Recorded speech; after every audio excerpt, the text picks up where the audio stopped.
Adrian Mateos Diaz becomes the first ever Spanish champ on the EPT.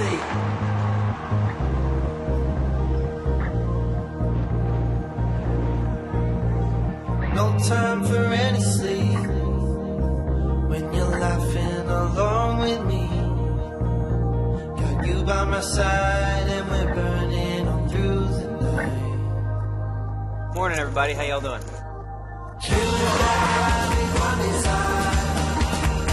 What do you have? You want to know? Full house? It's Jeff.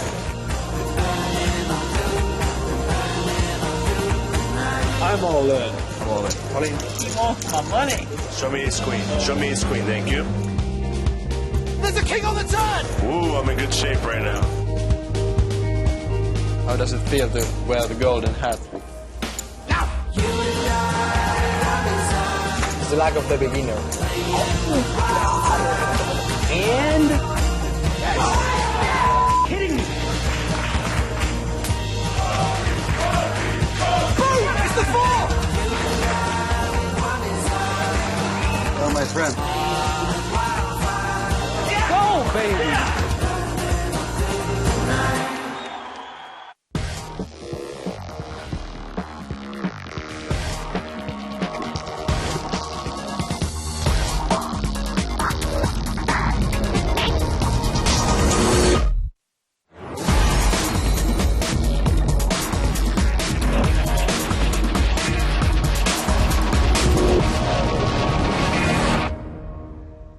Welcome to Barcelona and the PokerStars.net European Poker Tour. Day 4 of the biggest main event in EPT history is about to get underway. We started with a field of 1,694 players. 110 return today.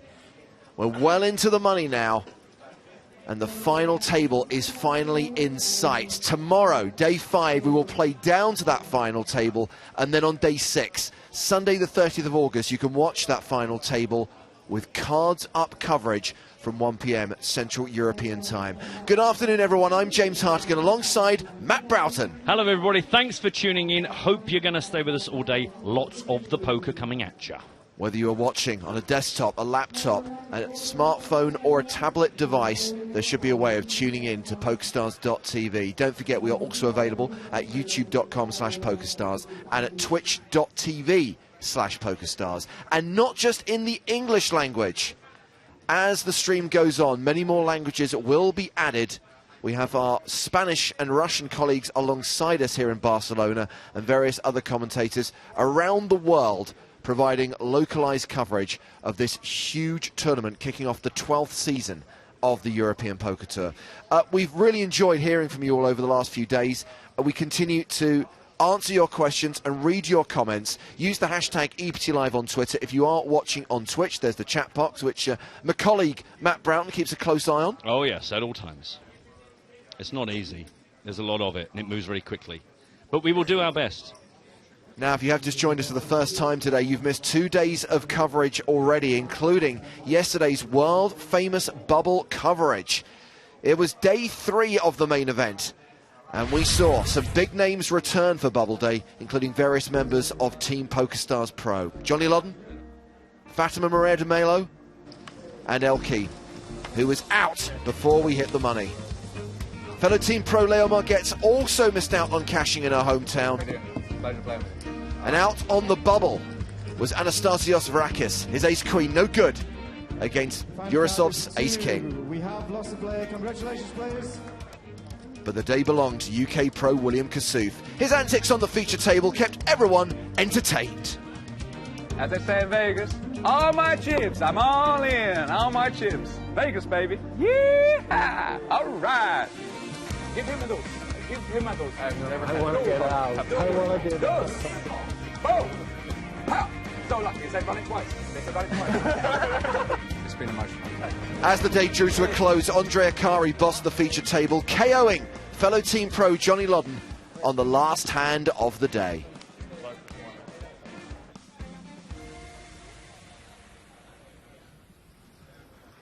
Well, I'll recap the chip leaders in a moment. Andre Akari is a top 10 stack coming into the day, but we have already got action at our feature table.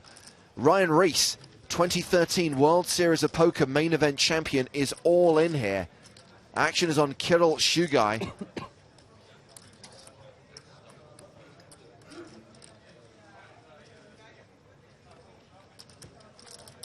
Reese started the day as one of the shorter stacks in the tournament. Average chips right now, 462,000. His all-in is for 131k. 13 big blinds. We are playing 5,000, 10,000 with a 1,000 ante. It's level 20 of the main event.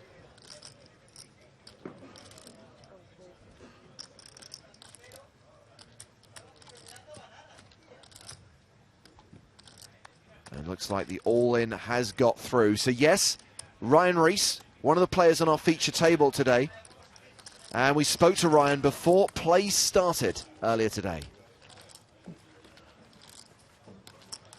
The first 2 days were really smooth. I had a lot of chips, and yesterday wasn't very good. I actually bagged less chips than I started with, but still have 19 big blinds, and I'm going to be at the feature table with Patrick Antonius today, so it should be a lot of fun. This is the first EPT I've played outside of the PCA, so I love it. The dealers are great, the tables are great, and it's a lot of fun. I like being under the lights, so I'm excited. Steve Warburton, I believe is his name, a really good English kid. He has a lot of chips, and Patrick Antonius, those are the two names that jumped out at me. Also at this feature table, another one of the short stacks in the main event, Patrick Antonius, one of 6 former EPT champions in the field at the start of day 4. We've also got one of the chip leaders, Matt, Stephen Warburton from the UK. Yes, a lot of interest in him. You heard Ryan there single him out as a player of interest. Be interesting to know how many of the remaining players in the field did a bit of homework overnight, find out about some of the big chip stacks still in the field. And Neil van der Merwe, who I love to think is related to Vickers van der Merwe from District 9.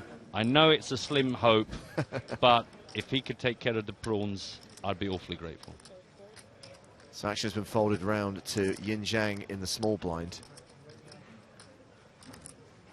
And in the big blind, it's Miguel Nogueira da Silva e Souza.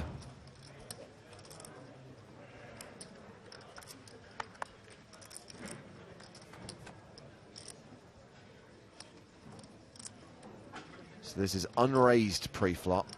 10, 7, 4, 2 spades. I mentioned that Andre Akari is a top 10 stack. He's 10th in chips overall right now. The chip leader coming into day 4 is Alexei Koroshenin, one of our former champs. He took down EPT Vienna in season 10. He starts the day with 1.7 million. He's one of 9 players bringing a 7-figure stack into day 4.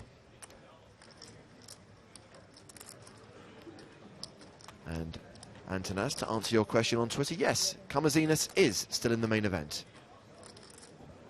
Nemquin would like to know how many tournaments has Hartigan been commentating on now. Got to be a fair number that by now, James. I think the easy way of answering the question is too many. I'm sure the audience would agree. So let's have a look at the top 10 coming into the day. 7 minutes into day 4 now. Remember, we're playing 90-minute levels, and we'll talk about how many levels we'll play today a bit later on. Koroshenin leads. Andre Akari, one of 2 members of Team PokerStars Pro, still alive. The other being Matty de Mulder, who is a short stack, or a shortish stack, coming into play. In the danger zone right now, Thore Norbo with 56k. Just 5.5 big blinds. So I mentioned 110 players remain. Don Patmat gets in touch to say yes. And these remaining 110 players represent 38 countries from 6 different continents. Hashtag global game. Are you going to do it in Joe's absence? Do you know what? I was just running through it. Let's give a pat on the... No. Let's give Don Patmat a pat on the back for his patented Don Patman fact. Right, okay. No is the answer. No, it's something I've only ever listened to. I've never thought about saying it. So, no. I don't mind joining in with the Chop Pot song. I don't even mind the odd danger zone. But I think that one is best left to the professionals. So the hashtag on Twitter is EPT Live, and we've got the live chat on Twitch as well. As Shugai wins that one uncontested, raised to 22,000, picks up the blinds and antes. Down to 109 players now.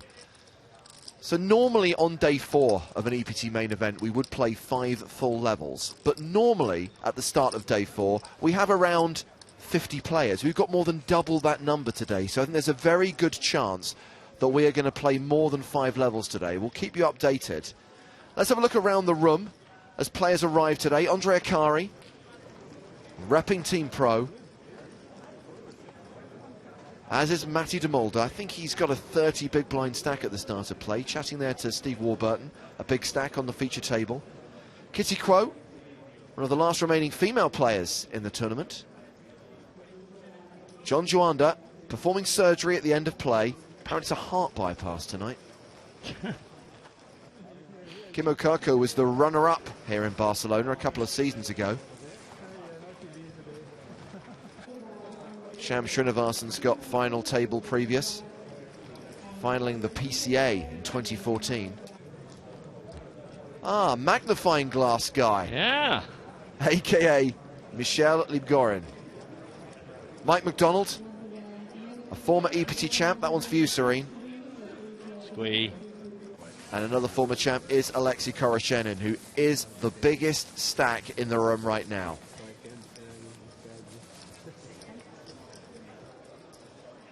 So yeah, my gut instinct, Matt, is that we will play 6 levels today. Now the tournament staff are looking at the average stack, making that decision. We should hear more in the next 30 minutes. Meanwhile, we have an all-in on the main stage. And it's Neil van der Merwe who's at risk. But Patrick Antonius is all in for most of his chips. He's got 5 big blinds behind. And it's a race. A classic race underway at the feature table. Antonius is ace-king against van der Merwe's jacks. King on the flop.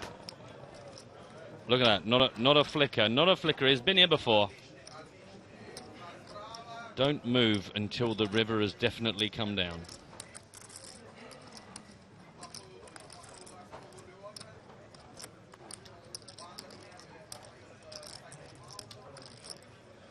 Well, it's not looking good for van der Merwe. He needs a jack on the river to survive.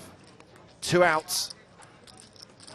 Yeah, not even a sweat to think about come the turn. Jack or nothing. It's a nothing.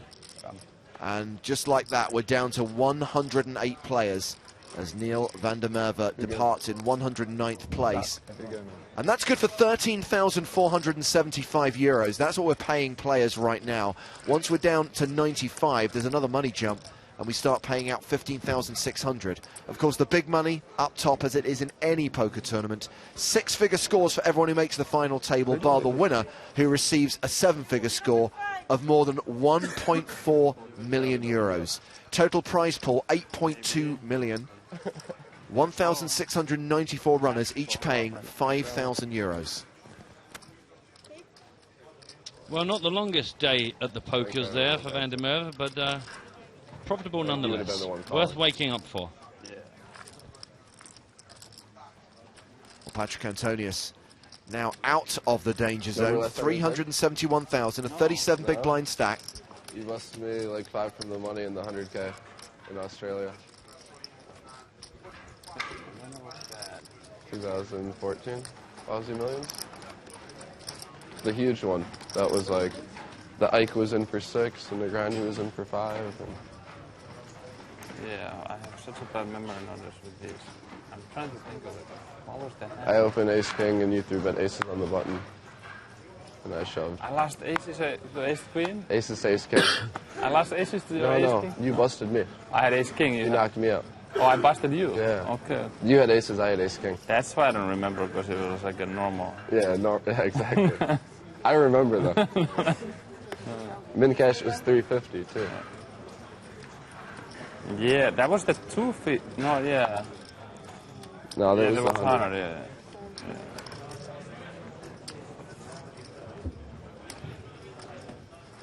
I didn't play the 250. They had once they had a huge bubble on the 250 when Ivy won, I was second, Gus was third. And they decided to pay only 3 spots in 250. Negrano busted on the 4th. Oh, wow. And the third got paid 800 or 850. Oh my gosh. That's a They huge decided bubble. that was the biggest bubble I played in. You guys didn't pay the bubble? Huh? You guys didn't pay 4 people? No, we didn't do any.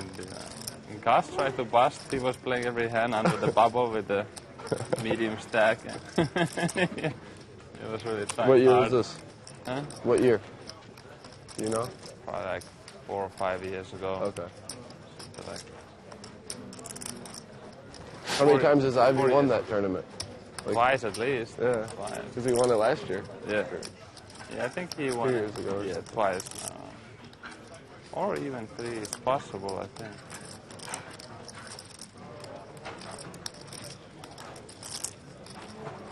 He's a lucky guy. So this hand started with an under the gun +1 raise from foul. Shugai defending his big blind. Shugai check called the flop for 25,000. 2 flush draws out there now. Possible straight on the board. And we're already down to 106 players, as you can see in the top right-hand corner of your screen. And confirmation from our team that Kitty Quo is the last lady standing.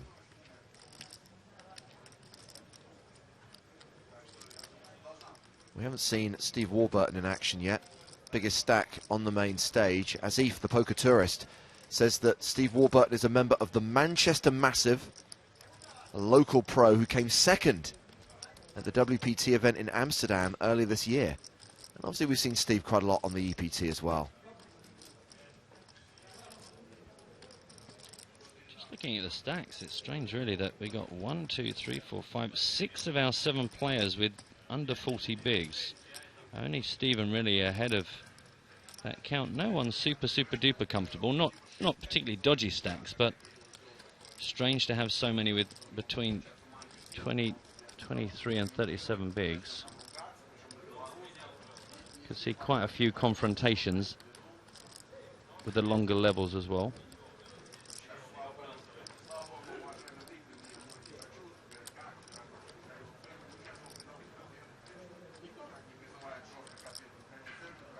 So foul continues to fire. 43,000 on the turn.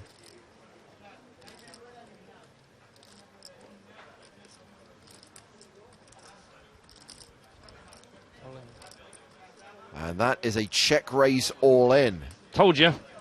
Shugai shoving for 236,000.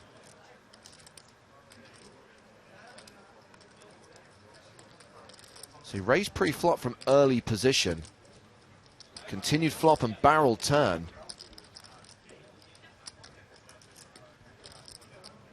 So you'd think that foul is not completely light, but the question is how strong is he, and is he strong enough to call this shove?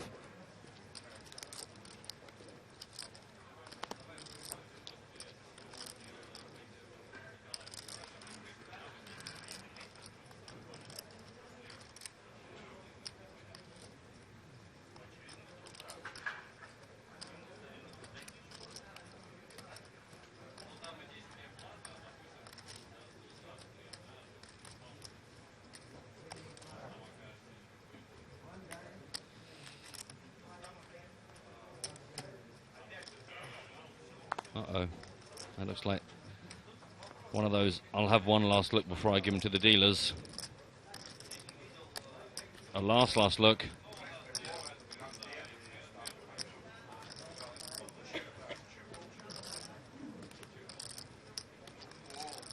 Yeah. There is the fold.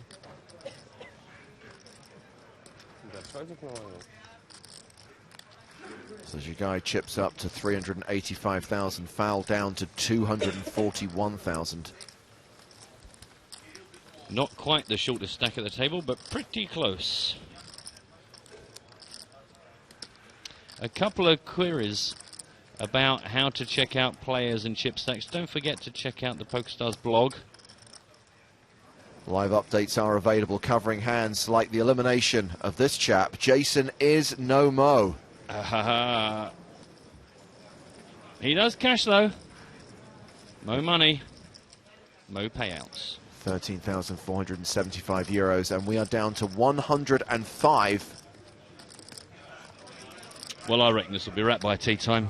I don't think the extra level is going to be needed.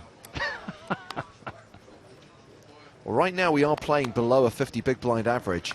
Average stack 484,000, but inevitably, you've sat through enough of these things by my side, Matt. You know that we'll see the pace slow down when that average works its way up above 500,000.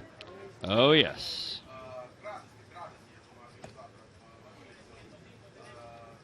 Always expect the worst.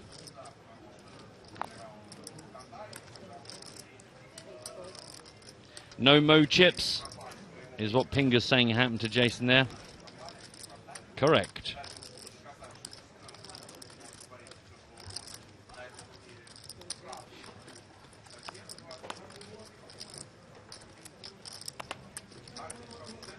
Raise and take it for Nikolai Foul.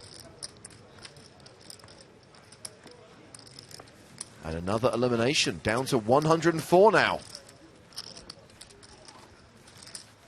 Nick. Nick. Down to 104 now. What's 104. What's that you say, James? How many are we down to now? 104. Thank you. Oh, yeah, I can see that now. Now that you've said it, I can see it.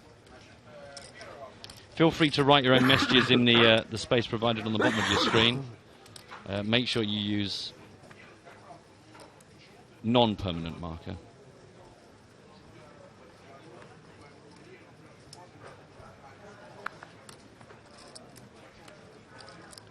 Zhang is out.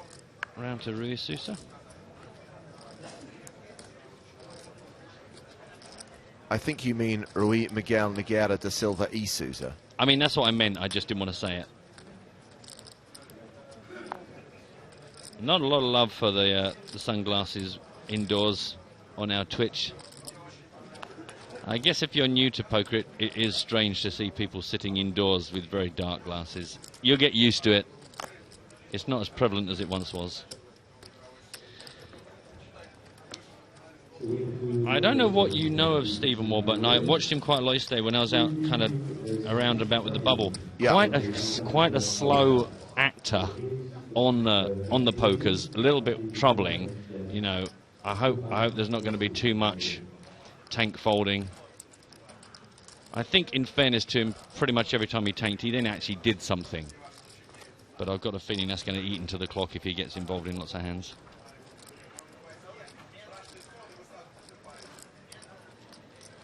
One of the things they're fighting over, dark chocolate with a foil surround and a gooey centre. The first main event trophy of season 12. Say hello to Patrick DeCourt, who is sick in bed today. Thankfully, the EPT is going on. Hashtag some kind of run good. Get well soon, Patrick. Hope you enjoy the coverage. Drink plenty, yeah. Just drink plenty. That's all you need to do.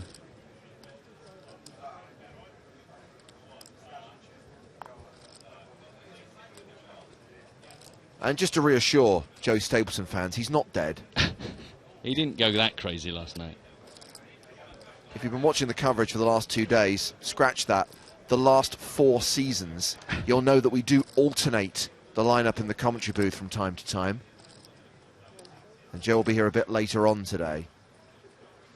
He's working on some new material. He's buying some new sound machine boxes. You know, he has a lot of prep to do before these things. So an under-the-gun race from Rui Miguel Nogueira da Silva e Sousa. Called by Ryan Rees.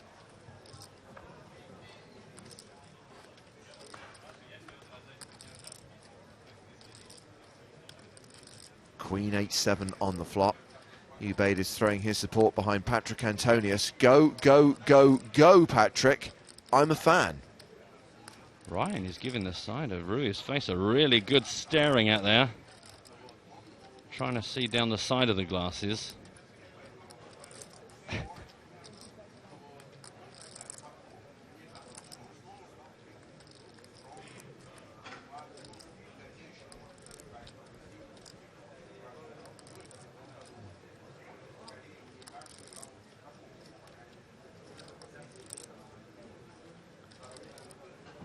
So it's a continuation bet of 25,000.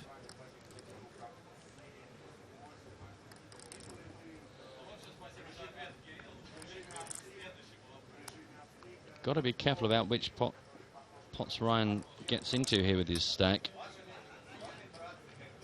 Very quickly become unable to make a pot-sized bet.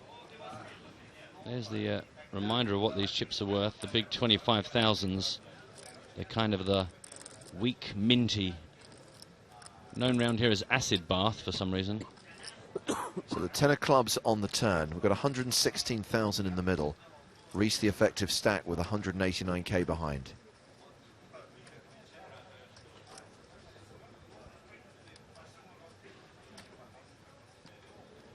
And now Ruby Sousa slowing down a touch.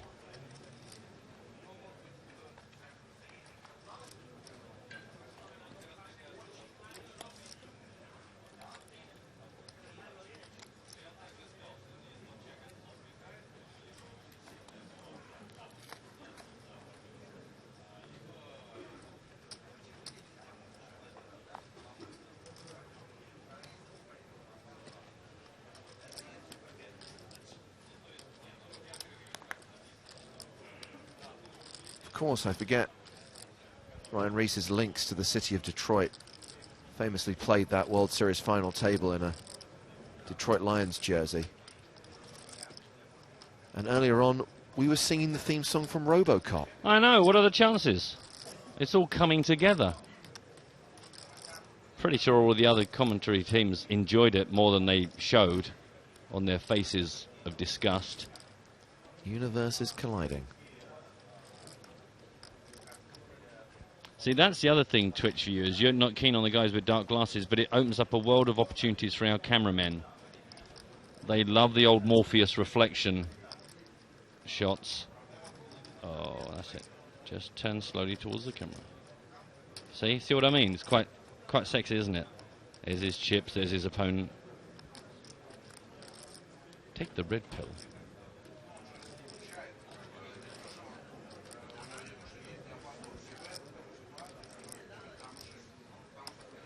And Miguel Nagata da Silva y Sousa fold to the turn. Ryan Reese now with a 30 big blind stack. Are you just remembering that? I mean, you haven't had that tattooed on your arm overnight or anything. It just comes to you, the name now. It just spills. Look, I think if his parents went to the effort of giving him all those names, we should read them. Every single one of them, including the one that's just a random initial. I like it. I like it a lot. Hey, look, there's some info for you. Yeah, Ryan Reese from the state of Michigan. Biggest result to date was taking down the big one. The World Series main event in 2013, which was worth more than $8 million. Of course, he courted some controversy in the poker world in the winner's interview for that event, declaring himself the greatest poker player in the world.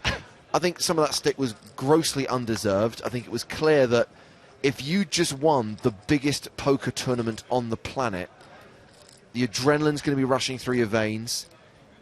You're going to be excited beyond belief, and you're going to say stuff into a microphone that maybe later you regret. But I don't think it was necessary that he received the scorn from some members of the poker community that he did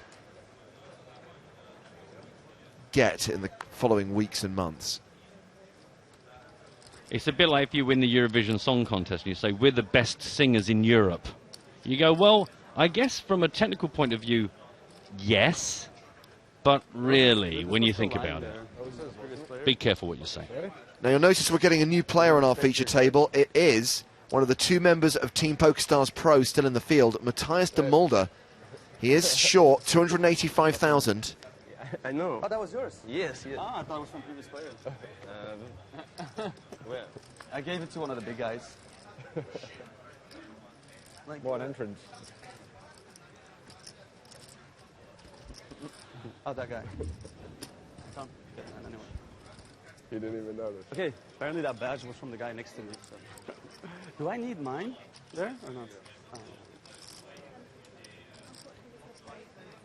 Yeah, I already paid her. I already got it. Wouldn't be too comfortable anyway. Shigai was the pre-flop aggressor, and he's continued this queen high flop for 25k. Gets a fold. Shigai up to 410,000. And welcome indeed to Matty de Mulder. I've yet to play a hand. Looking very swish, as always. I'm the tightest man on this table. Somebody was asking Only on today. Twitch about Patrick's stake. Not been involved since the all-in. I saw 366,000. some hand histories yesterday. You saw one hand history. The Jack 3 off. Reported incorrectly. Incorrectly? Of course. Really? Yeah. That's a bummer. Whatever. Will you enlighten me? Say again? I said, do you want to enlighten me on how it was, how you played it? I'm good. All right, fair enough. Don't give away your secrets, Steve. People think what they want to think, you know? Tell you what, if they ever decide to stage a revival of The Sound of Music in Manchester, Steve Warburton is a shoo-in for the role of Rolf. Depends on what you want, I guess. Yeah. I don't know if he's going to be up for that. I don't know if he's going to have that level of dedication and interest. All you can do is offer it to him and see what he says.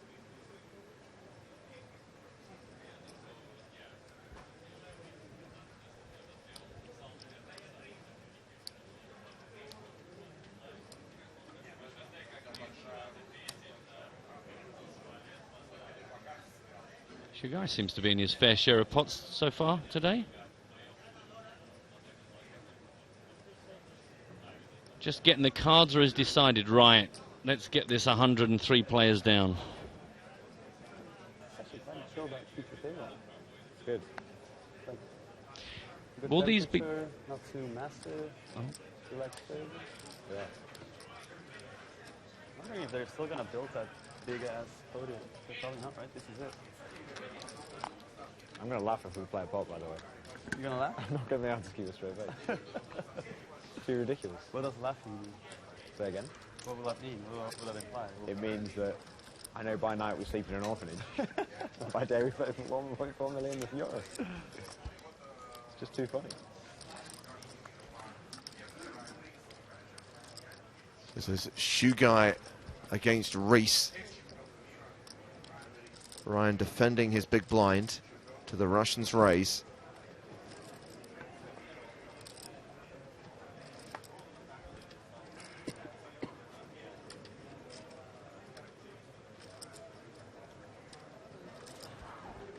Jack 7-3, 2-heart flop. Action goes check, check. We get a 10 on the turn. 57 grand up for grabs.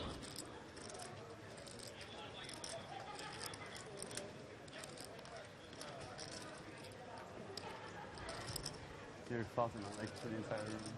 Sorry? Like you can hear far too much through the entire room. Yeah, it's pretty loud. Pretty bright as well. So Xavi has a question about the old chip design and why it had to go, and also asks about the 4-color deck that they promised to test. I think that's going to be at some of the side events in Malta, Xavi. We needed new chips because we quite frankly didn't have enough of the old ones, with the festivals getting bigger and bigger, especially the event here in Barcelona. Now these new chips, granted, they're not to everyone's taste, but apparently they're more secure than the previous chips we've used on the EPT. Something about the designs, or maybe there's some kind of chip inside them. I'm not sure. Oh. What you mean for the problem of counterfeiting or some such? I believe so. Ah.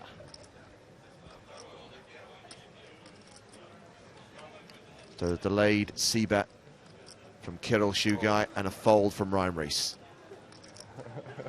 Do you think maybe we've invented a new colour? PokerStars Puce. Wins the button tournament. So we're down to 101 players now. How many, James? 1, 2, 3, 4, 5. Wow, that was pretty good. As long as within 5 seconds. Right, okay. I'm all right with that. Make that 100. Ah, he was ahead of me.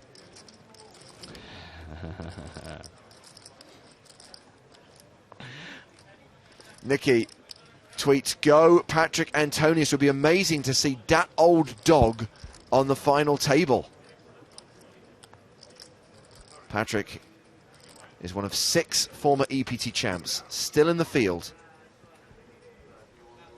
Here on day 4 with 100 players remaining. We're almost in double digits.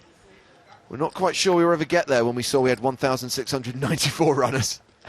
It was a bit scary, wasn't it? King Creef, I like your take on watching poker without hole cards. He says, watching poker and not seeing the cards is like watching a couple of guys just sitting and staring at each other. Actually, that's pretty much there. Is he comparing it to the World Stare Out Championships? I love that. Big Train. And you join us here. But it's so much more than that. And in case you don't agree, Sunday you'll get your cards. Stick with us, though. Okay, well, as this hand gets underway, let's introduce our first guest of the day. And we're going to do something very special for those of you watching on twitch.tv/PokerStars. We're going with the booth cam because in the house, ladies and gentlemen, and I think Twitch is going to get a little bit wild here, Matt. Yeah. We have Elke, and oh, awesome. there he is. Now, nice. Elke, bear in mind that I'm a 40-year-old Englishman and therefore not really down with the kids. There we go. There's the heart. I need to know. Is it mouse or Mal 5? Mouse. It is. I was saying it right. Oh, yes, good job, I nailed it. Actually, a lot of guys had a hard time. We had to teach them how to say mouse. Like Nanonoko and Jamie Staples. Every time I was on their chat on Twitch, they were like spamming, like they were like saying like Mal 5, and like no, it's not a Mal 5. Oh my god. Well, because Mal 5 does sound kind of spacey, and that is very much in keeping with your whole kind of personality. Now it's kind of a Mal 5 because when people sub, I like high five them with a mouse, so it's a high five for a mouse. So it's kind of a Mal 5. So. Twitch, here nice. It comes, here What's it up, guys? Here it comes. I knew it wouldn't take long. Twitch is awesome. Oh my god. Well, obviously, you know, you're wearing your Twitch logos. Yeah, this one is not as bright. We know you're very popular with the Twitch audience, and it's not just poker though that you do on Twitch, right? Twitch Hearthstone also. Twitch is awesome because you can basically like broadcast whatever you want, which is like. Yeah, that's why it's really the greatest invention, because basically you have your channel and you just do whatever you feel like doing. I mean, you can play poker, you can talk whatever you want, you can play like any kind of games, you can just like play a game like, I don't know, any kind of game that we can play like rock, paper, scissors or anything. It's like, what's the greatest thing about Twitch? How many hours a week are you currently twitching? I mean, now in Barcelona, actually, I can't. I'm pretty sad because the Wi-Fi is too bad. But after going to Vancouver for the W Cup, I'm probably gonna do like at least 60 or 70 hours a week. So like, because W Cup is gonna be really exciting, and it's like it's kind of by streak. But I will really want to increase my presence all the time, even like after the EPTs, like even if there's no big series, because it's just so much fun, you know. We've got three-way action here. Zhang's raise called by Patrick Antonius and Kirill Shugai. King 5-4 on the flop.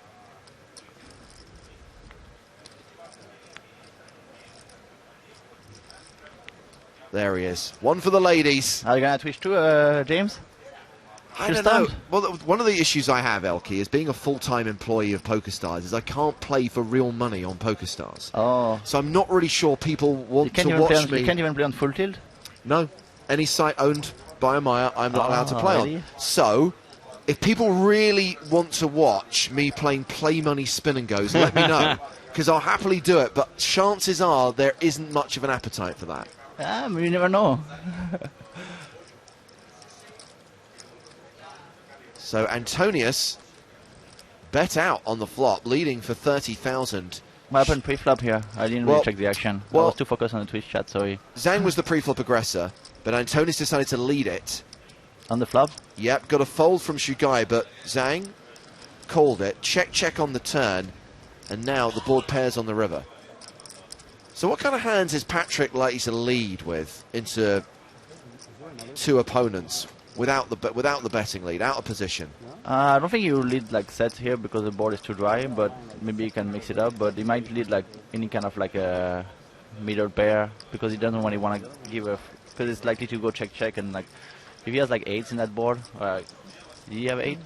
Yeah, if he has like 8s or 9s, you don't really want to have like 4 overcards against you on like 2 streets, and it's like most likely you will also get you will get credit, and it's like they will play pretty straightforward. Like it's not like they're gonna raise with air. It's not that easy for them to raise you with air, so they're mostly gonna call with like other pairs or a king, and it's mostly gonna be like a check back after. So that's why it's a pretty good play. So Patrick, as I mentioned, one of 6 former EPT champs in the field here on day 4. Oh, they have the cam here, nice. There is Jens Kulinen, who took down Copenhagen in season 5. Looking very dapper. Not sure about the facial hair, though. So picky. Those are the chips of Fredrik Jensen? No, I don't think That's not Fredrik Jensen. That's not Fredrik Jensen. Either that or he has had plastic surgery and lost a lot of weight. Since yesterday when I stood next to him. There's Fredrik Jensen. Oh, almost the same. Come on, it's not that far away. That seems quite harsh and cruel that we've done that. You could look like this in just 8 weeks. Now that is definitely Mike Timex McDonald. Cue a squee from Serene.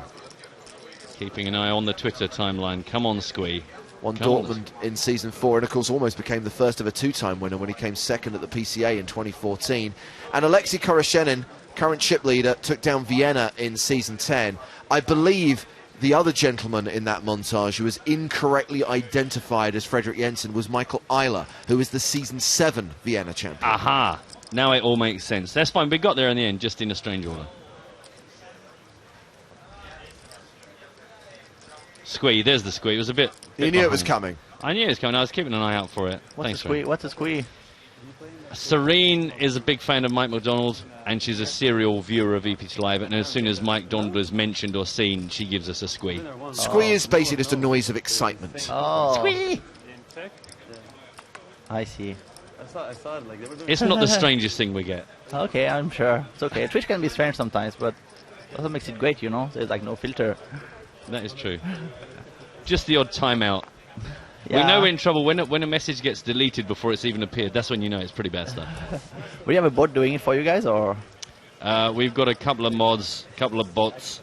I'm a mod now. I can like spam the mouse all day. Nice. I can like mod my team mouse, and we're gonna like spam mouse and chat all day. That's awesome. The power. You see, I could never, ever have moderator status because literally only one person would be left with chat ability, and that would be me. Everyone I would just silence the masses on principle. So we got the 3-bet here. Foul raised under the gun to 22,000. And the re-raise has come from Shugai in the small blind. 3-bet to 55,000. It's pretty small 3-bet. Should point out, by the way, that we are now in double digits. 99 players remaining. About 40 minutes into play here on day 4.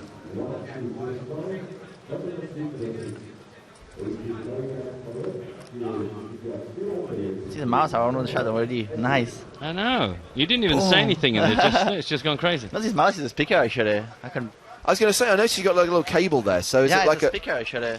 A mouse speaker? Yeah. You want to listen? Oh my god. Why not? As long as it's not copyrighted music. I'd be very expensive. Music, but it's okay. I dread to think what kind of music exists on this phone. Just kind of strange sounds.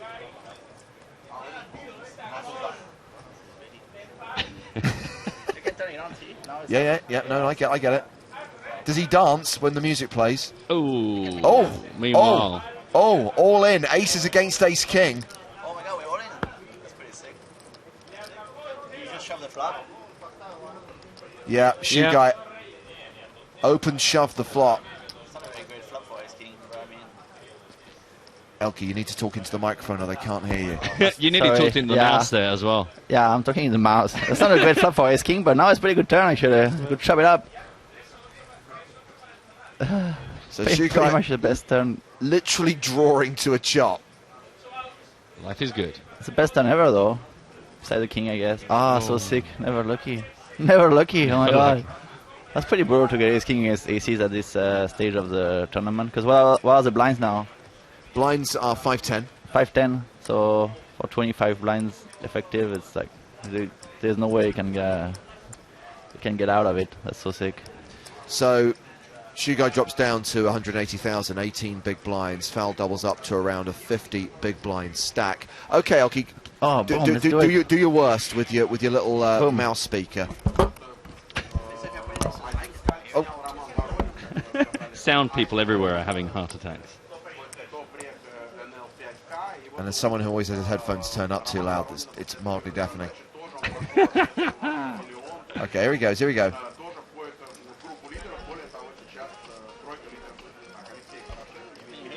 Yeah, we can hear it. Oh yes, it's got a good beat.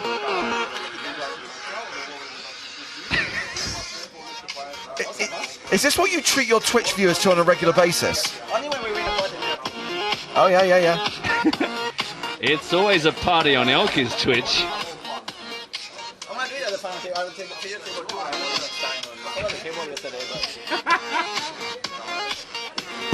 Disco, disco, disco, disco. Let's get going for some more. Elke, have you ever thought about auditioning for a role as one of the...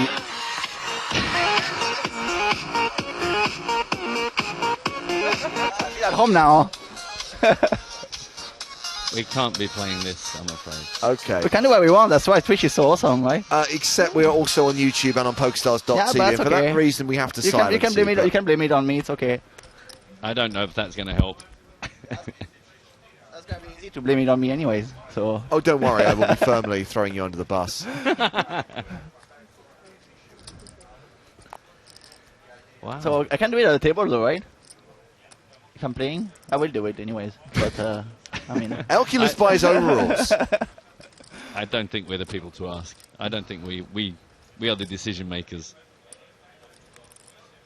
I mean, people can just say whatever they want, so why can't they just play music too? I had a sick plan to hijack the sound system at the EPT and like blast mouse when I'm all in. But the problem is like it's gonna be easy to recognize it's me who did it when the music starts playing. So my plan has a fail there. My plan is not really foolproof. I could play other music, but then I don't know. I can't resist playing this music if I manage to hijack the sound system. So I love the fact that you're talking about hijacking a very expensive sound system in a convention hall with like a tinny little mouse speaker. A mouse is much more powerful than you can think, you know. That's why it's like it's very underestimated most of the time. There you are. There's a new one for the broadcast. A musical mouse. I don't remember the last musical mouse we had featured on EPT Live. I don't think we've ever had a musical mouse. The name of the before. song is More Ghosts and Stuff, if they want to know. I'll show them. This one. Can they see the phone? I don't know if they can see the name though. There you are.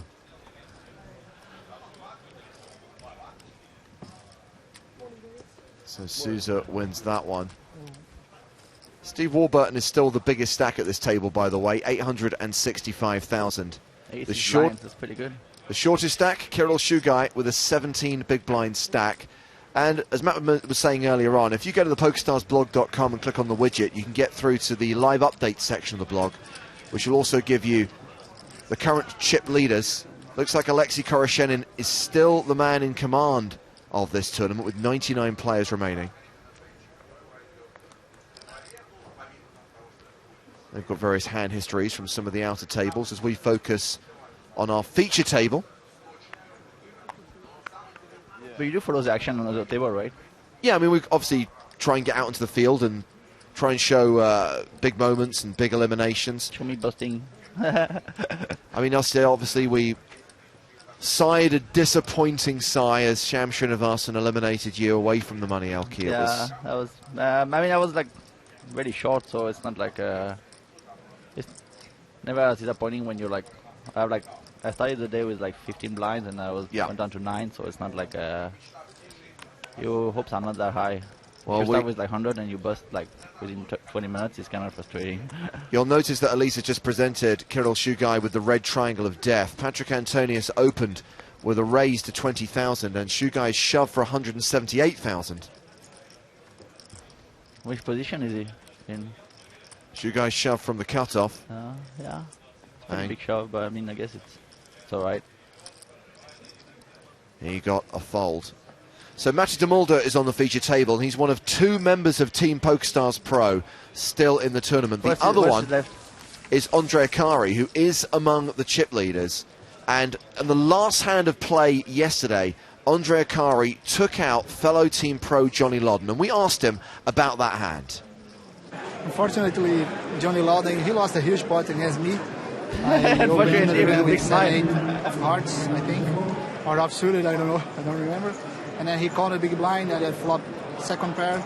I check behind, and then I river the full house, and he bets, and I shove, he folded, and it was like a really short stack after that. And then he shoved in the last hand of the day. He had king queen. I called with ace jack and hold it. But he's a great player, and it was a pleasure to play with him. Yeah, I hope to play today the same that I have been playing the last days. I can focus and especially not make any mistakes. You know, I'm trying to not make any kind of mistakes. All the time that I play like this, live and online, I go deep, and I think that's going to happen again, and I'm going to win this tournament. Ah, Salvatore Bonavena in the house. He must have heard you. Salvatore. Yeah, Andre is funny. Like, unfortunately, he lost a big part. He has a big smile on his face. Unfortunately, he lost a big part, but to me, so it's okay. Obviously playing one of the many, many side events here at the Barcelona Festival. Salvatore, not one of the former EPT champs, still in the main event. These are the payouts, by the way, at the final table. You'll see that the current payout is around 13.5k. The next jump will be when we are down to 95 players. That'll be 15,600 euros. Six-figure scores for everyone who makes the final table, but more than $1 million for the winner. 1.42 million for the champion of EPT 12 Barcelona. That's pretty insane. The biggest EPT ever. That's so crazy. I don't know how it gets bigger every year in Barcelona. It's just like... And we spoke to Thomas Lamache about this yesterday when he joined us for our bubble coverage, and we said, in fact, one of our viewers asked on Twitter, how big can this festival get? I mean, and he said, I think we're probably at capacity now. And obviously we added the marquee this year, which is given additional space. But unless you add an extra starting day, unless you make it day 1A, day 1B, day 1C, we probably can't field more than 1,700 players in an EPT main event. Are they willing to do it, though? Well, that was obviously to be discussed, because you really have one of two routes to go down. Either you cap the field, which you don't really want to do, or you add a start day, which you don't really want to do. So it's which is the lesser of two evils? I think it's better to add a starting day. It's kind of sad to cap the field. It's kind of sad when you want to play and you can't play the biggest tournament ever, right? I mean, might as well make it one day longer. I would think so, but... I mean, on day 1B, we did have alternates, and I'm pretty sure, and I can't be 100% sure of this, but I'm pretty sure that everyone who was on the alternates list did get to play. So let's pick up the action here. The table chip leader, Steve Warburton, raised it to 22,000 pre-flop. Rui Miguel Nogueira da Silva y Souza called from the big blind. Went check on the flop. And Warburton makes a delayed continuation bet on the turn.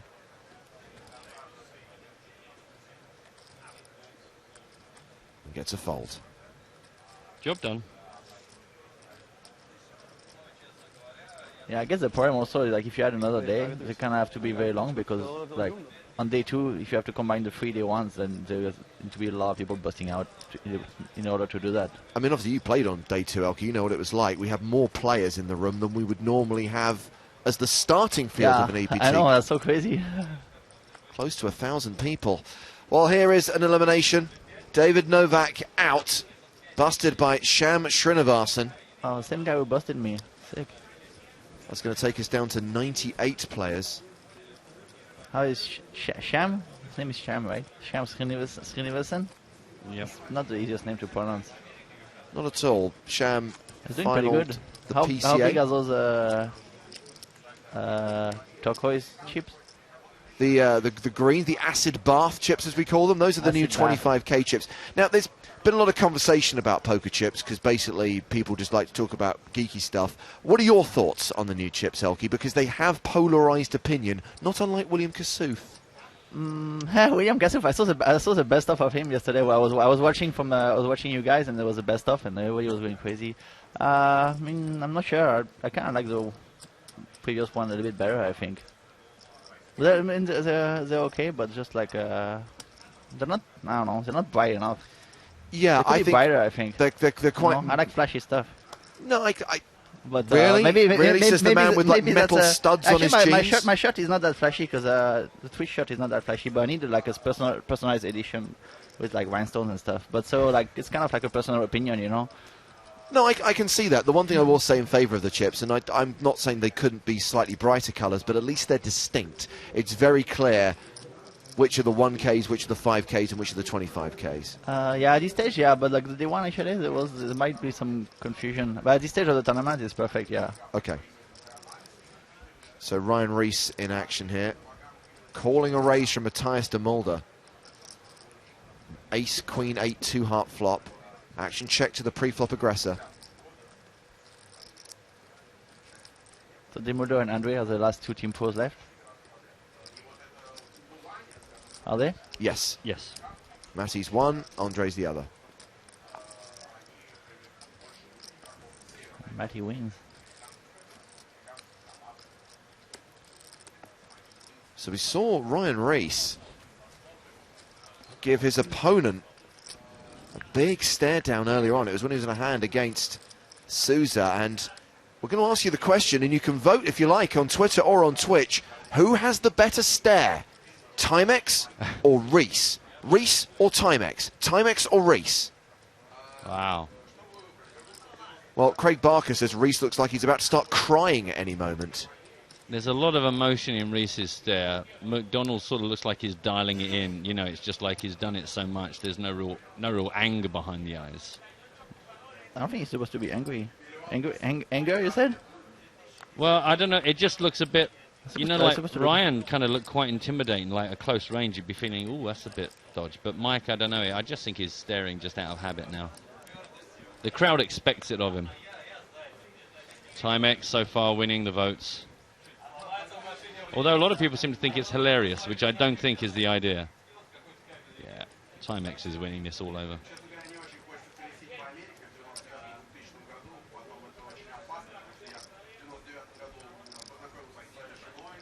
People still accidentally voting for the Challenge Stapes. That voting is closed now, I believe. But where is Stapes, by the way? He said he was going to be here, and I want to complain about the same 2.0 that I got. I want to file a complaint. Where is Stapes? Stapes is hiding. Yeah. He'll be here shortly. He knew I was coming, actually. I shouldn't have told him. I'm going to be here tomorrow. I'll complain about the Sen 2.0. Didn't work. I didn't win like 10 EPTs in a row. I mean, what the hell did you send me? That's BS. I'm going to find him and come back. He's probably listening. He's probably hiding around the corner somewhere. I'm going to have all the Twitch chat spy on him for me. They're actually really good at stalking people, the Twitch chat. For me, they're going to be stalking Stapes wherever he is in the world. Kind of mobilize your Twitch army. Yeah, Twitch army, go find Stapes, please. See, I've seen Fight Club. I know this is how it starts. It all starts like a little club, and then before you know it, you start handing out homework assignments, saying this is what you've got to do before the next broadcast. Please, guys, find Stapes for me. I have unfinished business with him. Now, big news. Yeah. Which I will reveal after this hand. Because we have got two heroes in action here, Patrick Antonius and Matty de Mulder.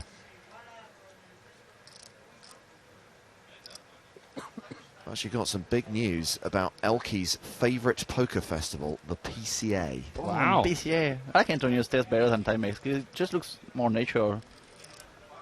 Yeah, no? I think he's just looking, though. I think there's a difference between he's not staring, but I mean, he's like, yeah, it's not really, I guess, But sometimes it seems like Timex is just doing his face no matter what, you know, no matter what the action is, or like...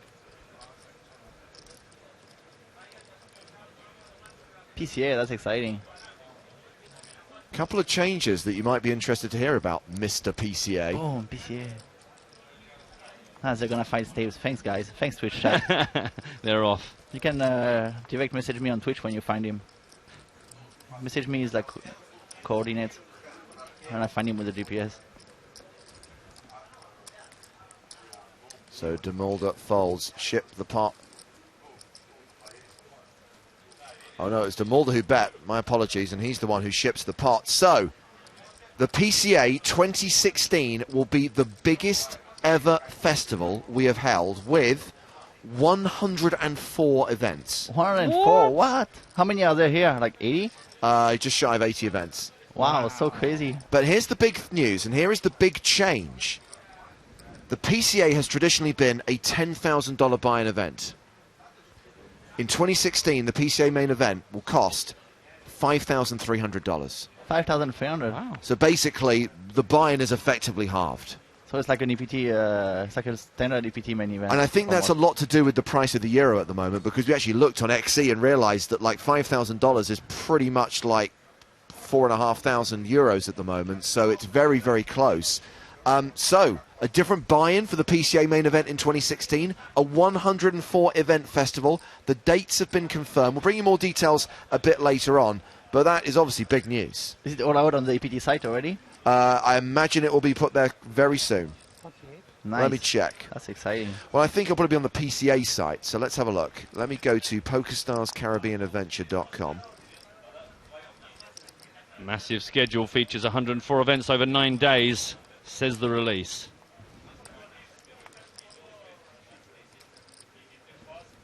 That's awesome. The schedule follows a something for everyone formula. Yeah, I can confirm that the website, PokerStarsCaribbeanAdventure.com, has been updated with full details of the festival, including that news that the main event at the PCA will be a $5,000 main event. And satellites will start running on Stars in September. But you can qualify for it. Aren't the EPT satellites, like, you can choose which EPT you attend? Maybe not for the PCA before, but now it should be if it's similar buy-in, no? I just heard the words all in. Zhang has shoved here. He opened to 20,000. Souza 3-bet to 48,000. The shove is for 347k.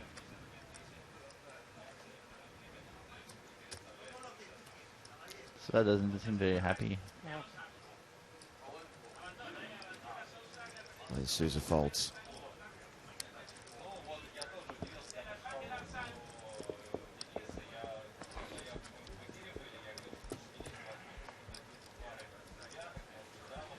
$104.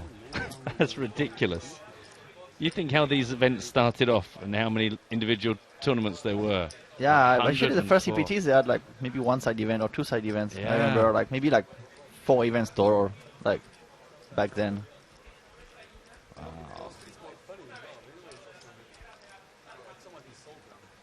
So Warburton still the big stack on the main stage. Aled says, will there be a live stream from the PCA similar to this one?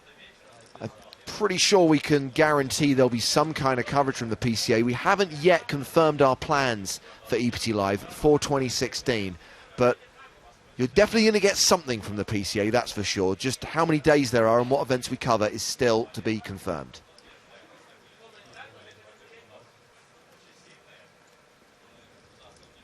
And 4 events, that's so insane. I remember when I first started playing the EPT, I was like playing cash game on the side because just like there was like 1 tournament per day max. There was like 4 tournaments or like 1 tournament per day max. So if you burst a tournament, there's like nothing to play. Yeah. And now it's like you can't even play all the tournaments. Now, we always encourage you guys to follow the live updates from the outer tables on the PokerStars blog. You should also be looking at some of the articles and news stories those guys write as well. And if you follow at PokerStars blog, there's always handy links that you can just click on.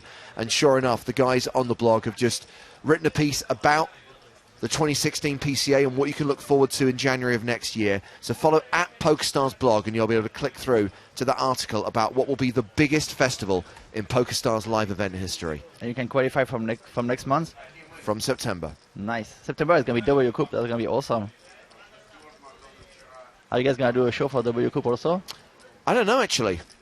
I think, again, I mean, as you said at the start, when you first sat down, Elke, Twitch has kind of changed everything. Yes. So now there'll be so many people like yourself, like Jason Somerville, playing the W Coupe and streaming it themselves and commentating on their own play. It kind of means that the coverage is already there, albeit from a first-person perspective. Yeah, it's true. But what you can do also is like watch 2 streams at the same time and stuff like. And it's like, yeah, it's really cool.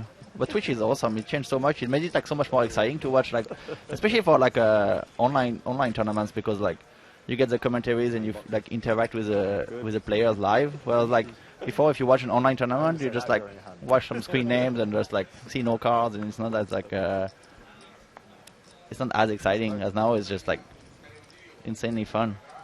Do you watch a lot of stuff as well as play a lot of stuff? Yeah, I watch a bit. I mean, I don't have as much time, but I watch Jason Somerville for sure, Jamie Staples, Nanonoko, and for poker, that's mostly. And then I watch Daniel also a little bit, but he hasn't streamed for a while. And I watch some Hearthstone and some like esports events. Esports is going like, the events are going insane. Have you guys heard about the $18 million prize pool Dota 2 tournament? $18 million prize pool, that's so sick. Wow.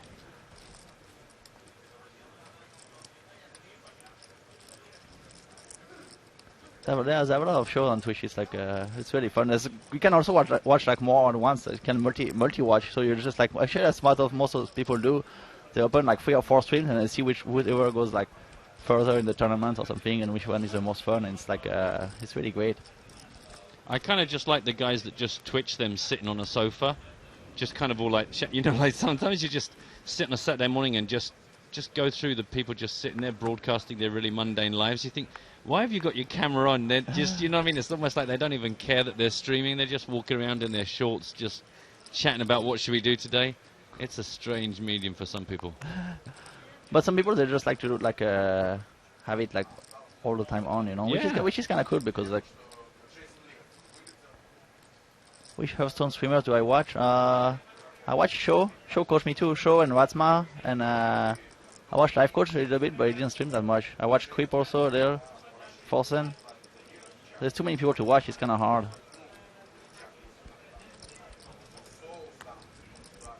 I like Forsen music though, that's nice.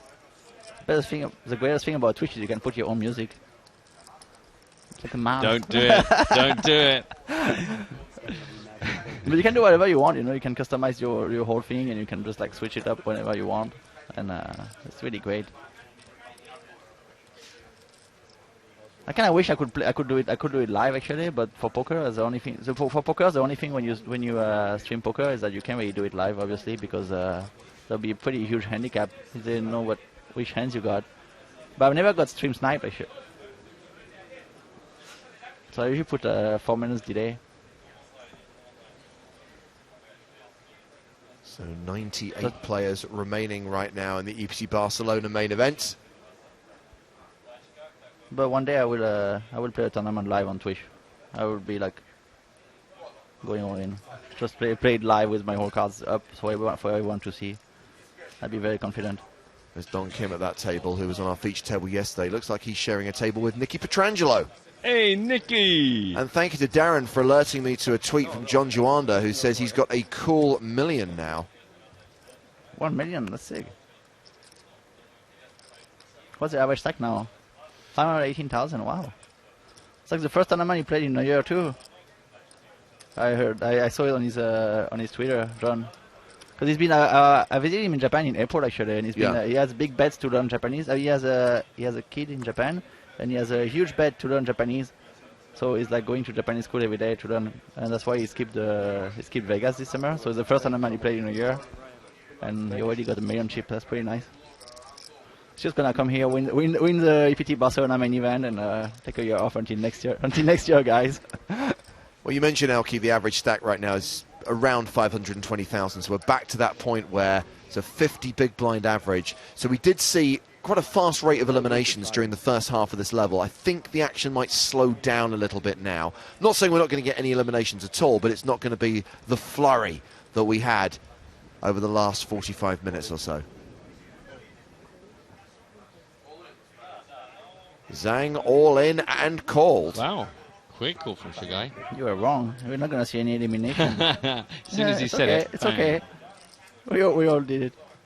So Shugai is the player at risk here. But Shugai is the player who's ahead with aces. Not that much ahead though, you know, the game of poker. So Zhang is from, is that Hungary? Is that a Hungarian flag? No, well, I think we were told Luxembourg. What? But I don't understand. Is it Luxembourg? I don't know. I don't know. I don't know what we're dealing with there. So fishy. We're European and we don't even know the flags. I know. It's embarrassing. That's kind of embarrassing. Yeah. Every now and then one just flashes up and think, I don't know what that is. It's all looking safe here. That would be so sick if the free came on the river. Man. Oh, we're safe. We're safe.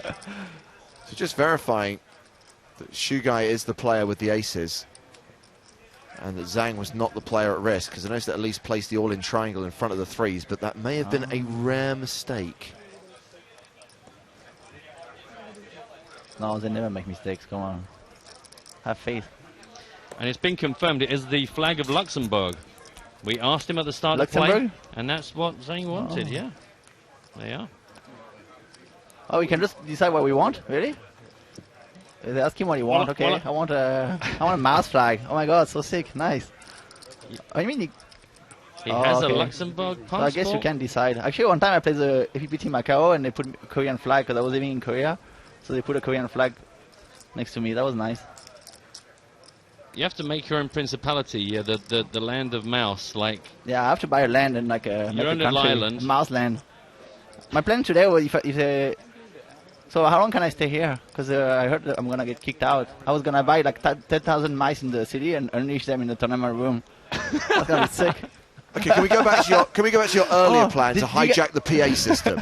That's somehow less disruptive. Did you guys see the thing of in China? There's a truck full of 10,000 chicks that collapsed, and all the farmers they kept and collect the chicks. That was like insane. I'll show you guys. That was insane actually. Like, and then like the police blocked the road to try to like contain it because the chicks they were like spinning everywhere, and then like all the farmers came from everywhere and tried to collect them. That was like insanity. It's gonna be the same with the mouse here, except it's gonna be a million mouse. A lot of people quite enjoying the idea of mouse land. See, that would be sick, mouse land. I'll fly all the Twitch chat there. People you guys can Google like China 10,000 bird chicks, and there's like it's like really insane. Like a truck collapsed and all the guys they were like they blocked the road and they were all trying to gather chicks. That was like insanity. We'll get back to the poker in a moment. Just bear in mind that Elky's actually showing us a little video right now that involves. Look, so like all chicks, and there's like 10,000 of them that just spin, and they're like spinning all over the road. They blocked, and all the farmers they came and they tried to gather them. It's going to be the same with mouse here. We're getting back to the poker now because we've got an all-in. Triangle of Death in front of Yin Zhang.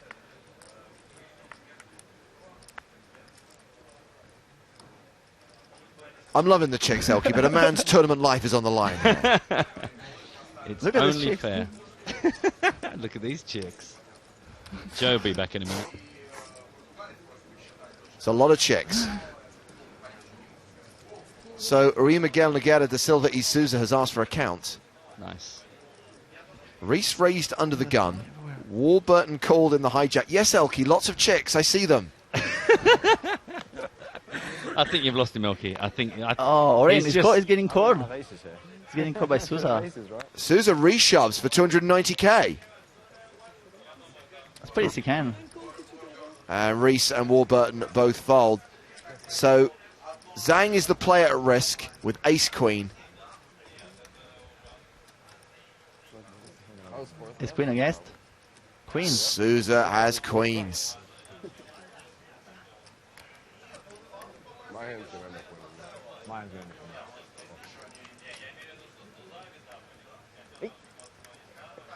No ace. No ace, no heart, no spades. That's not looking very good. But they did just in a 4 or 3 would be nice. Oh, there's the ace. Oh, it's a club too. That's pretty good too. They know how to make it suspenseful actually as dealers on EPT. They're really skilled at that. Oh, and it is a club. Sick. Ouch. Souza rivers the flush.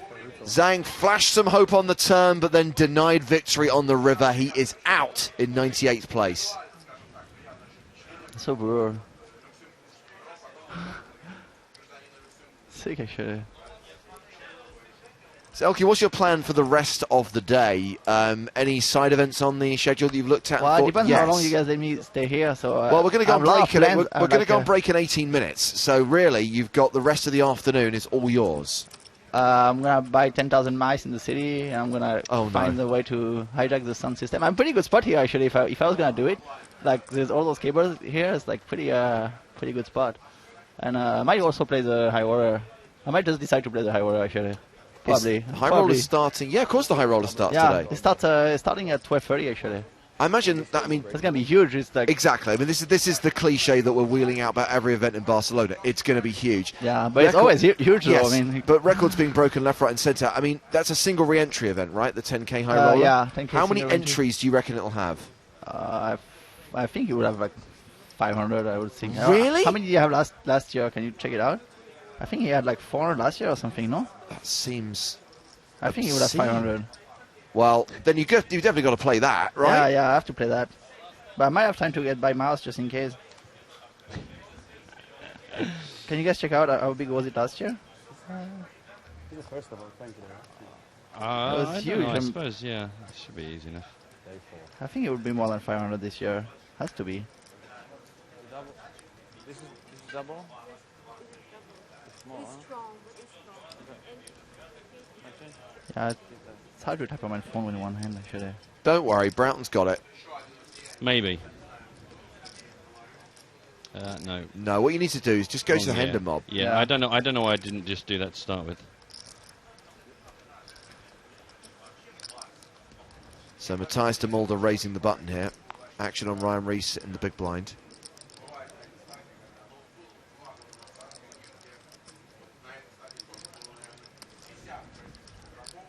Yeah, I think he would have more than 500.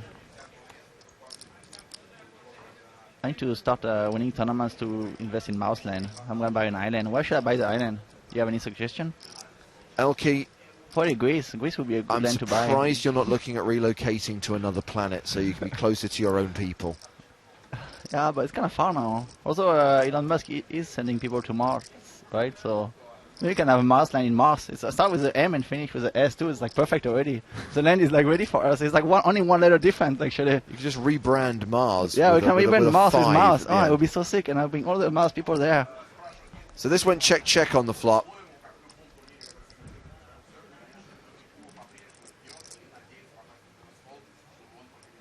De Mulder bets the turn.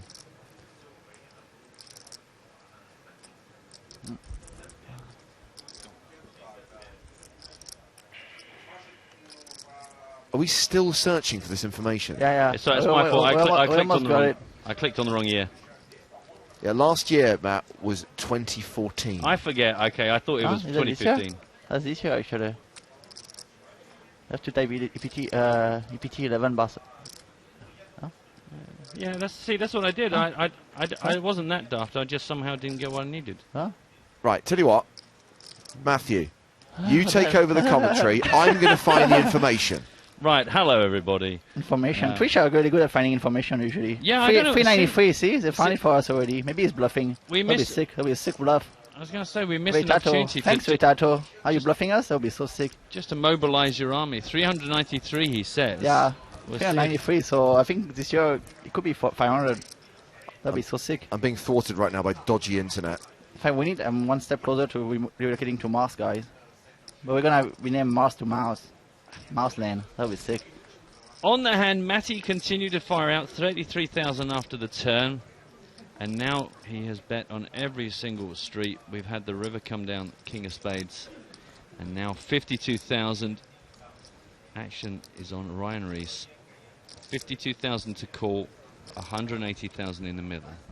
They're both pretty short, so it's a really important pot for both of them. So yeah, this is an all or nothing for Ryan. 393, thank you. 393. Twitch chat wasn't bluffing. Thanks, guys. Good job, everyone. I don't know why we don't utilize them more. 393, so I think we can get to 500 this year. Because the growth rate has been like close to 20, close to... That was 295 unique players with 98 rebuys. Yaha Soika won it. First prize of 747,000 euros, and Jason Mercier was the runner-up.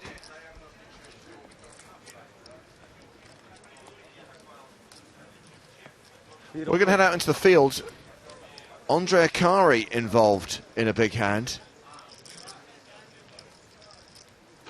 His opponent is Abd El Massan Qasem, who Akari was sharing a table with yesterday as well. It's pretty sick board. 8, 9, 10, Jack, Queen with 3 hearts. And Andre bets the river. Yeah, Qasem showed yesterday he He likes playing as many hands as possible. Looks like he folds here, shows the queen. And Akari shows a jack. Jack of hearts, though. There was 2 hearts on Yeah. board too, so it's Well, good to see those two still having a good laugh. Good shirt. Still rocking the fishing hat.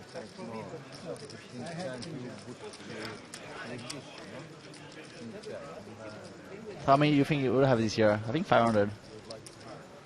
So was it just shy of 400 last year? Yeah, that sounds about right. I'm going to say like 457. 457. Wow, very I specific. think over 472. Okay. I'm going to bow to Make your a bet. Should we make a bet? expertise. Should we bet? No, we're making no bet. Why not? I knew Because that I was will coming. lose.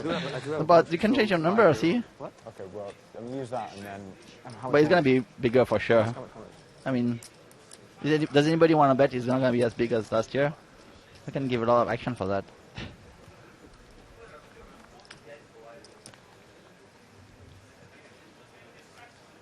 Nikolai Fowles raise, called by Patrick Antonius. Ace, 8, deuce, 2 diamonds.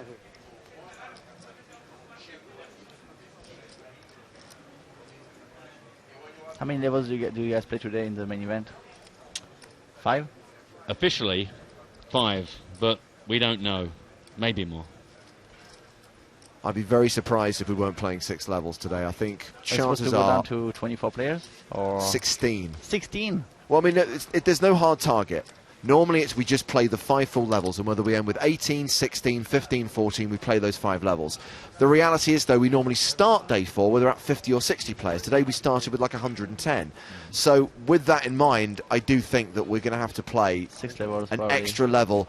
Otherwise, we might run out of time, literally, because anyone who was watching the EPT Barcelona main event last year will know that as the final table started to go on and on and on, we realized that the license or the rules under Spanish gaming law meant that there has to be a conclusion by 5 a.m. You can't play after 5 a.m. So then you get into a situation where it's like, we need to rapidly start reducing the levels to push this towards a conclusion. It'd be much better if we could balance out the previous days to ensure we don't get to that situation. But that's what they've been doing already, right? They play until like 6. They play when they make the final table. Yeah. They play until 6 the day before the Absolutely. So final table. the fewest number of players that we would carry into that final day would be 6. So day 6, the final table, could be 8, could be 7, could be 6. And there is already a contingency plan in place, by the way. I forgot to talk about this with Thomas Lamache when he joined us yesterday during the bubble. But they've already looked at the schedule, and I think when we get to level 34, and that's some way off because we're only on level 20 right now, but when we get to level 34, that's when we start reducing blind levels. So we'll go from 90 to 75 to 60 to 45. Oh. Now bear in mind that by the time we get to that level, the number of players at the table will have been significantly reduced. You're probably looking at 3-handed play or heads-up play, so you're still going to get in plenty of hands. It's not going to strip away the skill element at all. We'll be healthy in no time. Yeah, what?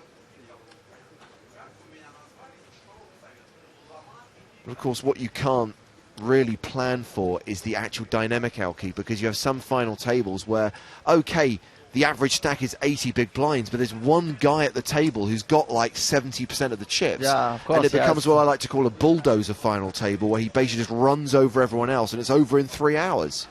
Yeah, poker. I mean, poker is the way, so it's always hard to plan exactly like. We're already, you know, we like to be realistic / pessimistic / cynical, and we're already prepared to For be everything. here at like 4 a.m. in the early hours of Bank Holiday Monday. 4:45 a.m. I wish I was at the final table. Man, sick.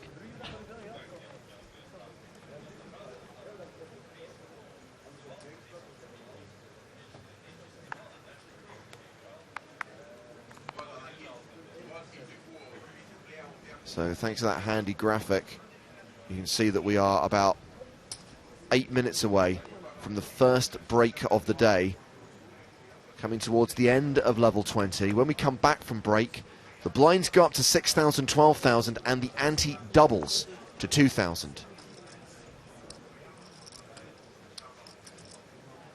Are you guys gonna have a coverage of the high water also? We can drop in from time to time just to maybe pick out some faces, but the reality is that it's main event all the way now, and so we're going to encourage people who have a strong interest in following the high roller to go to the live updates via the blog. Yeah, blog updates are really good though. They're doing a really good job. Absolutely, and did great work. Obviously, we only arrived in town in time to start covering from day 2 of the main event. So for all the stuff from the Estrellas, from the super high roller, from the one-day super high roller, from the day 1A and 1B of the main event, it was all the work of the live updates team that kept people informed what was going on here in Barcelona. And obviously, we salute them for their efforts. How many are there now? Because there must be more. Because they're doing a really good job, and the tournaments are getting like bigger and bigger every time. It's like. Well, the irony is, I don't think the team has got that much bigger. It's a core group of people who are just very, very good at keeping across as much of the action and as many of the players as possible. That's really impressive. Who's this? Getting mic'd up. I guess one of our empty seats on the feature table is about to be filled.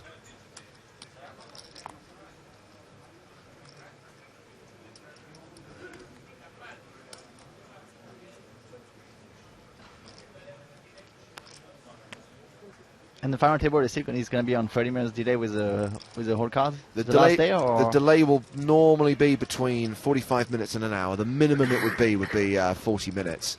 And yes, you will be able to see the whole cards of every single hand played on the final day. Philippe Kober is the new player coming to the feature table. We've got him all mic'd up for 5 minutes and then he's off. Welcome to the table and enjoy a break. 96 remaining now.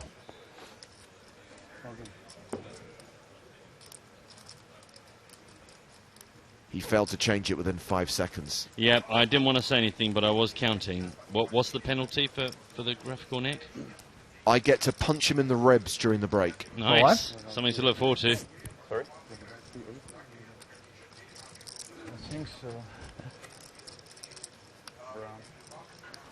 So, looks like Philippe comes in. 35 bigs he's got here, 358,000. At least for the next 5 minutes. About the identical thing.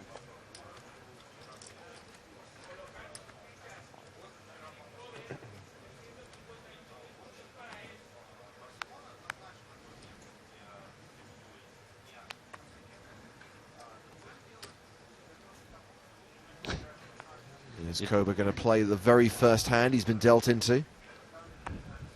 Elke is about to. He's just very, very gently there. Yeah, Started off a mouse avalanche. The Twitch shadow was a bit quiet, so it was. Activate.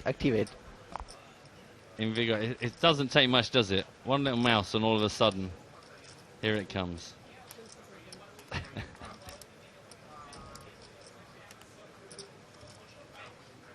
Antonius raises to 20k. Folded around to Matty de Mulder in the big blind.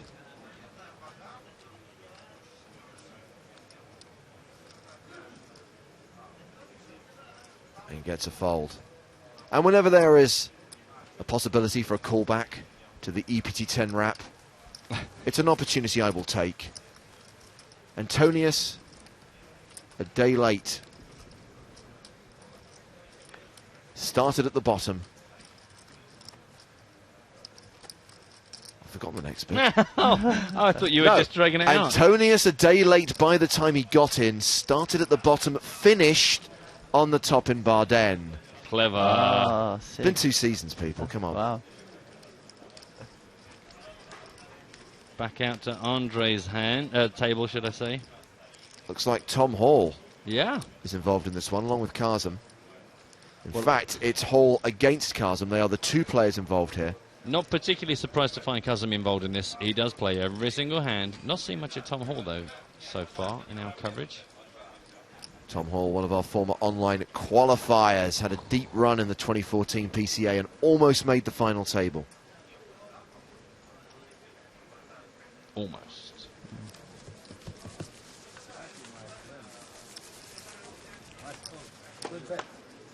Details on what you can watch during the break coming up on your screen now. Chance to relive last season's chaotic bubble. The Deauville edition of Challenge Stapes. So when is Stapes coming, by the way? It's okay, the Twitch chat is going to keep me informed. Thanks, guys. Yeah, have they found him yet? I'm going to delay my high water entry just to find Stapes. What was Stapes' challenge this year? He told me the same last year and I didn't win a tournament since, so I'm going to blame him 100%. I blame him for most things, to be fair. Yeah, that's good. For your team. We are coming towards the end of the level. 2 minutes left to play. This could well be the last hand. So at this point, we are going to say goodbye to Booth Cam. So Elke, give a wave to all your Twitch fans. Bye, guys. Give them a mouse. Give them a heart. Mouse. It's what they want. And a heart. I make a big heart. Oh, hang on a second, James. No, oh, too early. Oh, you ruined his so heart. Sick. You ruined my heart. It's okay. I'll live. Maybe not. They'll get over it. If I die, you'll be responsible for my death because I couldn't make a heart to Quick, do an emoji instead. Yeah. Where's my emoji? There's too many emoji now, so sick. Yeah. Are you guys gonna have emoji for the PokerStars chat too? I have the so sick, the GG, the nuts. Just do them all.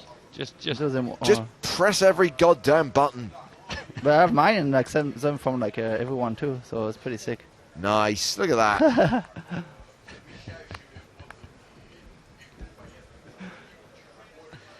And it's all kicked off.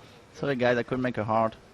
I make a heart in the high water if a camera goes on me.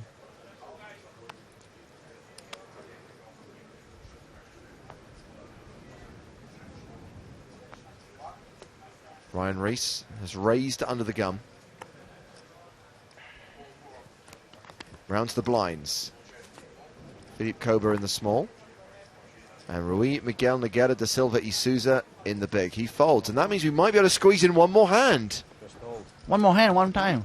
Just come on. Come on, I love when you seconds. squeeze in one more hand. That's the best feeling actually. The best feeling in poker, and when they're squeezing one more hand at the back and everybody is already like out of the table.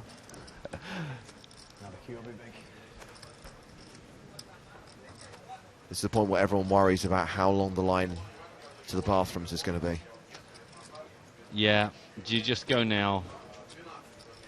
Like leaving the football with 10 minutes to go just to get to the car park. How many goals are you going to miss versus how much faster can you get home?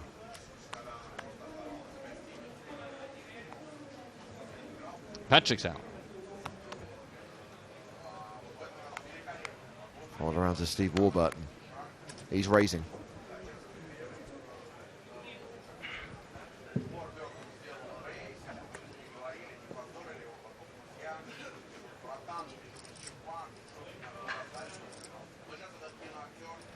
That's a pout. So who's the next guest? Don't know. I don't know actually. Don't know who's scheduled. Could be Lee Jones for the lowdown. That's got to happen at some point. They want to leave on the grill cam. Grill cam. Not many grills in the tournament left, huh? Just one. Any? Is there one? Just one. Kitty Quo, I believe, is the last lady standing. Sick. A 3-bet from Matty de Mulder here. Steve made it 22. Matty's made it 55,000. Back on the blonde bombshell, Stephen Warburton. How did Steve get his chips? He had all the chips when he started the day. Yeah, he came into play as one of the chip leaders. It was the big stack at the table, and he folds to Matty de Mulder's 3-bet, bringing us to the end of the level. Same, about the same. We're like 900. How many? 7. So 96 players remaining, including the guys we're watching at the feature table right now. They include Steve Warburton and Matty de Mulder from Team PokerStars Pro. He has got 406,000, which at the new blind level translates to 33 big blinds. Patrick Antonius and Ryan Rees playing 20 big blinds apiece. So 20 minutes until the next level starts. 6-12 with a 2K ante as we continue to play through the field here in the EPT Barcelona main event. So remember, the $1 bounty bonanza is back for season 12. It's going to be taking place tomorrow evening. Costs $1.10 to play. Because Joe and I are in Barcelona and can't play on PokerStars, there will be bounties on the heads of Mickey Peterson and Jason Somerville, plus $600 added to the prize pool, plus additional prizes. Win it, you get a Sunday Million ticket on top of any money you win in the tournament. Finish between 2nd and 20th, and you'll get a ticket to the Sunday Storm. Plus, there is a $1 bounty bonanza league running throughout the season. So do well in all 7 events. You can earn league points and win big prizes at the end of the season, with the winner getting a Scoop main event ticket. Huge thanks to Elkie for joining us in the booth. Thanks, James. More Thanks, action Matthew. from EPT Live coming up soon. See you guys.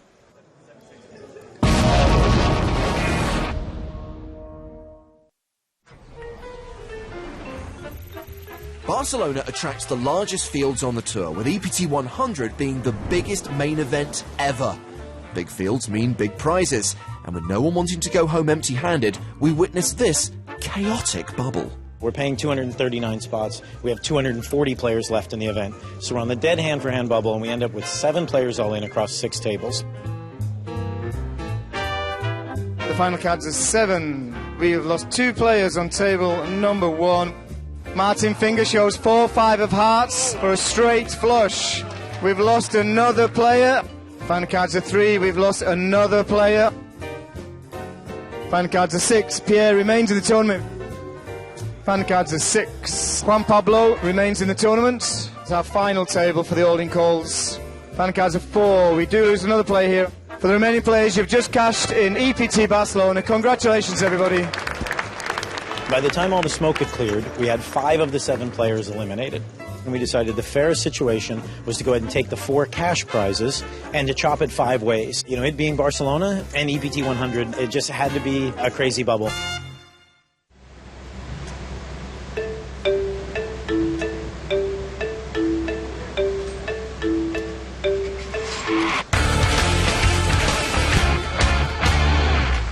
All right, let's go.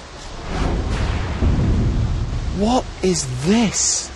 James, I'm not your typical ignorant American. I like to fit in. Fit in where exactly? We're not going to a My Chemical Romance concert. You said we were going to the Goth Quarter. No, Joe, I said we were going to the Gothic Quarter. So you're saying no goth chicks? No goth chicks.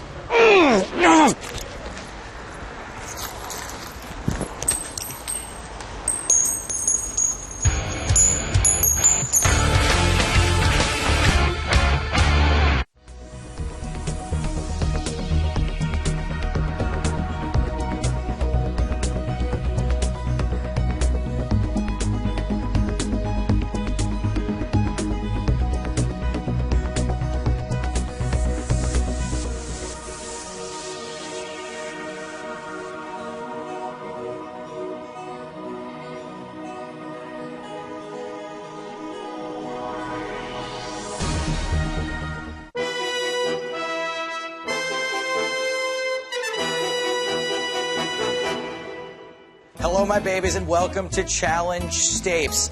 Now, since Valentine's Day is just around the corner and we are in Deauville, France, the romantic land of France, you have voted this time around for OK Stupid, which means that I've got to play a bit of a matchmaker. I've got to dress up like Eros, like Cupid, the god of love, and find 10 public displays of affection and get them on film. And I got to tell you, since I've done so well finding love for myself in my own life, this should be an absolute breeze. Be right back.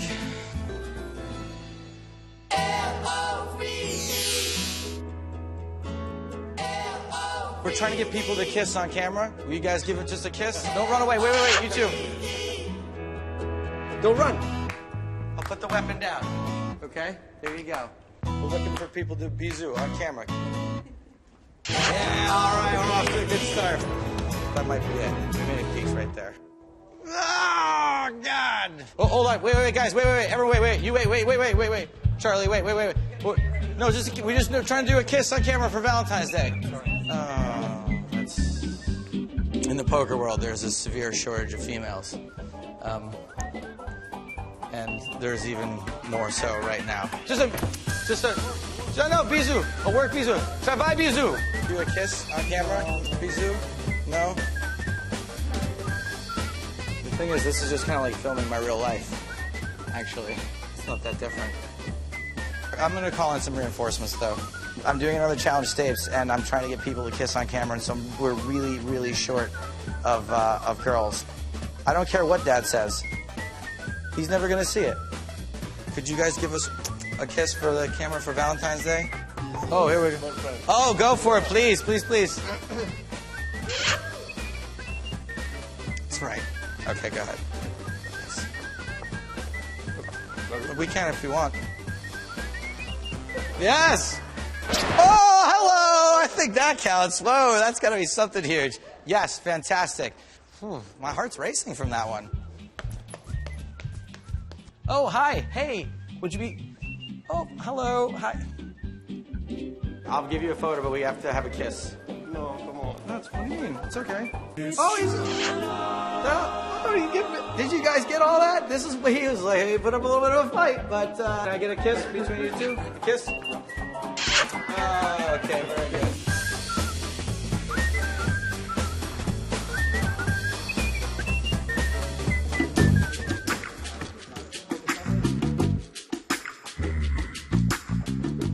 Look up. Oh, how you doing? Good. And I noticed that there's like a pretty lady sitting right over there.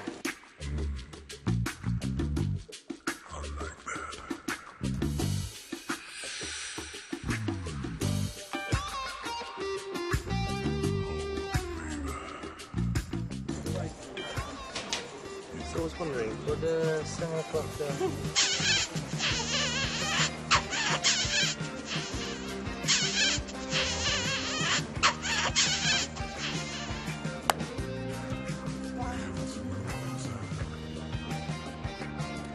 Come on in there, Christina. And also, there you go. 2 kisses on camera. This is a pretty good, I like his chances here. Josh, unfortunately, the rest is up to you. Well, we're kind of scraping the bottom of the barrel here, so one last resort. My eyes are up here, James. Look, I'm going to be honest, guys. It's been rough going out there. There are very few women around in general. Have you tried the Russians? He's too ugly. He's too ugly. Fantastic.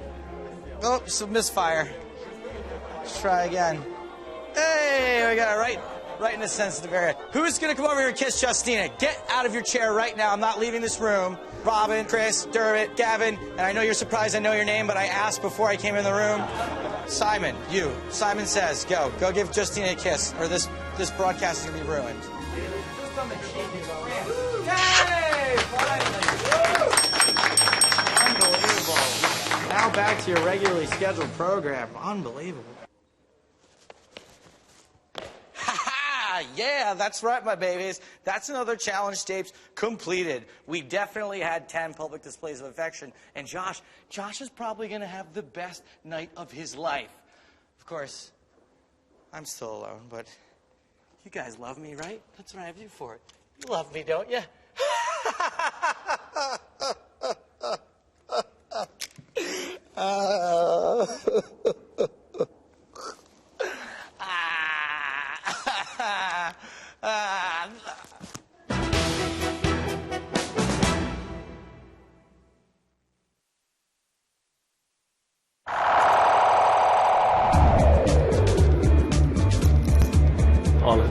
He does shove, and Milton calls. Kimo Kirko looking for an ace. It's a 10-7-6 flop. It has to come on the river. That is not one of them, which means Tom takes the title.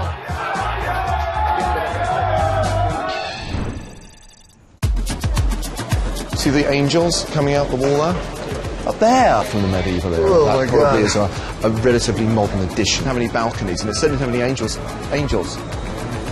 In fact, some of it's even older than that. Some of this dates back to the Roman era, which, if you think about it, is pretty amazing.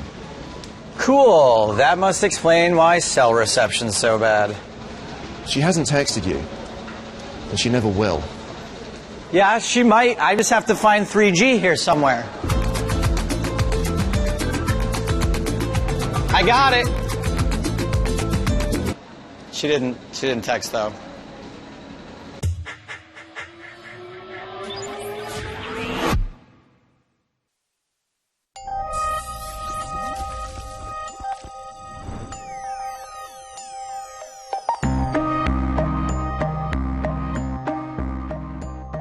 I had an interesting hand with Bryn Kenny earlier.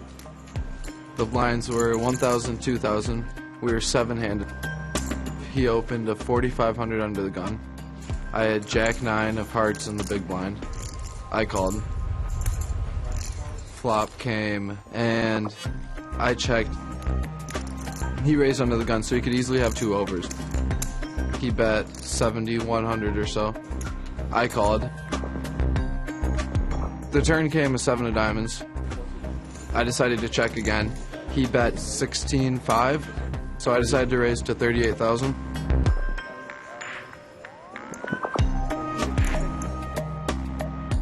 I didn't think he had a flush. He may have an overpair, and he double-checked his cards again. So it looked like he was diamond checking to see if he had 1 diamond. If he re-raises me there, obviously I fold. And if he flats, he could have either an overpair or he has 2 high cards with a diamond. And he flatted me. If an ace comes, I probably give up. Any diamond comes, I definitely give up, because it puts 4 diamonds, and once he calls my check raise on the turn, he has a diamond like 95% of the time. The river came a 4, which paired the board. If he bets the river, I think he's bluffing, or he's bet his overpair for value. And he's very good, and he could do that. So I decided to check, and he bet like 63.5, and I called pretty quickly. I was fortunate that he had king-queen offsuit. I just didn't think he was going to bet the river with the hand that had me beat. I checked to induce a bet, but I wasn't very happy about it. But the way I played the hand, that's what it came down to.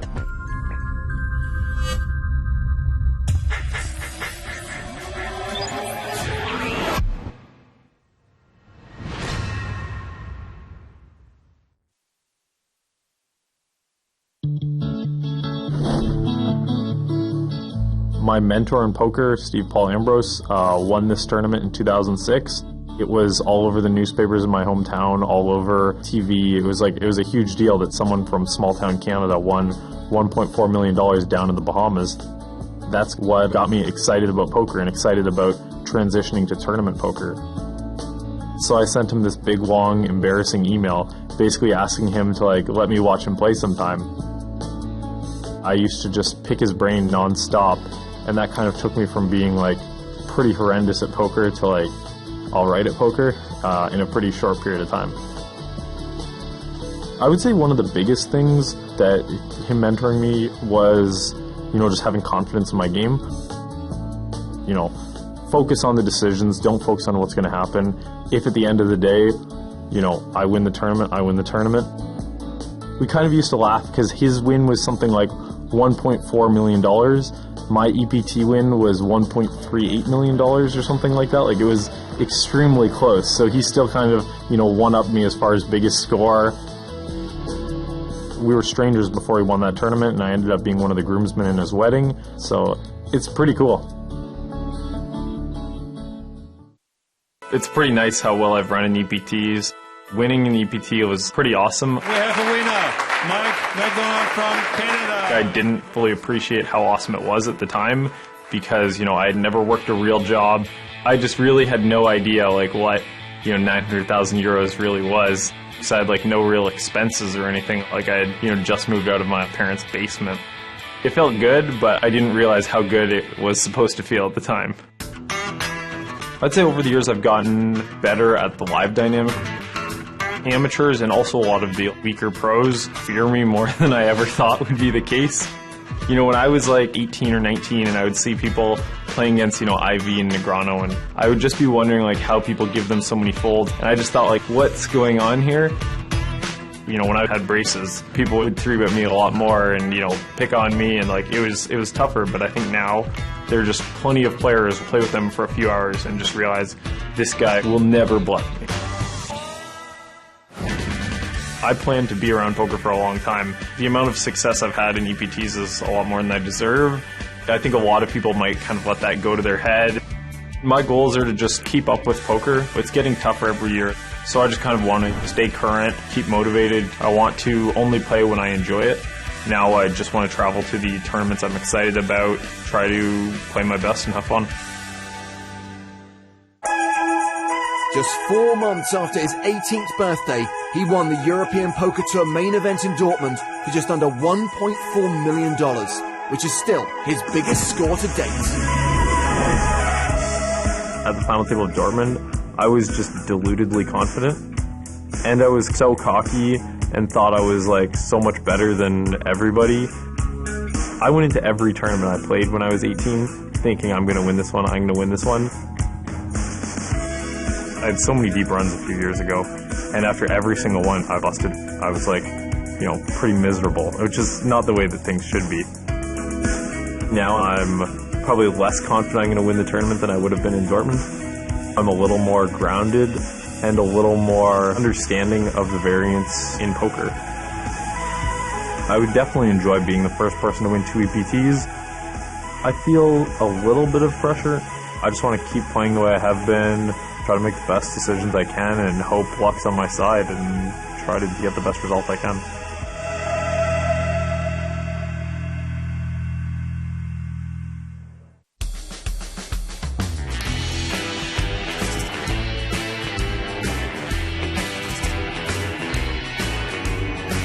Strange sounds in this ghost town.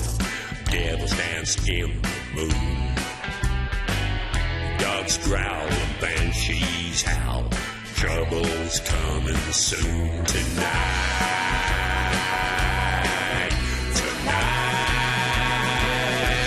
There's gonna be lightning, burning up the clock tower. It's gonna get frightening, 'cause here comes the witching hour. Here comes the witching hour.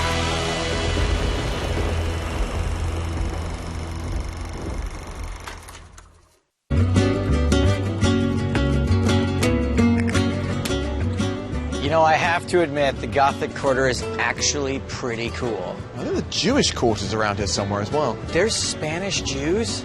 Yes, Joe, there are Spanish. Oh my God, you know what I just thought of? Pastrami burritos. We're still not in Mexico.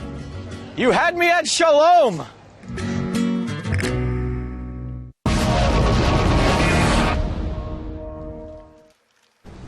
Welcome back to Barcelona and the PokerStars.net European Poker Tour. We are one level into day 4 of the record-breaking EPT 12 Barcelona main event here at Casino Barcelona. 96 players remain.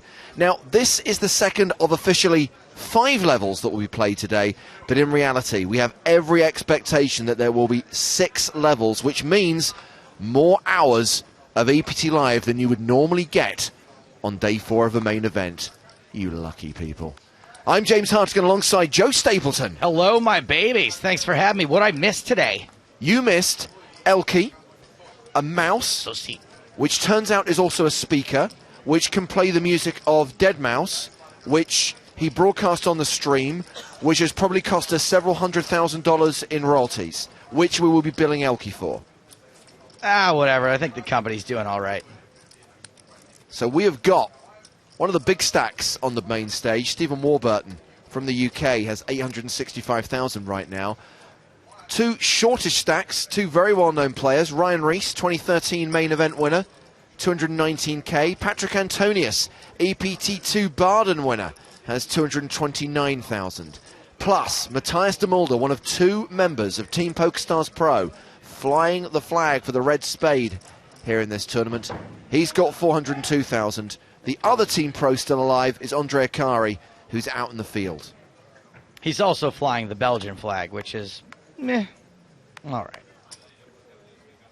So this is level 21, blind 6,000, 12,000 with a 2,000 ante.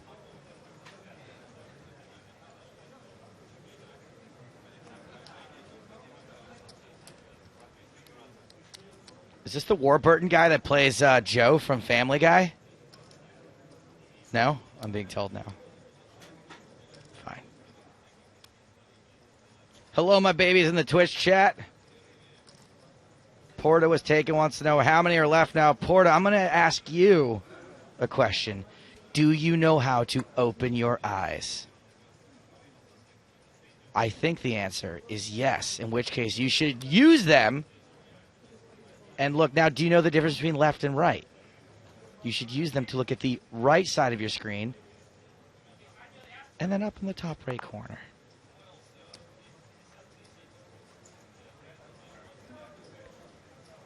Steven, not Patrick Warburton, opened this pot under the gun. Kober has been dwelling for a moment or two. Folds around to Ryan Reese, the greatest poker player in the world. Folds on the button. By the way, I'm going to stop giving him a hard time about that. He seems to have backed off that quite a bit, so no big deal. Just a fun little Ryan Reese moment. And Shagai has defended his big blind.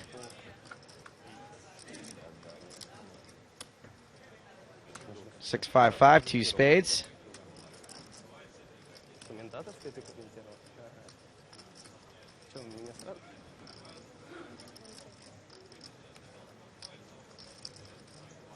Shagai checks to the razor.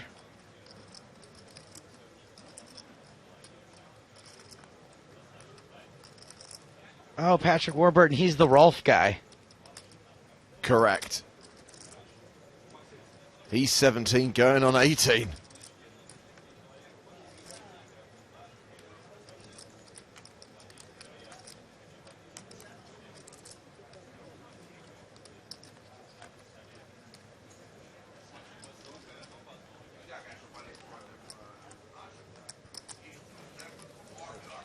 And C-Bet gets it done.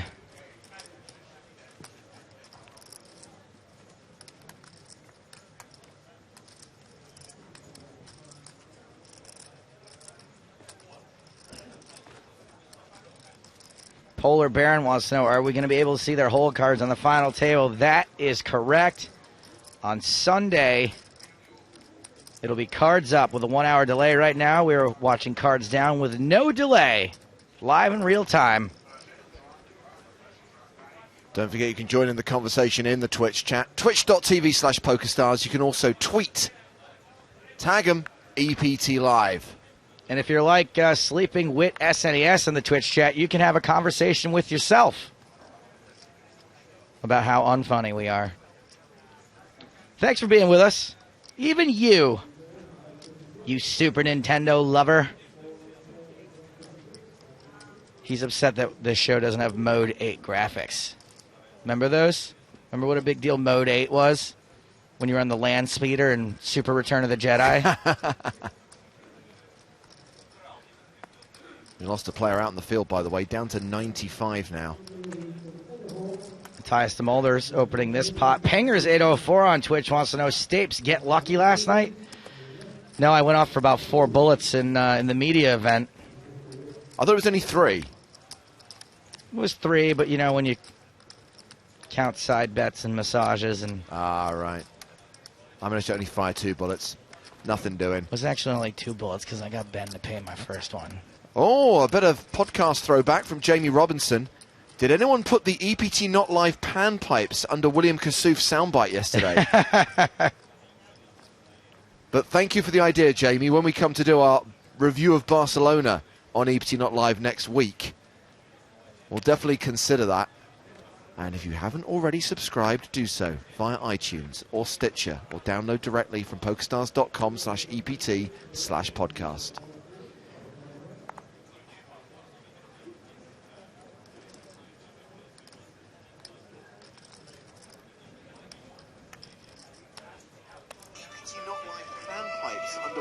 Soundbite yesterday. But thank you for the idea, Jamie. When we come to do our... Why on earth am I hearing myself in delay, Joe? We'll definitely consider that. I added some pan pipes to it. That was a brilliant bit of mixing that happened totally by accident because the stream was playing on my computer at the same time I was playing the pan pipes. But whatever, it worked out, yo.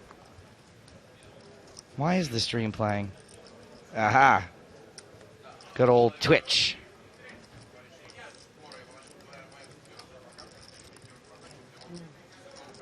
If you guys missed William Kassouf yesterday on the broadcast, the PokerStars blog put up a real fun clip of him yesterday. Go check that out.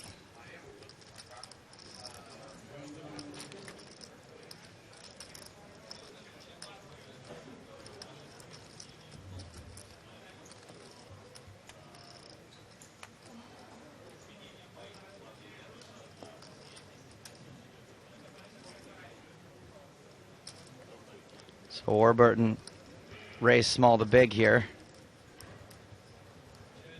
Nikolai foul defends his big blind. Blind on blind. That explains the sunglasses.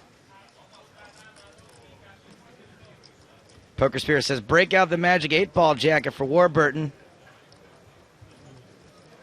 Chuck to the 8-ball. Ace, queen, jack, 2 spades.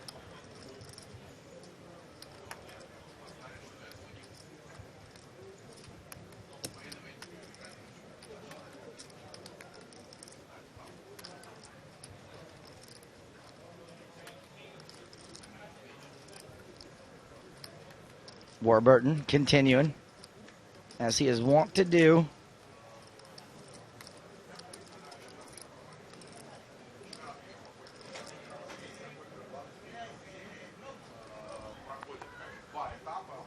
And foul. Looks like he's going to have a hard time giving Warburton credit for this. Very tricky situations, these blind on blind battles. Ranges are blown wide open.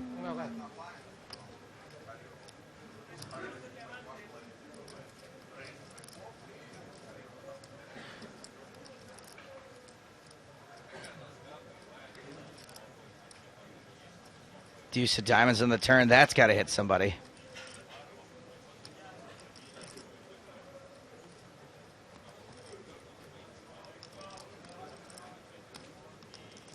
Hey, James. Varun wants to know if there's something wrong with PokerStars.tv/live. It hasn't been working for him since the break, and he can't hear, so please reply on Twitter. We should just reply on here.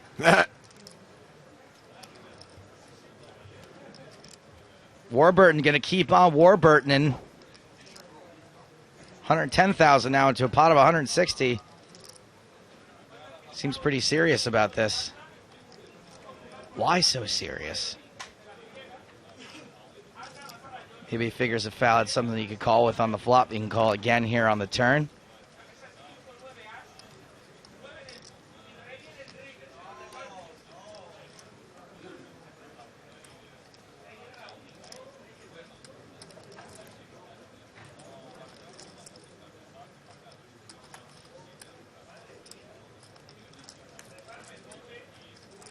Fairland says, why is Foul wearing my granny sunglasses? She's going to be livid.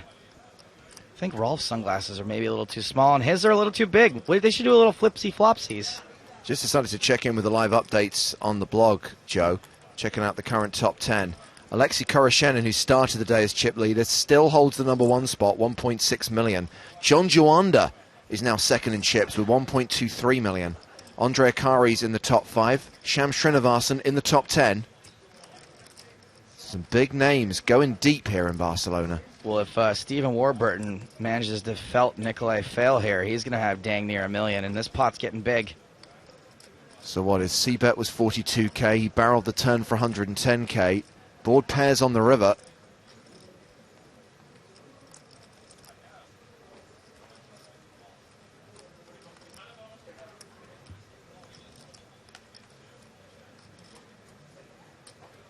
Kyle Bloomfield on Twitch, you've been noticed.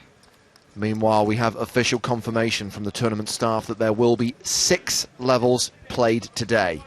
So at the end of the 4th level of the day, there will be a 75-minute dinner break and then 2 more levels played. So instead of ending at around 9 p.m., we'll probably be finishing around 11 o'clock this evening. Is that in time for EastEnders or not? Alas, no. You'll have to Sky Plus it. Oh, man.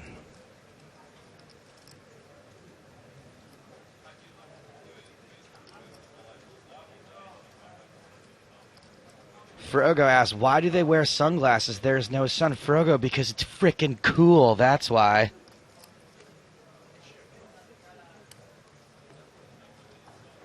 Okay. Check. Goes check, check on the river. Warburton giving up. Yep.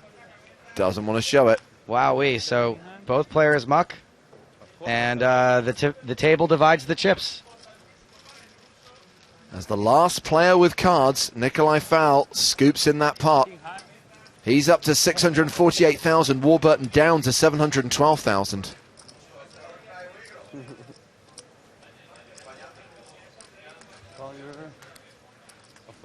Yeah?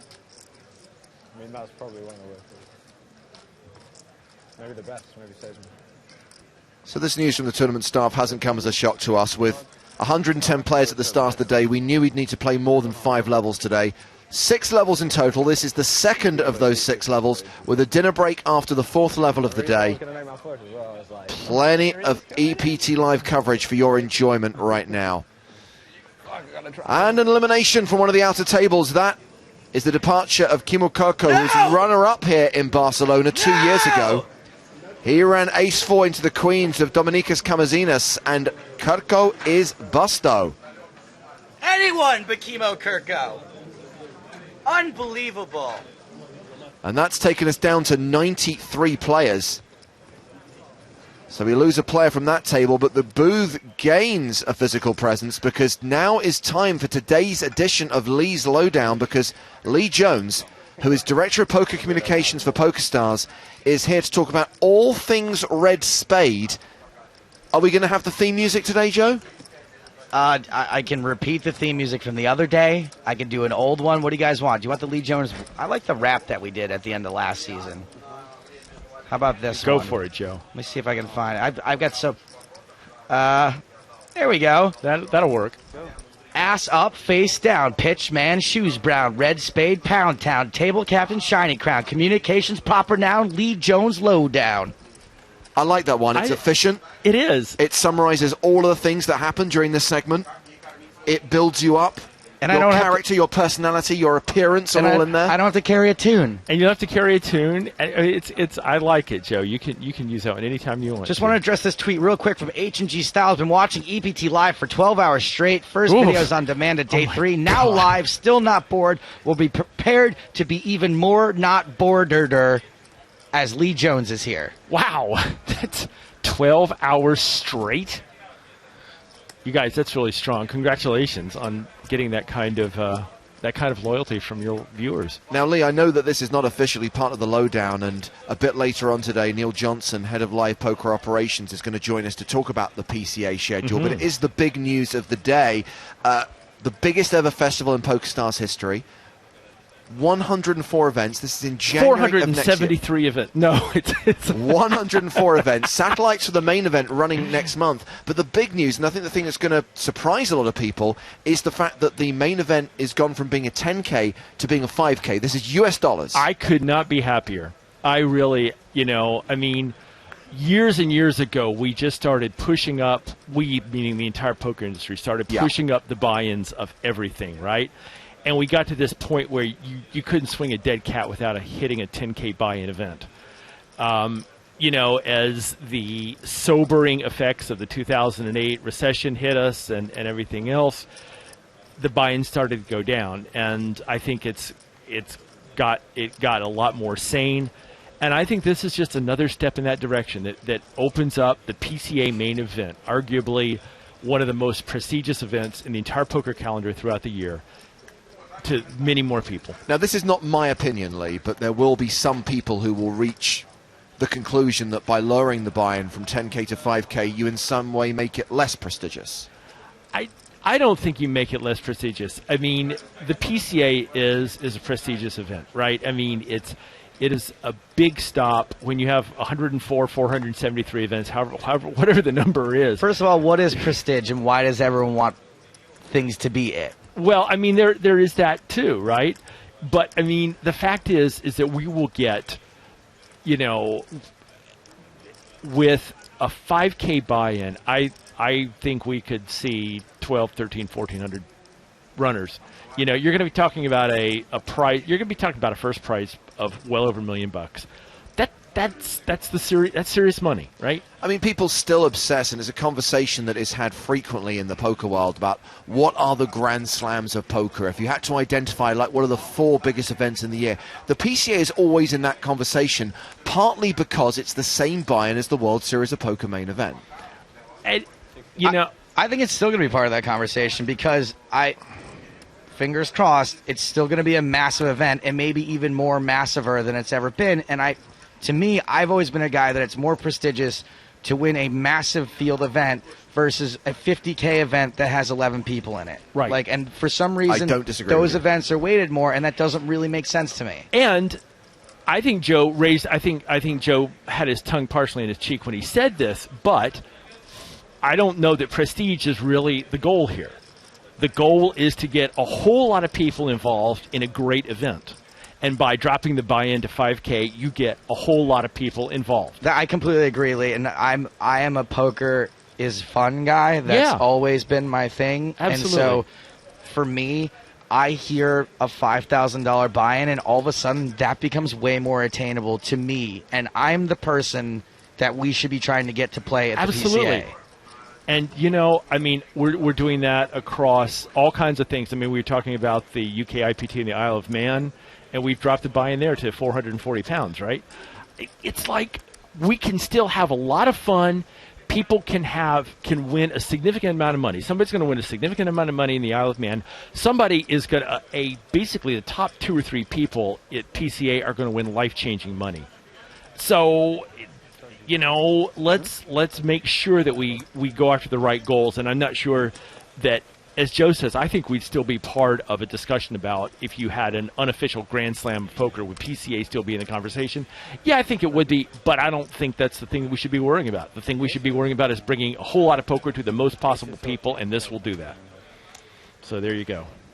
And Neil, and I think you'll see Neil Johnson saying the same thing. Yeah, we'll talk about this in more detail with Neil Johnson a bit later on today. We'll get into the gubbins of the lowdown in just a moment, but we do have a couple of eliminations to tell you about. Concepcion Taraconte is gone, and sadly, as is Liviu Ignat from Romania. You're Romania. But you're down in like the 90s, right? We're down to 91 players now. Not any 90s left. Okay, let's kick off the lowdown. First thing, we're going to start with the contest so people can start getting their entries in. What is today's competition, Lee? Today's competition is Beat Me at Words with Friends. I'm about to tweet out with the hashtag EPT Live the game that I'm involved in. It's my turn. I've got a play set up, and you have to see if you can find more points than I can. Okay. Okay. So you're not actually challenging someone to take you on at a game of Words with Friends. No. This is basically you need help because you're stuck. No, I've got a 60-point play. Oh, okay, right. Can you do better than a 60-point play in this game of Words with Friends that Lee Jones is currently engaged in? So you've tweeted that, right? Yep. Now, you can follow at Lee H. Jones on Twitter. Alternatively, if you search hashtag EPT Live on Twitter, you'll see Mr. Jones's tweet and the image attached to it. Yep, and your job is to send and I want you to know that because I am that kind of guy, I will not make a play better than the one that I came up with. Okay. I just want to see if our viewers can improve on it. Are you setting a deadline on this, Lee? Oh, How yeah. long have people got? We're doing like 5 minutes or something. 5 minutes? 10, let's make it 10 minutes. Got 10 minutes. It's, okay, we're going to call it 2:30 at 2:24 local. We close the contest. And again, if you can't improve on 60 points, don't bother sending it in. Wow. Don't even bother. Did you hear that? So we're just trying to just kind of filter the inputs already. So go for it. Now, in the meantime, we've got something cool coming up on those of you that are Twitch fans. Twitch fans, hands in the air. Like you just don't care. Like you just don't care. God. That's what all the cool kids are saying these days, Lee. Yeah, I thought that's what they said 20 years ago. We are doing WCoop is coming up. We've been talking about WCoop kicking off on September 7th, I think. And the fine folks at on the Twitch side of the house at PokerStars have come up with a thing called WCoop Replay. And what they're going to do is it's a cards-up replay of important WCoop final tables with commentary by various team pros. And it's going to be on the PokerStars Twitch channel. So basically, you can go to the PokerStars Twitch channel and watch the day after the final table completes. You can watch it cards up with some of our team pros actually doing strategy discussion and so on and so forth. Okay? It's going to be an uncut replay of the final table, including a bunch of no-limit hold'em tables. So we're going to have PLO and Badoogie and, deuce to 7, all that other good stuff. Well, and Lee, sorry to interrupt you there, but as I predicted, it's absolute carnage out there. Complete bust-out bonanza. Yeah. The rate of play has not slowed at all. Excellent. Jay-Z called it a bust-out bonanza. I mean, that's... What else can you ask for? That's Dermot, by the way. Jeremy Ausmus is out the door. Also gone. Thori Nordbo. Hey, more like Jeremy Outsmus. And Kitty Quo, who was the last lady in the tournament. Oh, goodbye, Kitty. Thank you, Joe. You have to do it like this, though. Hello, Kitty. More like goodbye, Kitty. Oh, is that how you do it? I didn't check the time of the time, but we start like, And I'd like to point out that the phrase bust-out bonanza was coined some time ago by the duo in this booth. Oh, well. That was all James. All right. And the other joke is that I said the action was going to slow down and we wouldn't see a flurry of eliminations. So, Lee, your contest is so popular that it's been picked up by Giveaway Direct on Twitter, and it's just an account that retweets giveaways. Awesome. Just awesome. Okay, so anyway, the WCoop replay, and there's going to be at least one final table every day, starting like September 8th through September 30th. So are these going to be not unlike the replays that we used to have on PokerStars.tv? Exactly.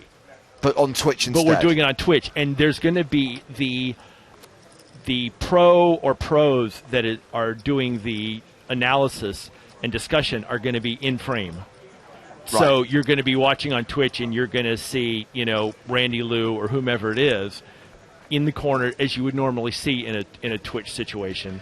And just to clarify, are these going to be completely uncut? Because generally the shows that we had on .tv were kind of highlights. Right, kind of 30 minutes. No, these are going to be uncut final tables. Wow. So you're going to see the whole thing. Yeah, I mean, it's going to be kind of, it's going to be for the junkies, right? I mean, this is going to be uncut, pure stuff. And I'm sure they can kind of zip through the hands that aren't as interesting.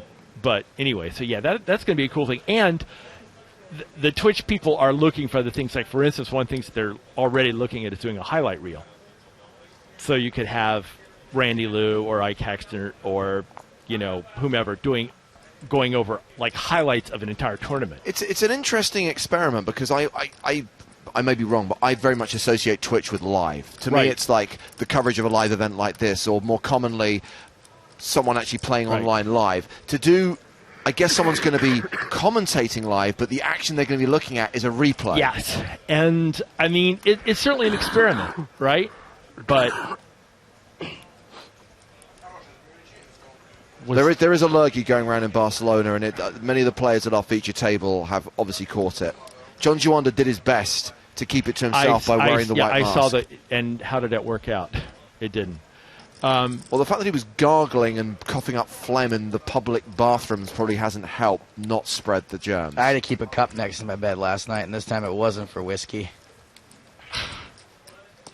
Now, Lee, your competition is so popular that it's been picked up by that the media are actually covering it. The Spanish press came here today to do a piece. Oh my God, Channel 6 is here? On EPT Barcelona, but now they're doing a live report on whether you can come up with better than a 60-point score in that game of Words with Friends. I think I like this person's answer just from seeing it. This one here. Does that count? Is that an actual word? I'd have to try that, but... Uze has a very good question for you, Lee, actually, about the competition. Helloing Lee Jones, can your competition is for only English? I can make Turkish word for genital disease. Big score. Uze, I almost want to award him $1 million play money points.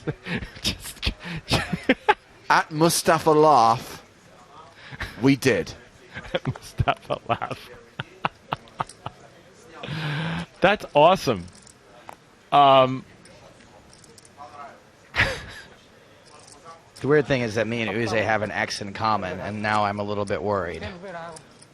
I thought it's a legit guy. Yeah, it's Uze from Turkey. Wow.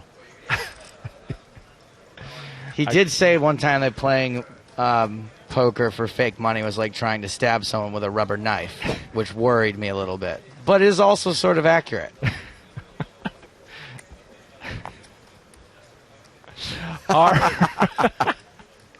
Thank you, Graphical Nick.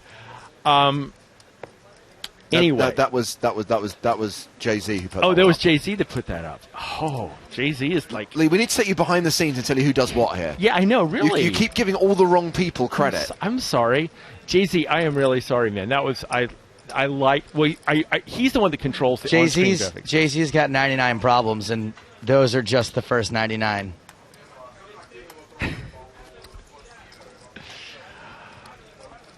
Anyway, so the WQ proof, and you're absolutely right, James, that we are still learning. Oh, we're going to an outer table now.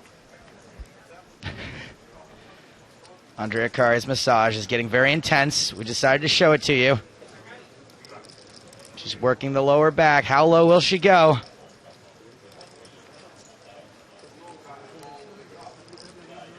She's definitely touching waistband.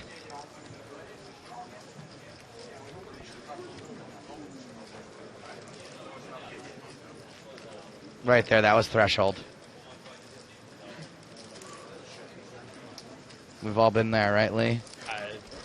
Speak for yourself. It was check, check. Tens?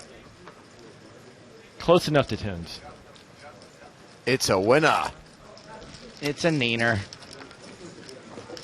And I think he was ready to call, too. So, yes, James, you're absolutely right that Twitch is really about live, and this is not quite live, and we're going to see whether it works or not. But, you have to try these things out. As you say, we've been doing replays of big final tables. We just run them. They're actually on the client, and people can fire up and watch, like, Sunday Million replays if they want to. We're just going to have to see if this works out. But I think it's a cool experiment to try, and this is one of these things where you run it up the flagpole and see who salutes. And if it's a huge win, then we'll do it some more. Quick mention of our colleagues on the PokerStars blog. Those of you who are interested in how that single-day high roller played out yesterday, the last 3 players playing down to a winner, a full report is now available. Follow them at PokerStars blog on Twitter. Click on the link. Alternatively, just go straight to the site itself, PokerStarsblog.com. That is also the place to be if you want up-to-date chip counts and hand histories from some of the outer tables. Warburton involved in yet another pot. This time he's defended his big blind from a fairly early raise. Koba was the pre-flop aggressor, made it 26,000. Went check on the flop, and now Koba's made a delayed c-bet on the turn of 28,000. And Warburton folds. Nice one, Cobra Commander. Meanwhile, Nick Cosenza on Twitter says, more Lee Jones on the broadcast. Dude is a boss. Agreed. Aw, thank you. Thank you. I don't want to say Lee Jones is a boss, but he's constantly asking me for my TPS reports. TPS? Office Space, 1999. It's okay. Sorry, I'm slower than... Lee's still catching up on the 90s. I don't watch TV. It kind of It's a movie, Lee. Oh, Lee spent most of the 1970s touring with the Grateful Dead, and so he's still catching up on a lot of things. Oh, if only. If only. Careful, one of these days I'm going to come out on the lowdown. I'm going to start talking about I'm going to go into a detailed review of the Fish Show, Joe. So then you'll be sad. I want you to talk all fish all the time, but Lee, as a PokerStars rep, you shouldn't be using the word fish. They're customers, okay? It's ridiculous. It's unprofessional. Even if it's spelled with a PH? Even with a PH, we know what you're trying to say. So the other thing to talk about is, and this is really cool. We are supporting research, and Joe, this is just going to give you a plethora of material. So just lock and load here. It's prostate cancer, UK. Please, Joe, no jokes. What, cancer jokes are off limits all of a sudden? Wow, move the goalposts on me, why don't you? Jeez, this is... It's like this company used to be fun. Yeah, now there's no material for you. Fine, go ahead. It's Lads Night In to benefit prostate cancer research. And PokerStars is running various contests, and we're going to be actually sending a winner and 3 friends, speaking of the PCA, to the brand new 473 event PCA in 2016. And this you guys will get a kick out of this. The Isle of Man, hometown of PokerStars headquarters, on September... PokerStars Island is becoming, on September 25th, because of a resolution in the Isle of Man Parliament, is becoming the Isle of Men for one day. That's what I've heard it's like on the Isle of Man, actually. No women anywhere. There's like 3 breeders, and that's about it. But anyway, yeah, so September 25th, and they actually did this really cool...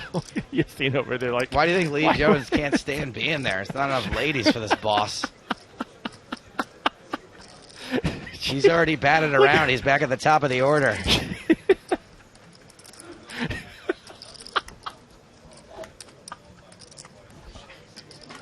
You've broken Lee Jones. Got him. If only the audience was full of Lees. God. Well, it was watching Houston, and it really, when she lost it, I thought, okay, fine. We've gone off the rails here. So yes, we are doing a bunch of things to support research into prostate cancer. I don't know if you guys saw it, but they went out to the National Sports Center gym thing at the Isle of Man, and they made the logo for the prostate cancer benefit out of humans. I saw the video in which Rick Dacey was interviewed. Rick Dacey was interviewed. Yes, basically, we've come from the Isle of Man office to put on these suits, and they're going to photograph us. Weren't a couple of really important PokerStars people in that photo? So when I finished with the lowdown, I managed to get the clip out of the video. Did you see who was in it? David Bazov. Yeah. And you get like a half second, and I said, there he is. Really? Yeah, and I screenshot it, and I will put that out on Twitter so you can see David Bazov in his suit. So that'll be the last thing you do as a PokerStars employee is tweet. You know, the fact is that the guy he was willing to get into one of these plastic suits as part of the whole thing. I mean, I think that showed enormous goodwill and you know, good fun on his part, and I'm going to tweet out the picture because he's in the video. All I'm doing is repeating already public information. I'm also going to tweet out some links to this stuff because there's all kinds of cool stuff you can do. You can win your own home game with Jake Cody hosting the game. And I'm actually going to be in London on the 25th, and I will be doing something associated with some of those games, like whatever Sue Hammett tells me to do. So that's going to be going on as well. Are you going to be table captaining the Lads Night In? No, I'm actually going to keep a low profile. And What? Impossible. Not a thing. Won't happen. Big horse at the table. Let's pick up the action on this hand really quick, and then I look, do like Warburton's the Lads Night In. is in He's in yet another hand. This time against his old nemesis Foul, and Steven raised this pre-flop. Obviously, Foul was the caller. Warburton continued to flop. At which point, Foul raised and Warburton called. Now Warburton's checked to the razor here on the turn, and Foul bets 112,000 into 242. And Warburton's calls. We've got nearly $500,000 in the middle in this pot.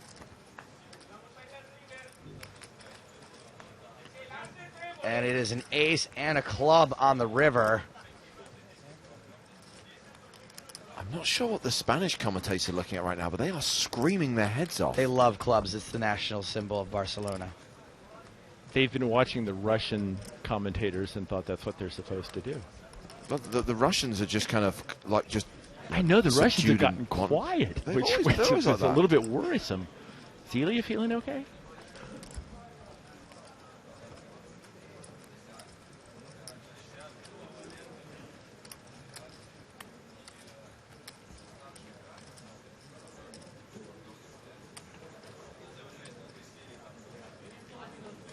So I guess your Words with Friends competition closed about 5 minutes ago, and we didn't even notice, right? That's exactly correct. Are you gonna look at these? Yeah, I'll get him, and I'll find a win. I'll be River right goes back with check, you. check. Warburton's got 2 black cards, but only one of them is a club. That's a pair of 10s, and that's good. Blimey. That is good. These two have just That got was- it in that for was each top, other. That was top pair, and gut shot You and don't every know if other you win kind of when thing. it goes check, check. So Warburton back up to 945,000. Nikolai Fowl down to 368,000. An average stack right now, 591k, with 86 players remaining at the 6,000, 12,000 blind level. Wonder what Fowl is raising the flop with. Maybe spades. Maybe just a total air ball. Maybe semi-bluff raised and semi-bluff the turn and then just brick the river when the club hit. Quick update on the chip counts. Koroshenin still leads. Dominikas Kamazinas second in chips with 1.4 million. Juanda third on the leaderboard. And on your screen right now are the stacks of the 8 players at our feature table. Stephen Warburton not among the top 10 right now. Everyone in the tournament top 10 has more than $1 million. He's getting close to a 7-figure stack though. Ryan Reese is dropping into the danger zone. Danger zone! With 13 bigs.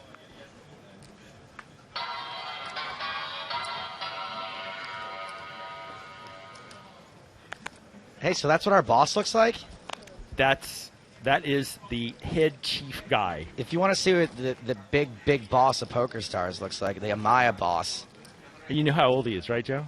He's like my age, Yeah, right? exactly. Exactly. He's like 35 years old. Billionaire. How much time does he actually spend on the Isle of Man, Lee?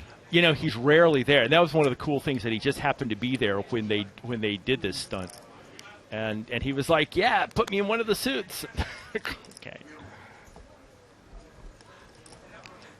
Patrick Antonius finally involved in a hand. All right, let me go quick chase down a winner here. I'll be right back. Did you know the answer already, or are you now going to take all the possible No, answers? I had calculate 60. I them? had 60 points loaded up. So all they had to do is the first person that beat 60 points. yeah, I mean, Okay. well, no, I'll take the best score that's higher than 60. Antonius versus DeMulder. Antonius continuing this 8-5-5 flop.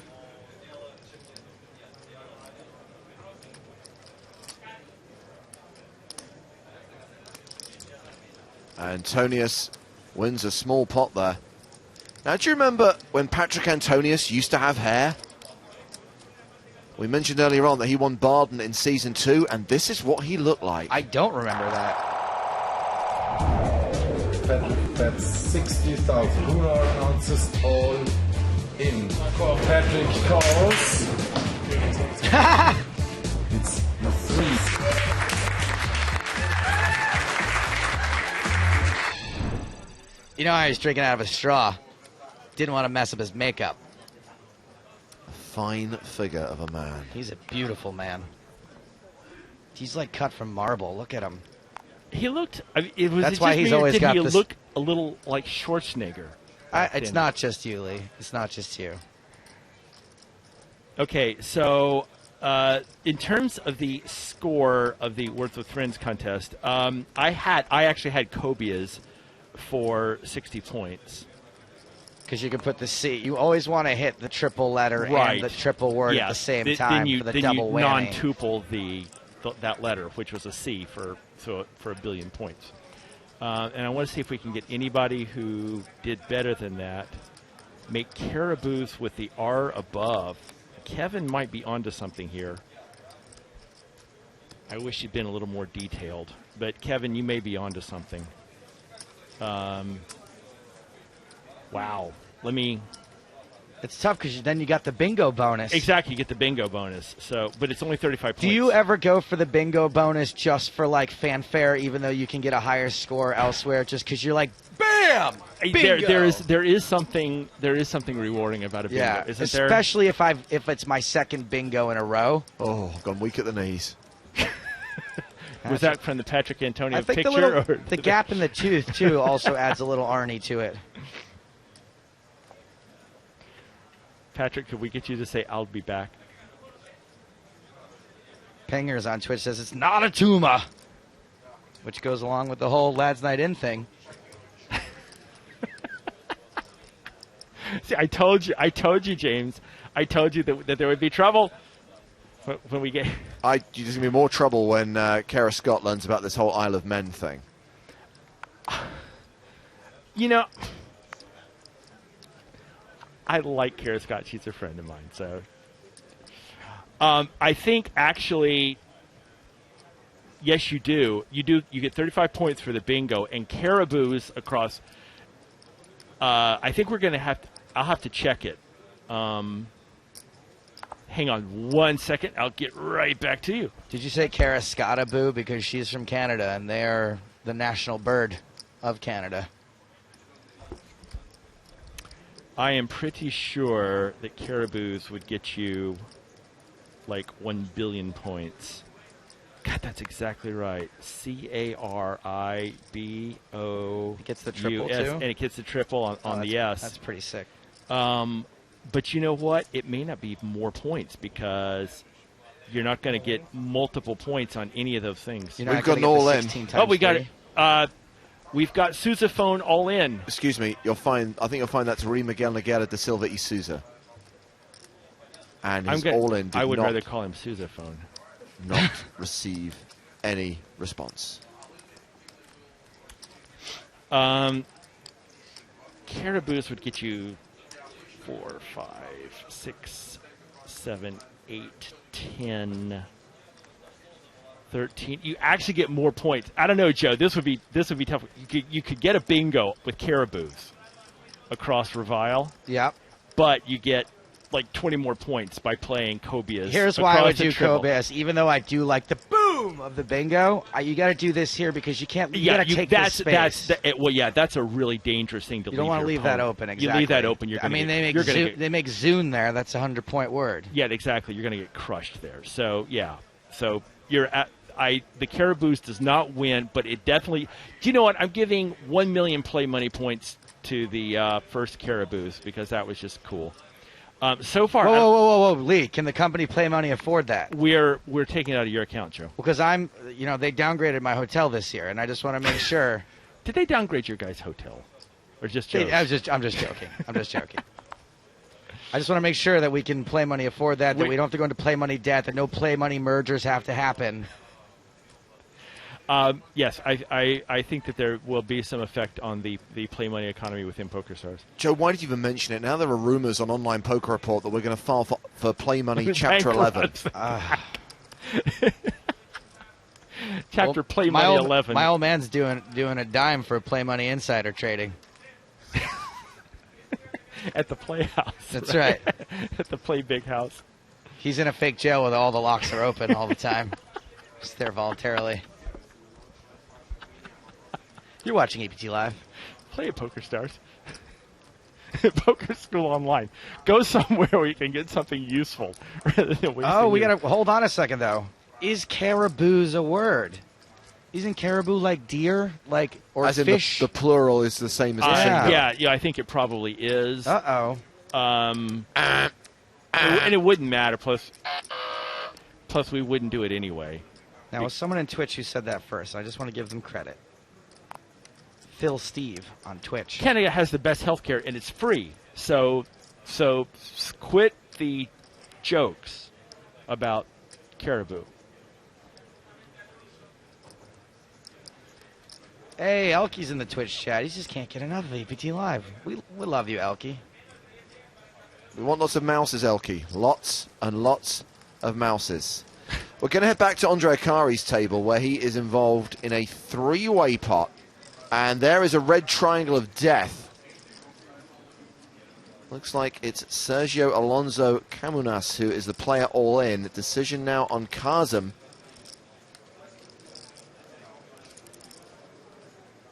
He folds. as does Andre. And the triangle of death goes back into the gun to be launched later. So, folks, I think the answer is that nobody managed to improve on my 60-point word. So, no. Well done, Lee Jones. You win an $11 ticket. Oh, there's the one problem. Just like you, I can't use it. So we're going to no $11 ticket this time, but we will give 1 million chips to the first person who, the guy who came up with the caraboos. Actually, it turns out not to be a word, so, like, sorry, everybody, you blew it. Are we sure it's not a word, though? Because I think it does accept deers sometimes. Or there's one word that, like, really shouldn't be accepted. I don't know. JT said it's not a word, so. Oh, sorry. So basically, we'll wait for somebody. I will check it, and if it turns out the caraboos is a word, I'm going to give 1 million play chips to whoever came up with it first. And I think that's pretty much the thing. I will tweet out the links to that to the various prostate cancer things, because that really is going to be cool. And, you know, Joe, you're just going to have to lay off the jokes for 1 second. This is a big deal, okay? Prostate cancer kills tons and tons of people. It killed Frank Zappa and a lot of other people, and it affects a lot of people's lives. Basically, if you're a man and you live to be about 75 years old, there's like an 85 or 90% chance you're going to get prostate cancer. So this is something really cool that PokerStars is backing. We're putting a fair amount of money into it, and, you know, Jake Cody is supporting it. And we are sending 4 people to the PCA, plane trip and the whole thing, on the back of this. So it's a cool thing, and I'm, you know, again, delighted to see PokerStars doing this. And I will have some tweets out very shortly. Just before you go, Lee, quick question here from Gritfab. This might be a question that's better put to Neil Johnson, who'll be joining us later on. Is there an estimate for when the location of the March stop of EPT 12 will be announced? Neil will be a better person to ask, but I think that the answer he's going to give you is we'll announce it when we are sure and we're ready to announce it. And we're not going to – our general policy on that is we're not going to set a date or a time that we're going to announce something, because basically then we're just setting ourselves up for failure if we don't make it. So, any truth to the rumors that North Korea is one of the options? It's une of the possibilities. Oh. Our thanks to Lee Jones, Director of Poker Communications for PokerStars.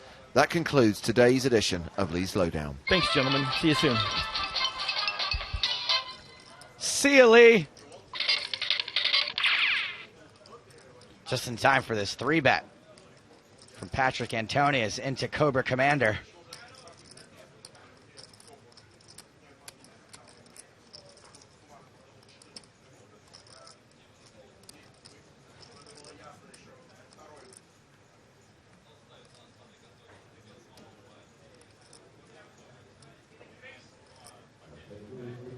I know who Thomas Lamash is rooting for in this hand. He was so Austria biased yesterday. It was crazy. I didn't realize how patriotic he was.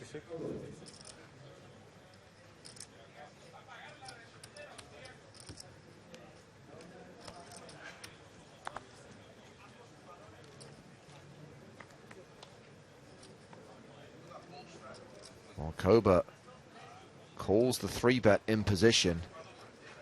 Ace, Trey, Deuce, flop with 2 clubs. Quick hello to Christian, who's just woken up in Miami and is preparing for the oncoming tropical storm by watching EPT Barcelona and eating pancakes and sausage. Pancakes.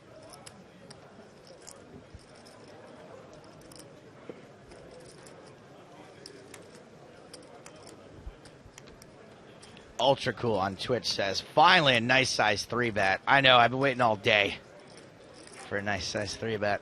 Antonius continuing for 55,000.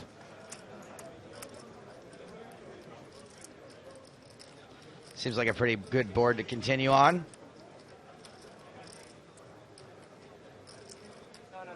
think Antonius is supposed to be more likely to have a big hand, 3-betting out of the small blind than Cobra is raising from the hijack, and the representation of that ace gets it done.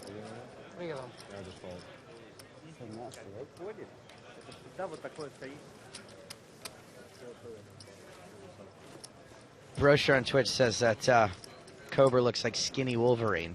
There's a little Jackman in there. Pretty annoying. Just looking in the PokerStars lobby, of course, there'll be a free roll this evening at 7:15 local time. We'll announce the password a bit later on when registration opens. But you can register right now for tomorrow's $1 bounty bonanza. This costs $1.10 to play. So much added money. Plus, you'll notice the little red spade against it now, because both Mickey Peterson and Jimmy Somerville are registered and ready to play with bounties on their heads. I'm really upset I can't play in this one. This is going to be the biggest one ever, right?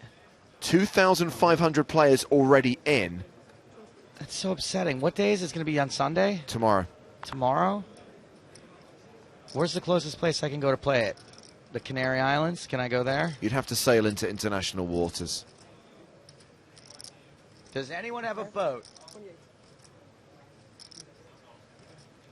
And don't forget, if you are a brand new player to PokerStars or have yet to make a real money deposit, if you use the bonus code PLAY1BBB, we will give you free entry to all 7 $1 bounty bonanzas across the season. That's $7.70 in value. If you make your first ever deposit on Stars, $10 or more, using the bonus code PLAY1BBB. Another 3-bet. This time. This one not as nice sized. It's not as nice. Well, DeMulder opened to 28K, and Rui Nogueira de Silva y Souza makes it 72,000.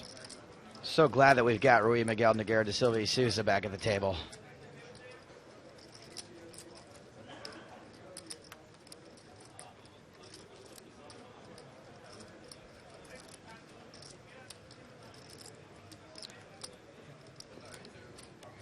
Sometimes it's just difficult to know what to think when you're facing a 3-bet from Rui Miguel Nogueira de Silva y Souza.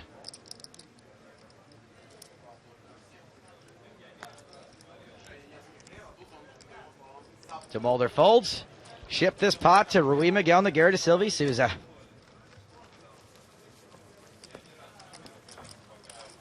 So you know how we get, so Matt Harper is the media coordinator here for the EPT, and we get emails from her all the time. We just got an email from her that said, in the last email regarding the side event, please ignore the paragraph regarding the €500 no limit turbo. Mad, we ignore all of the paragraphs in all of your emails. So really, the only reason I haven't read this one was to make that joke. So delete. Thank you, though. Your tireless efforts have not gone unnoticed. William Kassouf, everybody, the motor mouth. There he is. Hola. ¿Cómo estás? ¿Cómo te llamas? Muy bien, muy bien. Never We shall still in. at a loss for words. Well, there you go. Happy to cash. Happy to be here. It's been good. Just hold the My camera on motto it today, forever. This is the $1 million question, or should I say this is the 10K question. Whether to flick in the 10K high roller like a boss. Like a boss, that's what I'm thinking about. But I'll have to sell a lot of action if I do. And yeah, so I'm in an iron about it, but if I did flick it in, I did find out it would be like a boss, you see, so yeah, it's a bit out of my bankroll, but something different. I played the one in London, to be honest, but I did win a satellite into it, so it's too late for that because it's already started, but I've got until 12:15 tomorrow to decide if I sell enough action and get the money transferred through and flick it in like a boss and give the pros a speech, give them a spin, you know, why not? 10 bags, only money, innit? YOLO, only live once.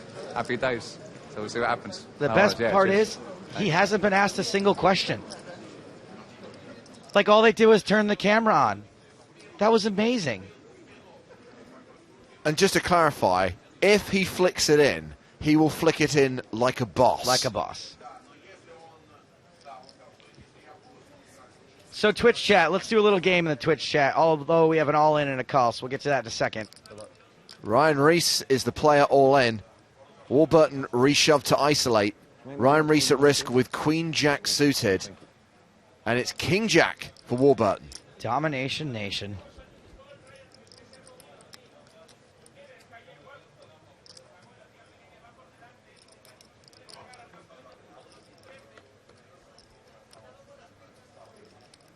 King on the flop. Although, we do have some gutter ball outs now for Reese. No spades, though. That's a bummer.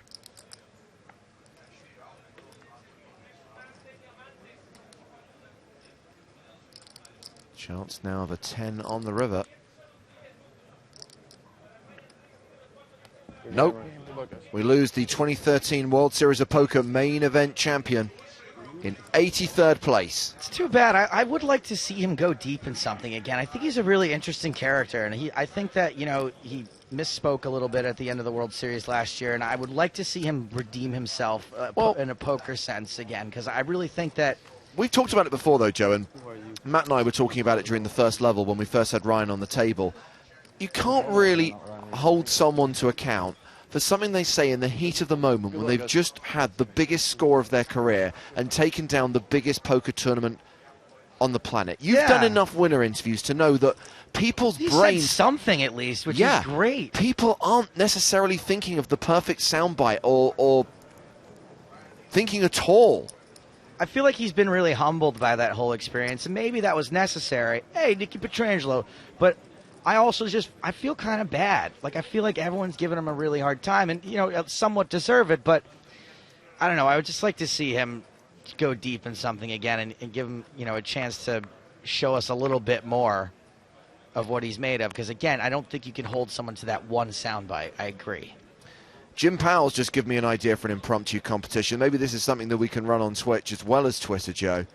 Jim Powell says, I just won a spin and go and signed off like a boss. What do you do like a boss? William Cassou flicks it in like a boss. But what do you do like a boss? I love it. I love that. Let us know in the Twitch. Let me know what you do like a boss. I'm going to award one prize to the Twitch. One prize to Twitter, James. You want to monitor the Twitter? I'll monitor the Twitch. Okay. Guess what, guys, on Twitch? If it's something I can't say on the air, you can't win.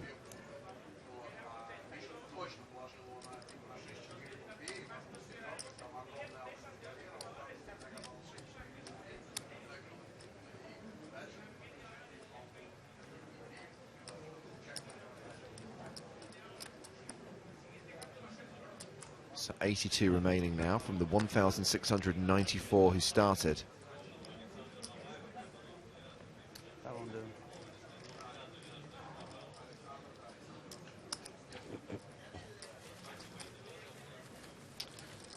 I kappa like the boss. I boss like a boss. Basically, the litmus test is going to be getting James to laugh. I meme like a boss. I swaffle like a boss. I eat some chicken strips like a boss. It's my favorite so far.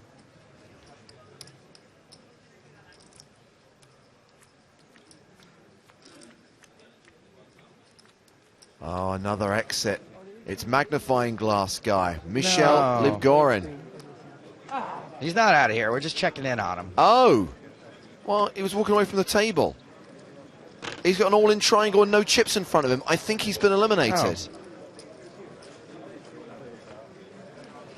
Yeah, that is a guy who's definitely just busted a poker tournament. Do you think he's going to have to inspect every euro under that magnifying glass to make sure he got paid the right amount? Because I would not trust floorman Kate. Not for 1 second. Don't make a mistake. I'm just going to read the good ones now. Well, my favorite answer on Twitter so far is from our colleague Matt Broughton. Failing like a boss. Was trying to put a new competition together called Chinny Chin Chin, which involves turning a photograph of a poker player upside down and drawing a face on their chin. That. You know, when I was a kid, I made a video like that with my chin monster, and my teacher liked it so much we showed it to the whole class. When I was in high school, actually. I gotta tell you, Twitch, you guys aren't really getting it done. I parent my kid like a boss. See, I like this one from KevMath because it's true. Tweet like a boss. That's what he does. He does tweet like a boss. That's just more factual than anything. Yes. Hugo like a boss. I toss pancakes like a boss. No. This isn't working. I keep my employees in check like a boss.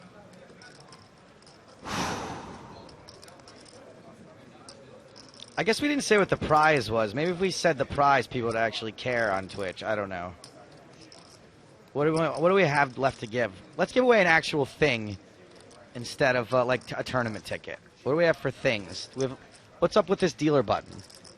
That's a card cap, right? A card capper. A PokerStars card capper. This is nice. It's got some weight to it.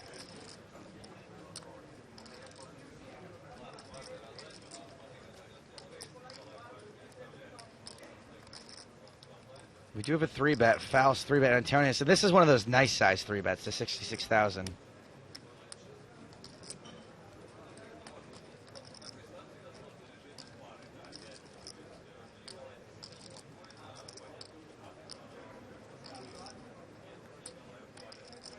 Okay, Sue74 on Twitch has one that I'm liking so far. I mistakenly calling all in with my headphones in, like a boss. It's not bad. Who is that? Sue74. The Twitch things go away really quickly, so I need to write them down if I like them.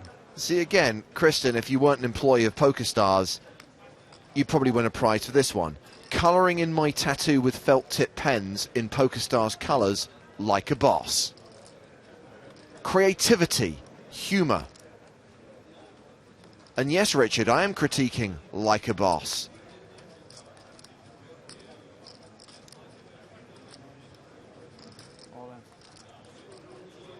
Antonius jams. All in and a call. And Nikolai Fowl is the player at risk, but if Antonius loses here, he'll be left with 142,000. Fowl with the best hand by far, aces. Antonius with ace-queen suited. Needs something dirty to happen.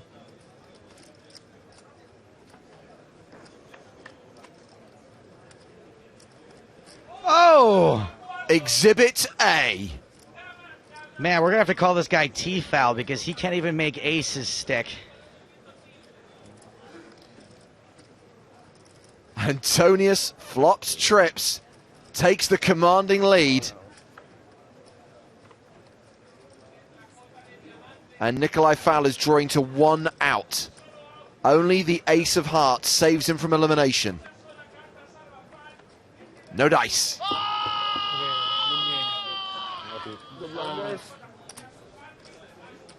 Richard tweets, now that was dirty. I crack aces. Like a boss. Patrick Antonius now up to 836,000.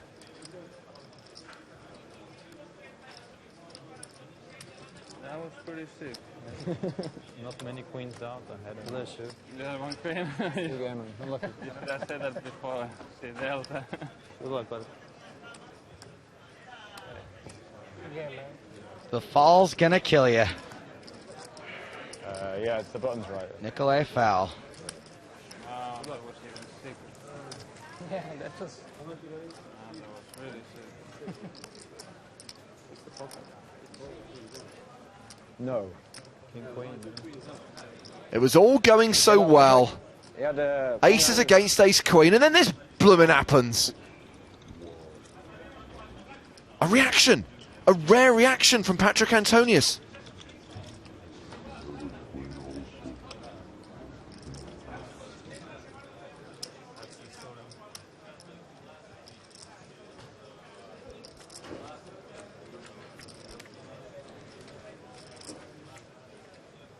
I mean, ace-queen suited versus aces is like pretty sick anyway. But. I'm really regretting setting this competition, by the way. You know what I mean? Like, I'm not going to lie, it's not working.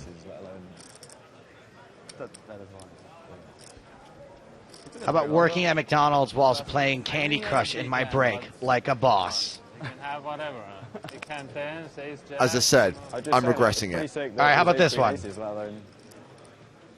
A cop pulled me over and said papers, so I said scissors, I win, and drove off like a boss.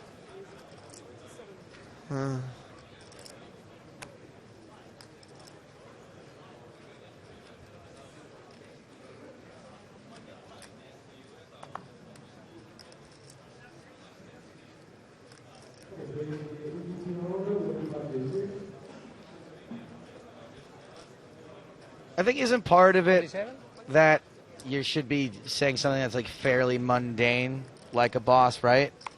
Like I always slow down for yellow lights, like a boss. That works. So far, we've had about 4 entries that work. Well, that was mine. Exactly, and 2 of the others came from Matt Broughton and Kristen. So no prizes yet.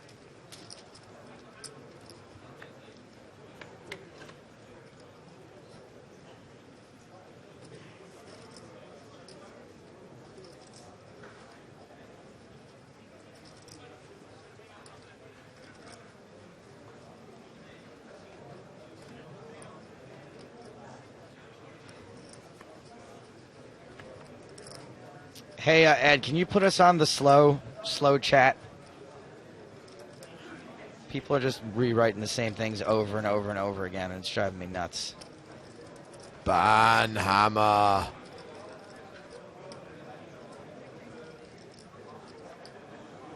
I think I can do it too.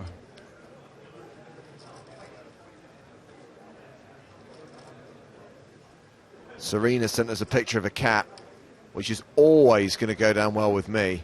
Serene says, it's my cat, supervising humans like a boss. It's high, probably good. What did you say? 8. It's a great cat, Serene. Is it British Blue? Come on. There was a British Blue that lived around the corner from me called Ted.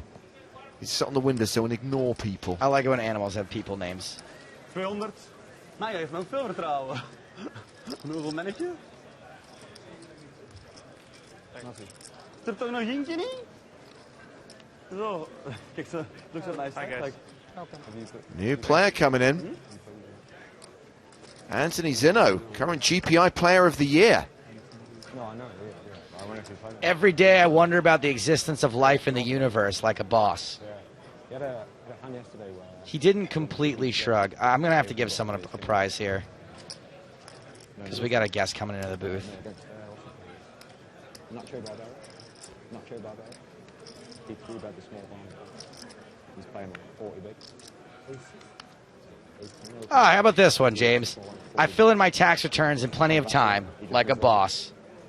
Whatever. We got to give a prize. Live by mottos, you win. By default. Might even be more than 40. Might be like... Can we give Serene a prize for her British Blue? Go ahead, you give whatever you want. Serene, because you sent a cat picture in, you win. Also, it was quite a funny line. So, at Little Miss Serene, you're going to get all the prizes we were giving away again? I was going to give away a card protector for Twitch. What am I giving away? Do you want to save these for the last day? Not necessarily. What's in the box? What's in the box? Joe's opening the box. Oh my God! It's a coffee mug.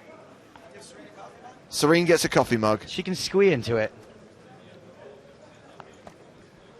Okay, we'll call it Serene Squee Cup. There we go. Ugh. Who's the guy who just said one?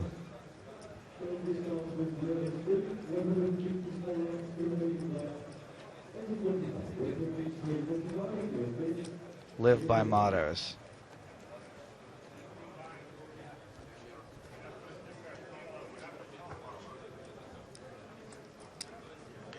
You see, Rob Collins, a little bit too late.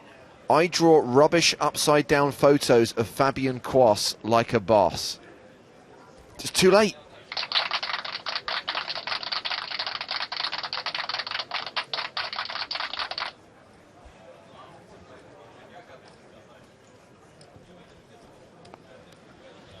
Okay, guys.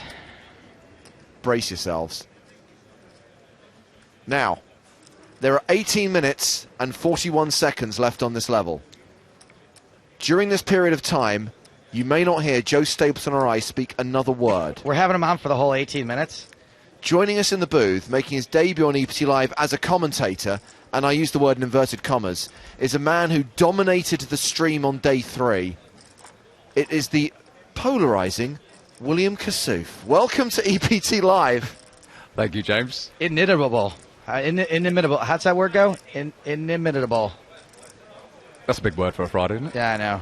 Is it Friday? Hey, it is Friday. It is. Front seat, Happy back Friday. seat. Which one will I choose? You got William the Friday Kassouf. feeling, Joe? I never know what day it is. Are you gonna flick it in like a boss in the 10K or what? I'm tempted. Well, you got to start of day 2 to flick in the 10K high roller like a boss. But I've got to sell some action, I think. I'm not rolled to buying for 10K comps. I did play the 10K high roller in London, but I did win a seat in the £500 satellite. So that was happy days. Played with some superstar heroes there, and Dan Coleman, Sam Trickett, and Plano won. Patrick Leonard, so that was good, and Max Silver. So yeah, fun times. I think there's a video there. Well, I got my iPhone in the pot, gambling with the nuts, like a boss, as you say. We're going to get back to Will in a second. Hold on 1 second here. We do have some action here. Shagai, the original raiser, 3-bet by Rui Miguel Nogueira de Silva Souza, and it's eventually a fold to the all-in. So what I wanted to do on Twitch, guys, Will Kassouf here says that he may need to sell some action if he wants to flick it in the 10K like a boss.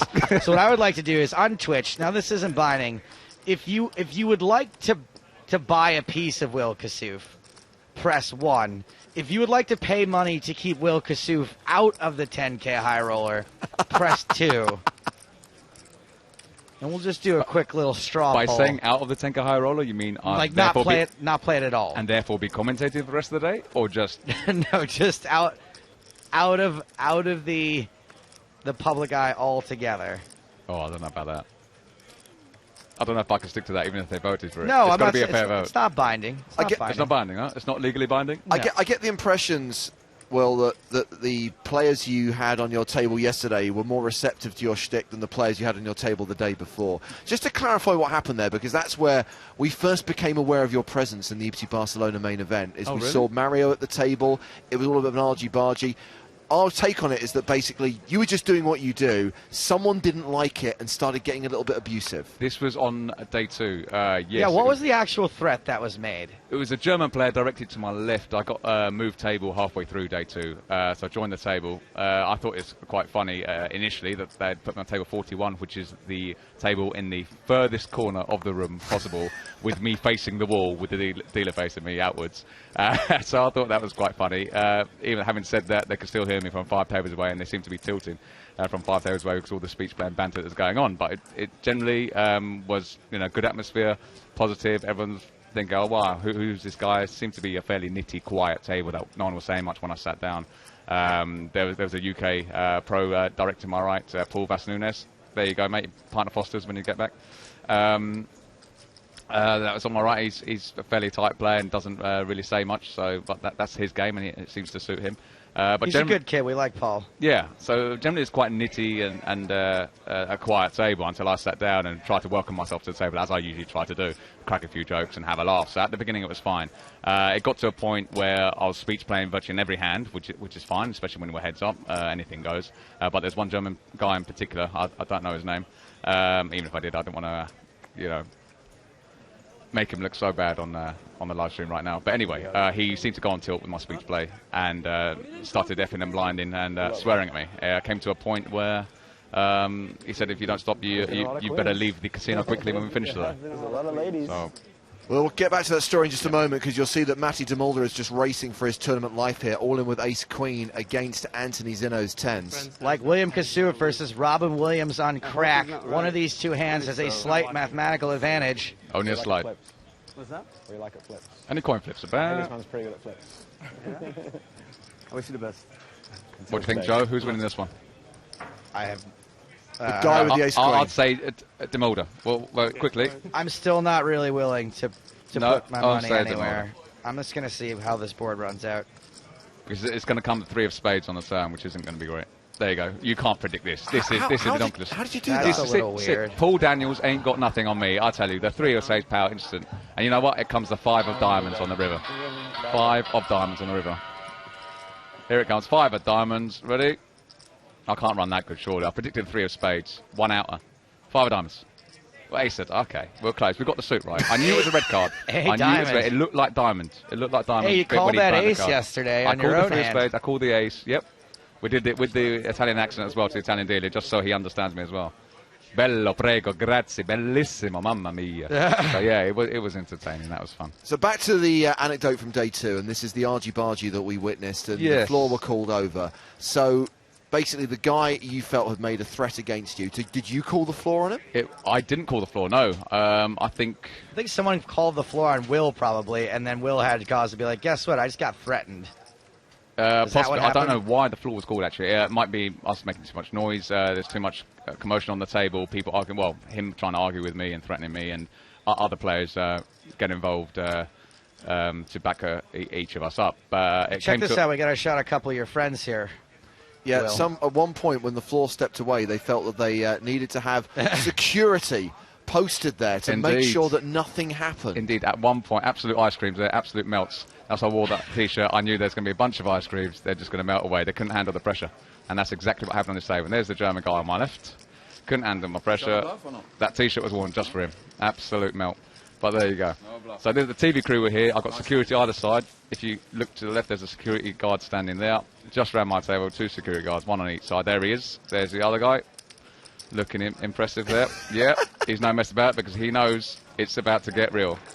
It's about to get real. So Someone's about to flip the table. Do you think that now speech play, as you call it, is a big part of your game? Do you think that a player has a right to ask you to knock it off, and that if that it can be taken too far, that maybe you wouldn't get a penalty, but someone could come over and say, hey, look, man, talking is allowed, but you're taking it to an extreme. Can you just cool it for a bit? Yeah, which is pretty much what he said initially, but in a more abusive and more direct and a rude way. If I could say, I said there's no need to be abusive or threatening on the table. But okay, I said I appreciate this point. I apologised to him, even though I haven't even played a pot with him, and he was just going on tilt because I was taking time speeching the other players in the pot, and I think he wasn't even short stacked. So I don't know why it was getting to him, but obviously he's probably one of those moody online nitbag keyboard warriors that doesn't play much live poker and just couldn't take the speech play and the banter in every single hand. It was giving him a headache, even though he had his earphones in. But my guess is he secretly liked it because regardless of him having his earphones in, he can hear everything I could say and responded perfectly every time I mentioned something on the table. But yeah, to cut to the chase, yeah, he became quite threatening and he says, yeah, you better leave the casino quickly. At the end, don't talk to me, and he starts swearing at me, which I won't repeat now. But you better leave the casino quickly because something's going to happen. Came to a point where, okay, so I shut down and said nothing for an hour. It came down to the last 10 minutes of the day, and our table was breaking. I hadn't said anything for literally a whole hour, just to keep the peace and not disturb the game, because the TD came over saying, you could be put down as slowing the game down and disturbing the game with the speech in every hand.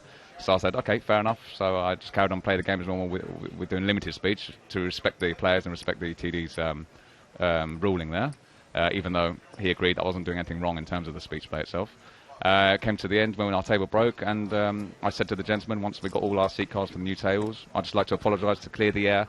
If I offended you or insulted you in any way, which I didn't think I had, then I apologise. He told me to F off, and I'll see you outside. And again? Which, again, after a whole hour of not saying a single word at the table to anyone at the table, and at which point 2 other players piped up at the table and said, hey man, come on, that's completely out of order. He has been quiet, he said nothing to you, now you're taken to the extreme, there's no need for threats like that. He goes, I can threaten who I want. So he was being all arrogant, and one of the guys even went as far as to say, well, if you threaten or do something like that and something happens outside the casino, you can get disqualified for the tournament. And the German guy arrogantly said, well, that's a risk I'm willing to take. So it's the first time I've had some kind of conversation like that, and it became quite serious. He likes you. Wait, that's the first time you've ever had a confrontation like that? A serious one like that, where he's giving me threats and wants to go outside, and it's a risk he's willing to take to start on me outside to get disqualified for the tournament. Yeah, I think it's all hot air. It's just to be the big man for the big show. But it all came to nothing. He got a formal warning from the TD. I think 2 different floor staff spoke to him towards the end of the day to give him an official warning, which is what he got. And we didn't hear anything after that. So it's all hot air, it's just talking. But still, one thing you just cannot do on the table is threaten other players at the table. It's really lame to threaten somebody. It is. I mean, you guys have commentated me before, and not within, it's not my style to insult or, go over the line in that respect. You might have seen it with Vanessa Selves and the rest of it on the videos, but generally I've been doing speech play to every player on the table. I don't discriminate. It's not just against ourselves or the big pros or for TV time. Look, I'm pretty fair to you. Like, you think at worst you're really annoying. Like, and that's... I'll take that as a compliment. It's different than, like, being a jerk or being insulting. Yeah, or I like to be entertaining. Threatening. I like to be entertaining. I'm not going to be everyone's cup of tea, but I try my best to be as entertaining and as funny as possible on the table when I am doing the speech play. So Like I said, I'm not going to be everyone's favourite player on the table, but majority of the people do enjoy the banter. It's lively, it's entertaining, rather than sitting there for 8-9 hours saying nothing with your headphones on and knitting it up. Well, this is live poker. You know, it's 2015, live poker. Welcome to Barcelona. If you can't, to be fair to all of these online knitbag keyboard warriors, if they can't handle the speech play in a live poker game, they should stay at home in their underpants and click on the mouse button, because that's all they're good for. But that's just my opinion. As we said, William, at the start of day 3, you had a different table draw. Of It was our course, feature something table. we can speak more positive about. Well, yeah, because obviously you had, like, Don Kim seemed to find you entertaining. You had a bit of banter going with Philippe Suki. Obviously, Dara's Shots come fired, across by the you way. before. But everyone seemed to take it in the right spirit. And It was even to the most extreme compared to if we went from one extreme to another, if you like, on day 2 compared to day 3. I mean, day 2 was a complete bottom of the pile in terms of how my speech play and entertainment session has gone on a poker table. It's like probably the worst feeling on a poker table that I've had in terms of my speech play and the erection I've got. Even against Vanessa Selps, it wasn't that bad. Did you say the erection you got versus Vanessa Selps? No, the reaction, Joe. Okay. Stop getting giddy. It's Friday, but it's not Friday night yet. All right? They both calm down. are applicable. Indeed. Peter on Twitch wants to know, if someone in Heads Up asked you to be quiet so they could think over their hand, would you respect that? Yes, and I have done, which is exactly what I did on the table on day 2, and I respected that fact. I went even more overboard than that and stayed quiet and silent for pretty much the whole hour. The whole of the last hour, said nothing. After which point our table broke, and like I said, I tried to apologise to the guy to clear the air, to try to be the bigger and better person and be reasonable. And if I did offend him in any way, which I didn't think I had, then I apologise. He still told me to F off, and he wanted to see me outside. So, you can't please everyone. You can't please everyone. Some people want to be nasty like that on the table, which is totally uncalled for, then so be it. Most commonly asked question, William, because obviously you prompted a fair amount of commentary. The most commonly asked question is, are you really a lawyer? I am. I'm a solicitor by profession. Qualified a few years back. Worked in a law firm, 2 different law firms for 2 years. But after the second year, I had a big result in the Irish Open. Thanks for bringing that up.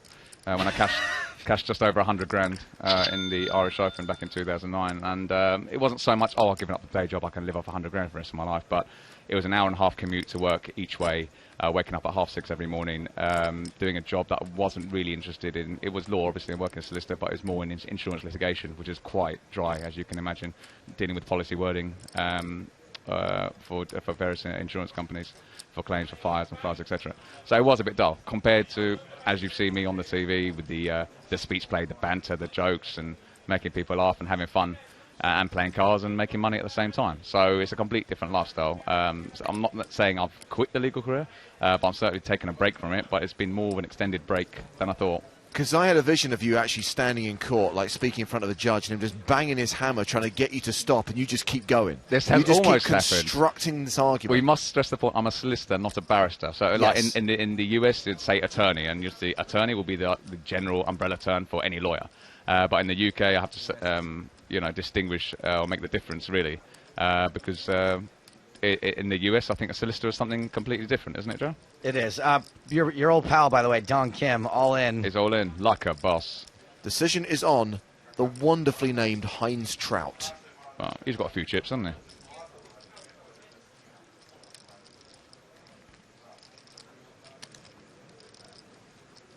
Is this the new look? Sunglasses on their heads? There's 2 players. They'll bring the sunglasses, but put them on their foreheads. Maybe just on Fridays. It's not Friday night yet, though. That's not Friday yet. Okay, maybe that's why.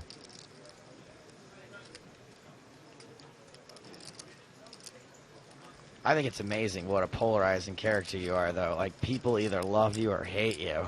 Well, yeah. I think they generally tend to hate me when I first sit down at the table, but generally, in most cases, I think it's within 2 to 5 days. They've added me on Facebook, liked my comments, followed me on Twitter, and the rest is history. So there you go.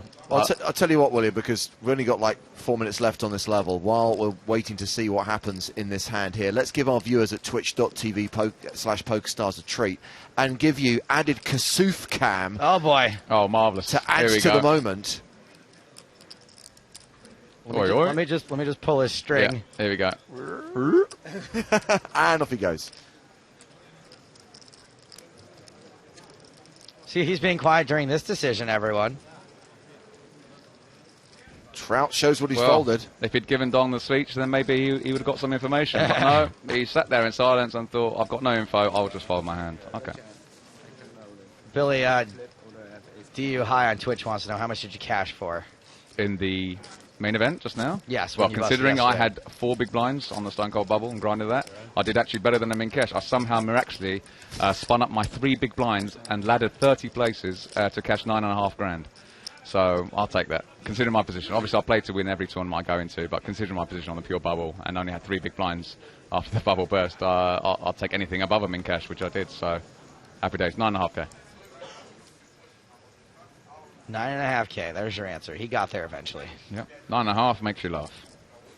Proper Wedged wants to know, ask him if he'd give his chat to Ivy. Is there anyone that you wouldn't? No, like I said, I don't discriminate. It's not just against Selps. I don't try to victimize her or pick on her just because she's a big name pro. I'll give this speech to anyone and everyone on the table, whether it's outer table, feature table, whatever table. It's a big part of my game. I've been doing this for the last 10 years. I've been doing it full time for the last 2.5 years. And anyone who knows me can ask. I'm sure there's loads of people on Twitter who've given me positive feedback. I know there's a few haters out there. But haters going to hate, bitch is going to bitch, but baller's going to ball and punter's going to punt. So, you know, each to their own. But majority of people have given me positive comments, and the people that do know me will tell you for real how it is. And this is just me and just my character, really, my personality. Because they do say how you play poker depends on your personality. And I like to say I'm quite an outgoing, sociable kind of guy. And that's the way I play my game. Message to you, Will, from Phil the Tower. See you in Luton, and good luck for the rest of the trip. Indeed. Thank you, Phil. Big up Tower. All the way from Blackpool. Oi, Blackpool, oi. England. Oi, oi, there you go, Joe. Oi, oi, you're learning. Any coins about? Coined. It's coins, Joe. Any coin? You have to do it in coined English about? accent if you're going to speak I don't something. I don't do English accents. Unbelievable. When you next come to London, by the way? I'll be in London as soon as it's over. The day after this, I'll be in London for a few days. You got some comedy gigs coming up? No comedy gigs. No, I only come to London for a couple days just to do work now, and I haven't really figured out if I have time to do comedy gigs while I'm there, because it's like I pack like 2 weeks worth of work into 3 days now when I come. So Oh, it's, okay. Okay, I thought your comedy was that good, that comedy is the day job and this is just an extra hobby. No. No? No. Oh, it's the other way around, is it? I'm still. I've only been doing stand-up for about a year, so. Okay. What How's they it been say is going? it takes 3 to 5 years to get 3 good to at 5. it. But Sound I'm like a bad decent beat. at it. James has seen me. A couple people out there have seen me. I'm not bad. He's good. He's very good. Very good. Very good. I'll have to come and see one of your gigs then. Yeah, I don't know. Maybe we just, you sit in the back or something. I'm Actually, just kidding. like- I don't. Mate, I'll help I'm you. not. From, I'm not worried I'll about heckle you from outside. You'll still hear me. And you're going to have to respond. I'll make you respond to each heckle as well. Otherwise, it doesn't count as a great comedy gig if you can't respond to every heckle. I'll make sure I bring the 2 security guards that were standing by your table. Bring as and many security guards drag as you you want. out. Well, this is going to be the last hand of the level. It was limp pre-flop. We saw a Gibbons from Zino. Antonius, but 25,000 on the flop, got raised by Zino. He's called the raise. Is Cobra going to call as well?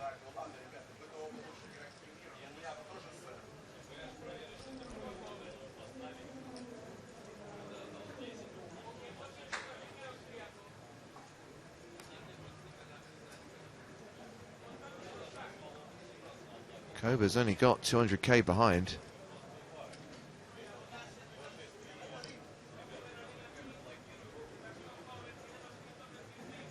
He's thinking about it. Do I want to ship it last time before the break? Or do I want to update my Facebook and say I made it to the next level? What's the current payouts at? Where are we at? So where are we at? With 78 players remaining, we're paying 15,600. And the next jump is when we get down to 71 players, and then we go to 18,320. As you can see, most of the players filing out of the room as the tournament clock ticks over into the second break of the day. So we've just completing rather, the second of 6 levels that will be played on day 4.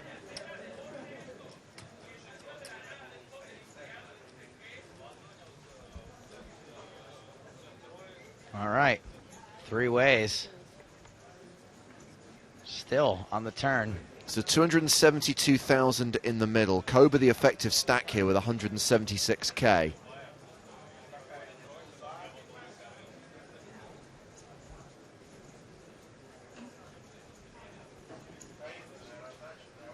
Are you as talkative in real life, like when you're not at the table, like your girlfriend, she puts up with this?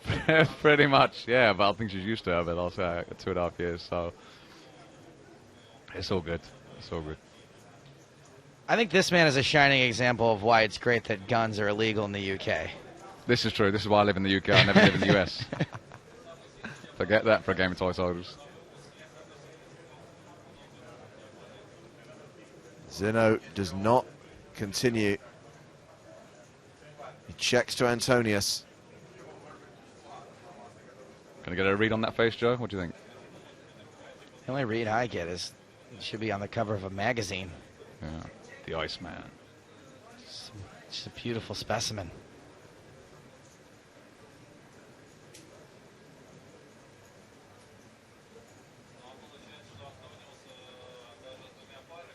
I mean, Patrick's one of those rare individuals that he's such a boss, such a legend that, you know, he's up there in the pantheon with like Ivy and Negreanu, guys that like, it's really tough to get a read on them because they're not really playing, they're not singing for their supper anymore. So there's a lot of people where it really matters to them. I'm not saying it doesn't matter to these guys, but like it's just such a drop in the bucket for them. It's any one tournament is like, man, whatever, and they can play with that sort of reckless abandon. Like, I'd be shocked if this guy's heart races playing in a 5K tournament anymore.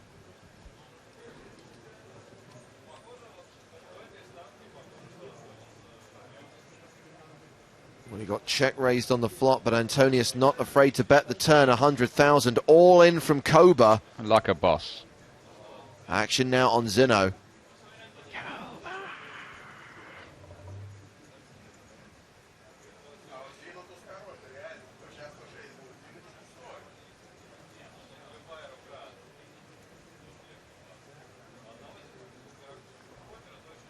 So once this hand is played out, we will be on break.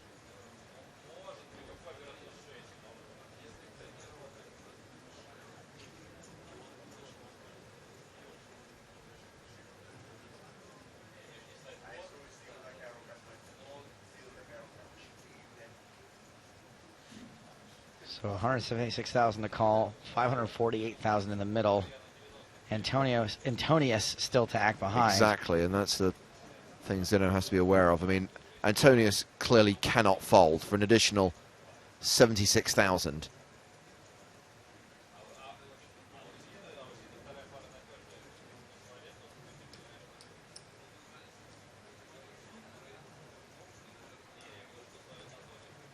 The Mad Turk gets in touch on Twitter to say that Koba has ace-jack. Zeno reshoves. Well, now Antonius can fold.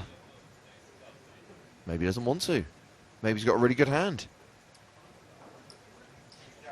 He's just not mathematically obligated to call anymore. Absolutely.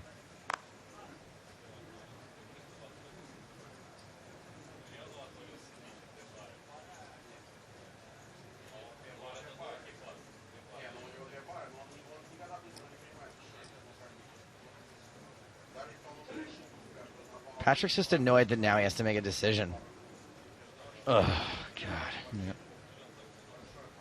Now I must think about this.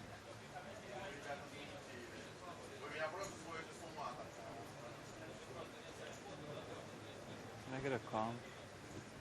And Tony's asked for a count of Zeno's stack as Tony Unsworth tweets, "I'm watching on replay and entering the competition anyway, like a boss." Oi, oi, I like to hear it.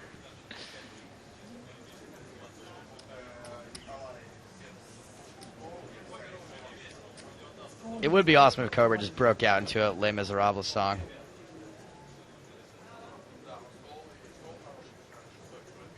So now it's 317,000 to win 724,000, just about 2 to 1. Right?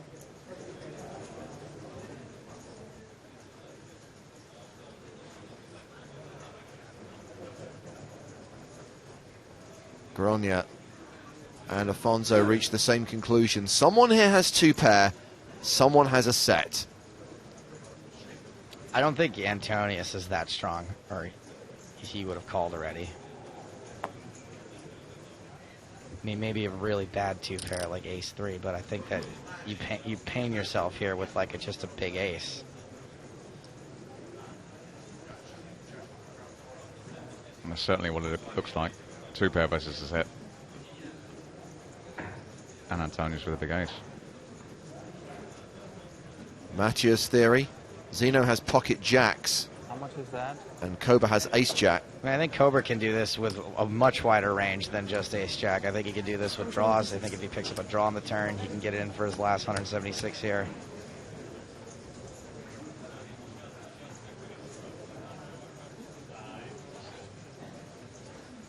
I think he can do it also with a big ace, knowing he doesn't have like a ton of fold equity against Antonius's bet. He can hope Antonius will call it off with a worse ace. He certainly can be strong also, but... And it's worth remembering, by the way, and thank you to Ubaid for reminding us of this, this was limped. Remember? There was the Gibbons from Zeno. Antonius called as well from under the gun +1. Koba got to see a cheap flop from the small blind. I have a food on this break. It's so sick. He just wants to eat, guys. He needs protein. Look at him. Give this man his salad. It's always so sick when you've got a big decision. So sick. And not one but two players are all in before you. Limped what pot, do you do? huh? Yeah. Could it even be set over set here? I really like Ant for 2-pair at worst. I really like him for a set.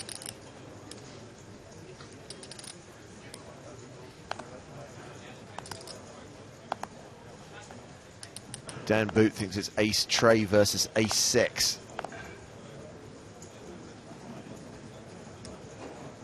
Dan says Antonius is just Hollywooding. I don't think that's I was going to ask Joe, you should know. How many miles from here to Hollywood? I don't think he's the type.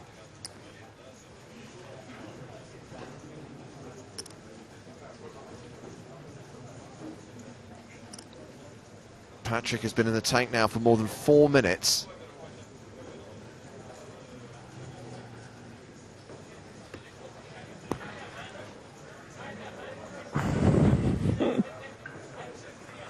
I mean, how can there be 3 big hands in this hand? And so, yeah, since it's a limp pot, I don't like him as much for a big ace anymore. I don't see why he doesn't raise it. I don't see him not raising ace-jack. I don't know. How is that possible? Now I kind of like him for bottom set.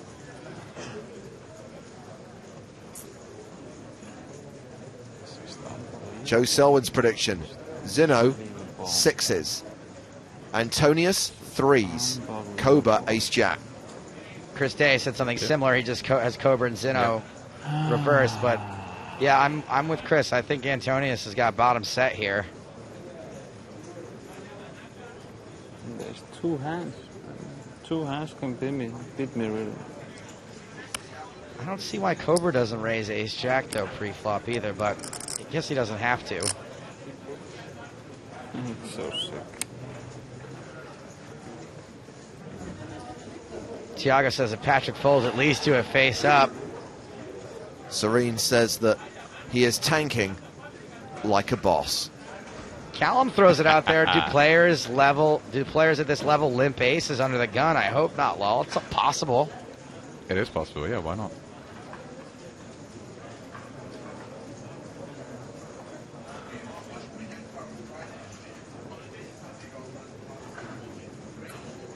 Patrick's just wondering, can I fold bottom set?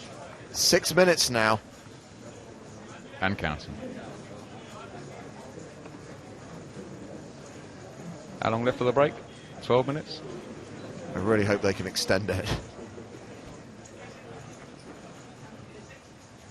Don't worry, Patrick, you've got 12 more minutes to tank, and you go straight into the next hand. But his food's here, William. His food's here. Oh, he can eat. He could deal with this hand, and... My food's here. My food's here. Winner chicken dinner, eh? Must be nice.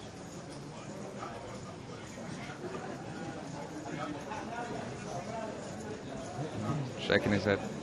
Doesn't know. This is a stellar hand, though. Andre Akari on the rail. It definitely looks like Antonius has got bottom set or a set of sixes. Well, Grenier said he said 2 hands can beat him, which means he must have a set of sixes. And how on earth can he fold sixes here? Well, if he's got sixes, yeah, then that's... Like, I'm operating on the impression that he's got threes, and so there's, more hands that beat him. Well, he did say 2, but he could be saying that to get a reaction as well. If he gets a read off his opponents by cheekily saying that, even though it's still 3-way. Not that I can talk about speech playing in multi-way pots. But even... So if he knows he has sixes, I mean, still this is a really tough decision for him because you think one of these two guys is going to have you beat, especially Ant. Yep. And you can see why he'd be so pained, right? You have a set of sixes here and you go, wow, would Ant really limp aces?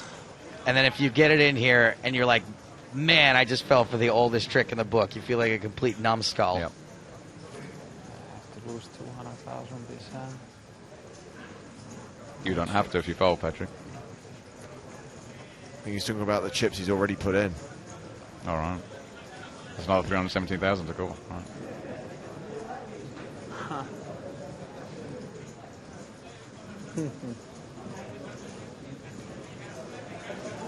8 minutes now. It's just crazy. 8 minutes. Like an absolute boss. You can't make this stuff up.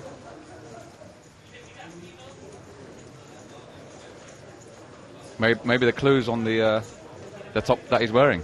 Has he got kings?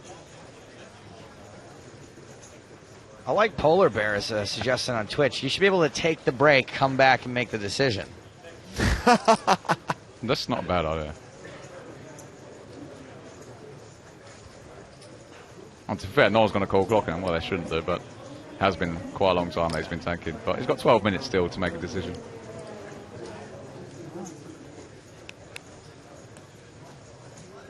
Every time I think he's about to do something, he just carries on thinking. But Michael says, I could watch Antonius tank all day. I mean, how do you sit there waiting for him to make the decision? Like, it's difficult on us, the audience, but if you're Cobra and Zeno in for your tournament life, and one of you knows you're ahead. I mean, I don't think I've ever called clock on anyone in this tournament. I can't remember over the years if I've ever called clock on anyone, but would this be a situation when either player who's all in would want to call a clock? I'm not used to doing it, so I don't know why people do call a clock. If they want people to call or they want people to fold. And the weird thing about calling clock here is you're not actually losing any time from the tournament because we're officially in break. Indeed, indeed. You hope that the tournament directors add some time to the break to make up for this. But other than that, yeah, there's no real justification in calling the clock. Yeah, but to be fair, the players would still want at least a break. There's only 11 minutes left instead of 20 minutes. Here's the thing, there's 11 minutes on the clock and I need to eat this and I need to go to toilet. So I really hope that we put some time back on the clock. I need the loo as well, but if this carries on, we might need to get 3 bottles under the table. Marcus Cherney, fine figure of a man.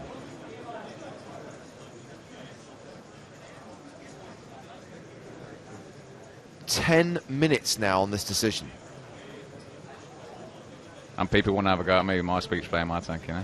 This guy's spending more time in the tank than David Blaine. Yep.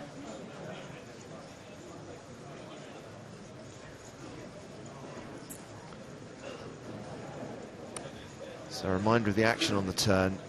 Antonius bet 100,000. Koba shoved for 176k. Zeno then reshoved for 417k. Daniel says, if I was playing this hand online, I would close my eyes and click call.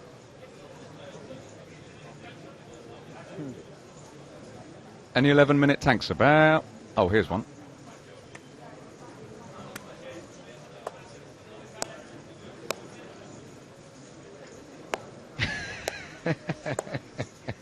Still not a break. Yep.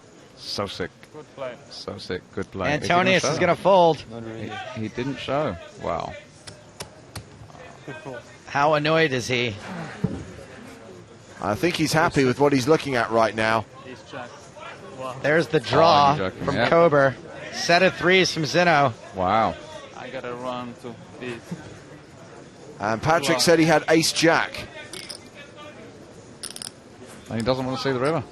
So big draw for Koba. Zeno currently ahead with a set of threes. Oh, and what it's a the line. 5 of spades on the river. Gets there both ways, a Yep. straight and a flush. Must be nice. Koba doubles up through Zino on the last hand of the level. Koba! Now that's what you call a boss move. All in with 4 high for your tournament life like a boss. William Kassouf, thank you very much for joining us on EPT Indeed. Live. Wave goodbye to the viewers on Twitch. It's been emotional. Thoroughly enjoyed it, even the 11-minute tank. So we are going to take a break and then kick off the next level, 8,000, 16,000 blinds with a 2,000 ante. These are the stacks of the 7 players we have on the main stage right now. Zino down to 20 bigs. Antonio still has a 50 big blind stack. Koba now second in chips at the table behind Stephen Warburton. So we'll be back in approximately 10 minutes time with more action from EPT Barcelona.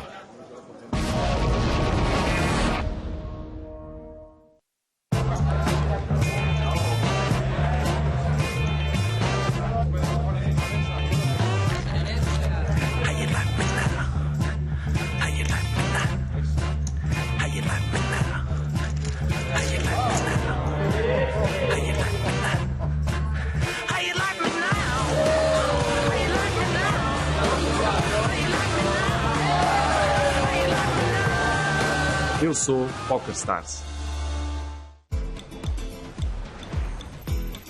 When Mike the Grinder Mizrachi's at the table, you can expect loose calls and aggressive play. The way I play poker, it's creative imagination and, you know, not many people understand what I do, and that's why I keep those secrets to myself. As long as you don't got it, then I got it. I'm not folding that.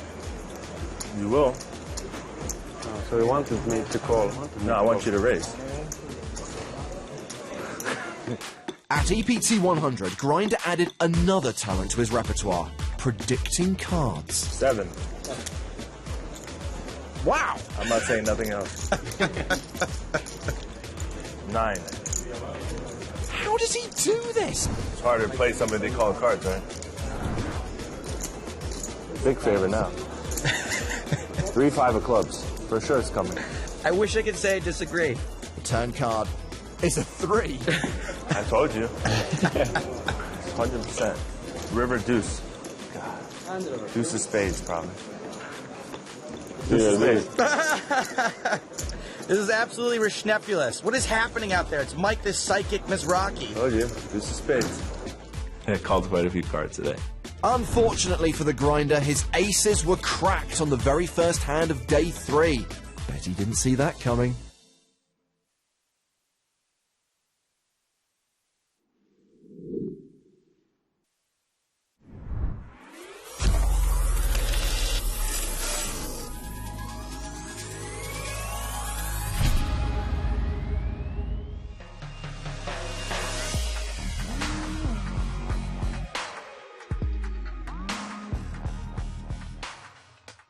Hello, I'm James Hartigan, and I'm at the PCA PokerStars flagship live event, as once again we go behind the scenes in another installment of Inside PokerStars. Today, I'll be speaking with Jeannie David, the responsible gaming manager, and asking, what does PokerStars do to prevent problem and underage gambling? Jeannie, let's start with that term, responsible gaming. How do you define that? Responsible gaming is basically a practice to ensure that our players are having a safe and fun experience. We will not target underage players. We will not target problem gamblers. What is the training and credentials of the members of your team and you yourself? We have the largest responsible gaming team in the industry. I have over 25 years of experience in the field of addiction. Prior to coming to PokerStars, I ran a substance abuse residential treatment program for addiction in New York City. I have a master's degree in social work, and my team specializes in responsible gaming. How much of the existence of your role in the department is PokerStars feeling it's the right thing to do, and how much of it is about the regulatory requirements of running an online gaming site? That's an interesting question, and I believe that we've been doing the right thing long before we were told we had to do the right thing. First of all, what we do is we have responsible gaming features, and our 3 main features are deposit limits, table limits, and self-exclusion. We have players on our site that can say, I don't want to deposit any more than $50 a week. That's how much I can afford. That's how much I want to use for entertainment. So they make a weekly deposit, and they set that limit. And then if they run out of money, they can't deposit anymore for the next week. For table limits, same thing. We have players that say, okay, I want to play 1-2 no limit, but every time I go to a 2-5 game, I start losing my bankroll. So I don't want to ever be able to play that 2-5. So we can restrict them from playing any specific game. Our self-exclusion program is pretty interesting. You can exclude yourself for 180 days, or you can exclude yourself for 24 hours. So effectively, it's allowing the players to choose what they want to do. It is absolutely a player-led process. On a rare occasion, we will have a player that will email us, and he won't say I have a gambling problem, but he will explain to us that he's lost his money, he's played with his rent money, so we will close that player's account. And the reason we do that is because we would rather close that one player's account and have them never play on PokerStars again than that player come back and risk their bankroll, risk their savings, play with their rent money, play with money they can't afford. Where someone feels that they are playing beyond their means or have a problem, what's the process? Who do they talk to, and how do they get to you in your department? They can either email support@PokerStars.com, or we actually have a dedicated mailbox called WeCare@PokerStars.com. The email gets to us. I have a team of people that work around the clock, 24/7, and what they will do is they will close the account and they will actually give the player referrals in the country that they reside. Internet gaming is still a relatively young industry. It's less than 20 years old. How much research has been done into problem gaming specifically related to online platforms? One of the great things that we've been able to do is we've spent hundreds of thousands of dollars to provide those organizations with funds to be able to continue research. Some of those organizations are Addictel in France. We have Fejar in Spain. We support the Responsible Gaming Trust. We give them a large amount of money directed specifically towards research. We have the National Council of Problem Gambling in Washington, and we have GamCare. Someone from the outside looking in may say, because you're dealing with players remotely, that it must be very hard to verify that someone is actually an adult when they're signing up to the site. So how confident are you in the processes that PokerStars has to ensure that everyone who tries to play on the site, everyone who signs up for an account, is of legal age? Every player who comes onto our site first has to check a box that they're 18 or of the legal age in the jurisdiction where they're playing. And from there, we do a verifications check on that player in the regulated markets. It's very rare that underage players actually get through that verification system, and most of the time if they do, it's usually because they're using somebody else's identification and they're falsifying documents, but they get caught. Let's talk about changes that have happened to PokerStars recently and the introduction of casino games. How does that change the roles and responsibilities of the responsible gaming department? One of the great things that we've been able to do when we knew we were launching casino games and even the upcoming sports book is we got together with the developers and we agreed that we should have a set of protocol. So every single game that we now release comes with responsible gaming mechanisms built in. I'm not going to put my cynical hat on now, Jeannie. With casino games, obviously people are playing against the house. Yes. They're not playing against each other. Is it not in the best interest of the business that people lose as much money as possible because it goes straight to the bottom line? We don't want to see people lose. Our goal is for people to have fun and entertainment. We would rather not get your money if you're a problem gambler. We don't want to take your money if you're a problem gambler. You know, there's always a risk when you're playing casino games. Where our goal and my goal is to minimize that risk. Finally, Jeannie, if people want to know more about the work of the Responsible Gaming Department, if they want to get in contact with you, where should they go? All they have to do is go to PokerStars.com. The website has a drop-down menu for responsible gaming that will take them to the Responsible Gaming website where they will learn about all of our features that we have. They will learn about tips playing responsibly, how to prevent potential problem gambling, and there's an email address that they can email us directly. Jeannie David, thank you very much indeed. Thank you. And remember, if you have a question about PokerStars, whether it's related to the site itself or a live event like the PCA, please send an email to inside@pokerstars.com and I'll do my best to get you an answer.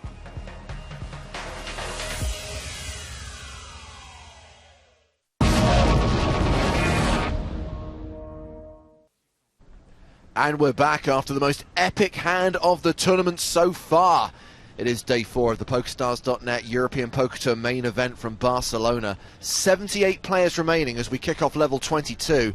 Blinds 8,000, 16,000 with a 2,000 ante. It's James Hartigan rejoined by Joe Stapleton. Hello, my babies. That button sticks. I don't know what to tell you. I've hit it a million times. So, Joe, that hand before the break, which seems like 5 minutes ago because that's how long the break was after it took Patrick Antonius 11 minutes to make a decision. Ace-Jack was the hand Patrick folded. I kind of figured he'd be stronger thinking for that long. Well, it was just really bizarre to try to figure it out, you know, with the limp pot, and I think that's what made it difficult for all of us. You know, everyone started off with saying, like, ace-jack versus set versus big draw, and then we all sort of came around and thought, like, set versus set versus set. And I think the limp pot just made it very difficult to take a guess at anyone's hand. I think Ant's hand was the easiest one, you know, that you would limp with a small pair, either the 6s or 3s. Patrick limping behind with the ace-jack was a little more difficult for me to guess at. Oh, you had food, right? That's why I was... That's why you ran off? I was... I thought you might have run off because you had 6s and you were just like ready for it. Just like absolutely livid, you know, raging. Anyway, the net result of that hand is that Koba got there on the river, doubled up, and now has 722,000. And I was like so sure about everyone as well. According to the PokerStars blog, according to their live updates, we've lost one of our former champions, Michael Eiler. The EPT 7 Vienna winner is gone. Eliminated by Peter Eichhardt, one of the stars of the early seasons of the EPT. And the current chip leader is Heinz Trout. He's got 1.75 million. Alexei Koroshenin now second in chips with 1.6 million. So Zino and Kobe are at it again. No, I don't. No, you should bet, yeah. But, probably fold it check. Brett says, just lost the feed with Antonius 8 minutes into the tank. What was the outcome, please? Antonius folded. The thing is, when he... Koba had a straight and a flush draw. Zino had a set of 3s. And Koba made his straight and his flush on the river. Got them both. We like to call it overkill. Well, during the last level, we had a couple of guests. We had Lee Jones, our Director of Poker Communications. We had William Kassouf, who entertained us on the feature table yesterday. More entertainment right now from the whole Pope himself. Neil Johnson, Head of Live Poker Operations for PokerStars Europe, is here. We didn't have you for our world-famous bubble coverage, Neil, but we did have Thomas Lamache. How did that go for you guys? What did you think? I know.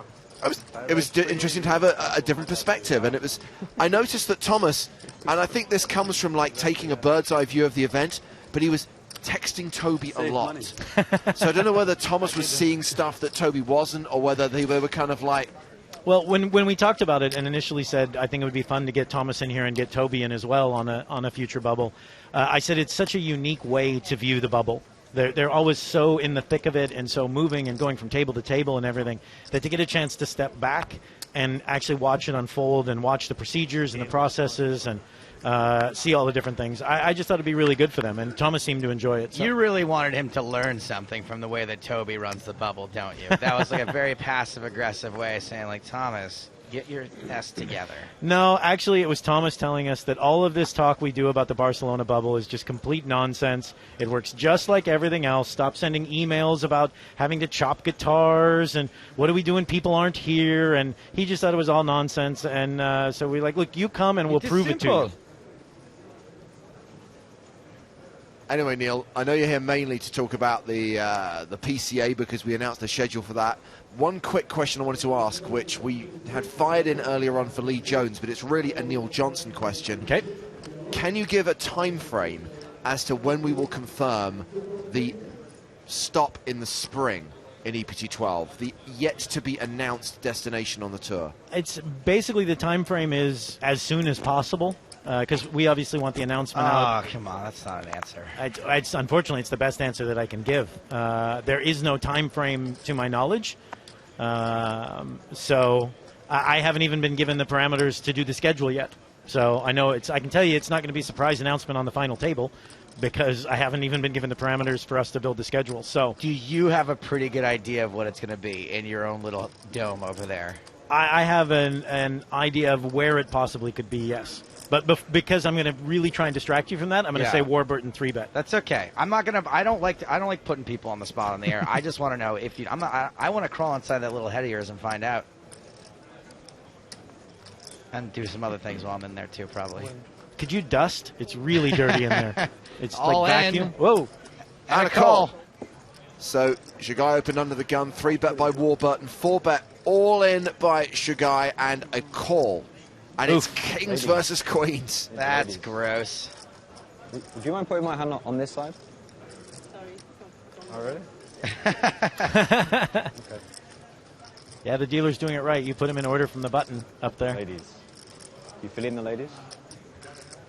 Well, officially the triangle is in front of the kings. Shagai is the player at risk, but he is a 4-1 favourite here. 2 flush draws, 2 ladies.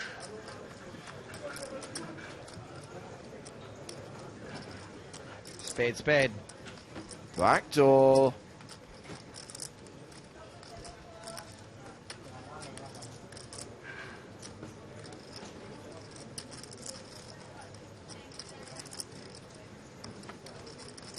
Queen. It's a spade. God, I'm having such a good time.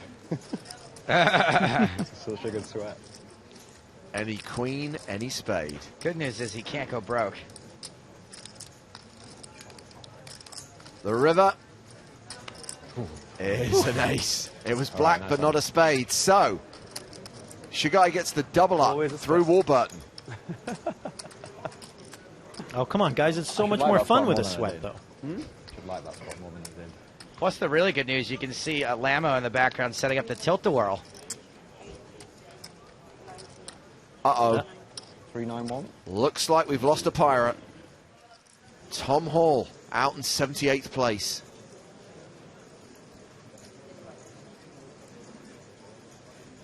We're very pleased, by the way, Neil, that Toby Stone reached the logical decision of adding a level to today's play. We're a bit concerned that if we only played the normal 5 levels on day 4, that we were really going to be screwed across the next 48 hours. Well, the reality is we know this is going to go long. There's just a significant number of chips in play. So you know it's going to go long. It's much better. We'd rather play till midnight tonight and tomorrow night when there's all kinds of other tournaments going on and everything's taking place than do it on the final day, as seems to happen in Barcelona no matter what we do. But I think I would much happier be done on Sunday by like 6 o'clock at night. Just for Barcelona's always a little odd. Let's have one of them finish that early. Are you nuts? 6 o'clock at night? We'll be lucky if we're done by 6 o'clock in the morning. That's what we're trying to avoid. So, well, I think we're in that situation again where we have to be done by 5 o'clock in the morning.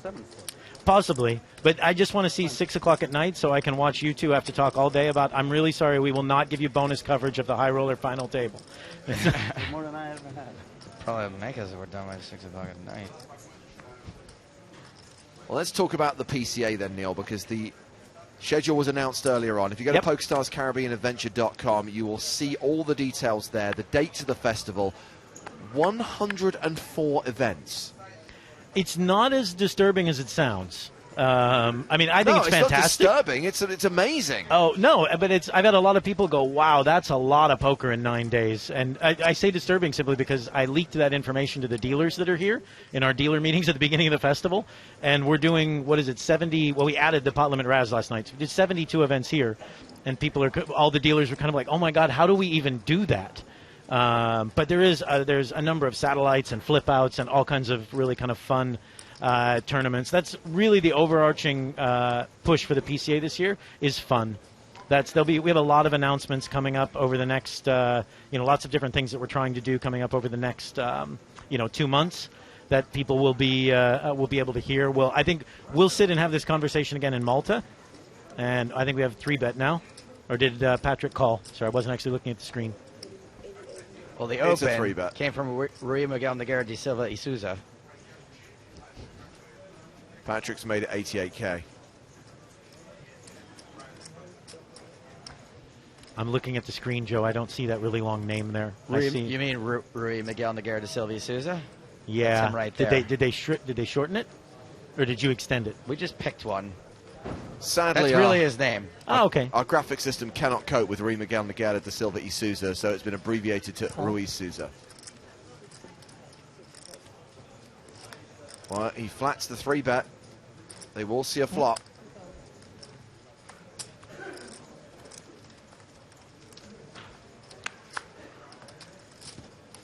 We'll get back to the PCA after this hand because I've got an important question to ask Neil.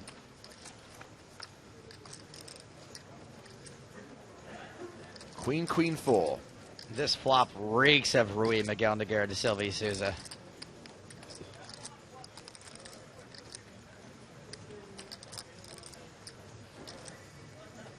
Meanwhile, it seems Alexei Koroshenin has regained the chip lead up to 1.87 million. Also in the top 10, Dominicus Kamazinas, John Juanda, and Andre Akari. Cool.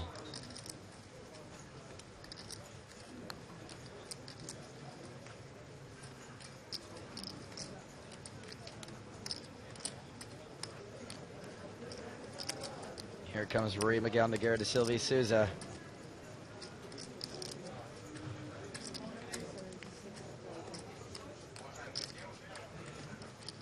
Two more eliminations out in the field, down to 75 now.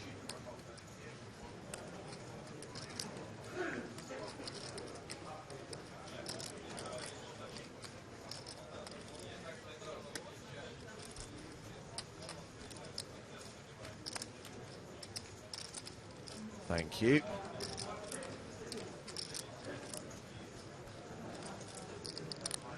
So what's been the dynamic at the table so far? Patrick Antonius in the tank. Are we building a special graphic for that? I mean, he spent 11 minutes in the tank before the break. He's what I like to call a deliberate player. Now, to be fair, he had a pretty big decision. Mm-hmm. And he would have ended up with the third best hand after the river card. Now that is a check raise. How is Rui Miguel Nogueira da Silva y Souza going to respond?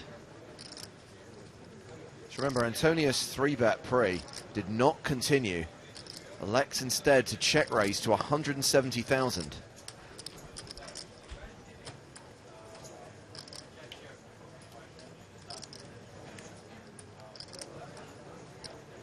Pretty polarizing check raise. And just to clarify for Daniel Smith, who's just tuned in, we're not even halfway through the day, Daniel. This is the third of 6 levels that will be played today. So at the end of level 23, there'll be a 75-minute dinner break, and then we'll play levels 24 and 25 after that. De Souza's made the call, and he's very likely to be all in, even by the turn, I'd say. He just called. And Patrick as well. Not a pot-size bet left. Barely one left between them. It's a jack of hearts.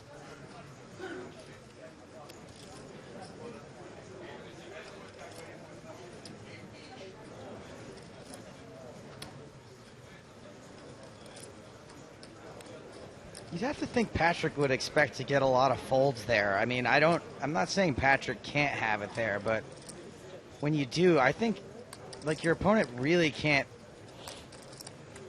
call with much, I don't think, when he gets check raised there. So then it goes check, check. Maybe Patrick realizes when he gets called that the jig is up. Yeah, like you said, well, the check raise was very polarizing, as you said. Yeah. It's, And I think a lot of the times when people make polarizing bets, let's say when they like overbet the river, I think that it's polarized, but their hands are usually more weighted to hands that have it. And I think when people check raise boards like this, like a big pair and like no real draws or anything, that their hands are polarized, but more weighted towards hands that don't have it. Because why? Why so serious? Why chase your opponent away? Why take away their ability to keep bluffing at it? I mean, of course, it could be a double reverse. Patrick says all in. Souza double checking that he's got a queen. Yep. Looks queen like jacks. Patrick has ace tray of diamonds. Just a complete air ball. Patrick's going to be left with 22,000. Bit of a rare punt from Patrick Antonius, I'd say. I don't know what he expects Souza to be calling the flop check raise with. I don't know, maybe tens or something like that. Something he thinks he can get him to fold the river. Souza now up to 1.14 million. Patrick Antonius left with one big blind. I mean, it's just so rare to see someone like Patrick do that. Now, anyone else, I go, look, they made a crazy, like, good lay down the level before, and that now they're like sort of on borrowed time, and like, you know, all it takes is one big mistake. But you would expect someone like Patrick to keep making good decisions. Make sure it's and not really have a blow up. I mean, that's kind of as close to a blow up as I'm willing to call something. Yeah, I'm having literally, because I've been in meetings throughout the morning, so I've seen like, oh wait. Oh, I didn't see it.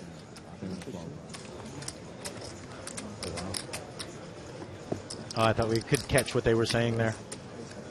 Yeah, without knowing the table dynamic, it's hard to judge what's behind the ace high shove. You might have tens there.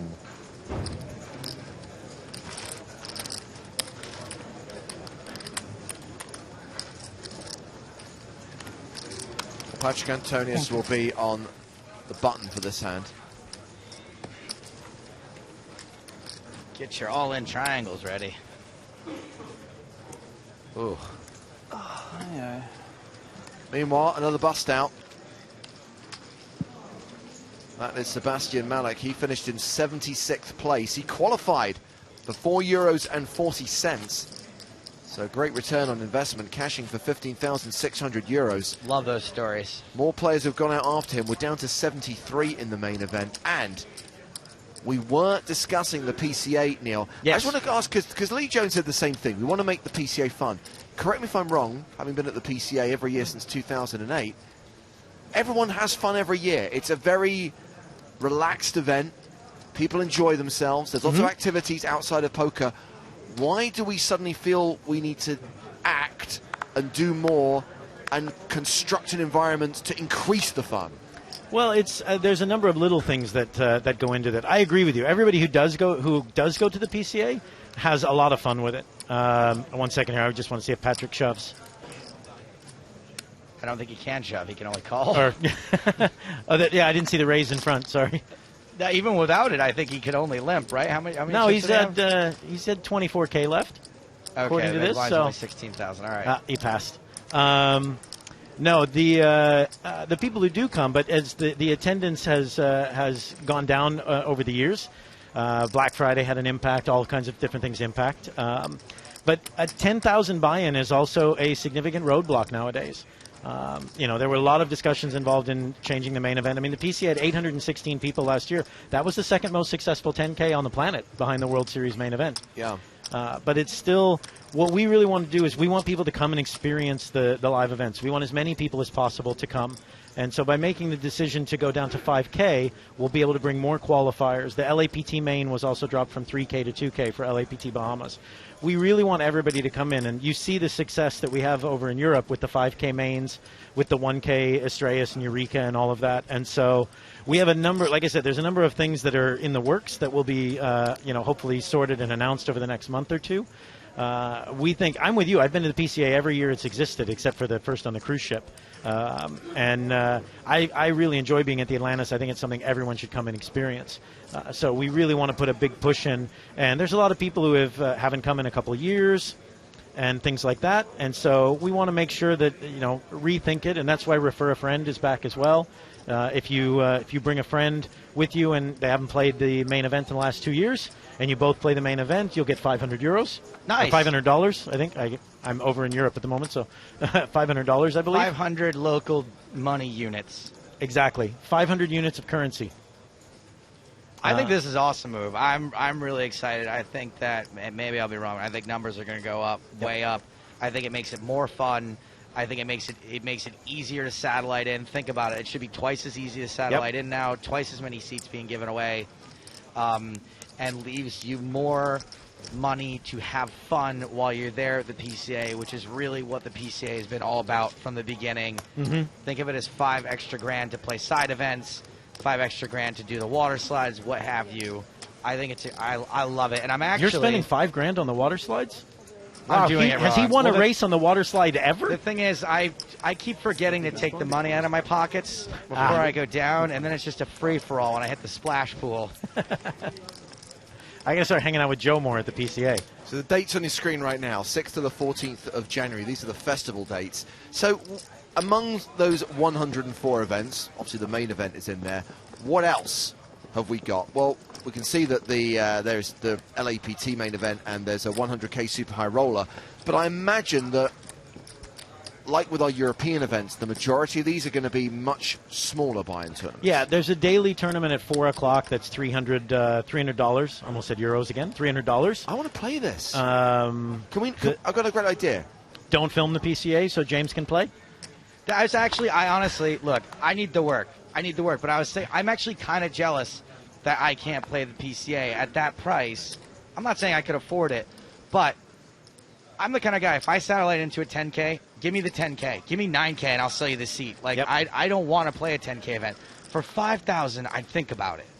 I think about actually playing the event, and I'm actually kind of jealous that I can't play because this is way more my speed. Yeah, I've talked to a couple of people yesterday that I know really well, and they said that their chance. One player said that he's 4 times as likely to go to the PCA now with the change because it's so much more affordable. And there was a poll a couple of years ago, I think it was 2 years ago on 2+2, that asked. We've got a hand there between Andre and Dominicus Camazinas, but we're coming back to the feature table where we have an all-in. Patrick Antonius has shoved for his meager stack. And there's action on the side between Matthias de Mulder and Anthony Zinno.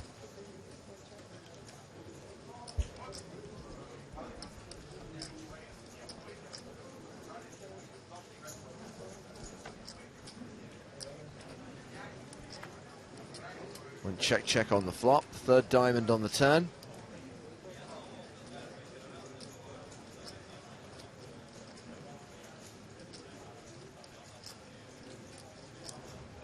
$88,000 in the main pot, a 36,000 side pot.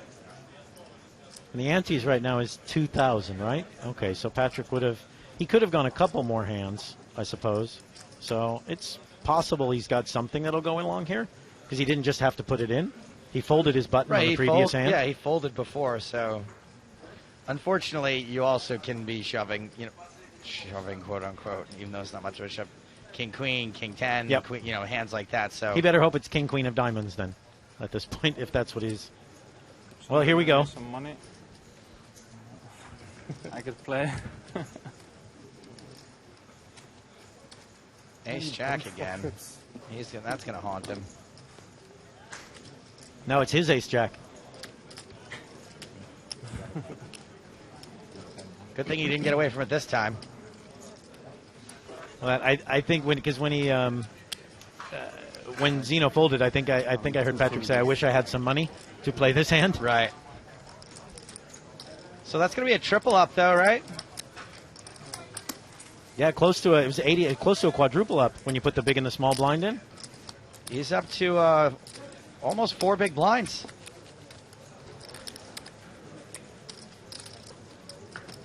Anyway, no, there was a poll. It was a few years back on 2+2 that asked what's the best event to bust and what's the worst event to bust. And the worst event that everybody is always the World Series main event. That's the worst feeling is busting that one. And the PCA was said to be the best event to bust because of the location. So this was the hand we were following. A bet of 178,000 from Dominicus Camazinas on the river. Decision on Andre.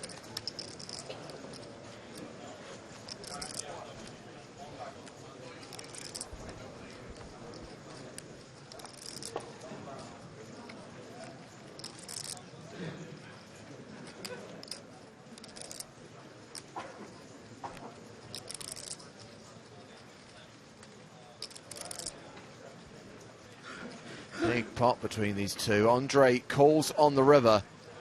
Camazinas Shows Jack 3. He has the wheel. And that is a significant dent in Andre Akari's stack. Jack 3, we're like joke 3. What are you doing, bro? I'm just kidding. It's probably fine. Now, bizarrely, even though we haven't revealed the password for today's EPT Live free roll, 2,695 players have registered already. Now, I'm just checking. I'm pretty sure that I didn't tweet any photographs of any classified documents containing the password. So this time, it wasn't me who leaked it. But we will make sure we get you that information really soon. There's plenty of space available on that free roll. 30,000 seats. So password coming very soon. For the ones that don't already have it, apparently. Yeah.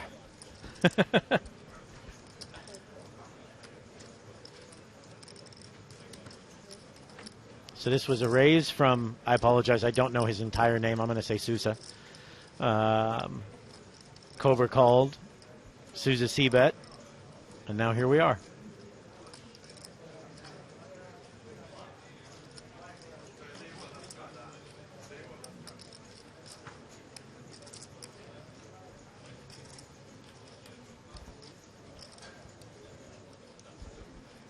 Right now you're watching action from the feature table rather than from the outer tables.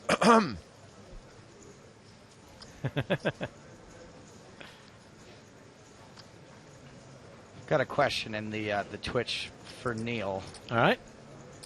Although it's directed at me. Not trying to be negative, just FYI. Refer a friend is huge. 5K might be great, might get heat, but the cost of the venue is stopping a lot of us from going. I've heard a lot of pro players, online grinders, say they don't want to go because the venue is too expensive. Why doesn't PS Auto sponsor the winner like the World Series of Poker main event used to get? Well, I mean, I'm certainly not going to sit here and say that the Atlantis is not an expensive venue, because we all realize it is. We are working very strongly with both EPT Travel and LAPT Travel. There are other venues around as well for people who want to come and stay longer, and or who feel that the Atlantis is too expensive. I'm a little bit of the hard one to ask because I really do love the Atlantis. I love a lot of the extras that exist. I love that they have the library there. You can check out any books you want, things like that. It sounds silly, but if you go sit on the beach and want to read, I don't like getting my own books. Honestly, I was laughing as a dealer, that was my favorite thing. Because I've never seen sand at the PCA. They have it. I've been told that it's nice outside. Yes. I wouldn't know. Well, here, let me ask you this. What do you think? Do you think it would be fun at the PCA to have this looks like a big raise? It's literally big. I mean, those stacks are very tall. That was a weird motion. Were you guys looking at that motion? Pulled the stack back? Yeah. Maybe he said call. No, because he said call. He was betting. He raised. Or no, excuse me, that's his river bet. That was, unfortunately, I only caught the end of that motion. When we get done here, I'm going to go look at the replay because that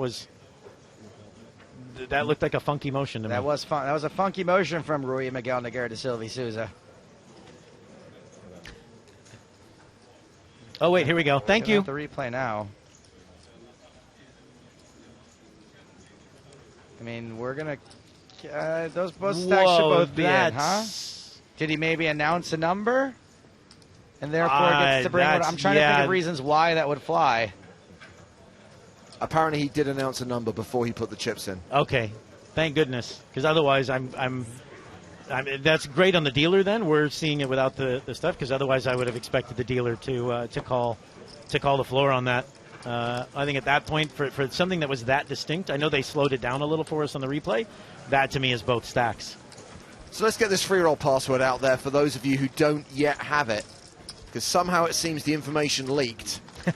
An internal inquiry will be held. Limbs will be amputated. It starts at 7:15 this evening. You will find it in the EPT section of the tournament lobby. Alternatively, just search EPT Live in the PokerStars client. Xiao Brito taking a seat at the feature table. Gaudi is the password. Pretty easy to crack. I'm pretty sure that's how so many people were able to guess it. I thought that was already a password this week. Gaudi. Gaudi. The car guy. is the password for today's free roll, which 3,000 people have already registered for. My brother drives a Gaudi.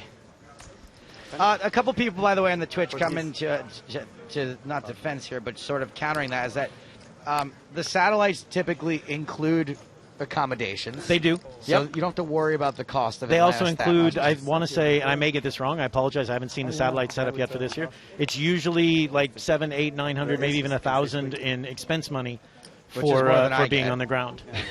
And then the Rio. That's one night of bar bill for you exactly. at Aura. I blow through. Actually, one year I got like when I didn't quite have a contract yet, I got like a little, hey, come work for PokerStars, like a little deal. Like where I had some money put on my folio. Yeah. Blew through that in about 2 days. I checked out with more charges than I was given money in the first place. The other thing is that look, maybe I'll get in trouble for saying this. The Rio right across the street, the Run It Up is a little bit cheaper. And I think it's an all-inclusive resort, all your food and drinks included. From what I understand, there's a bar in your room. They have like the bottles of liquor hung up on the wall, and you just sort of go and. Well, and I also, I encourage people, we provide some of this information as well and stuff, but all the people that have done the Atlantis before, when you land at the airport and you get your car to go in, and again, I might get in trouble for saying this too, because maybe they're not supposed to do this, but everybody does, they tell the taxi guy to stop at the grocery store and the liquor store on the way to the Atlantis. And they bring a lot of the stuff in with them. I do that. You know, yeah, it's... I personally I really enjoy the Atlantis. It's probably my favorite trip of the year. I love going to the Bahamas in January. I've been to the Atlantis, I think, 16 times in 11 years because I went when Party Poker had an event there, Paradise Poker had an event there back in the day, and I did those. I really like the Atlantis. I think it's a tremendous experience to be there. It's a beautiful resort. The casino's great. Some of the restaurants and the poker that's there, the cash games, all the tournaments will have. I was about to say on the one, I'm going to stop now because we're up to a 3-bet again. I will say after this hand. Okay, buddy. Unless that, decision clock goes up in the corner, then I'm going to start talking again.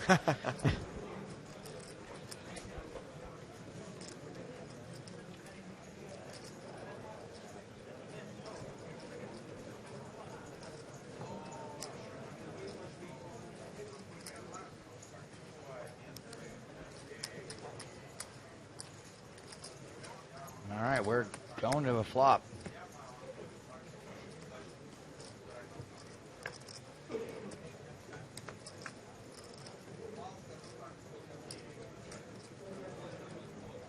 And that flop is ace-4-3.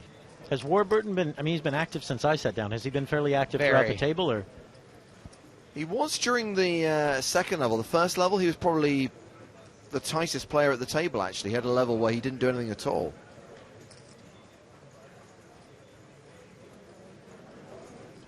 $10K high roller there in the background, which has basically destroyed its record from last year. How many players? When I looked at it, and this was before I came on, and probably even half hour, 45 minutes before that, it was already at 285. It was 279 and 6 re-entries, and they were only 2 hours in. And last year it was, I believe it was 285 plus 104 re-entries for 389. I know it was 389. I might have the split wrong, but we've definitely cleared more uniques than we had last year, and we're well on our way. Somebody made a joke yesterday, said, what would you do if it got more than the 10K Monaco main event? And I was like, I don't know, go out for a drink. Like, that's a great... Be really happy? Be really, really happy. Start singing with Pharrell. Well, another exit to tell you about. We've just lost Mateusz Szpakowski out in 72nd place, KO'd by Rodney Romaglio. And that means we've reached another pay jump. Mateusz out in 72nd means we're down to 71, and everyone's now guaranteed at least 18,320 euros. No, what I was going to ask you before, both of you, is like, what do you think of something like doing a sandcastle contest? Give a trophy or a prize or something like go to the beach and, one of those, we don't start playing poker till 12, so go out at like 10 or 11 in the morning and build, or how deep can you bury Joe in the sand? I think That's it's a cute idea, the but sandcastle contest, but I think you have a hard time getting people to participate in it. But poker players don't like to try at stuff. That's why they play poker. If they wanted to work hard at something, they'd have a real job. That's a fairly jaded opinion, I would say. Just want to quickly get to a couple of questions. Joe Stanley says, will any of you guys be in the free roll? Sadly not, Joe, because we are in Spain and therefore cannot play outside of PokerStars.es. There was a question from Ubaid for Neil. Yes. When will we get to see Shark Cage Season 2? I think that's more a question for Mr. Hardigan, isn't it? When will we get to see Shark Cage Season 2? I'm glad you asked, Neil Johnson. I've seen Shark Cage Season 2 live. It was very exciting.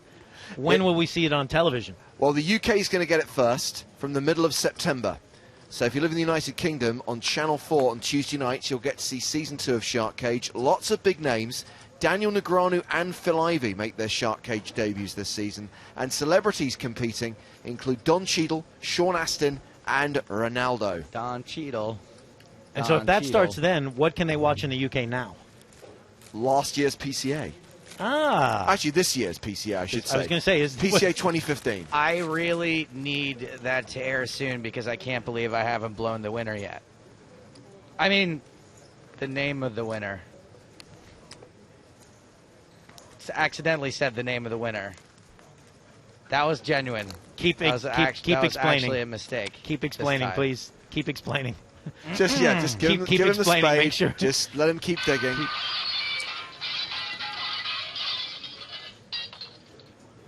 Here's Sousa with a 3-bet again. You're watching EPT Live. On Twitch. Kev Math says Johnson. Actually, he doesn't, but I just added that for effect. Johnson, why no double bubble tournaments at the PCA next year? You know, believe it or not, I asked Mike Ward the exact same question. I thought the double bubble, the debut of the double bubble kind of got eaten alive by the success of the LAPT main event. So Mike's playing with a couple of other different... I did manage to convince him to put Deuces Wild at the PCA, because Deuces Wild is my favorite tournament now. So I'm not sure why not the double bubble. We are doing a new tournament. I'll be curious. We're going to put it in the Prague schedule. I'm curious how people will feel about this. We're going to do a tournament. We haven't figured out the buy-in or price point yet. But we're going to do a tournament with a high hand jackpot, basically.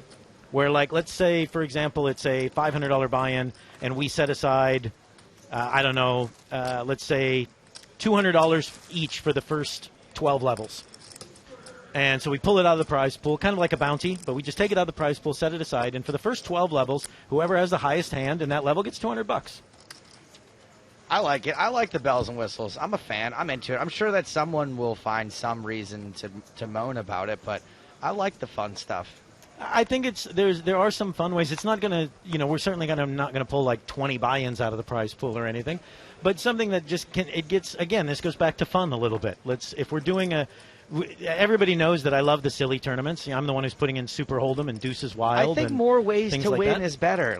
It's just spread the love a little bit, especially at something like the PCA. We're probably likely to get more amateurs, at least from North America, than any of the other events. I like it. Have you guys ever? I pitched this sort of as a joke, and you probably thought of it before. Have you guys ever done like a reverse tournament where like the first person to go bust makes money? We talked about it. The difficulty with doing any of those first-person stuff is late registration. Oh, right. How do you kind of handle late registration?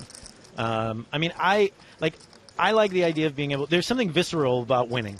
Like, it's just winning money, being given money for whatever. Like, even the Deuces Wild, we were joking about Deuces Wild and said, well, the Deuces Wild, the problem is if you get pocket twos, we force you to, you have to turn your cards over. You win all the blinds, or you win the blinds, the antes, and the button. But it's an unbeatable hand in Deuces Wild, which is why we won't let you play it. But what if we said, you know what, we'll turn it, Deuces Wild is quack, quack, half a rack. You get Deuces Wild, turn them up, we'll give you $50. Right, you get instant cash for it. Instant cash. We'll do it for like the first 12 people who get pocket deuces, quack, quack, half a rack. It's branded and everything. Yeah.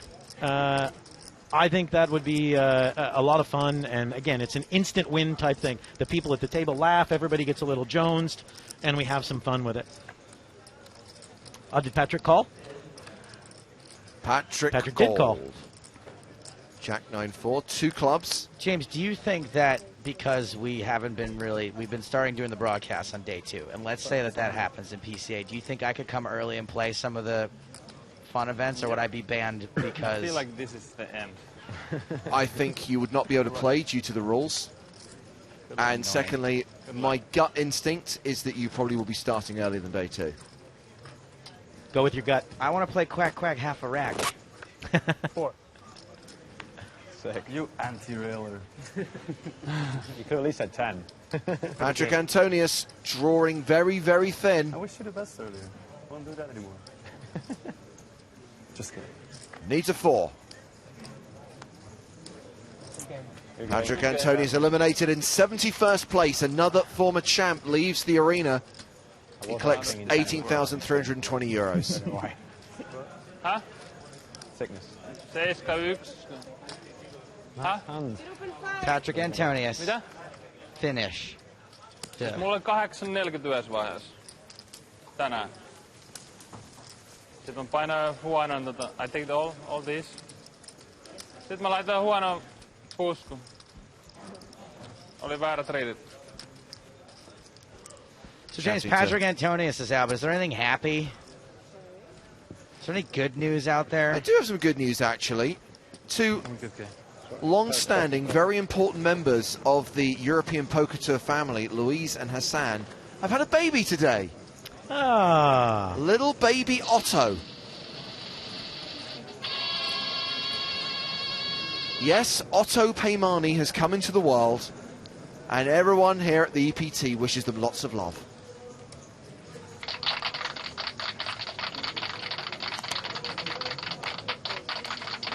Congratulations to both of them. Yeah, congratulations. I'm always very impressed when a loving couple has a baby that they meant to. You know? It's good news. Do you have a different sound effect if they didn't mean to? When he told me, when he was like, me and Lou are going to have a baby, I was like, oh my God, what are you going to do? Apparently that's the thing people want to do, which is great for them.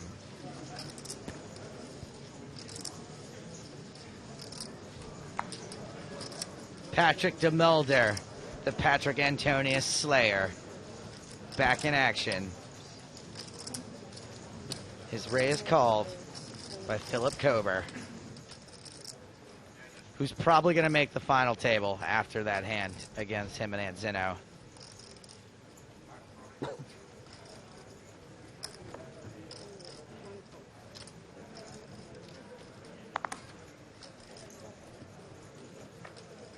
Well, the Mulder raised and he caught 2 callers.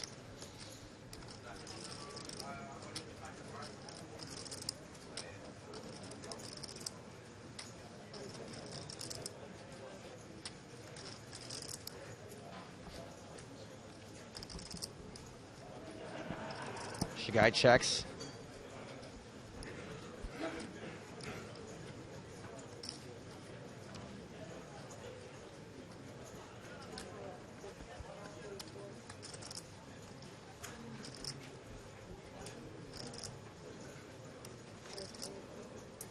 Come on.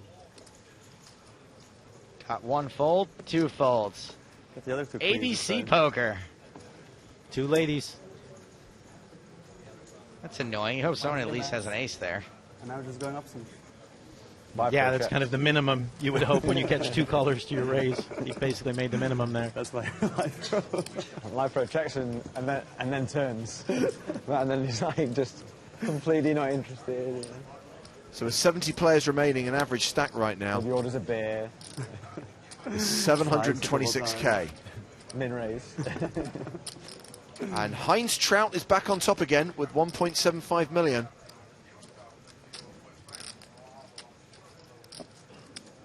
Matthew Velocevic was recently eliminated. Big stacks include Alexei Koroshenin, John Juanda, Andre Akari, and the inappropriately named Dietrich Fast. He eats so much, that's why it's inappropriate. No, he tanks. Ah, I was like, I'm assuming that's something, this is like, you know, because I wasn't even in on day 3, now I'm in on day 4. I feel like I might have, you know, missed whatever the themes of the EPT Barcelona webcast are. So Dietrich Fast is inappropriately named. Understood. But you know who's very appropriately named? Rui Miguel Nogueira da Silva y Souza. Because sometimes you see someone, right? You see this guy, and, you know, he looks like a Kirill. Mm-hmm. You know, but you see like a Steven Warburton. He doesn't really look like a Steven. But when you Looks see... like a Rolf. Yeah, he looks like a Rolf. When you see Rui Miguel Nogueira da Silva y Souza, you're like, that right there, that is a Rui Miguel Nogueira da Silva y Souza. How long did it take you to memorize his name? I still haven't memorized it. I read it off my screen every time. Is Rui it? Miguel Oh, it Nogueira is. It's up there on the da top of the Silva y screen. Souza, Yeah.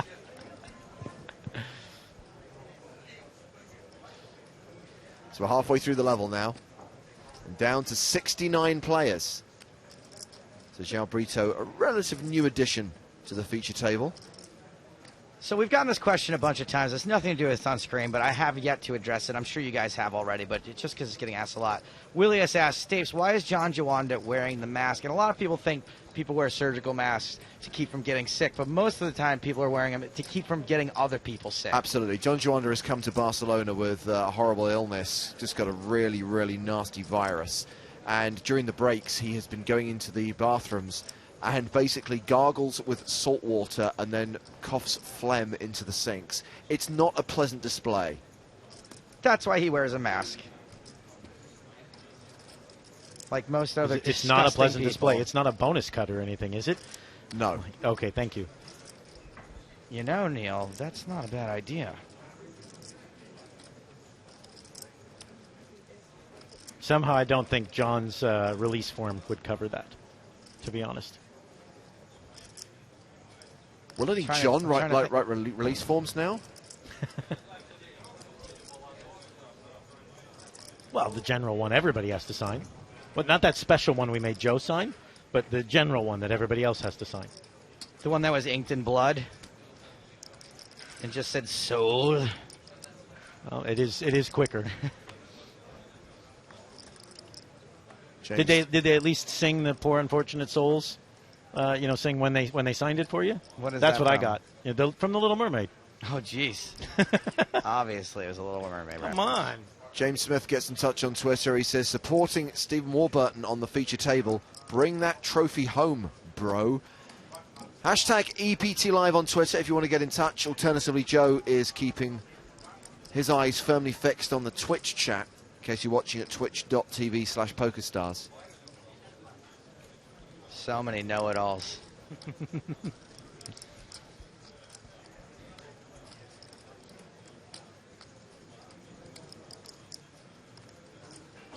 So I know what you're thinking. Patrick Antonius has gone. He was a former EPT champion. Do we have any former champs left? Yes. The answer is yes, and we're going to check on them after this hand. James, can you do me a favor? Can you remind the people out there what the #1 rule to being a know-it-all is? You have to be right. You have to be right. So Milo Bloom, who says that John Jawanda should be wearing gloves if he has a virus, where do you think those germs come from in the first place that end up on your hands? They're not transferred through the skin, and guess what? They can sit on gloves just as well as they can sit on your hands. What is wrong with you? What just makes people just type stuff? Dr. Milo Bloom, you're a moron. Just stop typing. My God. Read a book. Gloves? And breathe. Sorry. If Joe had the power to remove this guy's Go to fingers your to happy ensure place. he could never type again, he would. Go to your happy place, Joe. He should be wearing. His parents should have worn gloves when they conceived him. Maybe that would have helped. I don't want to ask, but I was going to say, how would that have helped? The same way that wearing gloves prevents the spread of viruses. So let's have a look at the former champion still in EPT Barcelona, Mike Timex McDonald. Squee. Oh, you heard it. He's dreamy. Jens Kulinen, who is on the move. That's why he's racking chips. That is Fredrik Jensen. All the heartthrobs are out. And Alexei Koroshenin.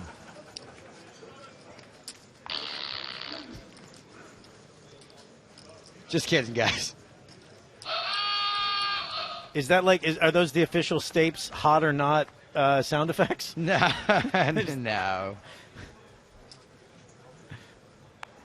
Trying to figure out how the submarine dive signal. No, it's supposed to be like a heart, like a ooga, like your heart beating out of your chest. Oh, the cartoon auga, not the submarine dive. Submarine diving. That's the noise you make for this dive, dive, dive. Surely it's been in a Bond movie or two. Definitely. So James would have seen it. We did get the squee from Serene.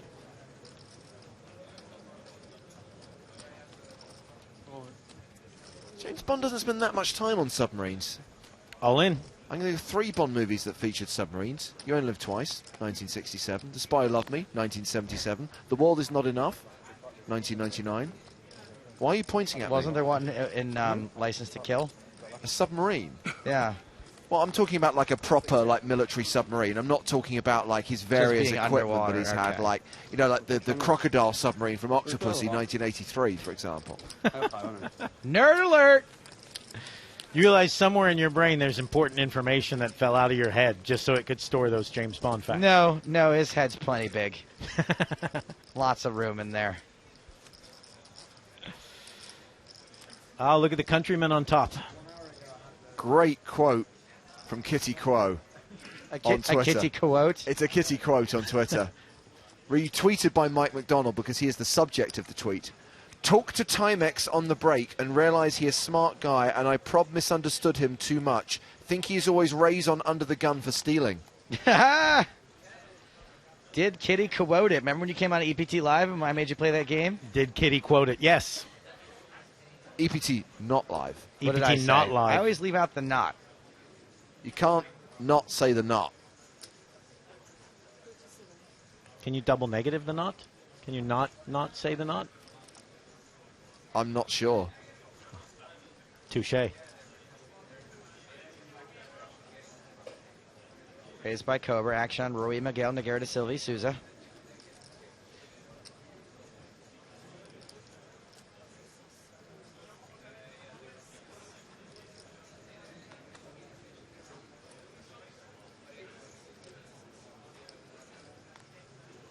Hugo says Portugal is destroying the TV table. Let's go. Please leave it in one piece. We need that. I mean, we need it. For a couple of days at least. Yeah.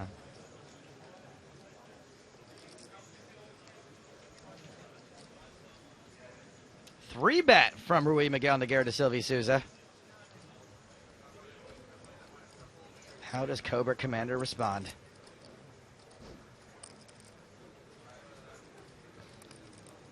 By firing a red laser at it? Maybe. Call Destro? Call Destro, that's always... Baroness? You know, it's always a big deal Zartan, when somebody? and then the Joes calling Sergeant Slaughter. Those are my favorite episodes. You mean Dwayne The Rock Johnson? I'm a big fan of The Rock. And ship this pot to Rui Miguel Nogueira de Silva Souza. I thought The Rock played Roadblock. No, he did, I know. Was it...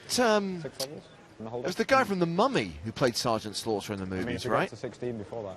I don't think we will, though. What's his name? Oh, yeah, no, it was Brendan Fraser. Brendan Fraser, Brendan Fraser played him in the movies, yeah. Bad casting. Well, he played him for like a second, didn't he? Yeah, exactly. It was That's a why it was cameo. bad casting. Well, you know why? Because the guy that directed the first G.I. Joe is the guy that directed the Mummy movies. Yeah. Also, Dennis Quaid as Hawk. Bad casting. I thought they were great casting. They just were underutilized.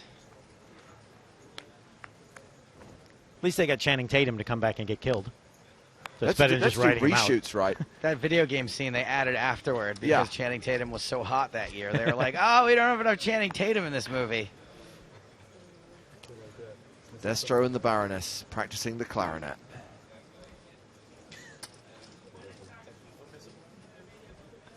I'm assuming, Neil Johnson, you've never seen The Ballad of G.I. Joe. I don't think so. I feel like are you about to destroy part of my childhood so I can't ever revisit the cartoons?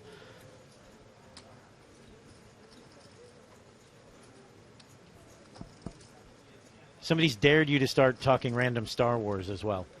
No, I'm forbidden. You're forbidden. He's forbidden to start talking random Star Wars. Who's forbidden you? Our executive producer. Francine? She will But there was a new teaser that came out yesterday, supposedly with like they're allegedly on Endor because Wicked is in the movie. Really? Yes. Wow. They think somebody is raiding Vader's burial tomb or whatever. One thing that everyone said is, yeah, we need more spoiler Ewoks. alert. Sorry, spoiler alert. I forgot before I tell everybody that's in the teaser. Simon Baker, I can confirm, refer a friend is for this year's PCA 2. So if anyone out there who's never been to PCA before decides to go, I'm your friend. That's right. And please do it that way, because Joe's going to be so bitterly disappointed when he finds out that the refer a friend only works if you also play the main event as well as your friend. So complete waste of your one time, to be honest.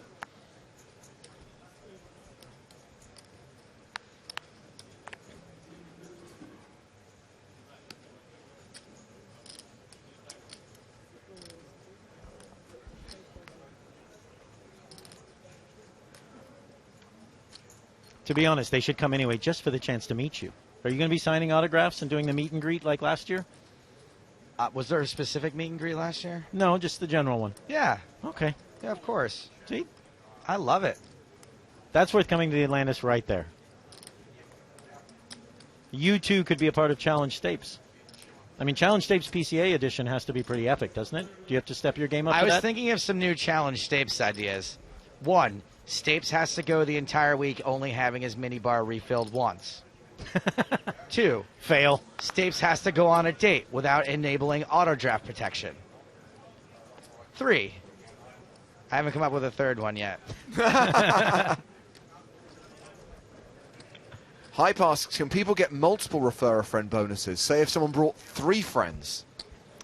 I'm inclined to say yes. I would have to double check. I don't actually know, but I'm really inclined to say yes. Somewhere someone's going, Johnson, stop giving away money! Well, I'm inclined to say yes because it's not my budget. I just want people to come to the PCA. I think it's an amazing experience and everybody should have it. Comes out of the PokerStars Fat Cats budget. What? No one has 3 friends. Heads up to the flop.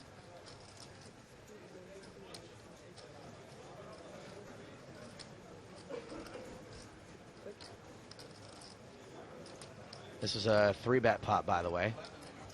It's what we call. Oh, right, the poker. Bloated sometimes. It's only 10 times the size of the big blind on the flop. That's not bad.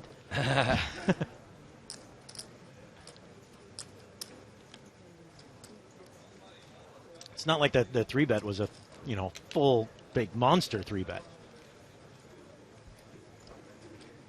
Once this hand plays out, Monty. That's a question.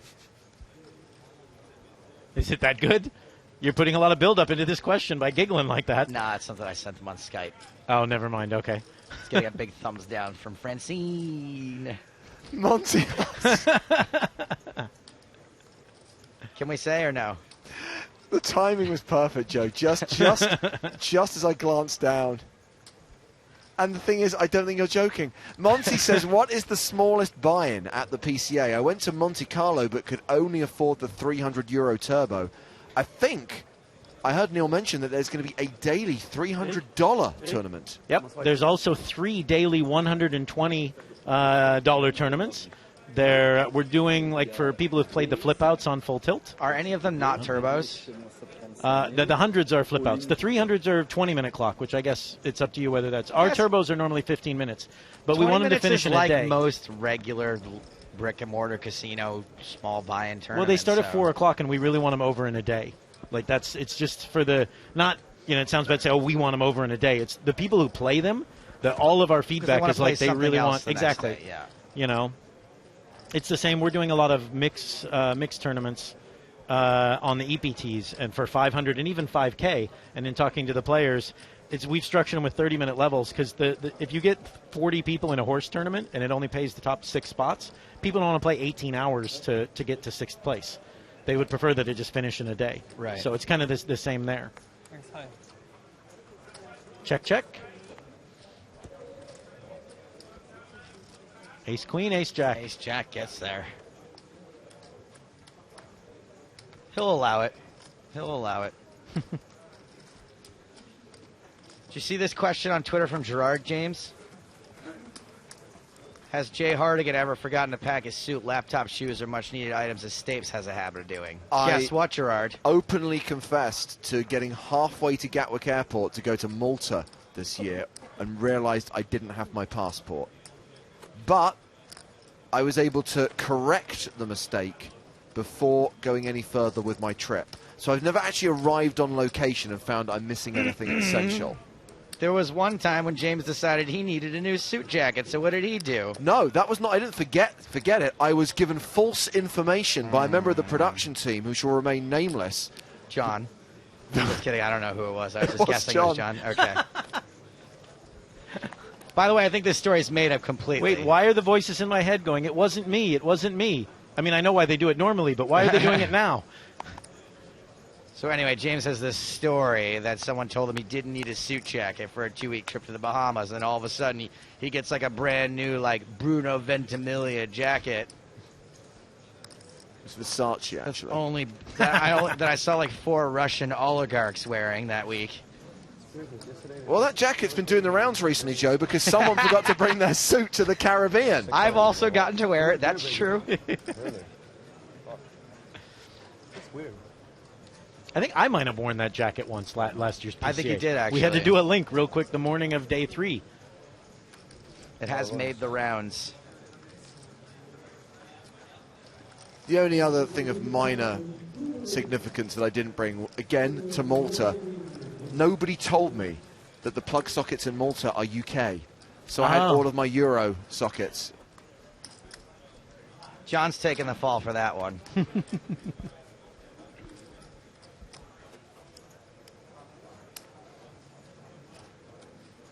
Those of you asking for the free roll password, it's right there. Gaudi, G-A-U-D-I, lowercase, Gaudi, which I believe is the name of this room. This is the Gaudi suite, right? It is. It is the Gaudi suite. They're in love with that car.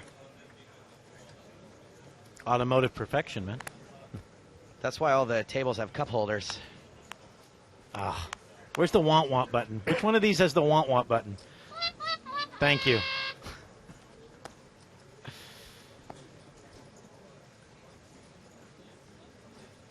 That's a lot of chips in front of that guy. One of the chip leaders down there. I like this overhead shot. Is this the drone they were talking about bringing in? They wanted to use a drone and fly it around the room? Well, if you want to say that Lamo is a drone. I thought he was setting up a Ferris wheel. Just a boring camera. They should at least offer people rides on it. Somebody did ask it. They did want to actually bring a drone in and fly it. The IPT guys did it for one of them. They flew a drone around San Remo. Can we come up with a different name for the thing that's like kind of a fun thing to play with versus the thing that like kills people all over the world? Like, can we just do that, please? Fair enough. You're on it. Start a trend. How What's about the new flying hashtag? camera? Flying camera. Sure, that's better. You need a better name. I mean, Amazon's going to start dropping my Amazon Prime stuff off at my house with one, so you can't really call it flying camera then. Is there seriously going to be a drone delivering packages to your door? And Amazon, that's what Amazon wants to do. I mean, like, the skies over London are just going to be full of, like, Amazon packages colliding. Some guy in Santa Monica Pier hooked one with a fishing pole.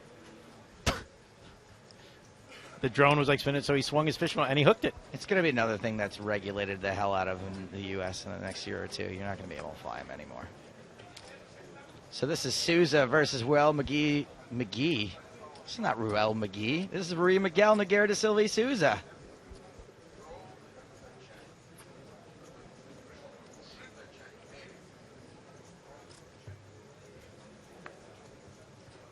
And Shagai's check called. Continuation bet. The turn goes check, check. Last aggression was from Rui Miguel Nogueira de Silva Souza. Pre-flop.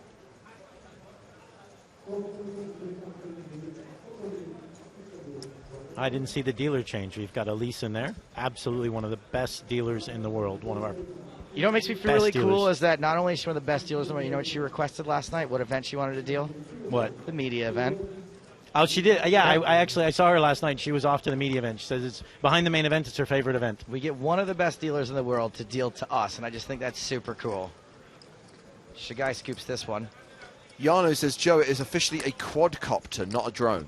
Thank you. Fine. Quadcopter. Done. Okay, sorry. That does sound like fun to play with. A quadcopter is much better than a drone. Sounds like a really fancy electric wheelchair. A quadcopter? Scooting around in my quadcopter.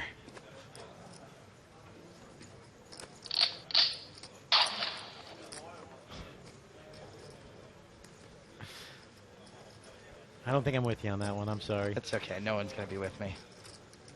There's a few people out there who'll be with you for that one. Distance yourself. Run far away now.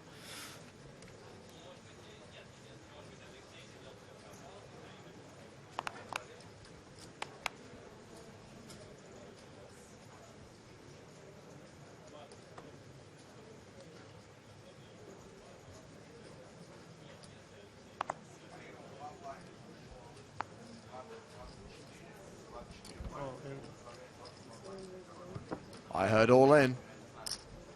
Anthony Zinno shoving, presented with the red triangle of death. Oh no, you know we just lost? Nicky Petrangelo. Hey, Nicky Petrangelo. Guess that's what happens when you don't come say hi no more, huh? Come on. He's had a pretty good year. I don't know what to do. He's one of those people that I don't know what to do when I see him, because I don't know if he knows about the bit that I do. And That you do a little Nicky from the hood. Yeah. Kind of from the neighborhood. Yeah. Nicky, say hi to your ma for me. Ryan has a question, which is a perfect question for Neil Johnson. How do you become a dealer? We source all of our dealers from a website called gptl.com, Global Poker Tours Limited, gptl.com. Now, obviously, when you're looking for dealers for our live events, Neil, you're looking for experienced dealers, people who know what they're doing. But if someone is people saying, who have never pitched a card, it's not. If people are saying, "How do you become a dealer?" What is the route in these days? There are schools in a lot of places. I'm to be honest, I'm not familiar with European ones. I'm more familiar with ones in the U.S. The Grinder had started a school. The Mizrachi clan has a school in Florida, as I understand it. There's obviously a ton in Vegas. So you go and you learn. Most of them will also teach you the casino games, if you want to do that. I always preferred poker because I like to sit down when I deal. If you do blackjack and the rest, you have to stand most of the times now. So, you need to go and learn the games. The thing that I say for poker that is much more different than casino games is you have to. I've known 2 dealers my entire time who didn't like poker but still dealt it and were any good. You really need to actually passionately enjoy the game as well. And was it a passion for poker that got you involved in it? Is that why you became a dealer? Yeah, my family's played as long as I can remember. There were always, every family gathering had a poker game of some kind, and so I've always been interested in it, always really enjoyed it and liked it. And I happen to be playing. There's a place up around Seattle, Washington called the Muckleshoot. It's the biggest room in Washington State, a tribal room, and went in and played for a couple of weeks while I was rehearsing for a play. And just played in the evening after rehearsals and started talking to the dealers and everything, and was like, I'd never really thought about being actually in the industry, but decided, look, I know all the procedures. All somebody's got to do is teach me how to shuffle and pitch the way dealers are supposed to. Got that figured pretty quick, and then went and auditioned for a gig. So, but yeah, we source all of our dealers through gptl.com. You click careers and you submit an application. But yes, we are looking for a little bit of experience, and pretty much if you... Oh, there's an all-in from someone, and an all-out. Yeah, like at a bare minimum, you need to be able to deal PLO, and you need to be able to deal Omaha and Hold'em. We don't do enough stud and Raz and Raz Doogie and all the way. Raz Doogie's going to be in Malta for the first time ever. Raz Doogie. It's half Raz, half Badoogie. We created a game called Splitsville Dealer's Choice, and it's every game that can be dealed with a split pot. So high-low Texas Hold'em, Super Stud, Badusi, Badesi, Raz Doogie, Omaha. You're just making noises now. These aren't even proper words. Of course they are. Badumaha. There is a Badumaha. There's a Binglaha. Bing Deuce Townville. Yep, you say that. You laugh and you say that. And I bet there's 3 people who fire in on Twitch go, oh, yeah, we play that in our home game all the time. Yeah, I don't know about that.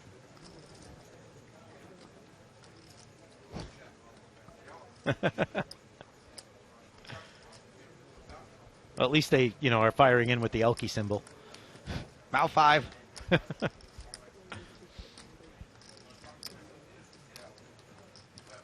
Shagai raising from the cutoff.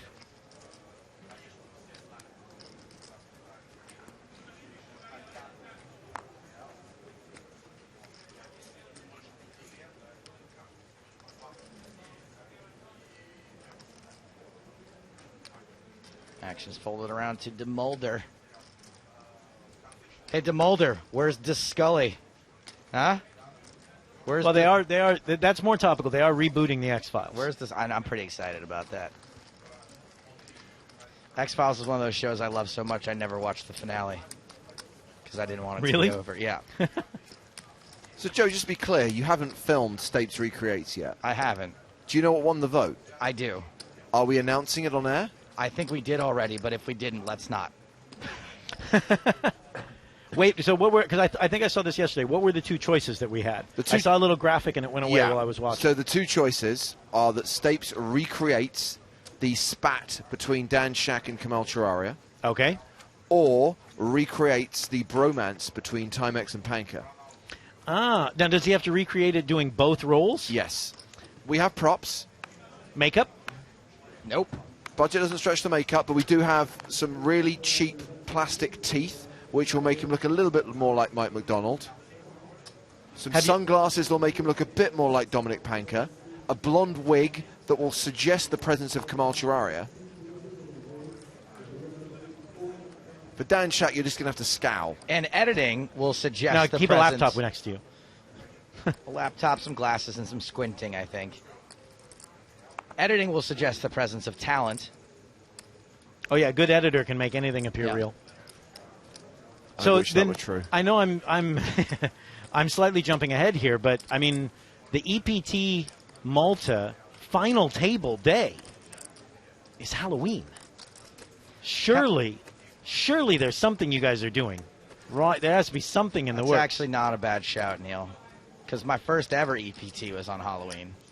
I remember you came as the dude from Daniel was in the final table. Daniel was on the final table in Vienna, and you showed up as the guy from Hangover. Correct, Alan from The Hangover. You can find photos of that if you Google it, like Joe Stapleton's first EPT hangover or something like that. Yeah, because you guys were all there to rail Daniel. Because Halloween's my favorite, and I hate missing it. And I was like, you know what? I can't turn down a trip to Europe. So I was like, I'll just bring the costume with me. I'd spent a bunch of money on that costume, too. It was very high tech. Very, very high tech. I mean, we changed the names of a few tournaments to have some fun. We have the 6-handed spooky stack. The Friday Frankenstack. The Simpsons scarify the name. All in, says Kober. Shoving small to big. Gets a fold. See, we even have Not Your Mummy's main event turbo. I'm kind of proud of that one. Just out of interest, Neil, are you having the same issues with the mainly European live events team that Joe has with the mainly European TV team? That none of us get Halloween. No, it's growing though. It's picking up steam. It is growing a little bit. Spooky steam. See, now how can you not get behind that? Like just hearing it.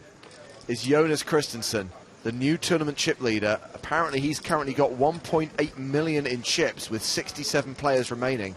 Average stack right now is close to 760,000. I did have a couple of the dealers ask me if there was any way the EPT would be willing to rent 200 Minion costumes. That's awesome. So all of the dealers could come in as Minions on the final day. That's really funny. You know? It's worth it, but only if I could get Toby to dress up as Gru. And Diego found the photo. That's so good. Oh, there it is. See, now tell me when you look at that photo, guys, that it doesn't look like Joe spent a ton of money on that costume. Look at all the work that was put into that. It's not like I bought the costume either, by the way. That's homemade. I got all the pieces. I mean, the shirt I found, and because I always do everything last minute, I have everything overnighted, right? So that shirt was like $25 plus $40 to have it overnighted. The glasses. And do you think, like, and sunglasses for a child, you have to special order. So you well- had to get, you had to get, those are special there. Those are one of a kind. One of a kind. Baby sunglasses. And that's your big game counterpart there, right? That's right. That's Amanda Leatherman. And plus, I had to, like, spend money on the fat suit. That was really cost Those aren't prohibitive. cheap. No.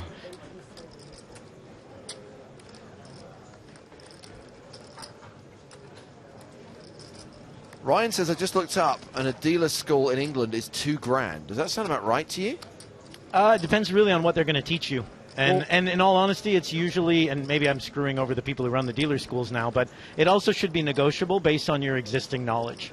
What do they consider to be $2,000? Like maybe it's just grand enough. Like what is the exact right amount of grand? Like what makes it grand? Is there like a marble staircase? In England, it's always based on the monarchy. It's always judging against that. It's $2,000. See, exactly. I prefer my dealer schools less grand. It's the worst. That's the worst Queen impression I've heard in a long time. Got to admit. Go take Nikki back, and go back and what's the leave the gun, grab the cannolis. Well, Neil, you mentioned Malta. Of course, we are going back there for a second time this year. It will be the second leg of EPT Season 12.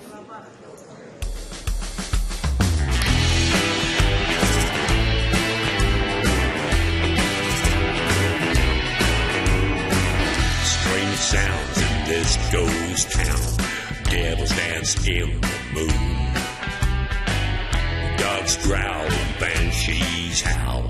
Trouble's coming soon tonight. Tonight, there's gonna be lightning, burning up the clock tower. It's gonna get frightening, 'cause here comes the witching hour. Here comes the witching hour.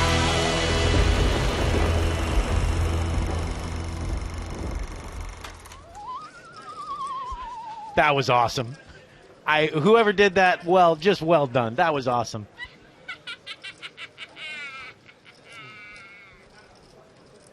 Halloween. Absolutely brilliant, you guys. Is that on the YouTube channel? Can I tweet that promo somewhere? Is that somewhere where I can tweet it up? Yeah, how do we share that? It's on Facebook, I think. Perfect.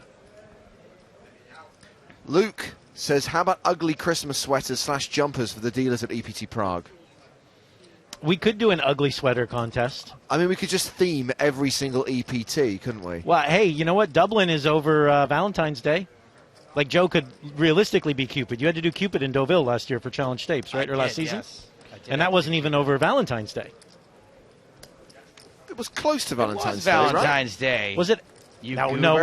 we're not in Deauville on February 14th. Yes, we It were. was the week before Valentine's Day. It's close enough. But we're actually there. That's like saying because if Malta ended on the 26th, we could do the Halloween costumes on the 26th. I mean, I was just wearing it because it was Thursday, but it happened to be close to Valentine's Day, if that's what you're saying. Well, you just wear it because they won't let you carry a bow and arrow otherwise. Way too much Hunger Games. Way too much Hunger Games. It's just a movie. Katniss Stapleton.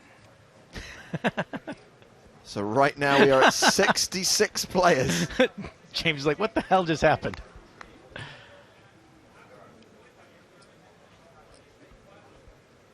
About 11 minutes left on the level before We the did next do- break of the day. We did do the Easter extra stack in San That's Remo true. last year. That's true. What's the prize we should give in a costume contest in Malta? I'm going to have to talk to some people about that. There should be a costume contest, right? Should absolutely be a costume contest for Halloween. If people are willing to participate, and sure, why not? Yeah. Bart asks, what's the music on that Malta promo? Bart, don't worry. I guarantee you it will be included on now. That's what I call the EPT Volume 3, Aha. which should be in stores in time for Christmas. Is there a Volume 1 and Volume 2? Where do I find it? You must subscribe and listen to EPT Not Live. Information contained within. Ah. If I call in the next 10 minutes, do I get them both for a cheaper price? We might, because it's uni, I'll give you a 5% discount. All right.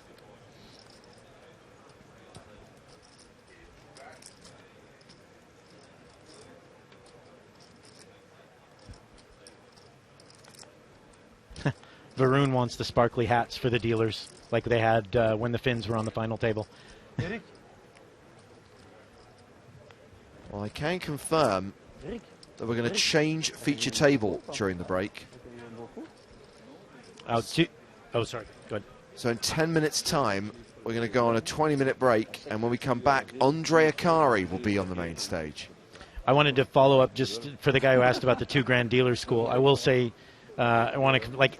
Your knowledge should also should definitely be considered when you're going to. If you know every game, because if somebody has to teach you the rules of poker, yeah, it can be quite a bit different. And are they teaching you how to deal Omaha, how to deal stud, how to deal all of this stuff? If they're just teaching you no limit hold'em and you've been a player for 5 years, then $2,000 to me seems pretty outrageous. They just have to teach you how to shuffle properly and how to pitch, and most people can learn that relatively quickly, and probably not for $2,000. Like a scholarship of sorts. Yes. If you can enter school as a junior, you should not have to pay like you're a freshman. You will still get spanked, though, on the last day.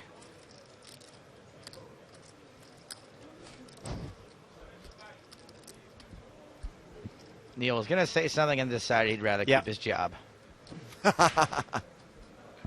I've been very good this time. I don't think I've said anything remotely controversial. Nah, I handle that for you. Thank you. Well, it's in your contract very specifically. I have to be a little bit more careful. The good thing about me is there's no one underneath me. I'm not management. Material I don't general? have responsibilities. They don't give them to people who do that with their fingers. Correct. You know, who do the air quotes. Air quotes with the fingers. As this hand plays out, Neil, here's a question. Yep. From Patrick. Can you slide deal as an EPT dealer instead of pitching? Yes, you can.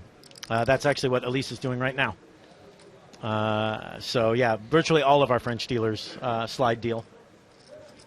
The only thing that we don't like, because it just seems to really irritate international players, even some international commentators that have watched it, is we don't do, there are some properties who do, they bring the flop one card at a time because of the slide. So they'll slide off one, bring it, slide off the next, and it really seems to bug people. By the way, confirmation that you can view that Malta promo online. Kudos to John Zinker, producer extraordinaire. Well, he is a producer and he is an extraordinary human being, so I would agree with that. So would I. Absolutely. I would agree that his name is John.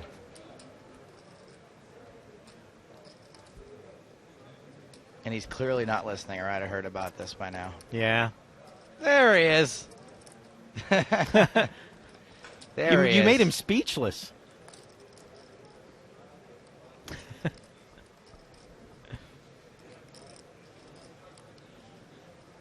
To Rob, I don't know if the chart is actually online. I think it's just in our Twitter feed. I don't think the chart was posted. It might be on Facebook. What, the pie chart? Yeah, the nationally pie chart. One of the the individual country blogs posted it. It was definitely in the live updates. Yeah, I know, because I know Cedric Cedric for us retweeted it. I saw that, and PokerStars EPT tweeted it. So you probably would just have to scroll back through the PokerStars EPT feed. Let's do it. So the action here in this hand was limped, blind on blind.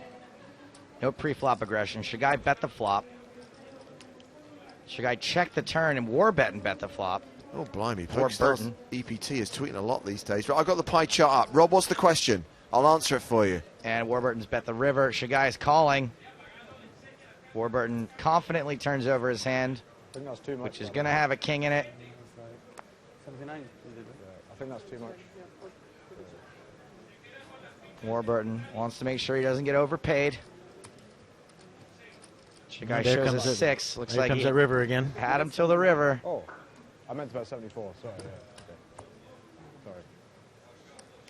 In my head, I bet 74. Well, nice job. Oh, he overbet himself and got paid a little more. Warburton stack now nearly $1 million, 922,000. That's good. So a reminder that in 5 minutes' time we go on break and bring a new feature table to the stage. Andre Akari, who has been among the tournament chip leaders for the last 2 days, will be at the feature table. So we're swapping out 2 Portuguese chip leaders for a Brazilian chip leader. So we're going to keep the Portuguese language theme at least. Well, I say that Akari's been amongst the chip leaders, but looking at the current top 10, his name is not in there. Well, we saw when we went to the outer table about a half hour ago, he was paying off a significant river bet, wasn't he? To the wheel. That's right, and that was a major chunk of his stack. So this is the new feature table coming to the main stage for level 23.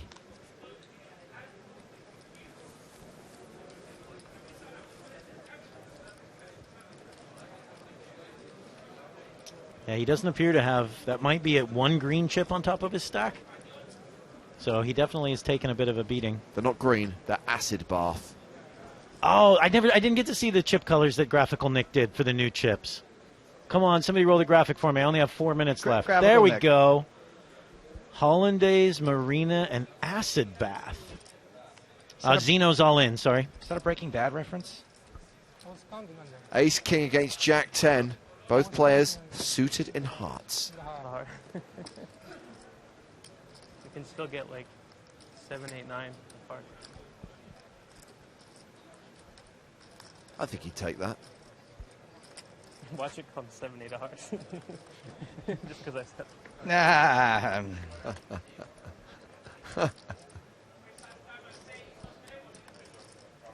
Well, never easy. It's not the flush, but it did pop in a few extra outs. Zeno does not want to improve, in inverted commas, to 2 pair. No, he sure don't.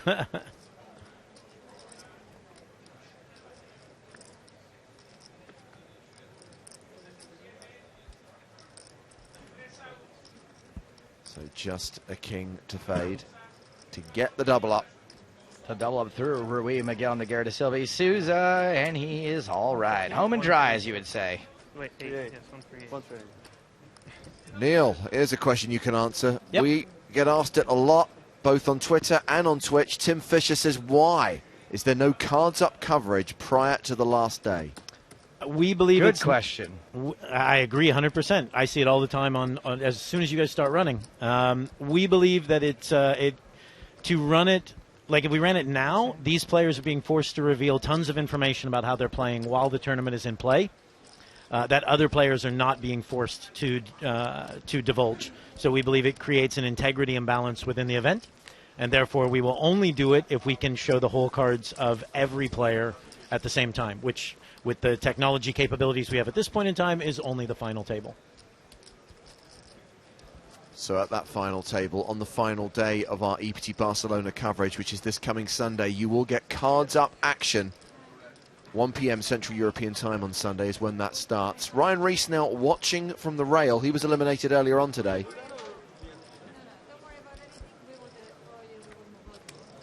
And Kate just confirming to these guys that the feature table is being changed.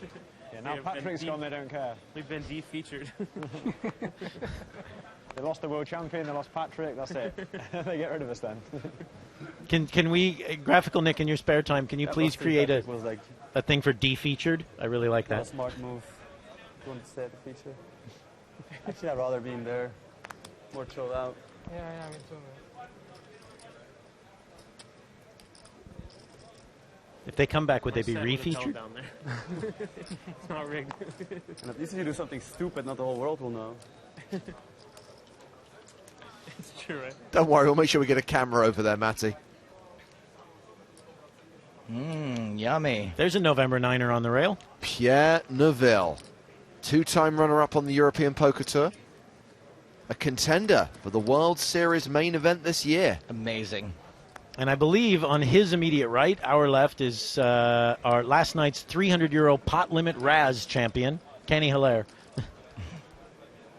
who also has a few final tables on, that silly main event thing. But the pot limit Raz, that's an achievement. He's been on EPT Live before. Mm-hmm. There he is, your next World Series of Poker main event champion. Can't wait to see him on Letterman. How crazy would it be if he wins? It'd be pretty crazy. That's just fantastic. Remember this shot. Reese, Neville. Well, passing of the torch. Can we just segue? Can we just green screen Jakobsen in at a later point? Like the end of Jedi? Woof. Ooh. Really, that's how you're going to end the level. You're going to smack Hardigan with a Hayden Christensen reference and be like, and we're out, everybody. Hey, See you in Life 20. as a House is pretty good, okay? It was, actually. I didn't really enjoy that movie. Still got a hand in progress. Warburton versus DeMulder. Warburton's the right name for this kid because he frickin' fights for every pot.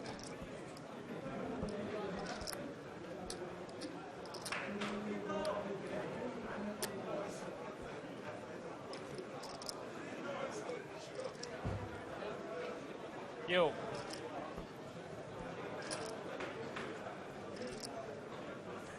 Warburton, Warbetton. Just under half pot on the flop.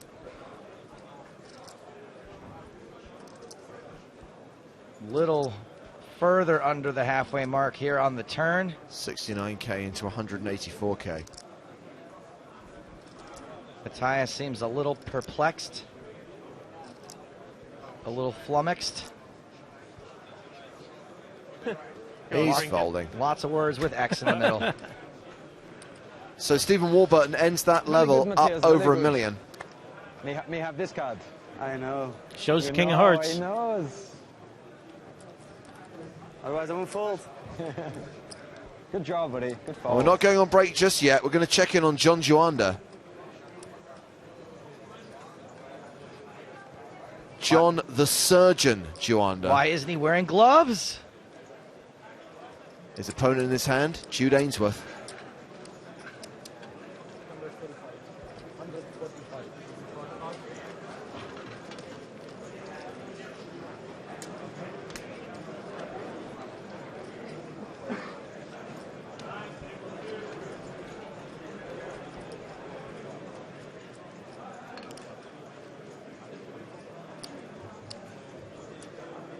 Ainsworth calling. So he said 145, so that's 290 on the turn, and that pot's got a lot of green in it already. Sure does. Acid bath. Terribly sorry. My apologies, Nick. Acid bath. Board pairs the river.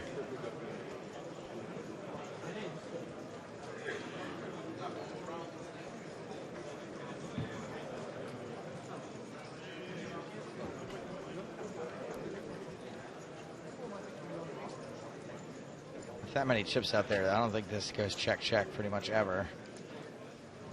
When he's only got, what's he got, about 6 and change? Because each stack of Marina is 100,000. You add one acid bath, so there's 325,000. Which, if the turn was 290 between the two of them, is what, maybe half pot? Judging by what we were seeing, maybe 60% pot. Hey, what if when John Joanna takes that mask off, he just has bone under there? It's just a skeleton. Is it like Scorpion from Mortal Yeah. Kombat?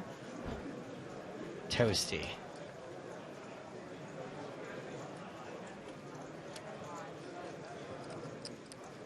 Joanda's got 6, 7, 8. Joanda's got about $1 million there. 900 $1 million. Okay. Lets it go, and Jude Ainsworth wins a meaty pot as that level draws to a close. So remember, new feature table after the break. Andre Akari coming to the main stage. Blinds will be 10,000, 20,000 with a 3,000 ante.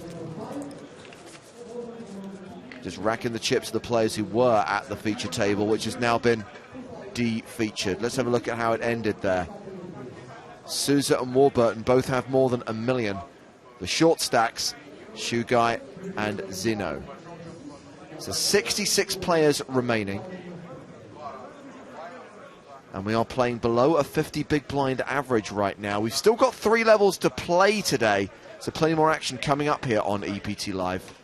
And don't forget, there is a $1 bounty bonanza every stop of Season 12 of the EPT. The first of Season 12 tomorrow. $1.10 to play, but if you deposit $10 or more on PokerStars using the deposit code 1BBB, we'll give you $7.70 in tournament tickets. That's enough to play every single $1 bounty bonanza this season. If you've never played for real money on PokerStars before, if you're a new player, if you're a play money player, use play 1BBB to get the $7.70 plus that first time deposit bonus as well. Details are available at pokerstars.tv/live/extra. Huge thanks to Neil Johnson, the whole Poke, for stopping by and talking about the PCA. We'll be back in 15 minutes' time with more action from the Barcelona leg of the PokerStars.net European Poker Tour.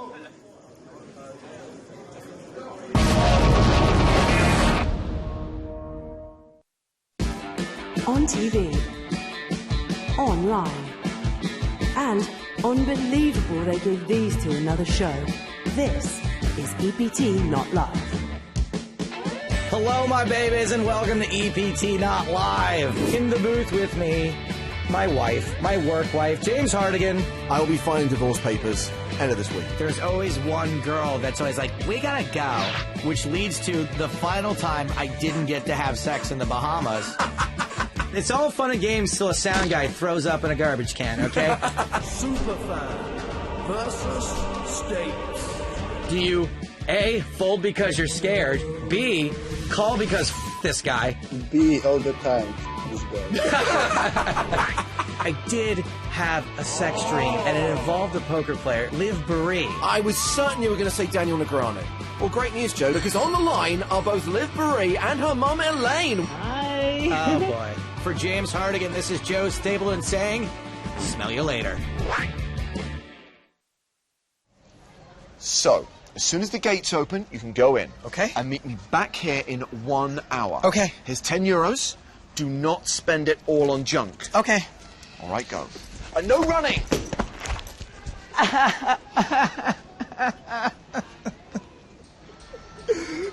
I scraped my knee. What did I tell you not to do? Run. And what did you do? I ran. You ran. I ran.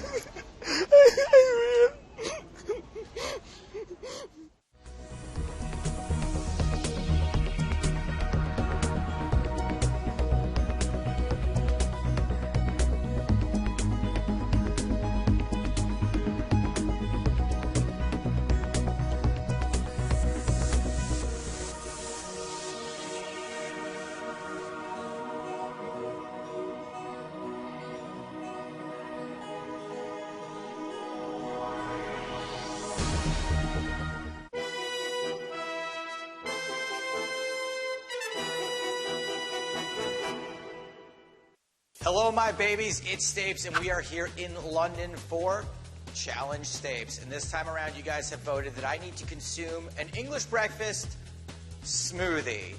Yes, gross. Thank you very much. Unfortunately for you guys, I did bring some help today. I've got my assistant here, Jason Mercier. Jason is going to help me cook. I don't know what we would call this. I'm your assistant? Yeah, is that all right? I thought that you were my assistant. Sure, if you want to drink the smoothie, that's fine. There's only 2 jobs here. Drink a smoothie or be an assistant. What do you think? I'll be an assistant. All right, great. Fantastic. Here's how the challenge is going to work. I've got like a dozen ingredients that belong in an English breakfast. Why not begin our English breakfast smoothie with a cup of tea? There it is. And this is tea with milk and sugar. Let's get started with the solid food. Oh. What are these? Jason, this is black pudding. Do you know what black pudding is? Oh, it looks like disgusting bread with nuts. You're sort of close. You got the disgusting part right. It's fried blood, Jason. That's what black pudding is. No. We're gonna put our uncooked embryos in. We got some meat products. That actually looks good. Go, you have a little bite of that sausage and just toss it in there when you're done. What a lovely assistant. Mushrooms. Ugh. couple of hash browns in there. Baked beans. Go ahead. We'll just scoot those in. I don't think you should do all 4 of those. No, I think that we're going to have to conserve some space. We'll go 2, though. We'll go 2 black just pudding. one piece of toast. One piece of toast. Little bit of butter. Just a little OJ. Some vitamin C. Should we put this? Oh, sure. Go ahead. Go ahead, assistant. Put some more in there. Yeah. That is so disgusting. So it looks like that's it. We got 3 extra ingredients for you. Let's call them special ingredients. We have some pickled onions. Oh. I heard that you like Marmite. I actually genuinely can't stand Marmite. Okay, well, there we go. There's some Marmite. There it is. It's not even a food.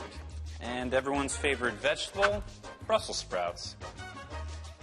Okay, well, this is full. I figured that you can't really have an English meal without the most quintessentially English thing ever, which is a glass of warm beer. Might as well just throw this in there, a little hair of the dog. I'm pretty sure that it was here from last night. Why don't you just throw it in a napkin? No, don't do. Just throw it in a napkin while we're at it. Oh. There we go.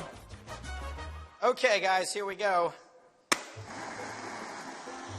It looks way worse than I thought it would. I feel like there's a really, really decent possibility that I'm going to blow chunks. Spew into this. Just in case. Here we go. I have a feeling a whole Brussels sprout is gonna... Oh, man. Looks solid to me. Here we go, guys.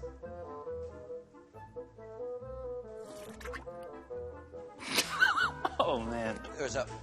Honestly, I really regret egging you on with the HP sauce. Yeah, I usually spread the Marmite all over the black pudding.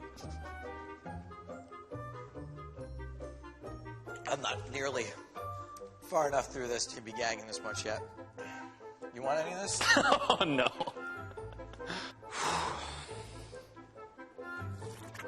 Do you fail if I throw up?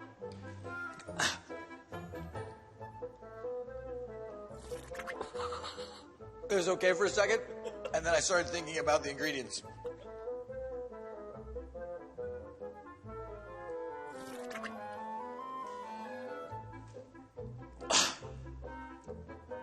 That was a close one.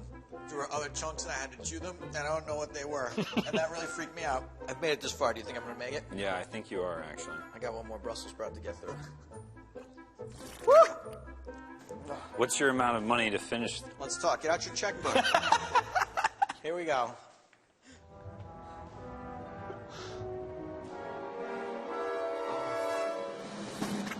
You know how bad I just want to smash the glass right now.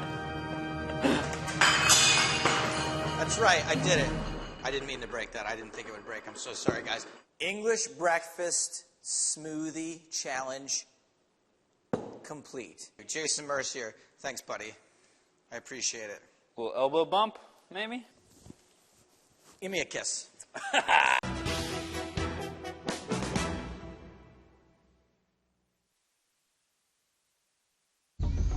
Look at him. Oh, such a brute. Huge, flaring nostrils. Hair everywhere. Probably smells. No doubt he's covered in fleas. Belongs in a cage. Ugh. Animal. Ugh.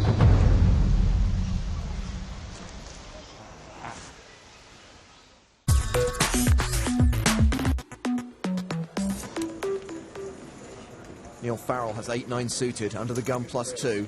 He raises to 13,000. 5-7 off for Christoph de Mulder. He folds. Kimul Kirko is out. Brent Feenstra has just arrived at the feature table and he's got ace-king on the button.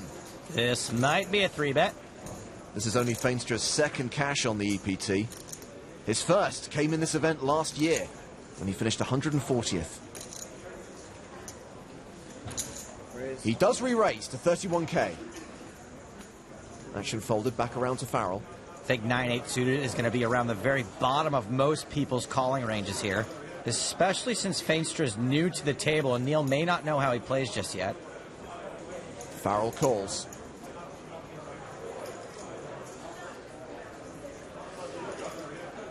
The flop is King, King, 8. Trips for Feenstra. This is a very bad flop for Neil. Very, very bad. He has paired his 8. He checks to the razor. Feenstra continues for 23,000. Farrell's going to have to call 1 bet, possibly 2.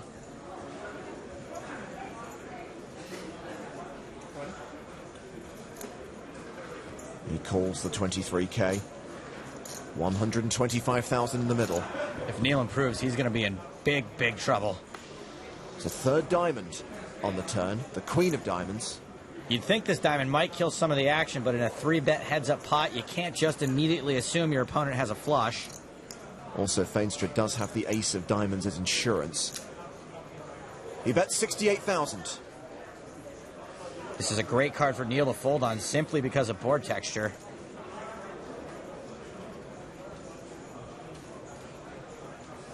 Doesn't look like he's folding. He decides to turn his hand into a bluff and raise to 169,000. And I think this is only going to get other bluffs to fold, which will win him the pot sometimes, but I don't see any actual hands folding here. Sure enough, Feenstra with his trip kings will call. We've got a huge pot now. The better part of $500,000. Neil's going to have to bet huge on the river if he wants his bluff to work. It's the inconsequential 5 of hearts. Looks like Farrell is betting. And boom goes the dynamite. A huge bluff, 326,000. Sick bluff. I guess you could say the Scotsman has a brave heart. Oh, yeah. Honestly, I do not know how often this bluff's going to work. Especially against Ace-King. Feenstra looks kind of tortured. And he's folding! Wow.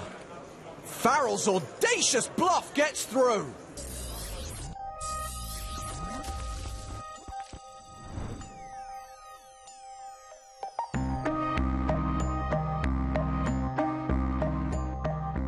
It folds to me in middle position. I look down at 9-8 of hearts, strong playability rather than absolute strength. So I raise it up to, I believe, 13,000. It folds to Ren's on the button. We just got moved to the table and I wasn't quite aware of who he was at the time. He makes it 31k. Now, I kind of straight away don't believe him, and in a lot of spots like that I'm going to 4-bet in order to get him off his hand, but 8-9 hearts is too valuable a hand to waste, so I just elect to flat call. The flop comes King, King, 8, 2 diamonds is a favourable flop for my hand. I check, he bets 23k, which is, I think, into a pot of like 70k, so it's smaller than his 3-bet. It's very kind of popular on these kind of drier boards, even though there's a flush draw. There's not any straight draws or anything like that. At this point, I can definitely still have the best hand, and I mean, it's a pretty favourable flop for my hand, so I check call. Well, the turn's the Queen of Diamonds. It's not a terrible card for my range, it's not great, but it's not that good for his either. I check, and he bets 68,000 this time, which is obviously a significant kind of bump up in the bet sizing. At this point, I'm still not entirely sure if he's a value hand or if he's bluffing yet, but my hand is too vulnerable if he's bluffing, and I want to be able to keep my options open on the river in order to, if he turns out he does have a value hand, I can then rep a stronger hand. So I raised to 169,000.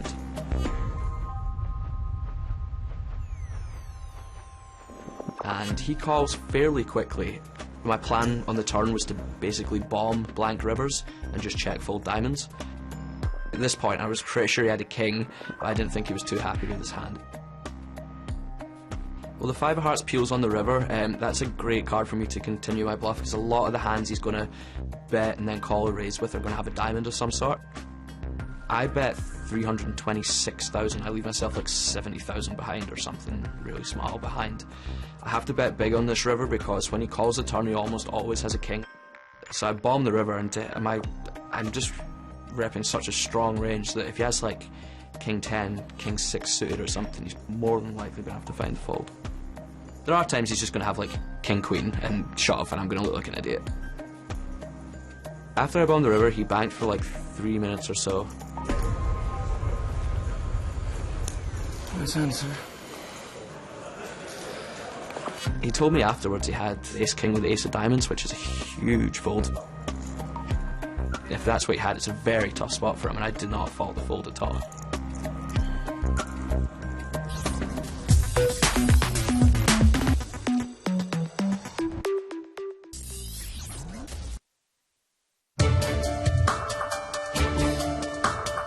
Daniel is pretty much the ambassador for poker. He's a great poker player. He has a huge personality. I'm in a zone where I feel like I know what cards are coming. That's creepy. Oh, I love to talk. I don't shut up. When you think of poker, most people think of Daniel Negreanu. The first event I'd ever played was in 1998 at the World Series of Poker. And my first table was Eric Seidel, Menwin, Humberto Brenes, Johnny Chan, Dan Harrington. I was the young kid. I was kid poker. I won.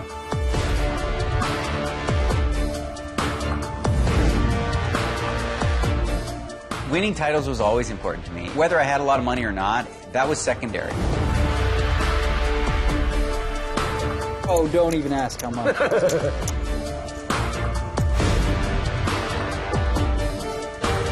I love this game. I want to see it grow, and I want to see people enjoy it and have fun with it. And if I can contribute to that, I'm going to. I was essentially born and bred to be a poker player. It absolutely suits my personality type to a T.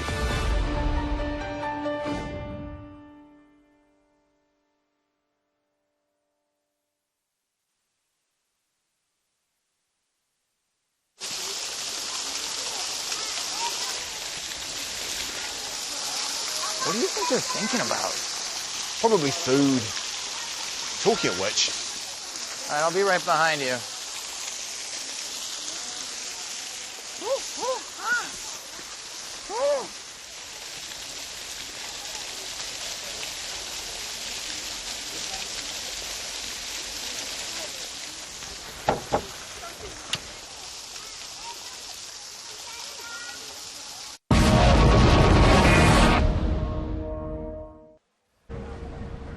Hello everybody, welcome back to the PokerStars.net EPT Barcelona, where we are well and truly up to our knees in day 4 of the main event.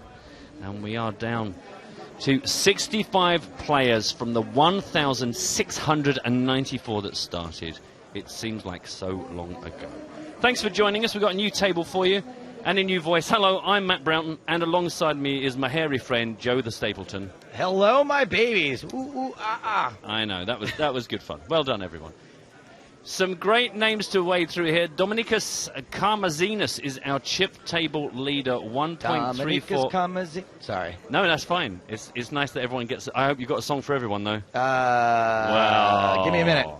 Victor Bogdanov is second. Chris Walker, somewhat easier. I'm going to be talking a lot about him.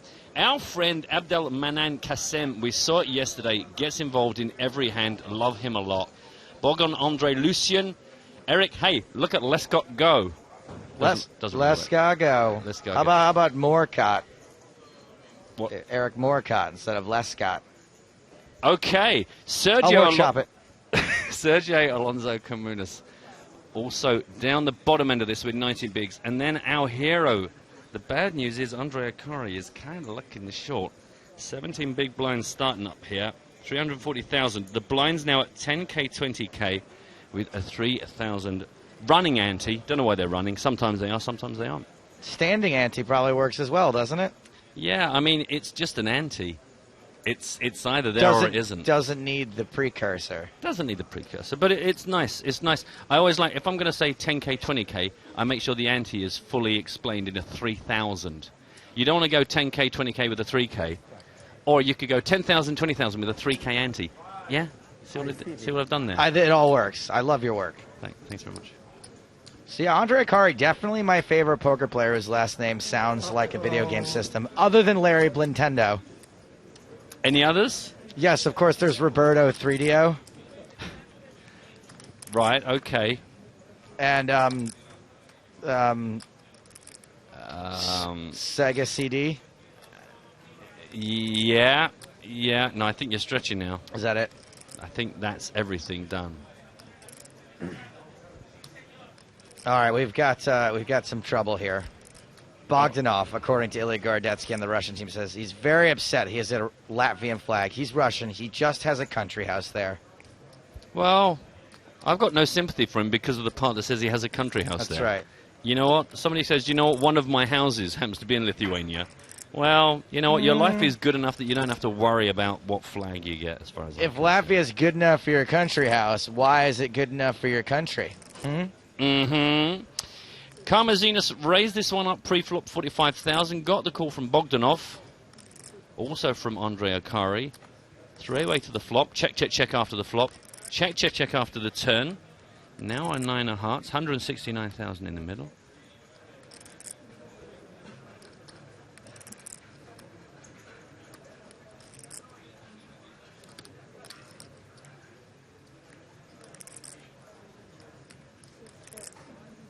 And the minty chips. Not George Browning on Twitch says we forgot to mention Sam Rexbox. Nice. I like it.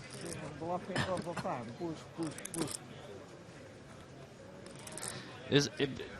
Oh, hello.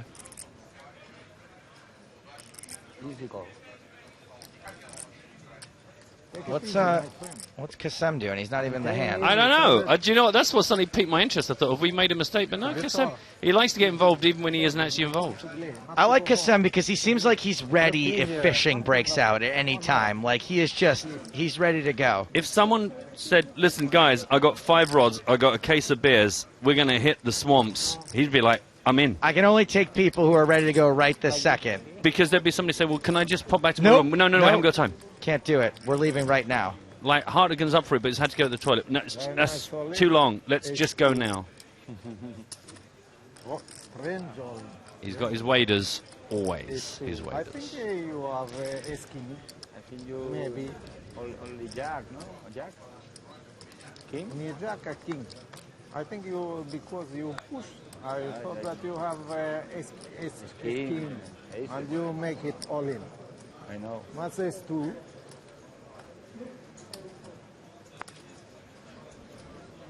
I don't speak Portuguese, but this tweet from Raul says, absurdo, varios idiomas, no EPT live, menos Portuguese. I think he's upset that there's no Portuguese stream. It is absurdo. I have no response. Except for the fact that we're not live in Portugal anymore, the site. No. So maybe marketing there. I mean, you don't want to reveal that all of your motives are marketing based, but there's got to be a certain amount that says you can put it together. It's the same reason why I don't go, buying drinks for girls that are 10s. It's just not feasible. What's the point? It's not going to go anywhere, is it? It's not going to go anywhere. It's not going to lead to anything. A raise from Comunis here, incidentally, representing the locals with the flag. 42,000. Fold it around to Andre Lucien. Year of Romania. Again. I believe that was an announcement of All In. Buenos dias, Mateo. El Comentador.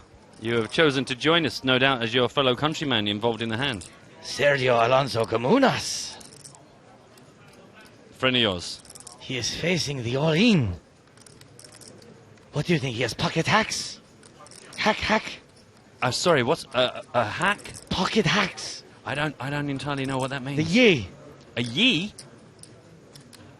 Pocket hacks. Hey, diez. An ace. Hack, diez. Hack. Queen. Oh, jacks. Hacks, Pocket see, jacks. hacks. Sorry. I'm so sorry. It's the language Ay, barrier. Dios mío. Oh, apologies, Idiota. El Comentador.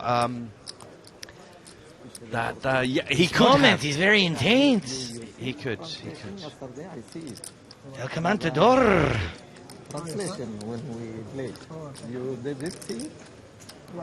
I'm practically humping out of my seat. Jumping out of your seat. Seas, humping. Jumping out of your seat.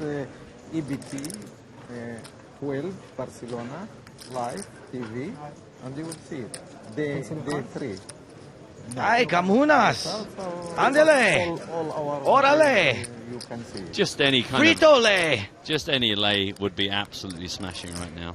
I think today. Perhaps they lay down. Even more so.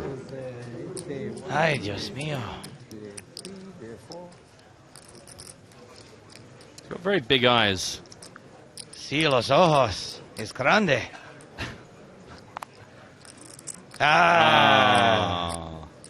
El fold. El foldo. Mateo. Sí. I señor. must go. Oh, thank God. Vaya con Dios. Muchas gracias. And we're joined again by Joe Stapleton. Hello, my babies. You know you had to pop out for a minute there. You won't believe who came in. No. El Comentador. The legend. Yeah. Sergio Alonso Comunas was in a hand, and El Comentador. Oh, pocket hacks. That's exactly what he said. I've heard. Okay, this is Jude. Jude Got a Ainsworth. race. And Ran Niv. 4 clubs, set of jacks, no club for the player in seat 1.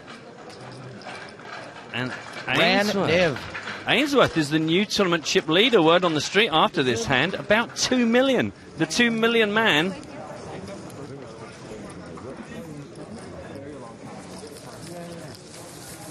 Pocket hacks is becoming quite popular on the chit chats. Look at that. That's what 2 million looks like.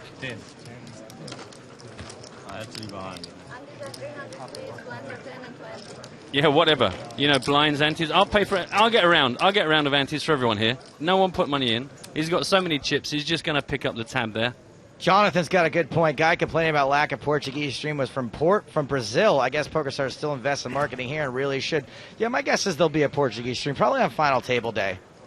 We do as the week goes on, and if you're familiar with EPT Live broadcast, you know this, that we do tend to add more and more languages as we get nearer to the business end of the tournament. Do stick around day by day, and you might find you have some new options to choose from.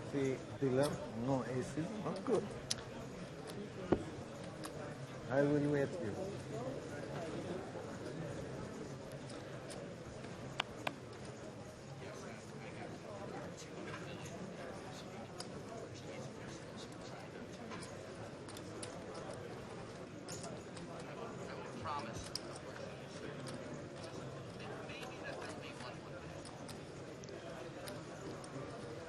Mr. Walker, one of the easier names. Under the gun raised to 45,000 here. Just to remind you again, this is level 23 now, so we're at 10,000, 20,000 with a 3K ante.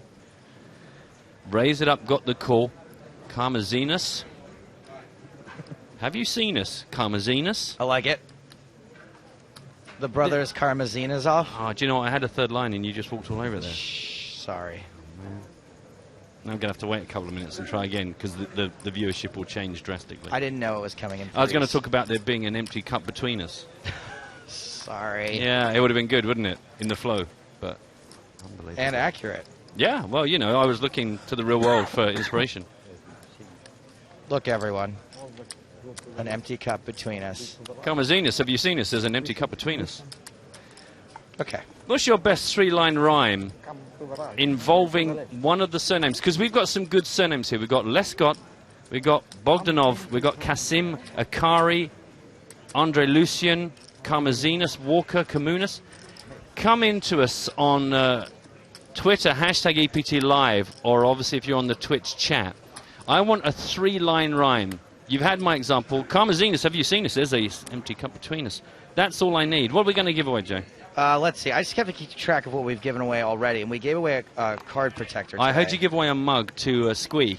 Yes, we gave away the travel mug.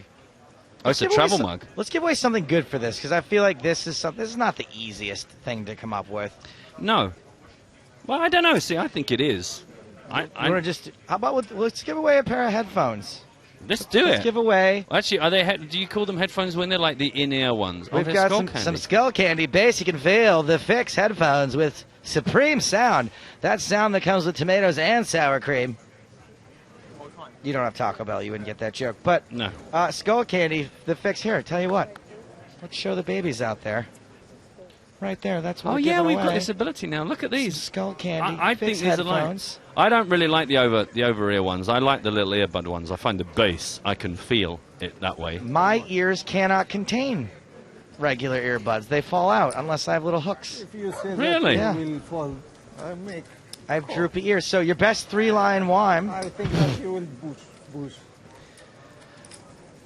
Time to run out and take a look at more action on some of the other tables. We're following, Kirill Shugai.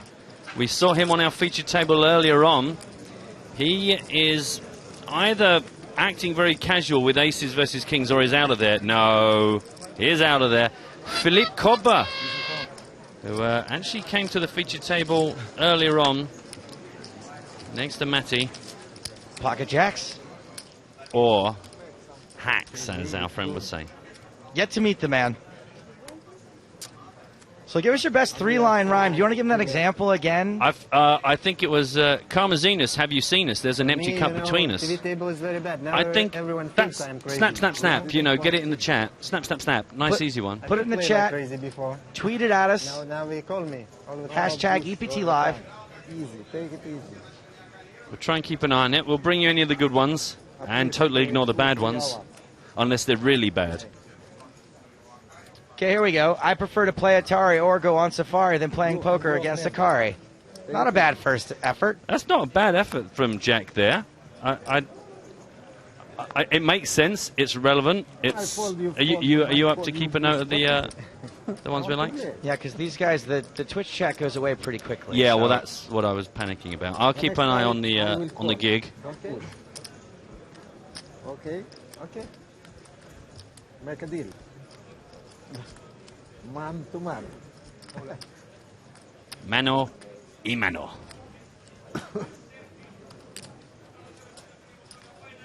Highly caffeinated wants to know, can you type out the names?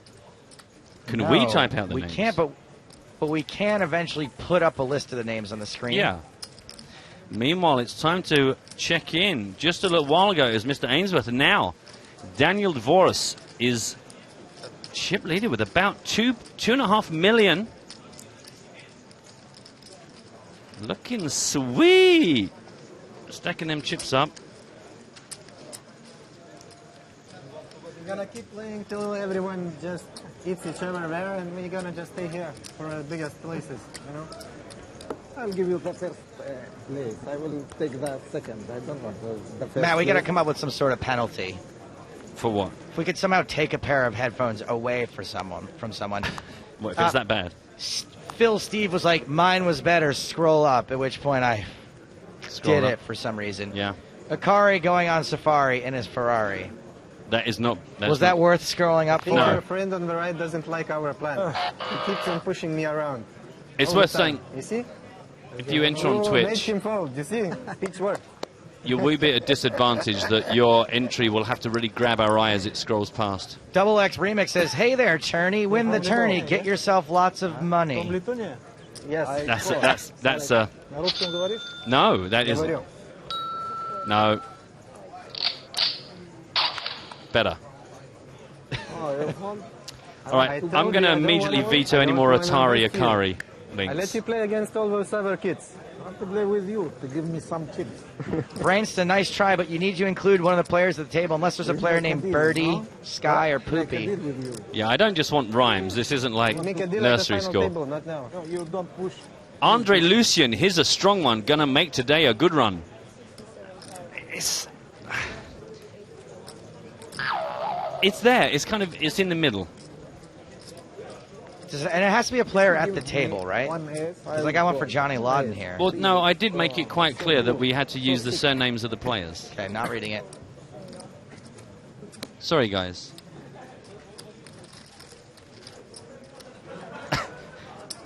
Ship that one to Walker. Keep an eye on him. We are having fun. He's doing business. See, he's so serious. Never smile, huh? At the end of the day. To smile. Yeah, wait till the end of the day. Chris Walker keeping the British lip very stiff. To make business, not like you to make fun or TV. I didn't come to make friends, I came to make money. Have you been watching the Twitter at all? The Twitter? The Yes. Twitter. I'm mostly only really watching the Twitter because the Twitch is too fast for I'm me. gonna leave you. I'm gonna leave you to do the Twitter only then. Okay. Okay, that's good for me, mate. That's all good. Do you want to hear a bad one? Yes. Bogdanov tripped on a log while walking off to do a bog. That is rubbish. This is just me agreeing with it being rubbish. Yeah. John Juan to end the tourney. Hack, you end up on a gurney. We need 3 rhymes, everybody. 3 rhymes we're looking for. The tourney and gurney. I liked it. Do you know what? 2/3 of the way there. It was. Do you know what? If you can just put the icing on that cake, or maybe a filling in your sandwich, you are very good there. See, because the problem is, as soon as you do something like that, everyone is now going turning gurney, and it's all going to get stolen Same from fight you. again, huh? He likes to play with you. Kamazinas raises to 45,000. A call from Bogdanov. You speak and he plays. You switch.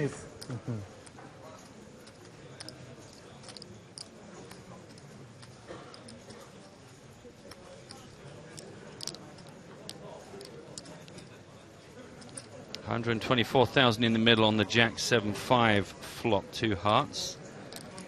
Kamazinas 58,000 after a check from Bogdanov out of position.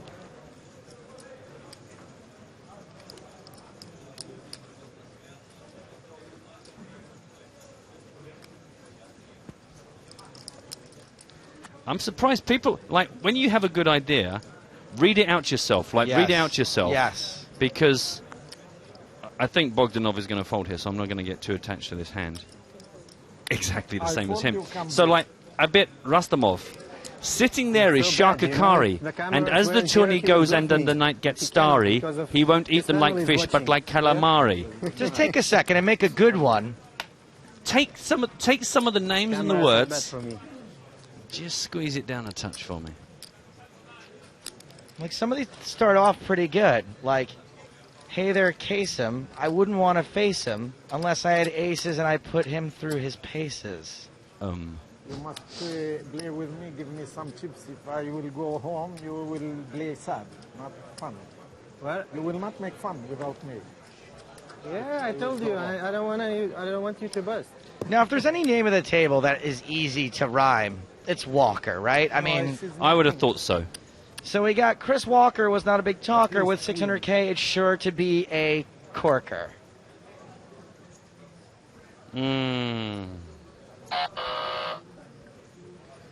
Michael starts well.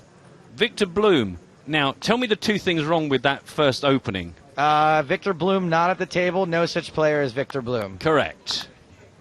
Victor Bloom is tuned to the moon and likes to eat breakfast with a spoon.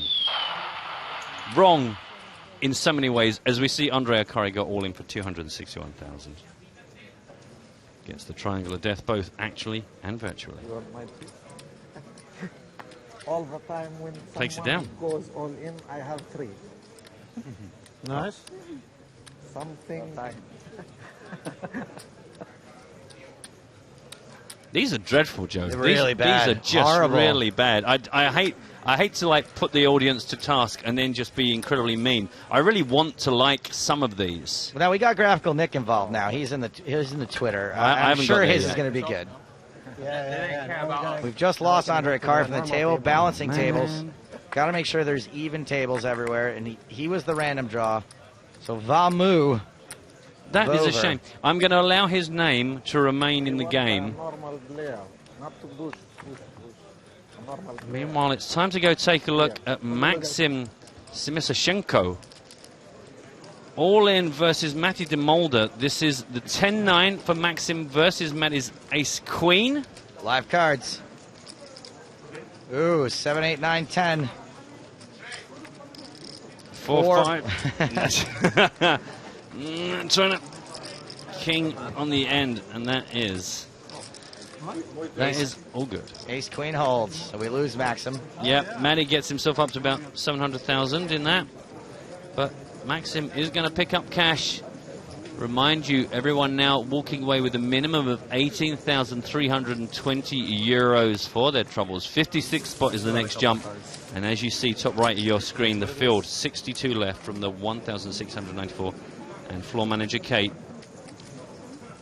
dragging Andre, kicking and screaming. That's floor woe manager Kate. Floor who? Woe manager. She's not a man. You can't call her a manager. Oh. She's a woe manager.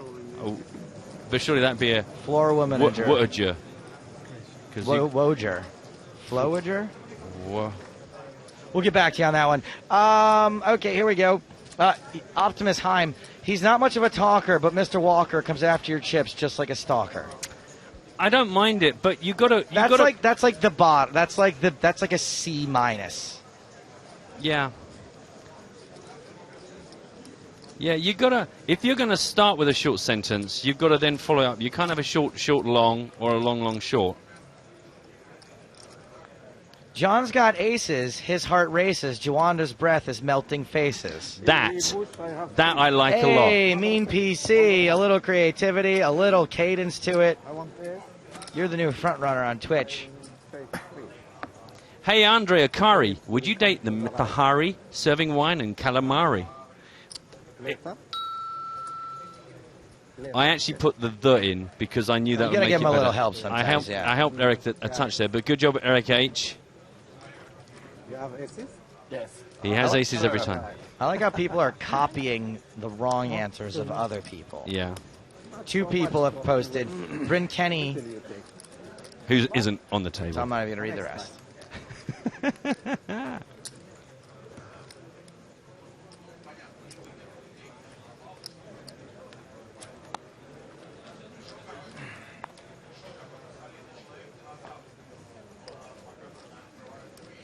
Marcelo wants to know why.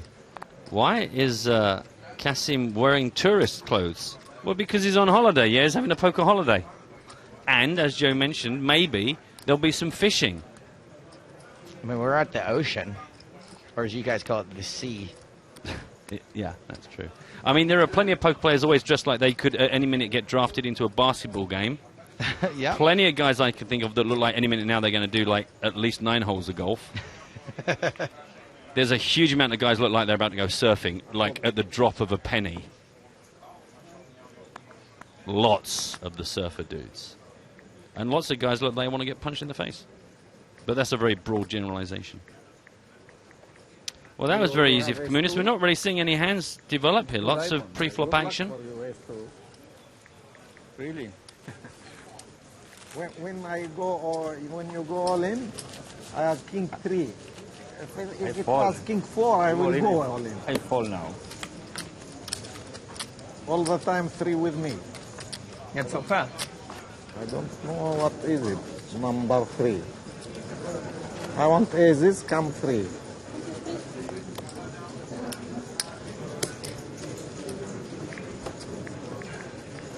Really scared to read out any of these in case Kasim kicks off again. We're okay. I don't have a single one worth reading. So, by the way, if anyone in the Twitch has submitted one and I didn't read it, you can stop, because it sucks. Robert has Mr. Bogdanov, make a shove and get through. Get some of that triangle love. See, I struggle to read it. That tells you that you know that you're not onto a winner when you're kind of trying to help it and you can't even help it. Yeah, Richie Casino was onto something and it didn't work. Now he's fixed it, so I'm going to give this one a read. Go. Andre Akari got sent to Maury. You are the father, and I am sorry. That's pretty good. That's pretty good.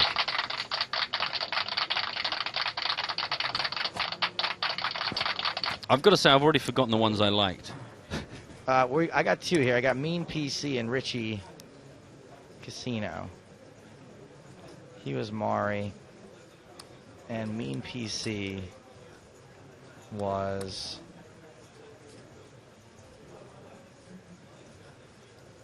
Dang it.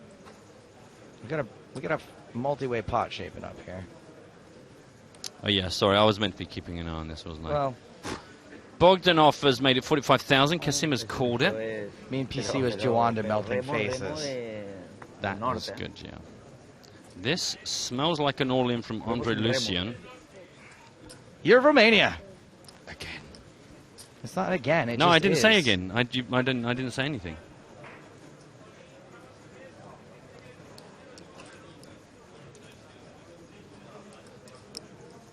Round to Victor once again. Sizable volume of chips if he wants to get involved with this. Will with Kassem still to act behind. All of us want to be on the team. He's going to fold. Not to go home. I fold. So much. Are you crazy? Make like that. He's a winner. No good. And that's We all must good. make a deal with him. Bogan Andre Lucien up I'll to give you the second place, 619,000. I will take the third place. It's okay. All right, Yeah, Justin it's James from okay, New huh? Zealand. Okay? Not push all the time, all in. It's so much. When Walker was a boy, he was a sweet talker, but he fell off a They ship into always Davy die. Jones' locker. Now he's a ghost who plays No, soccer. we will make a deal. He's a good guy. Too long Close. and doesn't really make Good man. sense. I like some of his work. Yes. I'm a pretty hard taskmaster when it comes to He being gives impressed by these all things. the time good cards because he's They French. play without cards. He's French. Yes? French.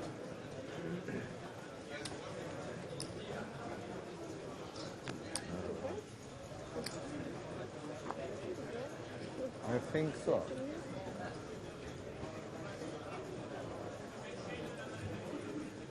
So sad that I am not French. This one involves the dealer from RNG Serenity. Hey guys in the booth, please chill, because this is going out to the dealer grill. Liking and meeting her, I will. It's pleasant. It doesn't rock out. You know, you don't feel great as you got drop us it. there, But though. it got to say, and it was a coherent story. She isn't one of the players, which I think is self-explanatory. But I like it.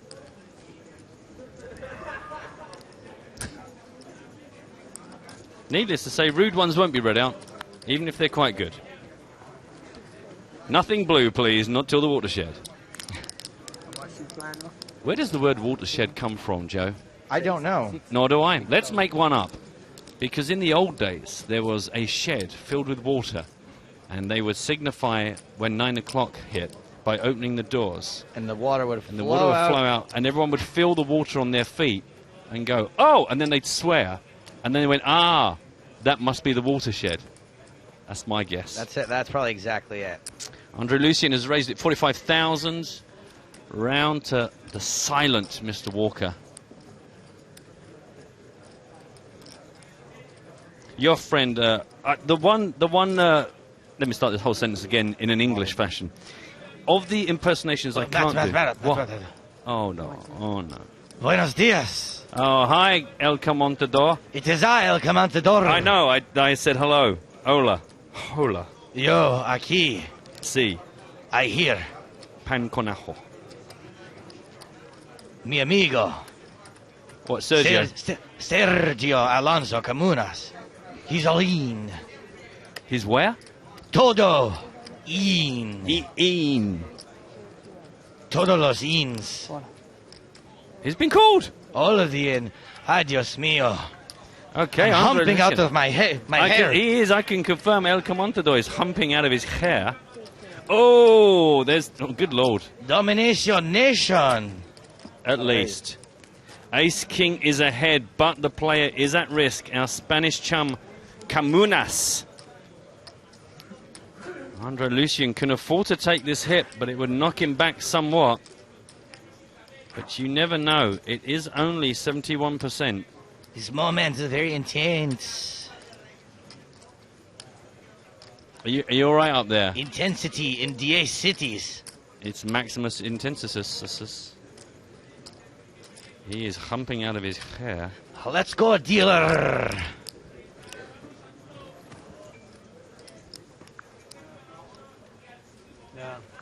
Yeah, the speed of this has somewhat brought down the tension of the moment, I would say. So much tiempo. ¿Por qué? So much who? Tiempo. Temper? Time. Ah. Mi amigo. Sorry. Oh, it's really Más tiempos de la poker. To be honest, I went from Elky to El Comentador. It's Ay, been a Dios mío. tough day. King in la puerta. Split the pot. Split the pot. Will you say puerta or ventana? I don't Door know. or window? No. King in la puerta. Uno queen. Dos. Sí. Dos diamante. 9-5 presento. Ecuador. Sí. Sí. ¡Vamos! ¡Vamos! Esto completamente bebido. Double up. Mateo, mi amigo. Sí. I must go. Thank God.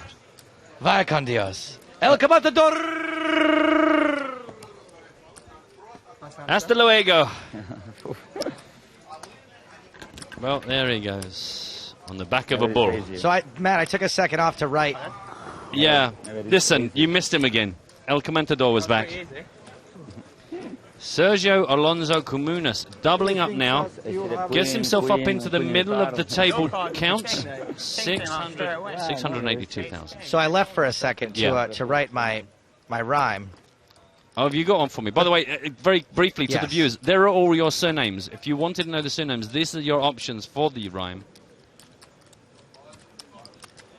The player from Spain, his name was Comunas, bought his wife a bouquet of petunias. He's the Don Juan of all of Cataluñas. How many lines was that, Joe? 3. Are you sure about that? This looks like the end. Goromandic. Oh, Mandic, even. I don't know, actually. Not sure. But he's out. So it doesn't matter, because I'll never have to mispronounce his name again today. More people dropping. 61 left in the field. It sounded like there were 4 lines to that, is what I was trying to push there. Maybe 3.5. Do you know what? I mean, it was good. It was good. But I thought, you know what? This has got a lot of words in it. I don't need the headphones. That's the thing. Don't do anything crazy. Relax. Well. I want to play with you. I will push a little bit for you. They will go out and you will come. Okay. Little bit. Okay. I wrote more of a limerick, I think, is what. I think that's the point. Don't forget, we were looking for a short, snappy 3-liner. Not against you. I told you I want you to play. I cannot push you around. Karmazinas, have you seen us? There's an empty cup between us. Right. Bang! Okay. All this. There was a young man from. No. Right. No setup. No setup. Yes, I go a little bit more.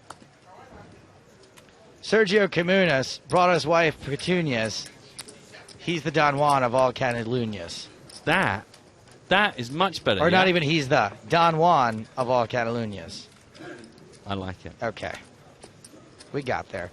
Alexandra Dreyfus, the man trying to sportify poker. How do you say that, Dreyfus? Says, I like the new information available on the webcast, but not the new background colors.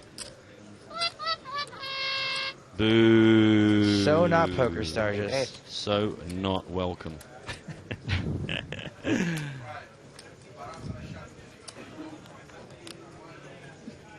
Eric, let's go. What you got? Let's take it to the flop. Just that, I mean, that's rubbish. But that's all we need is bang, bang, bang. Just look at the names and just say what you see. Eric Lescott, who wins every pot, always running hot. At worst, the hand ends in a chop. Chop.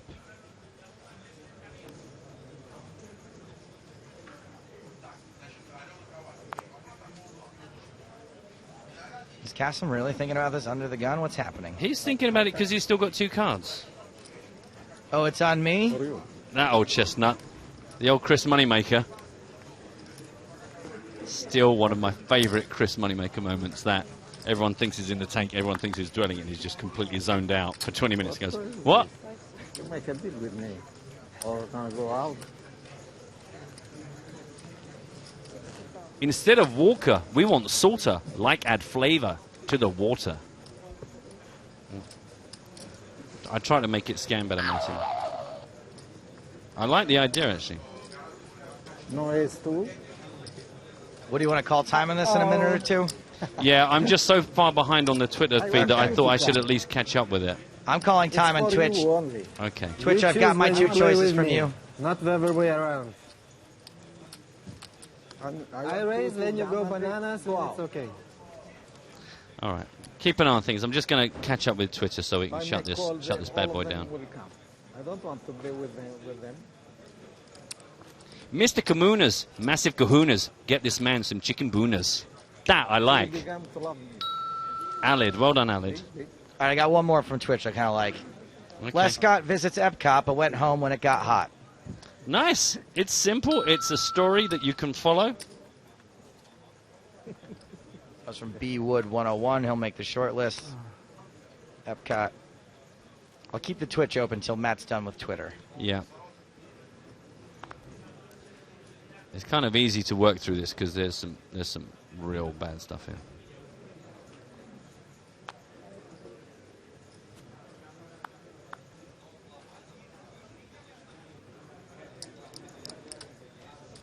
There's a player named Andre Lucian. He's Romanian, not Belarusian. Amassing chips, try not to lose them. See, I like the thing about the nationalities because that was like topical. Right. And then it kind of kept going. It was smart. But believe me, you are playing with fire. Okay. Oh, okay. I like that response. You play with me, you're playing with fire. Okay. Okay. That's good news. 45? Yeah, not much. Ooh, the tweets are flying in right now. Yeah, it's crazy times. Flop is not enough. I need river. I've only just got to Alexander Dreyfus's stuff, so that's how far I've still yet to go. I'm nearly with us. Let's take. No.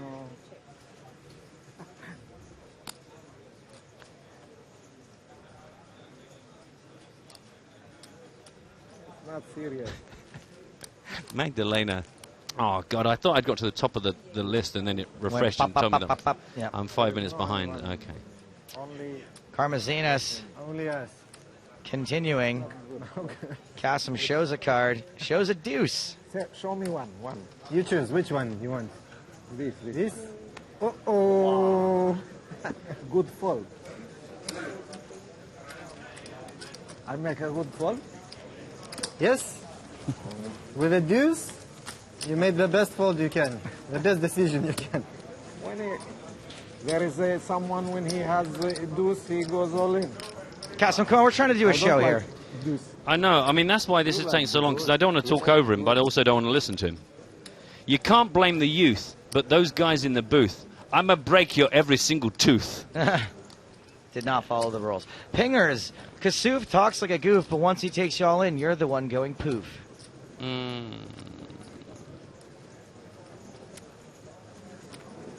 I'm nearly done, and then we're done. LS has something here. Just trim a lot of these words out, like Andrei Bogdanov, a man you ought to love, choke on your spit when he calls your shove. What? That's okay. I took a bunch of the words out. He wrote Andrei Bogdanov, a man that you ought to love. You think that he's bluffing, you raise him with nothing and choke on your spit a bit when he calls your shove. It's good, but it's not. It's more limericky. It's kind of what I did. Yeah.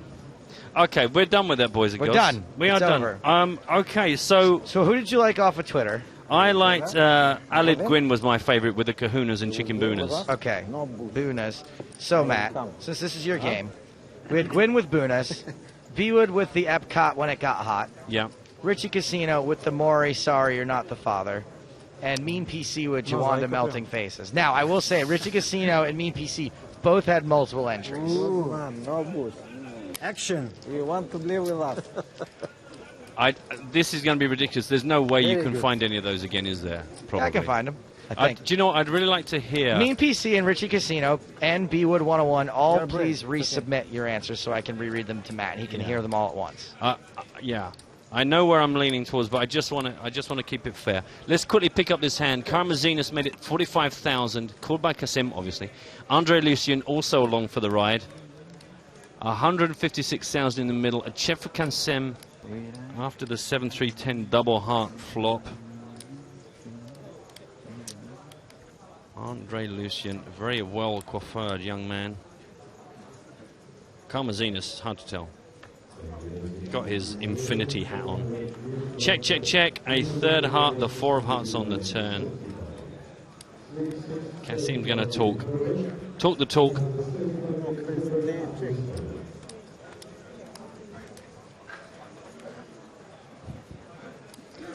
That's quite a good late entry from Alan.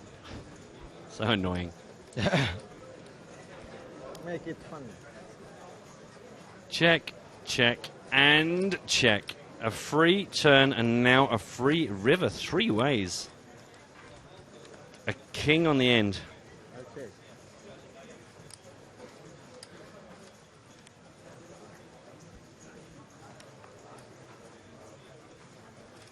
I always wonder, good nails, I always wonder.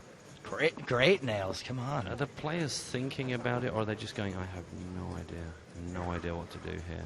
Okay. Because you want to go with is replaying the hand, is thinking about the action, or is he just going, I just hope I've got the best cards when we all show all of our cards? 9-5, probably not the best cards. Did 9-5, so let's just check that out, that Kasem called pre-flop with the 9-5. How do you call me with 9-5? Exactly.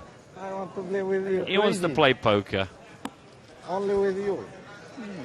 If there is another one, I will not call.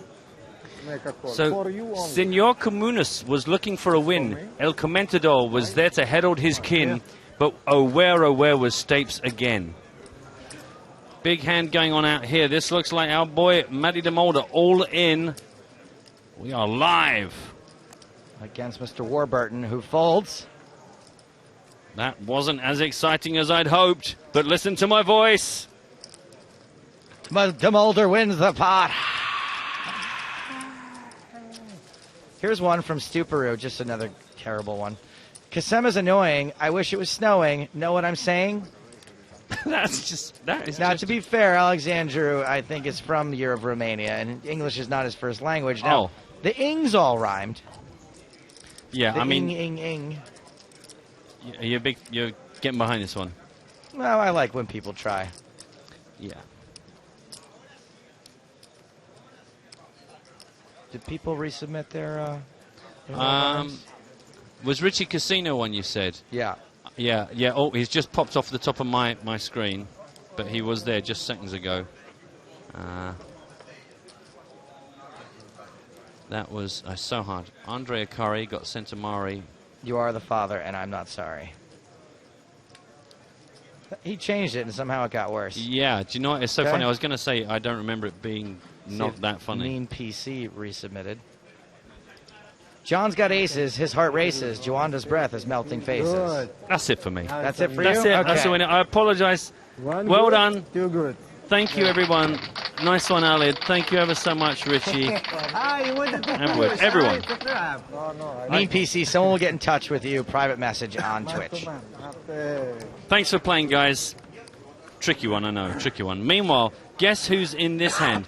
Obviously, Kasem is, because he's got 2 cards. It was a limp in for Kasem. Andre Lucien and Karmazinus went, yeah, okay then. I let you check. But if you bluff, you're going to get in trouble. King 5-9 Rainbow, 81,000 in the middle. Thanks for playing again. Thank you.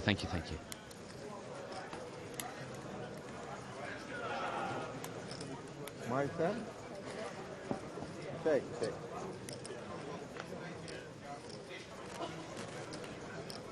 Ace. Incorrect. Let's put some kids. 20 for the fun. Yeah? For the fun. And we will show the TV. This is so sick. Hey, what do you got? The old 9-5 again? What do you got? 9-5? Show me if I fold. I will give you 20 for me. I have no chips.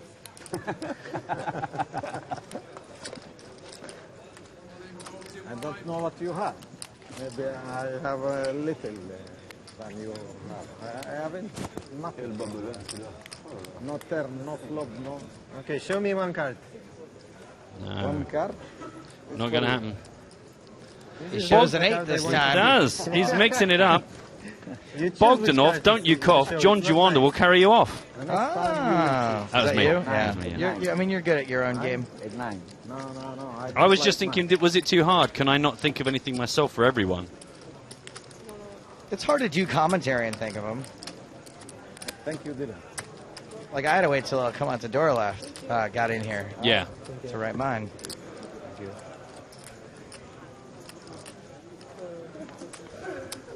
42 minutes here on level 23. 10k, 20k, 3,000 ante.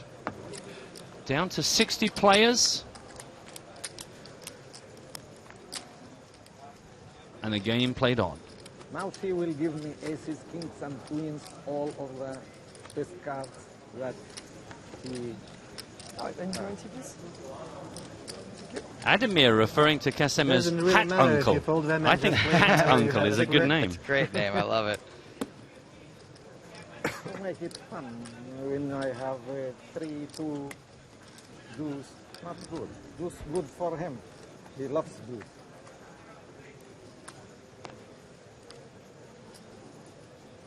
Hey, Hat Uncle, you going to play this hand?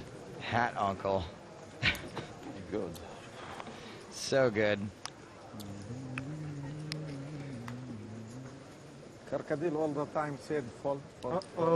Eric Lescott, I don't think we've seen him in a hand. I could be wrong.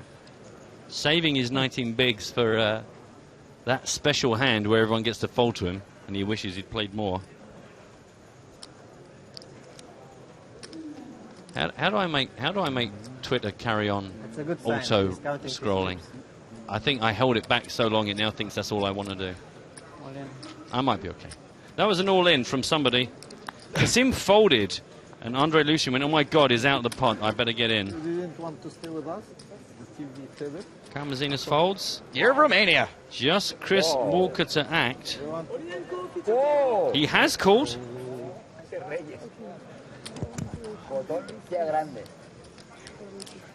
Hello! It's pocket. Oh, what a brutal cooler. Yikes. Nothing you can say about that other than ouch. Or brr. Fill the poker. Quite literally. Up you. See, but if you'd had queens there, now you'd be really happy, wouldn't you? Why have And the queens? maths would have been exactly the same. Exactly. Don't try and look cool. Heart instead of king. Wow. So no additional out for the kings. Or outs.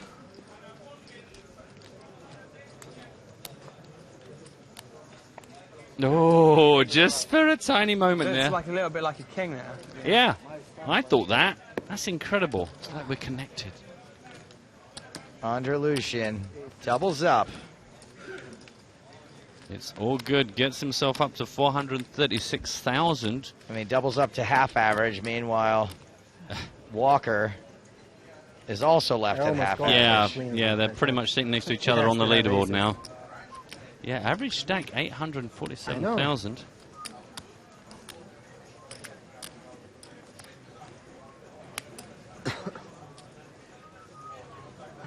A lot of love for El Comentador.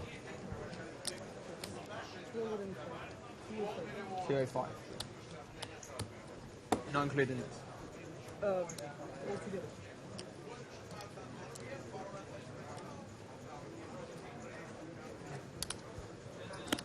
Nice hand. Thank you. Oh, sorry. So this is what that does to us on our feature table. Chris Walker takes the hit. 501,000 now in chips. Borgan Andre Lucien, 439,000. We see our friend Kasim, who I am happy for Hat Uncle to stay with us to the final table, to be honest with you, because he's a nice lad. And I think he is the kind of guy, he's not annoying, but he just stops the table from descending into complete silence and non-interaction. I like him a lot. Eric Lescott not really got going at all here. 19 bigs. 38 minutes left on the level. And still the chip leader. Dominikas Karamazinas. good luck to have two Hat. aces and to fight someone with two kings. My God. Lucky. Could have been a bigger pot. If you had more chips. Yeah. If you had more chips, it would have been a bigger pot, obviously. Yeah.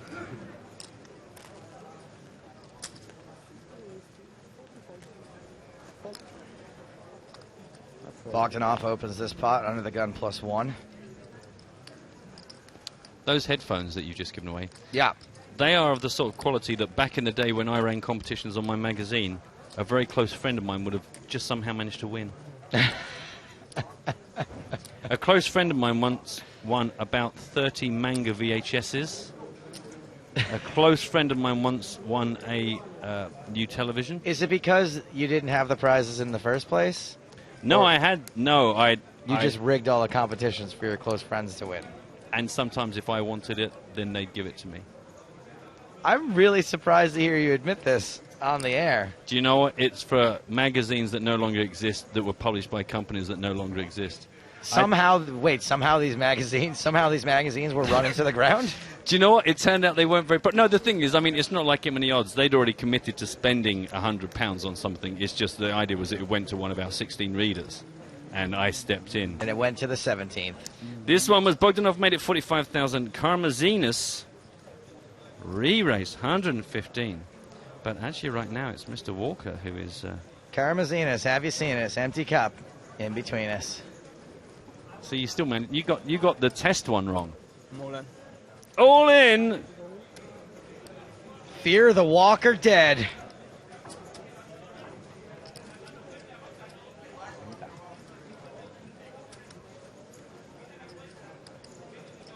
Kasim wishes he could have his 9-5 back. Okay. I just want to play.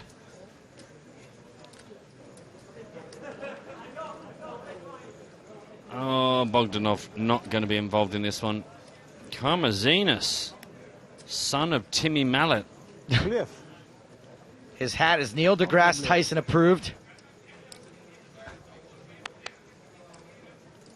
Boo. And so is that fold. Not a good one to show you, unfortunately. Walker saw a spot there, capitalized. Possibly. Maybe he didn't get action. We'll never know.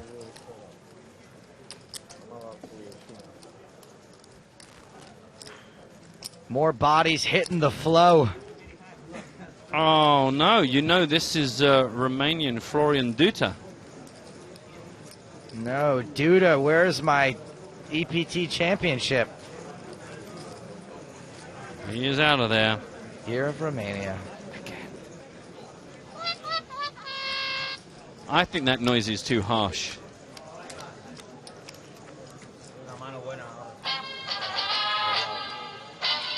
That's a bit more perky. You've had a lovely time. You've had a cash. Let's see what you would have won. Hey, apparently this guy's a boss. I didn't even know you could get shirts like that.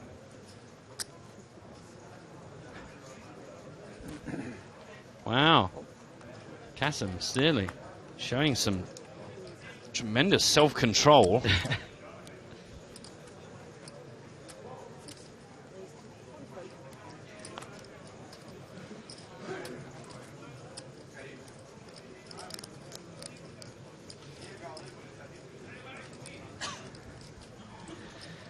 Also worth trailing a little bit later on in the broadcast today, we're going to have Matt Broughton's Chinny Chin Chin Championships. Can't wait. Just been prompted by the wife. Good luck with Chinny Chin Chin Championships. She was aware it was going to be unveiled here at the kickoff of season 12. Hey, in case you're wondering who's that, that's Eric Lesko. He's been here since the beginning. He just hasn't done very much. He has 2 aces. Not that. That's not Eric Lesko. No, the other guy. The guy we saw barely for a second. Really briefly.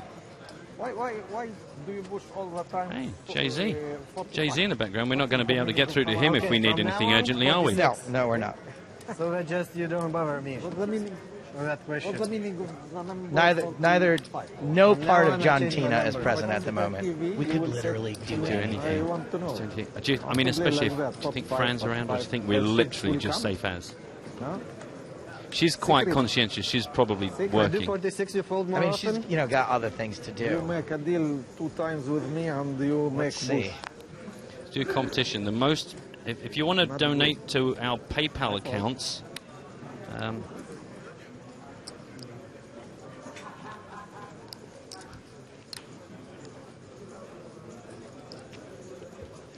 You think anyone saw that?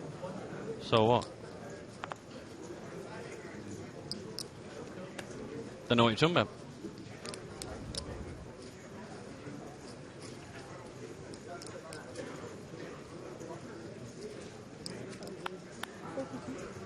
Matthew on Twitter thinks that he's found a tell for Chris Walker, showing a bit of steepling there.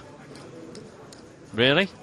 So what, he goes all in with his hands, he steeples when he's won a, he steeple, what, I mean, what is it you're tying up there? When did the steepling happen and what did it signify?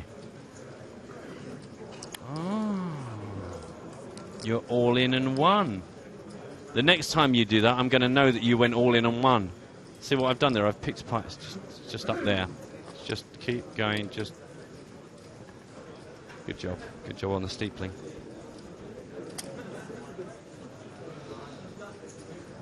You're watching EPT Live. Or not. This one was a race from Andre Lucien, 42,000. Bogdanov called. Brought down the flop. Rainbow Styley, 3, Jack, 7. 55k from Bogdanov. A donk bet. Bets into the razor. From the big blind. Very easy to believe that this Jack or 7 hit his range from the big blind defense. Not so sure about the 3. You never know. He could be playing the 4-5.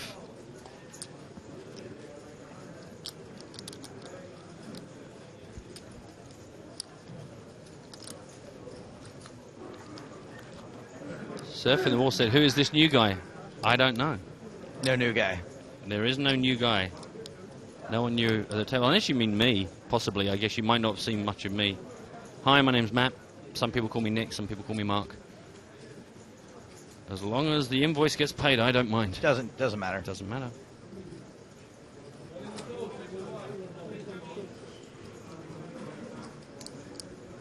You know, I did another stream recently, and there were less rules there, and we played a game I've always wanted to play on this stream called What's in Stape's Mouth. Excellent game. It went well. Wow. No, I don't actually like that. I wish I did. It's one of those food sources I wish I liked because it looks so delicious. Yeah, and you don't like it. Freshy? No, I don't. Interesting. Yeah. Well, it feels real good in your mouth. What's that? Mm-hmm. Oh. A raise from Andre Lucien. He made the mistake of donking. Reminds you that it was Andre Lucien made it 42,000 before the flop. Bogdanov went, I know, I'll use my position against you. Oh, you've re-raised me to 130,000. Someone's finally cracked that. Yeah. Whole position thing. That whole position thing. He thought, you know what? I've realized that to act first is the best thing. Until Andre Lucien then re-raises you and says, do you know what? Why don't we also bet on the turn and river together?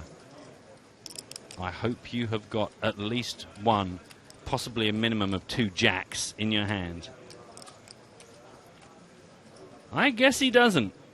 I guess he doesn't. Nice for Andre Lucien. There's a bit of a debate right now in the Twitch chat because we awarded the prize to someone who used a name that wasn't at the feature table. And I'm just going to go ahead and say, we can do whatever we want.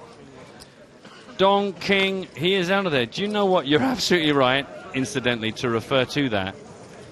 But we can't turn back time. You can if you're watching on desktop player. But we can't. I guess the underlying caveat proviso is the management reserves the right to change all of the rules at any time without any prior notice. And also, some of the quality of the ones that adhered to the rules was so poor that... But what I will do is I will award a lesser prize. Okay. To Richie Casino for following the rules. Even though Richie Casino has submitted a bunch and they didn't really work, and now he's whining, but whatever. What you going to give him, some money? No, I'm just going to give him a card protector. Nice. Well, that, to be honest, that's pretty juicy. Okay. There you go. You know what? Because I was wrong. I was wrong. I made a mistake. We awarded the prize to someone that should have gotten it, even though it was the best submission. I was blinded by the quality. Exactly. I was blinded by the quality of the rhyme. Alid Gwyn, I'll make it up to you somehow, because you... Buenos dias, Mateo. Oh, good lord. It is I, El Comandador. Right, okay.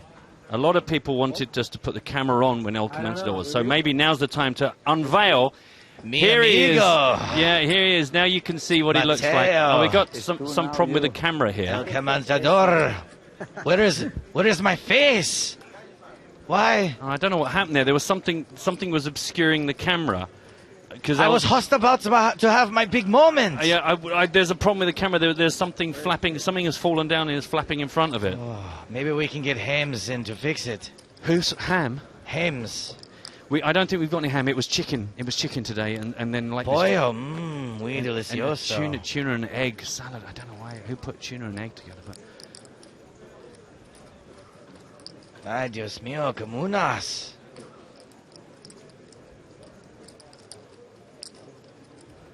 You will get a fold from Kasem, like a great matador, waving the rojo blanket.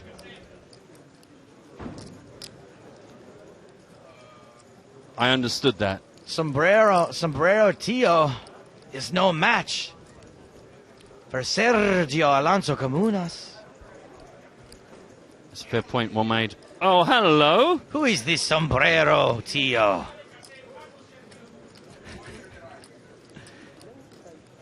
Hat Uncle not going away. ¿Qué es eso? Buffs it back. More than a click back. 95,000 into the 40,000. From Sergio Alonso Comunas. Alid's complaining that he didn't get anything for his Buenas Kahunas. I'm quite tempted to give him something. Okay, fine. Can we give him like some tuni? I mean, see. Oh, you're good luck. Uno prize. Yeah, I'm going to sort you out with something, Alid, because it was a very good one. Meanwhile, Comunas in El Tanco.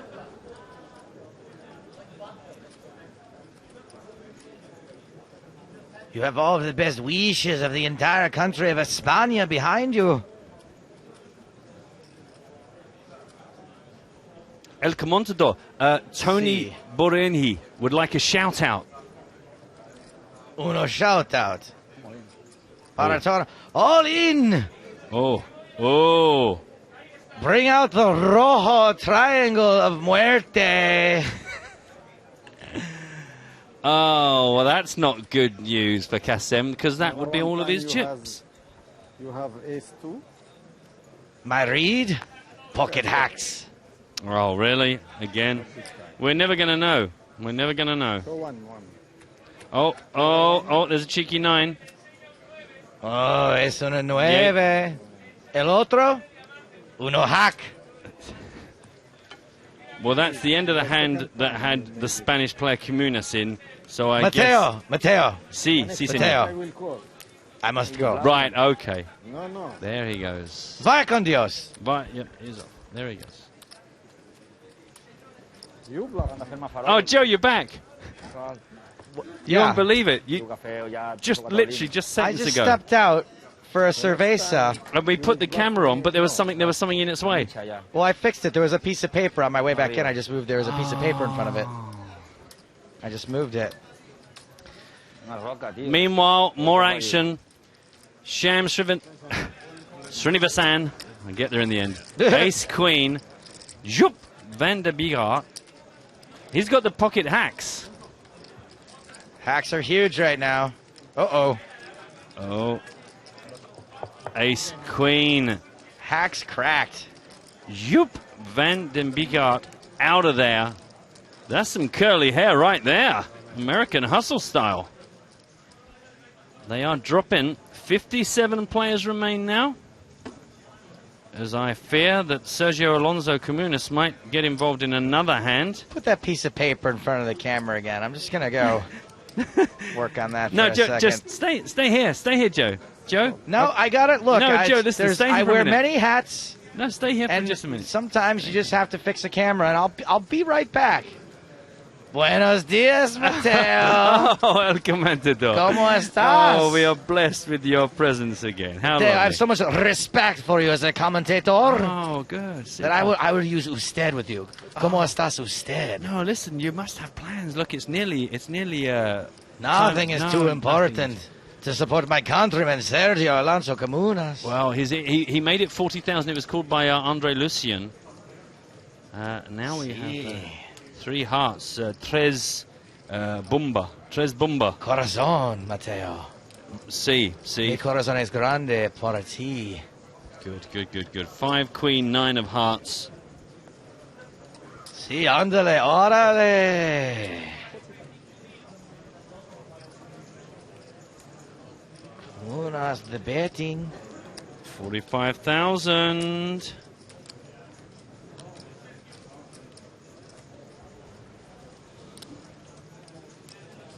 Oh, that's some heavy breathing. You see that? Look at him, man. Oh, it's another tail. It's like the steepling. He might just be hot. That's what we call a grande mano. Really? Big hand. See. Oh. Fun.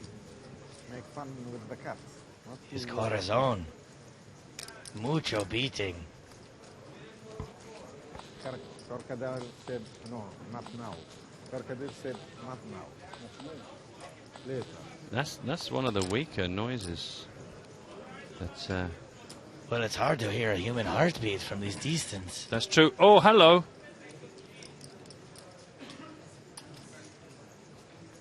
Oh, was that a re-raise and a real fast fold there from countryman Sergio Alonso Comunas? It was a raise up Amigo. to 135,000. Yeah. Amigo. See? I must go. Oh, okay, good. Vaya con Dios. Hasta luego. So, Joe's coming back. I can see Joe's walking across the room.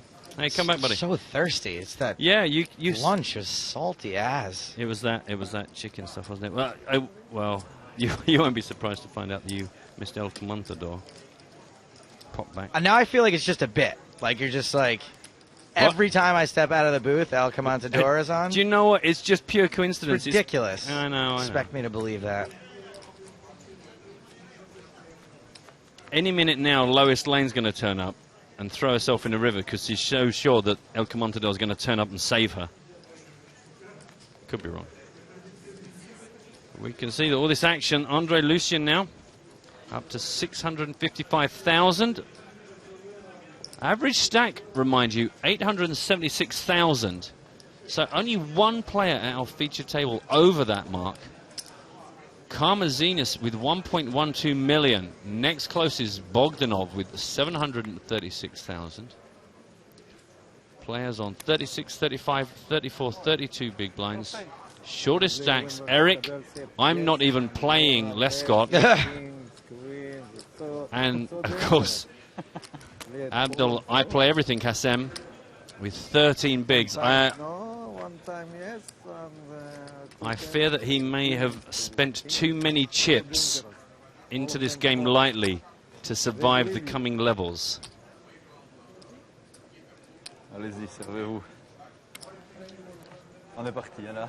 On monte un peu de jetons parce que when they see that you fold tous croient que je dors, moi, ici. You have aces? Eh? Aces? Aces? No, understand. Now you have Ace, yes, sure. All of them go out. Always. The irony of Kassem picking up on Eric's slightly tightness, considering how loose Kassem is I don't know who wouldn't appear to be tight to Kassem. What a bunch of nits. You guys playing like 50% of your hands. You guys, you want to loosen up. A couple of people said Is there somewhere we can find out about the players still in the tournament at large? Don't forget the PokerStars blog is really worth looking at. Check it out for the live updates. Also, you can follow them on Twitter at PokerStars blog, because then you'll get the notifications, obviously, when new stories, new details go up. And also, in the breaks and, when we finish for the day, it's always worth going there, because as well as the tournament reports, you've got lots of interviews and features and other things pertaining to the world of EPT and beyond. Give those guys a little prod and a shout out. They're working hard so that you don't have to. Good guy. So I don't have to. So, well, that's a given. That is a given. Good boy. Kate the floor, woman-ja. Woman-ja. Very good. Welcome. Welcome to the table. Welcome to the party, pal. Find out who this dashing chap is. Mm-hmm. Nice shirt. For a man. Yeah, nice shirt. Nice shirt. Quality shirt. It's good, good. I will take the chips right now.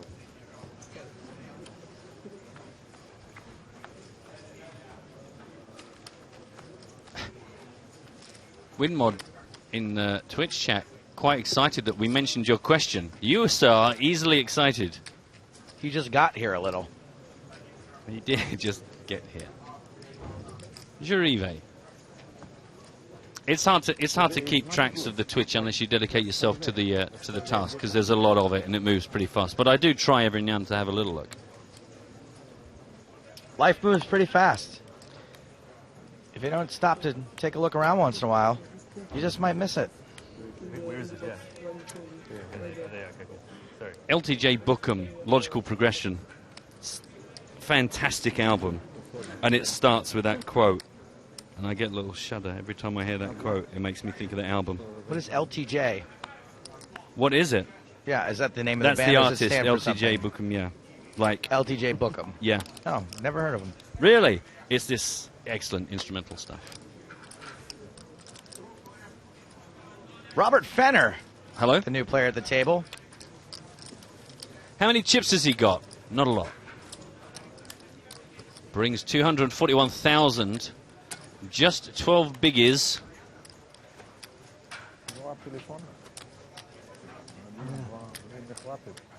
Ну, в 3 странах живу. 3 разных номера. Что в 3 странах? Ну, так вот получается. Кайфово, наверное, нет? А? Кайфово в 3 странах. Ну да, приятно. And outside we see a bit of excitement because Timex, Mr. Mike McDonald, squeak, he is all in. Is he all in? I don't see a triangle, to be honest. But all his chips are in front of him. Unless he's all got of one on his top of chips his in card front? still. No, he's got one on top of Get his a cards. couple. He wasn't all in. He was best part of all in. I'm not going to quibble over it. Getting a bit of love for LTJ Bookham. Thank you, Manu. Just the one, though. Out of the thousands and thousands of viewers. It's nice to not be alone, but I'd rather be a bit less not all alone. That's the, I'll just show you, that's the cover of it. Not ringing any bells at all. It looks like Stargate. It is a bit sci-fi. I don't even know what year it is. I bet it's going to turn out to be like early 90s. It's going to be something really embarrassingly old. Most of you won't have been born. You kids with your Twitch. It's like a raise and take it for Hat Uncle. Hat Uncle still in the game. Which one? This one I can't show it. 1996. See? You weren't even born then. No bluff, no bluff. Ish. I had just started high school. No bluff, yes. I was working. Never bluff. Almost. You make a deal with me and Bush. It's not good. Matt Broughton, ready to have your day made? Yep. Jeff Michaels, Catman 2.0 in the house. Jeff Michaels, a lot of love for Jeff. Do you know what I discovered, I'm here, Jeff? my brother. I'm like the impresario. I found Jeff. I claimed Jeff as mine. He was just a nice guy I stood chatting to in a casino. I'm not that guy. Sadly good. I'm his agent. Good to hear from you, Jeff. I hope life is treating you and your family well.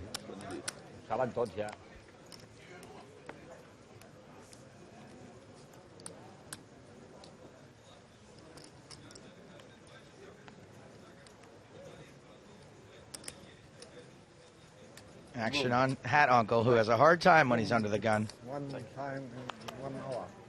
I'm doing. Now it's only call. Only call. He's limping. The Gibbons. He's done this a couple of times and actually encouraged a few people to come. Obviously, this will be news to Robert, who's new to the table, but quite often everyone comes along for the fun.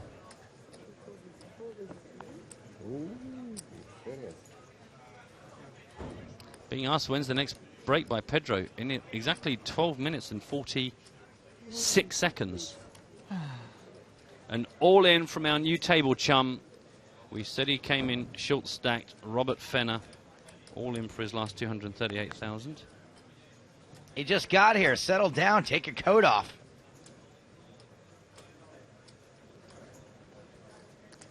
We haven't given away the free roll password in a while. Mr. Steve Childs on Twitter asks, how do you get code? Yeah, I don't know. The free roll password is Gaudi. Gaudi. G-A-U-D-I. There it is, top left corner of your screen. Don't forget, take yourself into the lobby, turn off all your filters, just search for EPT Live, one word. One call. Karmazinas is certainly interested in this. I don't think we need to worry too much about Kasim. I think the chances of him having one of his... Oh, his a maniac. The maniac folds. As does Bogdanov. Kasim, you can show it. As long as you don't want to win. No, I will fold. He wants to fold and show. It's a little annoying for the people, for the guy who maybe will have his his 2 outer spiked instead of a 3 outer. Oh, wow! Limp sevens looks like pocket hacks maybe though. I'll take hand back. Limp sevens. That's fair dues. Makes sense. 2 queens. Does it? 2 queens. Sorry. Does it? 2 aces. What? The limp sevens? Yeah. Makes sense. Does it? It does to me for Kasim. What you think he's gonna? The problem. He folds by far the best of I it. want to call him, but he calls, I go up. King queen. He didn't call, I call. Split. I want to call him. 91% chance of a chop. Get your singing hats on. You limp sevens under the gun. That's a chop. Oh, shit. Whoa. And you know that Kasim is just going, oh, please, just a jack raise, just make me feel better about this, or a counterfeit or something. Or a club. Close your eyes. I will. 91% chance of chop. West went down to 64% chance, and that's a club on the turn. Quickly, my friend. Fenner eliminated on what should have been a chop 91% of the time. This will not be a chop pot. Everyone will not love it. 10 on the river. 10 on the river to make Kasim feel bad about life. He's going to take it off. Well, unlucky there for Fenner. He was with us, but only briefly. We hardly knew ye. King queen. I barely remember his name already. It's Fenner. Who? It's gone. Yeah. That's the way it is. If you don't make an impression, you're just gone. Nice well, hat. looks like life's still going pretty good for him. Oh, see the way he did that with the glasses. Nice move. Like Clark 55. 55 humans left. What did that pay, by the way? 55 place. That was a money. Oh, no, it was the not last quite. guy on the money. He was the last guy. Yeah, 18,320 euros. The next jump is at 55, which is 22,840. New guy Fenner, not a winner, just in time to go out for dinner. Good job, Serene. Squee. I'm afraid no prizes available. Sure, he won one. There's our feature table chip counts. Karmazinas up top, 70 big blinds, and everyone else is pretty shallow. No one's too comfortable. Komunis, Bogdanov, and Lucian and Walker all about the same stack. Lescott and Kasim in the danger zone. Danger zone! Yeah, we've done that the wrong way around, haven't we? I can't hit the note anymore. The thing is, you get to a certain age and your body goes through changes, Joe. You need to embrace them. If you find that you're itching more than you used to, that's normal. Is itching more normal? For someone like you, yeah. A 75-minute dinner break at 7:12 p.m. Central European Time. More information than you can handle, I would imagine. But that's the way it goes. Well, it's 8 minutes from now. Just keep that in mind. Not so serious. Make fun. Looks like we're going to have an under-the-gun open from the year of Romania. Warrell wants to know, so why is this the feature table? The reason we chose it was because Andre Akari was here at first, as was Matty DeMulder. Unfortunately, neither player is still at this table. But news is that we're going to have a new feature table after the dinner break. We're going to be bringing in the chip leader, Daniel Joris, and Marcus Czerny. Played big hands during the bubble yesterday, if you were with us then. We live here in Barcelona. I kind of hope that fate just happens to bring Hat Uncle to the table at some point. Creative Vitetza Stapes, since you can't play the free roll, how's about buying a stake in me? All right, I'll take 50% of your action. Good doing business with you. Good news for me as well is apparently I've been accepted as Jeff Michaels' agent. 10%, brother. Exactly. When those new action figures come out, I am quids in. And Jeff already pinning his win hat on Sham.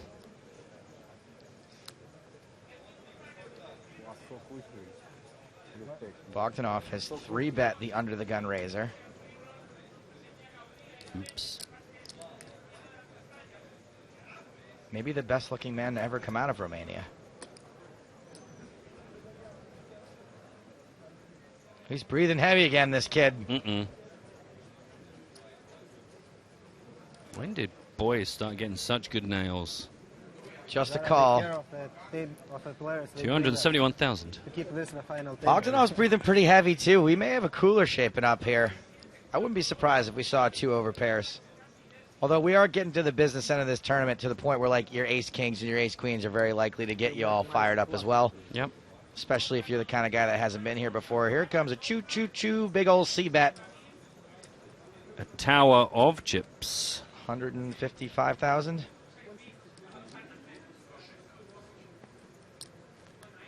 $160. Close enough. That was 160 into 270, well over half this pot. And that feels like a pocket pair to me that you don't necessarily think is the best pocket pair, something that's an overpair to the board. Your 9s, your 10s, your hacks. Yeah, you're worried about the next 2 cards spoiling everything for you, and you kind of looking weak, so. Queens.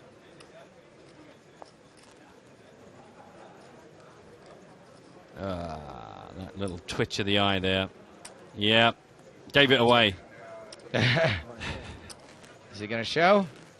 Nah.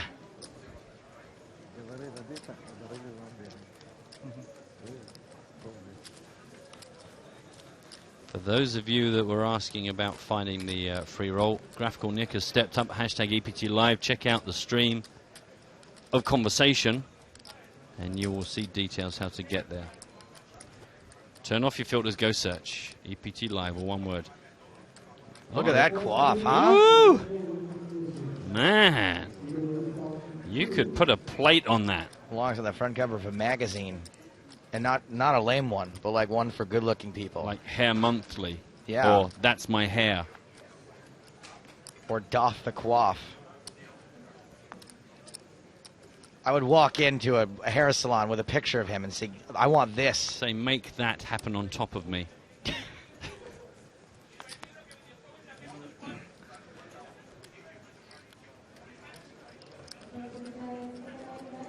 I get the feeling that, like, at the barbers, when you're walking down the street, there'll be a guy and the place is empty, and they see you and they just go, keep walking, keep walking, keep walking, keep walking. And then you go past and they go, whew, and they all look at each other and go, that was close. That guy had a lot of thick hair. That's what I'm thinking.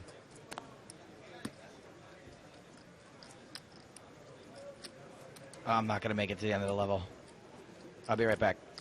Comunis has raised while Joe takes a break out of the room. Obviously, Buenos dias, Mateo. Hey. It is I, El Comandador. El Comandador. I haven't seen you for. How have you been? Muy bueno. How are usted? Muy bueno. Bueno, sí. I was outside eating some paella, and I saw beautiful. Sergio Alonso Comunas. He is in his hand. He is in his hand. He Entering raised. El Pot. He raised and got called by Andre Lucien. 9 deuce 3 rainbow flop. Andale. Arriba. No, we do not say this, arriba. It's from cartoons. Oh, really? See. Oh, okay. El Mujer on the turn. See, Mujer Diamonde. El Turn. El Turn. Yeah, a bit more better. El Comentador. Mejor. Es mejor. Okay. Es que yo sé hable el museum, por favor. Es en el derecho. Nachos, it's all over. Mateo.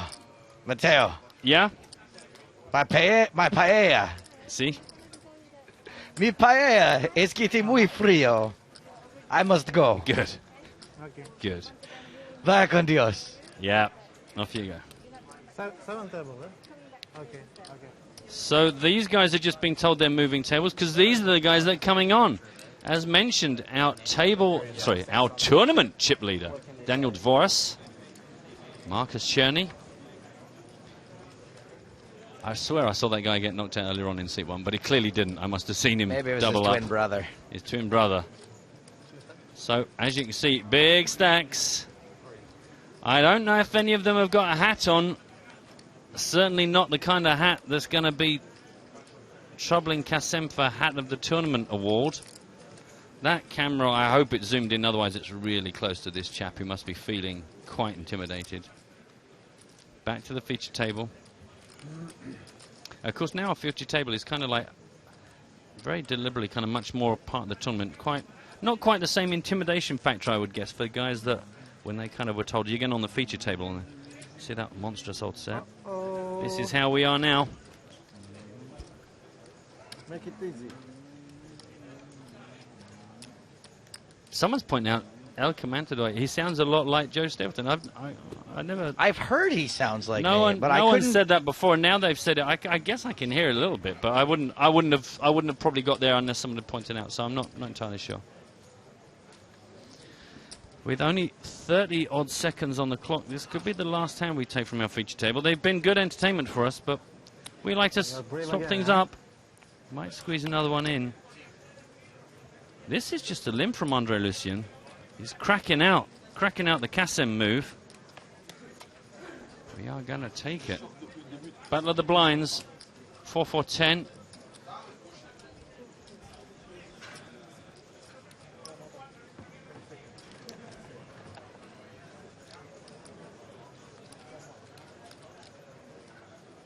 Looks like this is going to be the last hand of the level. Yep, the 75-minute dinner break has now begun. And as this is Battle of the Blinds, never have too huge an expectation of how crazy things are going to get. And in fact, story checks out. Year of Romania. Simple one for Andre Lucien. Has a good run there, ends over at $500,000. We're going to quickly pick up one of the live tables still in action. John Juanda is in action on one of the remaining tables, 54 players. That's Dr. John Juanda to you. Dr. John Juanda, he's all in. I have to go all in. This man needs stuff. Stat. Paging Dr. At-Risk Player. This looks like it's all in over and under the gun open from the small. Nope, he's on the button, so it would have been small into the big blind. What happened here? How did we get to this point? Doesn't matter. This is where we are. João Brito is his opponent. Only one of his ears works. So he spends at least 50% more than he needs to on headphones and earplugs. It's just the way it is. All pre-flop action. So clearly a raise from João. Shove from John. This guy's been known to tank for up to 73 minutes. So dinner getting cold.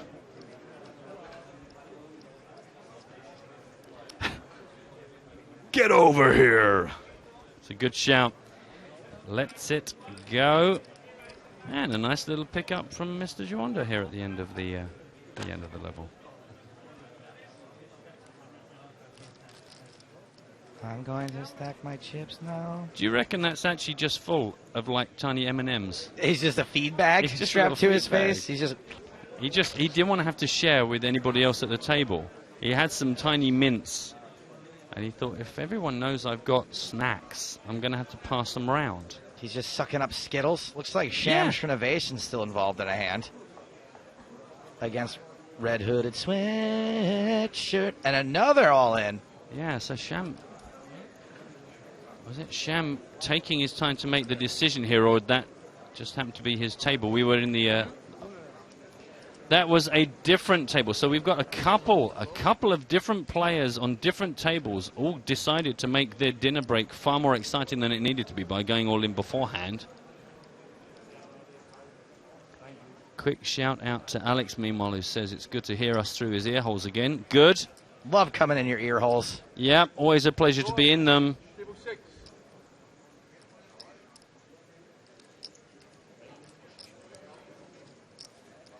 His neighbor.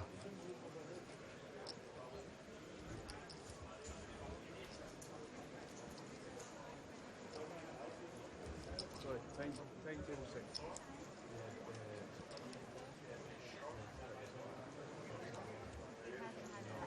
not entirely sure what's being discussed here. Someone's called the clock. Kate has decided that not enough time has been given to begin with. Seems fair. Yeah.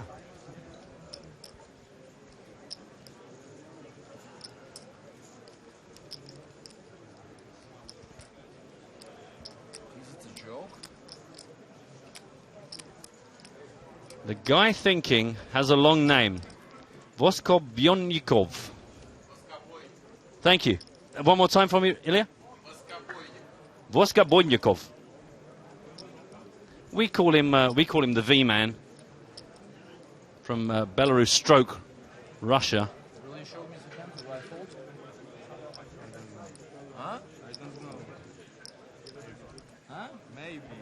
Don't get rude. I can tell that Sham lost the hand that he was involved with across the room, and here we see that the V-Man has let it go. He's off to dinner. His neighbor gets the win. The 4 of diamonds was shown and nothing more. Getting fruity out there. As we drift off, I believe that is all the action concluded from the end of that level. The level when we come back after our dinner break will be 12,000, 24,000 with the 3 cans. As we recap how we leave our feature table, it will be a different feature table after the break. 12 big blinds up to 69. Join us in 70 minutes or more here from EPT Barcelona.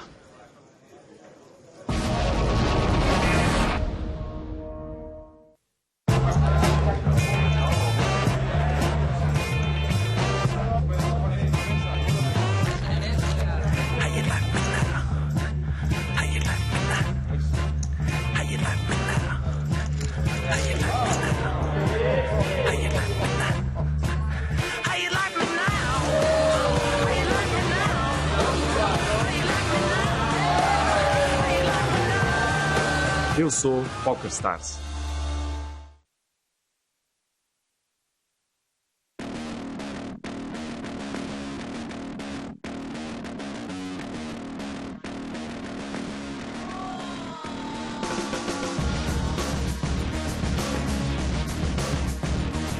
Hey everyone, I'm Sophia Yershevich at the PokerStars VIP Club Live Daniel Summer Party at Real Sports in downtown Toronto. And let me tell you, it is absolutely wild inside. So of course, I'm going to take you with me to check it out.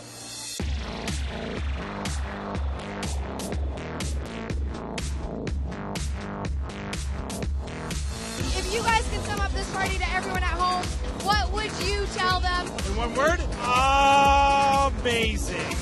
If you're not here, Where are you? Where are you?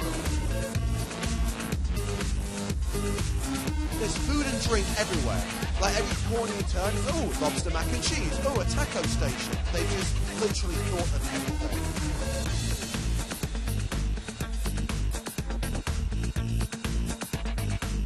There are a lot of people that are going to watch this and then they're going to say, I wish I was here. So Open bar anywhere is pretty awesome, but at the beautiful Real Sports, beautiful women, they're doing caricatures over there. Joe Stapleton and James Hardigan came all the way down here just to entertain us. It's a party here. It's incredible. Standard, Negroni, PokerStars, they do it all the best. you're great interview. A lot of good points, man. Great cameraman. We're killing it.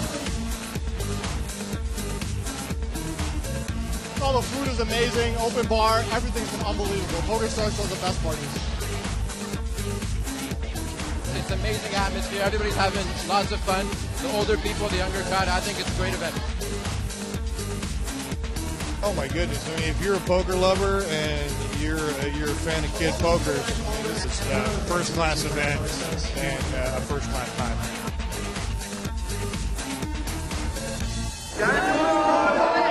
You got it. I told you I would win. Daniel, I've talked to a lot of people having an amazing time. How are you feeling right now? Overwhelmed. I've taken 1,612 pictures so far today. Watched an amazing circus act. I was actually more and more attracted to that woman every time she flew. It's amazing, beautiful. And everyone's been so nice and friendly and kind. I'm happy to be here, and I'm glad everyone's having a blast. All right, well, everyone at home, I hope you can make it next year. This is one of the best parties I've been to my whole life. For Daniel Negroni, PokerStars has been amazing.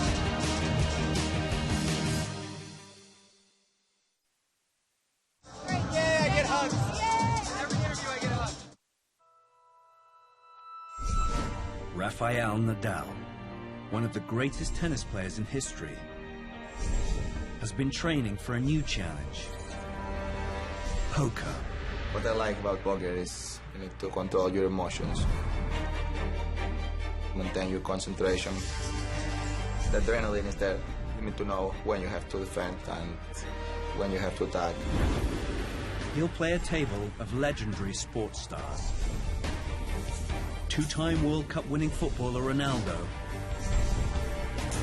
triple Olympic champion skier Alberto Tomba, Ballon d'Or winning soccer star Andrei Shevchenko,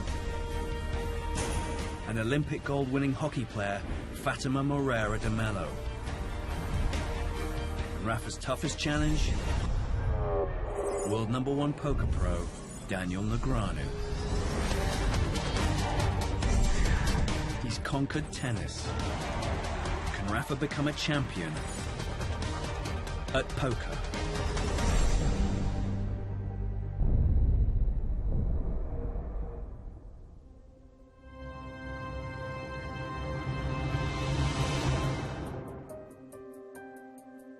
Prague is hosting one of the most prestigious events in the poker calendar. The European Poker Tour is in town.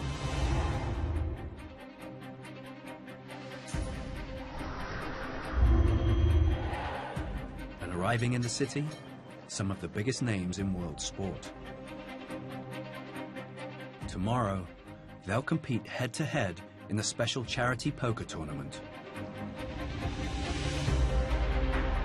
Encontré en el póker una adrenalina que sostituí cuando jugaba fútbol. I'm competitive. I want to win. If you try to do something, try to be best. I'm really pumped for the game. It's going to be cool to play against all those great competitors. You have to focus, concentrate for the big match tomorrow. I will play seriously, but with fun. Last to arrive, the best tennis player in the world, Rafael Nadal. Poker is very close to a sport. A lot of similarities, in my opinion, to tennis. I like the mental games, and I think poker is a very mental game. It's very important to be very focused all the time.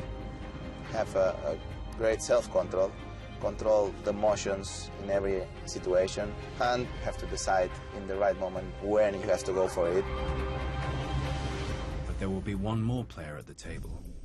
Poker professional Daniel Negreanu. If you look at the results this year, I've won the World Series Poker Player of the Year. I'm #1 on all the lists.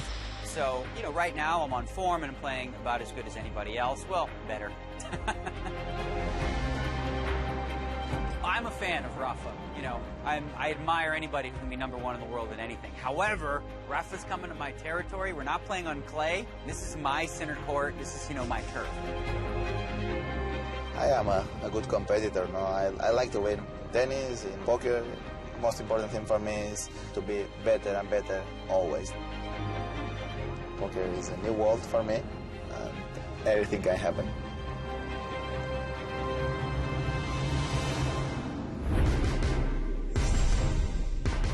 From its origins in the Wild West, poker has become one of the planet's most popular games. The top players are now superstars, with earnings to match. My lifetime tournament winnings are probably around $8 million. 2.3 million. $12 million. Closing in on $4 million. The 21st century has seen a huge poker boom. The popularity of poker has grown a lot over the last decade or so. It's just a very much a worldwide game now. Poker is getting bigger and bigger. Online poker definitely has got a lot to do with it. The dream of amateur poker players worldwide is to turn professional. What's my life like? Pretty awesome. I'm doing something I absolutely love. I get to go to Monte Carlo, Las Vegas, Barcelona, London to play all these massive tournaments. Jake Cody hasn't even broken a sweat. It's impressive. A talented player can go from their bedroom laptop to tournament jackpot. You can go online, play a tournament for a few dollars and win your way to a place like this and maybe make yourself a millionaire. February is the champion at €1.25 million. It's the evening before the Celebrity Poker Challenge. The players are about to meet their opponents. First to join poker pro Daniel are skier Alberto. Ciao! How are you? Hockey player Fatima. How are you? Good to see you. How you doing? Pleasure to meet you, sir. And footballer Ronaldo. How long ago since you stopped playing? Since you retired? 2 years ago, retired. 2 years. You miss it? No, you're not really. I miss it Sundays, like the games. Yeah, but not the training. Not training every day. It doesn't take Daniel long to begin sizing up his rivals. You play a lot of poker? I play a lot. On the internet? Internet, with friends. You like to play aggressive? Well, I patient. Don't tell him. Both. Both. Smart. Yeah. You see, you think you're gonna fool me with that stuff? Huh? I'll figure it out anyway. Well, I tell you what, I was really doing my homework when I met these guys. Ronaldo, he seems like a guy who's really gonna get in there and gamble. So I'm gonna make sure I use that to my advantage and kind of push him around a little bit. Daniel burst onto the poker scene in 1998. The very first event, the World Series I played at the age of 23, I went on to win it. And, you know, had $180,000 for the first time in my life. He's been one of the best in the world ever since. The river gives Daniel a full house. A monster pot for Daniel worth over 278 grand. Career winnings are in the neighborhood in tournaments of about $20 million. Well, for me, what really drives me is competition. You're confused by this whole situation, aren't you? What do you want to do now? Raise pot. Do that. Let's get it on. There's a lot of great young players in the game today. And, you know, a lot of them start talking like, oh, Daniel can't play anymore. And it's just fun to prove them wrong, year in and year out. Ha! It worked. Plan came together. You don't play that much? No. Okay, so you'll be the easy one. So you feel like you're the worst player at the table? I think so. Humba is coming in with like low expectations, and that actually scares me a little bit because he's got nothing to lose. Another player arrives. Footballer Andre, and he's brought a friend. Oh, are you serious? You brought this guy? How you doing? How are you? Nice to meet you. You hired a coach? Is he your coach? Yeah. Seriously? He's okay. We'll see tomorrow. Yeah. Shevchenko all of a sudden becomes a wild card. I mean, he's got Eugene Kachalov, who's one of the best poker players in the world, as a coach. And I'm thinking to myself, wait a minute, now I have to, like, totally rethink how I'm going to play against him. Have you played poker before? I'm playing maybe 10 times in a year. So So do you think you're the worst player at the table? I think so, yeah. I think so. So does he. Be good, be nice, eh? Be nice. I'll be nice. As a person. I'll take it. Yeah.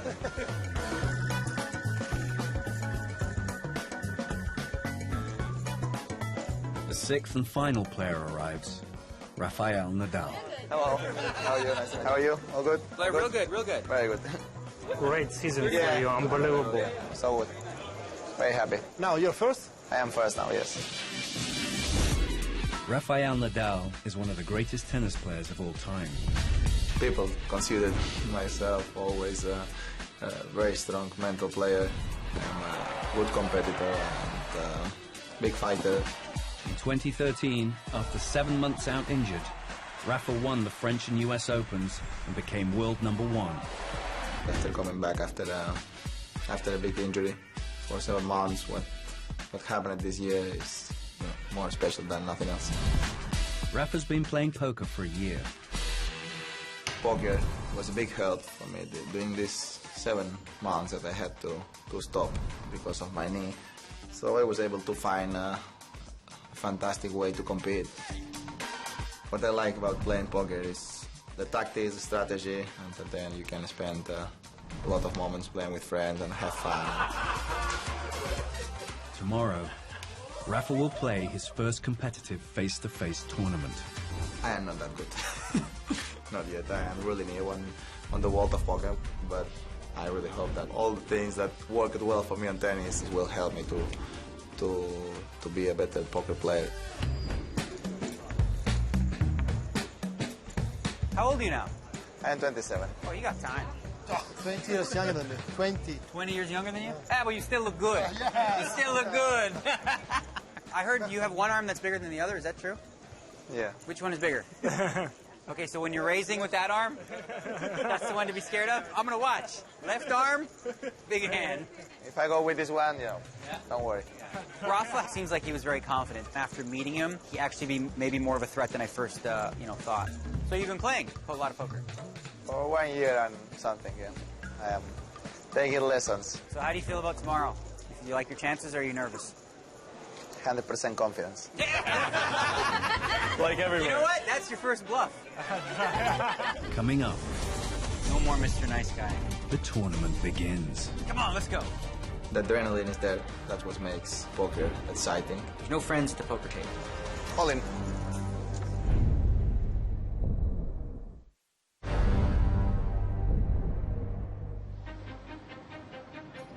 Prague, the venue for one of the year's biggest poker tournaments.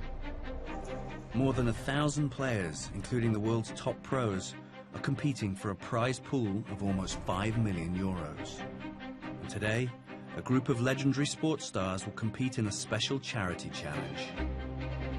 Tennis player Rafael Nadal, footballers Ronaldo and Andrei Shevchenko, hockey player Fatima Moreira de Mello, and skier Alberto Tomba. Joining them at the table, the world's top-ranked poker professional, Daniel Negreanu. Can the sports stars use the skills acquired from years at the top of their game to triumph at poker?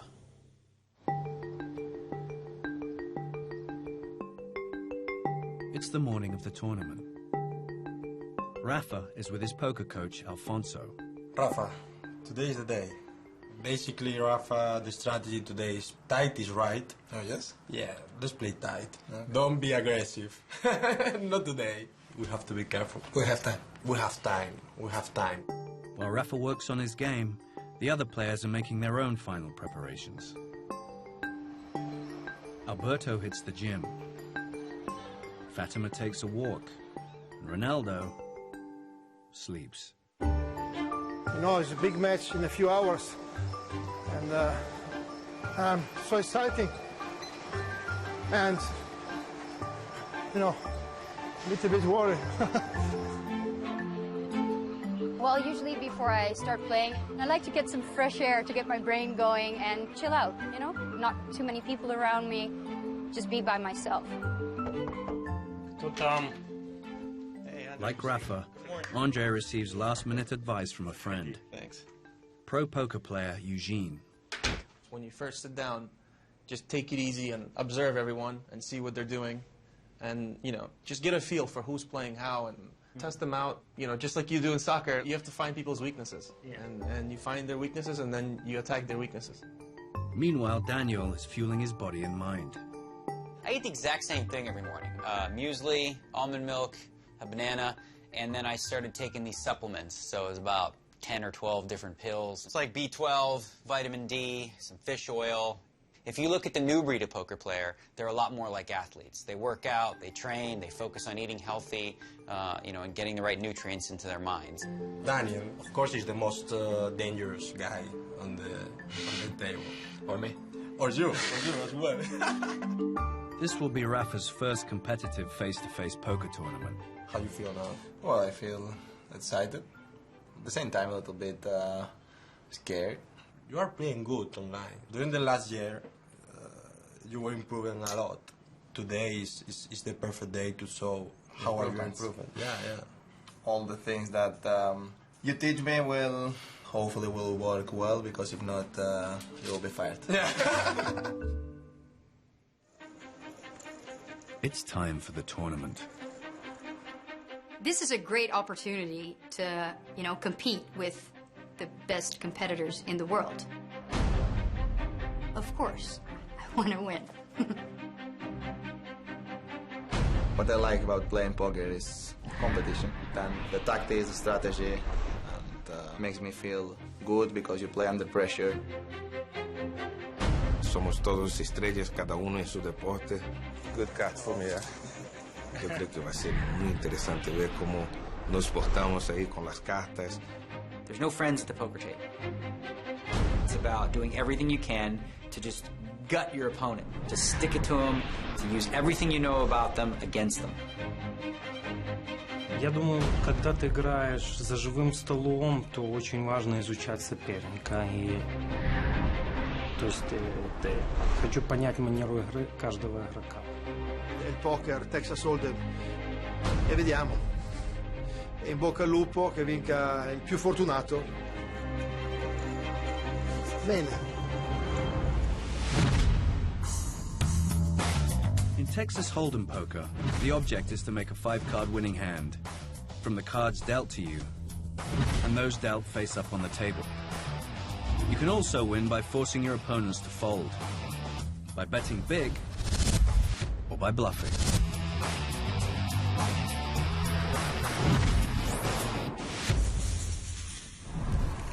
Now it's time to gamble, gentlemen. For Rafa, folds. The tournament starts slowly, as he's dealt a series of poor cards. I have to fold. What I like about playing poker is I like the strategy, I like the self-control. Come on, let's go. One time, center court, bring it. I wait for later. Okay. You have to pace yourself, you have to take a look around, and you have to think about how the game is moving and fold. You need to wait for your moment. You haven't played one hand yet? Not yet. Your coach told you to play really tight. Yeah, he's not a risky guy. Okay, so now we know. When you play, aces. Rafa's first one. Okay. No cards, Daniel. What's your favorite tournament to play? I'm guessing French Open? No. No? To play is not my favorite tournament. No. It's too easy, right? No, It's just too easy. Like, oh, no, it's too clay, how am I going to lose? It's too pressure. I like a lot Indian Wells. Oh, yeah? Very easy. Everything is easy, very, very relaxing. Daniel raises to 400. No more Mr. Nice Guy. Rafa's luck has finally changed. He's been dealt a pair of aces, the best cards going. You're going to re-raise, huh? One of those two. Wow. 3,000. Rafa raises to 3,000. But by betting big, Rafa scared everyone off. Run away. And Daniel folds. Andrew folds. It's a skill extracting as many chips as possible with a strong hand. Today, I'm gonna go play the first Poker Live tournament, so I am a little bit worried. First few hands, I'm going to be a little bit nervous, but after that, I really hope to be ready to compete well and to have fun. As the tournament continues, it's clear that each player has a different strategy. We have 5 different athletes taking part in this poker game, and they all have unique personality characteristics, and this will influence the way they play. So I'd expect them all to approach the game differently.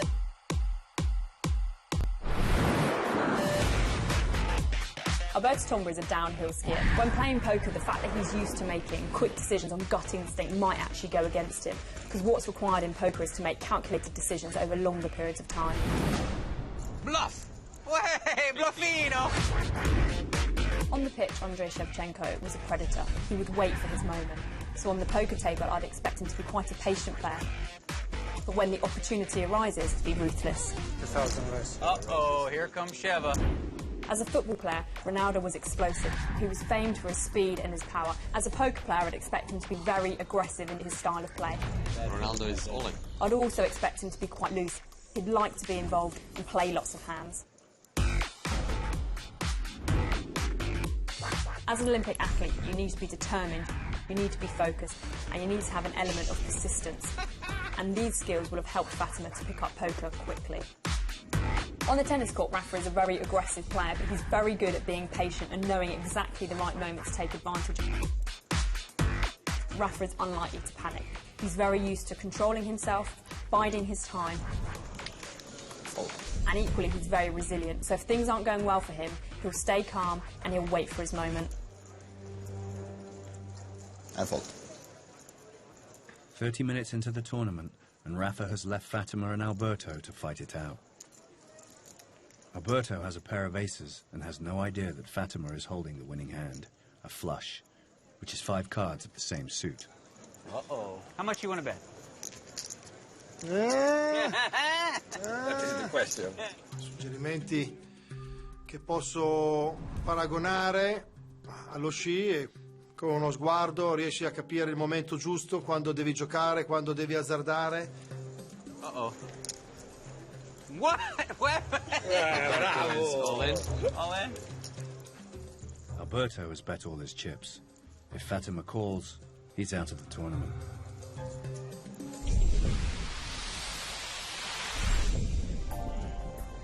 Now he goes all in.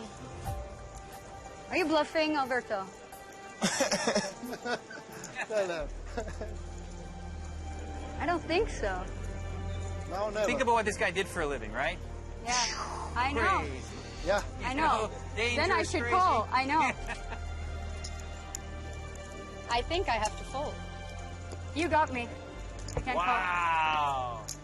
Good fold. Bravo. You have to be able to fold. Bravo. When Alberto went all in, I was 90% sure that he had the best hand, and I have to fold in that spot. You know, there's a chance that he doesn't, but oh well.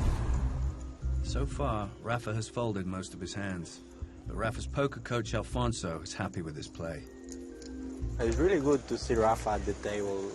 He's very relaxed. He's not playing a lot of hands, and he's waiting. He's still following the strategy, so at the moment, everything, all is under control. Well, over the last year, what I have been doing to prepare myself for that tournament is playing a lot with friends, practicing with Alfonso, and then all the things that I practice with Alfonso, I am able to practice when I'm playing online. Before I started the practice, I was more aggressive player. Es al rey. ¿Y nosotros qué hacemos? Te estás jugando la vida. I didn't analyze all the things in the same way that I'm doing today. Asca y te lo paga. Correcto. Rafa is a really good student. Since he was a child, he was every day trying to be the best on tennis, and now he's doing the same with poker. I am trying to really follow the instructions that Alfonso gave me, but always, inspiration can come in every moment. An hour in, and it seems Rafa's moment of inspiration has arrived. All in. Boom, boom. He's gone all in with an ace and a king. Okay, I should just know, but... Against Fatima's jack of spades and 9 of clubs. In one moment or another moment, playing poker, you will have to take a risk. You cannot win playing tight all the time. And at the beginning, yes, but arrives a moment that you have to go for it.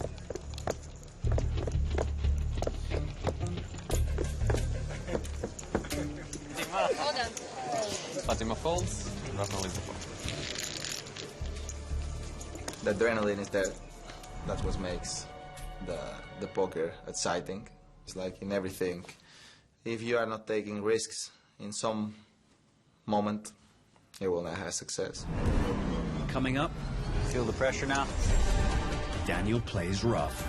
I think it might be time for you to go. Bye-bye, Rafa.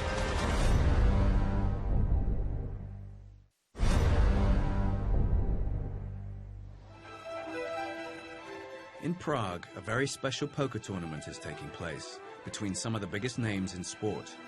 Footballers Ronaldo and Andrei Shevchenko, skier Alberto Tomba, hockey player Fatima Moreira de Mello, and the world's best tennis player, Rafael Nadal. Between tennis and poker, there is a lot of similarities now. You need to control your emotions, you need to be focused all the time. But joining them at the table is #1 poker pro, Daniel Negreanu. You know, if we were playing on clay, he might have a chance. You know, if we're playing on a pitch, maybe he has a chance. But now they're playing on my turf, so I feel like I'm supposed to win. Daniel is one of the most vocal players in the world of poker. Who's gonna be the first one to go? Dun, dun, dun. Well, part of my personality has always been a very talkative guy. That really helps me at the poker table, because the more talking I do, the more information I get on my opponents that I can use to exploit their weaknesses. Okay, I think it might be time for you to go. There's tactics to get my opponents to do whatever it is I want them to do, and for me, the biggest one is just using my mouth. Come on, gamble. I might talk a big bluffing game, or I may go the other way. You should check. You're gonna bet. Okay, whoever coached you, they didn't coach you right. Maybe I'll talk them into challenging their ego. Go, come on, don't be chicken. Come on, what, you really gonna fold again? You're just gonna let me win every pot? Okay, somebody's gonna go broke soon. Just really do a lot of psychological warfare. Finito, finito. Whatever it is I want to create, I usually use my mouth. Coming for you. Over 2 hours into the tournament, and Daniel has set his sights on Andre. What are you doing? I call. Yes. Why? Yes. I like my cards. Andre has the strongest hand. He has 2 pairs, 4s and 7s, while Daniel only has the pair of 7s on the table. You have ace high, you call? Why would you call with ace high? I don't understand. The river is a 4 of spades. Daniel's instincts aren't wrong. Andre does have an ace, but his other card is a 4, giving him a full house, 3 4s and 2 7s. Daniel is simply playing with the 2 pairs on the table. You have ace high. That's no good, so I bet this. Я стараюсь рационально подходить ко всему, и это мне очень сильно помогает, помогало в спорте.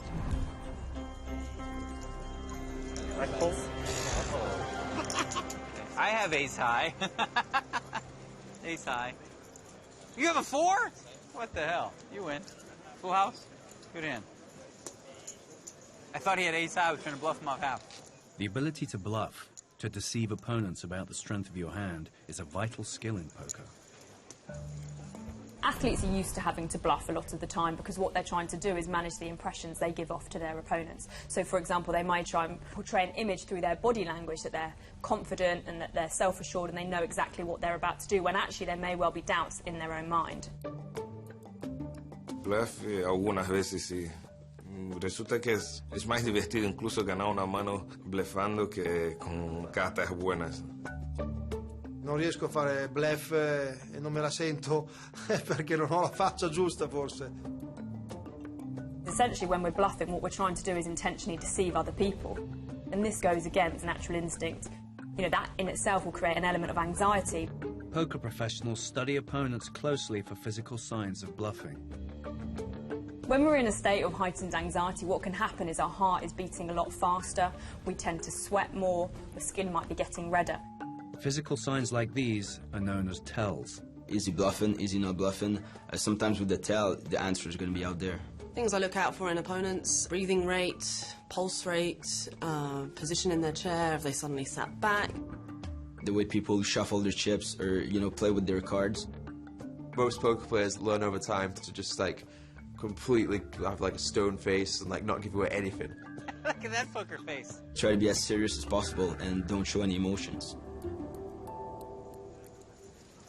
The last hand was a huge win for Andre. He's now the big chip leader. Такая очень важная раздача, когда мы с Даниэлом играли, и я выиграл у него большой банк. Я почувствовал какой-то маленький перевес в плане того, что поэтому я чувствовал, что я имею контроль над игрой. Wow. Uh-oh, here comes Sheva. Over the next few hands, Andre continues to build his stack. All the chips are going this way. Chevy being aggressive, eh? Machine. You play team sports, Rafa, or just tennis? I used to play football. So if you weren't a tennis player, what would you do for a living? Singer? I think so. Like I'm the worst singer in the world. 2.5 hours in, Ronaldo's looking vulnerable. Feel the pressure now? Everyone's looking at you like this. Vultures. Yum, yum. Ronaldo's got the shortest stack of chips, and it keeps getting shorter. Me gusta jugar. Me gusta más jugar que estar mirando todo el tiempo. How many goals did you score in your career? 600. 600? In how many games? 800. That's crazy. You were good, huh? I was good. That's crazy. Me gusta jugar y poner fichas y sí, me gusta. You're not getting good cards, huh? For 2 hours. For 2 hours? I think you need to score another goal. So 601. Ronaldo is now taking on Fatima with a pair of nines against her 2 high cards. Ronaldo's chances are 50-50. If he loses this hand, he's bust and out of the tournament. He dado a all-in con un par de 9 en la mano. He jugado toda mi vida con el 9 en la espalda. Cuando me tocó el par de 9, pues siempre me da ganas de hacer todo, de poner todas las fichas porque parece siempre una señal. Wow. Ronaldo now has 3 nines. But a 10 would give Fatima a straight to the ace, and any spade would give her a flush. That's no good for Fatima. I need a spade or a 10.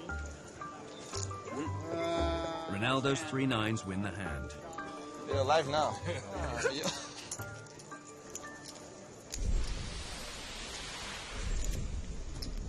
The tournament is hotting up, and it's not just Ronaldo fighting for survival. Alberto's all in. Okay. Daniel calls. Alberto has gone all in with a pair of 6s.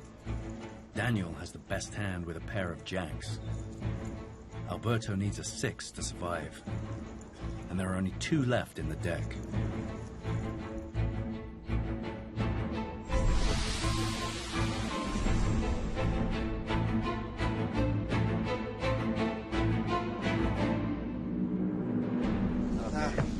Good game, good game. Alberto busts and is the first to leave the table. Daniel m'ha buttato fuori, ma è stata colpa mia che ho voluto andare in all-in con lui nel momento con le carte sbagliate, cioè povere. Sì, adesso dai, torno a casa, mi alleno un po' e vediamo nelle prossime partite. Who's next? Minutes later, Ronaldo raises all in. Ronaldo goes all in against Fatima with king high. She's ahead with ace high. Wow, the river is... He's out of the tournament. Yo creo que sí, jugué todo lo que podía y bueno, las cartas la verdad que no han sido buenas de todo. Ha sido muy divertido de verdad. Una pena por perder, pero solo uno puede ganar. Okay, for the best. It's now Rafa who has the shortest stack. The other players all have at least 3 times as many chips. Now Rafa is really short, so he has to try to double up or the tournament is ending. Rafa's in the danger zone, but the situation doesn't seem to worry him. Rafa's mental strength is one of his greatest attributes and has helped him to get to be one of the world's best tennis players. Rafa is a player that we would describe as being very resilient, so when things aren't going well, he'll quickly bounce back. In a sport like tennis, that is a very mental sport, it's a sport that you need to be very focused. For Rafa, the key to success is mental preparation. Before the match, I try to be a little bit alone, preparing myself mentally for the match, trying to be focused, try to think about the things that you really want to do. Try to visualize a little bit the way that you want to play. Then I go on court with the right mentality, with the right concentration, well prepared.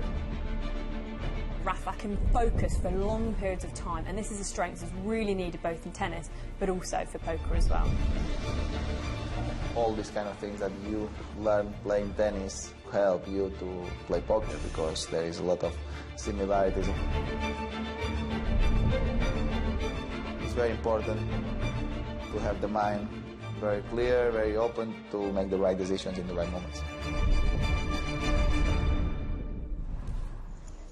Rafa's holding the queen and 9 of hearts. All in.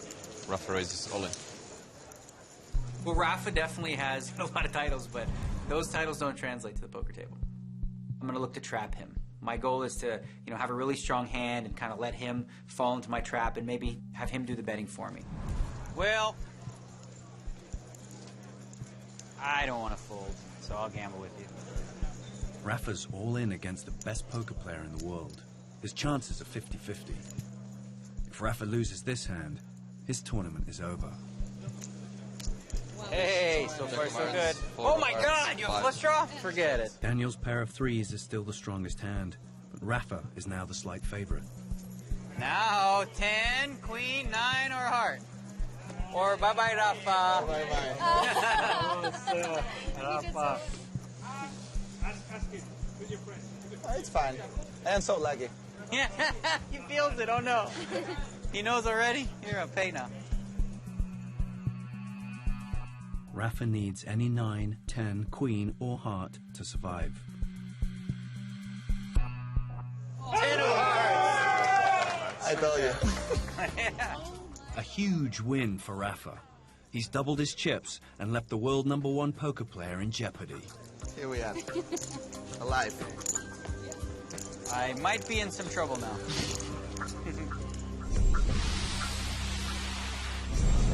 Coming up, Rafa and Daniel battle it out. I'm all in. Okay, all in. Whoa!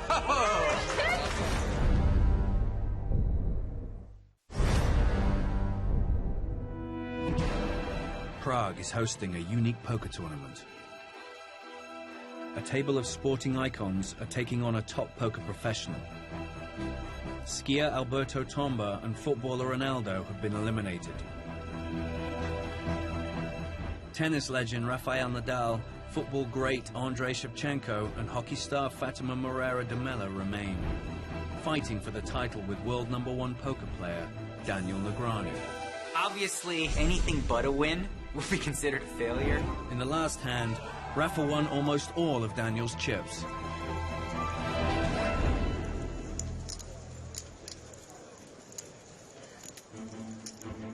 If I see the opponent in trouble, you can push him, you can put pressure on him, but Daniel is the biggest star of the world of poker, so he's a big competitor, and he likes to win. I'm sure on that. Rafa raises to I'm all in. Daniel's all in, without even looking at his cards. Now it's Andrei's turn to act. На футбольном поле я был агрессивный игрок в нужный момент. All in. Wow! Andrei. Andrei's holding a pair of 8s, Rafa a pair of 5s. Okay, all in. Whoa! Rafa is all in. I don't know what I have. As chip leader, Andrei will not be out if he loses this hand. If he wins, he'll knock both Rafa and Daniel out of the tournament. Pair of 5s. Joker, 8, an ace, and... Hey, that's pretty good. Daniel has the ace and 7 of diamonds. We need a 5. It's coming. Just like that, it's coming. I had 2 5s, but Daniel have ace and 7, and Sheva has 2 8s, so I was in a very difficult position. Hey, he knows already. Unbelievable. Rafa takes a commanding lead with 3 5s. Happy that that 5 came on and changed everything, and I was in a perfect position after that.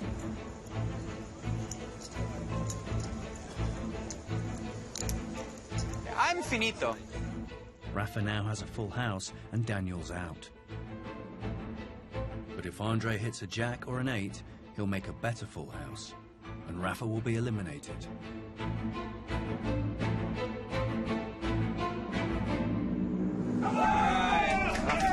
Well done, sir. You're the best. Rafa, who has only been playing poker for a year, wins a huge pot and knocks out the world's #1 poker player. I am really new on the world of poker, but I'm sure that all the experience that worked well for me on tennis will help me to be a better poker player in a shorter period of time. I can never beat Rafael Nadal on the tennis court. It doesn't matter how many times we play. On the poker table, he's going to beat me a decent amount of the time, so it makes it a little more interesting. In the last hand, Rafa won most of Andre's chips. All in, whichever. Andre has so few chips left, he takes a risk. I call. Cool. Рафа, конечно, это amazing competitor. Он никогда не сдается, и это очень важно, когда ты веришь в свои силы, и везение будет за тобой. With a pair of 8s. Rafa knocks Andre out. Я с улыбкой покинул этот матч и пожелал удачи всем. Fatima's in a tricky position. Rafa has 10 times as many chips. Good luck, man. Good luck. Good luck. My experience as a field hockey player has helped me to be a poker player. I went to 3 Olympics and ended up being world champion and Olympic gold medalist. Since retiring 4 years ago, Fatima's been playing poker at a high level. I'm very competitive, and I know what it means to have to focus and, turn into your game mode. With only 2 players at the table, it's easier to win with weaker hands. I'm hanging on, I'm hanging on. At this stage of a tournament, experienced players adopt more aggressive tactics. All in. When there's only 2 players left, most of the time he's not gonna have a hand, so you need to put a lot of chips, bluff a lot. I wanna fold. Definitely gotta, put a lot of pressure out there. All in. Hi, call. When it's just 2 players, what we call that heads up, and having to play almost every hand. Alive. I'm alive. It's all about knowing your opponent's tendencies at that stage. Hand by hand, Fatima builds her stack. That's where my poker experience helped me. You can always work your way back up. It's just a matter of staying calm. What's your feeling about this one? I think I'm gonna win.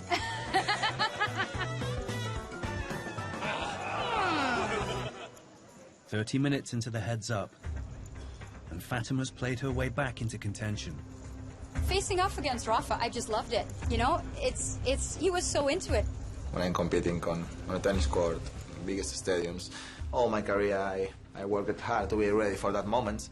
Playing poker is something more new for me, but at the same time, if you are going to compete, try your best in every moment. All in. Rob raises all in. Go. Fatima calls. Fatima still has fewer chips than Rafa, so is forced to take a chance with 2 hearts. Rafa's the front runner in this hand. There we go. A queen gives Rafa a pair. He's now an even bigger favorite. 2 more spades, please. If the next card is not a 6 or a spade, Fatima's out, and Rafa wins the tournament.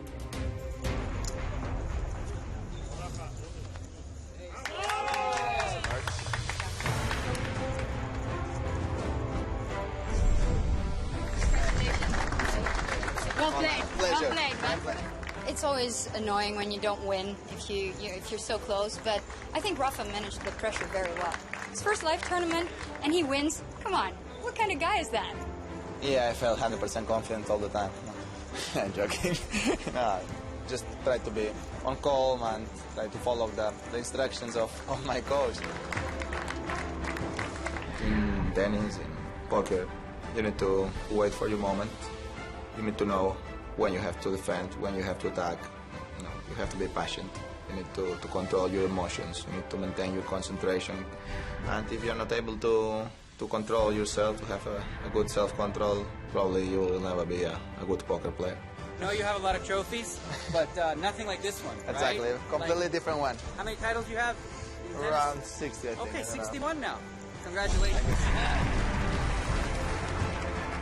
I played for the first time in a poker live tournament, playing with a lot of stars around me, some ones in sport, other ones in poker. For me it was a big honor play in this table. And well, it's always great to win, no?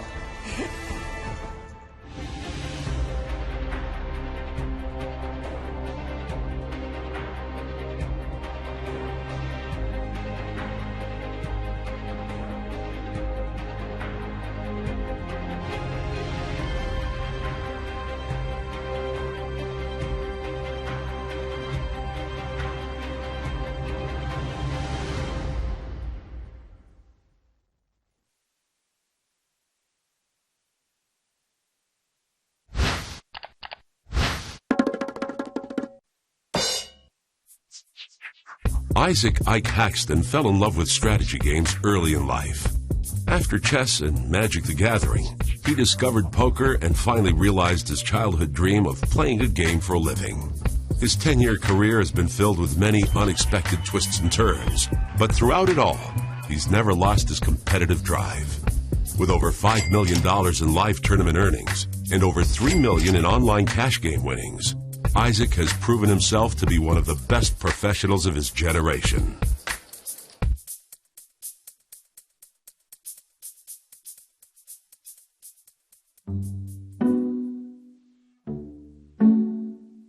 I was born in New York City and grew up in Westchester.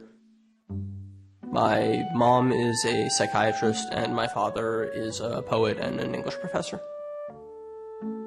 I definitely grew up in a pretty cerebral and academic environment. My mom had just graduated from medical school and my dad was a junior professor at Sarah Lawrence University. My parents were definitely very serious about education and expressed its importance to me early on. I was very close to my parents growing up. When I was very young, I started playing a lot of games with my father. Isaac and his father started out playing simple games like checkers and Go Fish. But when Isaac turned 4, his father introduced him to chess, a game that would capture his imagination for years to come. We would handicap the games where he would start down a few pieces, and we would play with that handicap until I won 3 consecutive games, and then we would move to a smaller handicap, and certainly by the time I was 10, I was winning pretty consistently. When Isaac was 6, he began competing regularly in local chess tournaments. That sort of competition really captured my interest right away. If there was a big chess tournament coming up, that was all I could think about for the weeks leading up to it, and I would be studying openings and game planning. I absolutely loved it. But Isaac's passion would only take him so far. My chess career, as it were, sort of plateaued when I was 10 or so. I found myself in this situation where I was, by a very large margin on both sides, the second best player in the county. There was one dude who I never ever beat, and I never ever lost to anybody else. And going to tournaments got to be pretty tedious. Isaac's interest in chess may have tapered off, but his interest in strategy games was only just beginning. It was only a matter of time before he found a suitable replacement. Around the time that chess was beginning to lose its interest for me, I got really into a card game called Magic the Gathering. Magic the Gathering is a collectible trading card game with fantasy elements. Strategically, it's often been described as a combination of poker and chess. I would play in a couple of local tournaments a week. I would spend a lot of my free time reading what I could about strategy online, playing online, talking to my friends who played the game. I became, absolutely obsessed with it. At 14, Isaac set his sights on the professional Magic circuit. For an elite few, it offered the opportunity to play a game for a living. A dream come true for young Isaac. I definitely considered that I could be one of these people. I was friends with guys who were doing that. I thought it would be fun to spend all my time traveling around playing Magic. But even on the professional circuit, earning a living through Magic was difficult. Isaac and his friends soon found a way to use their skills in a different, more lucrative game.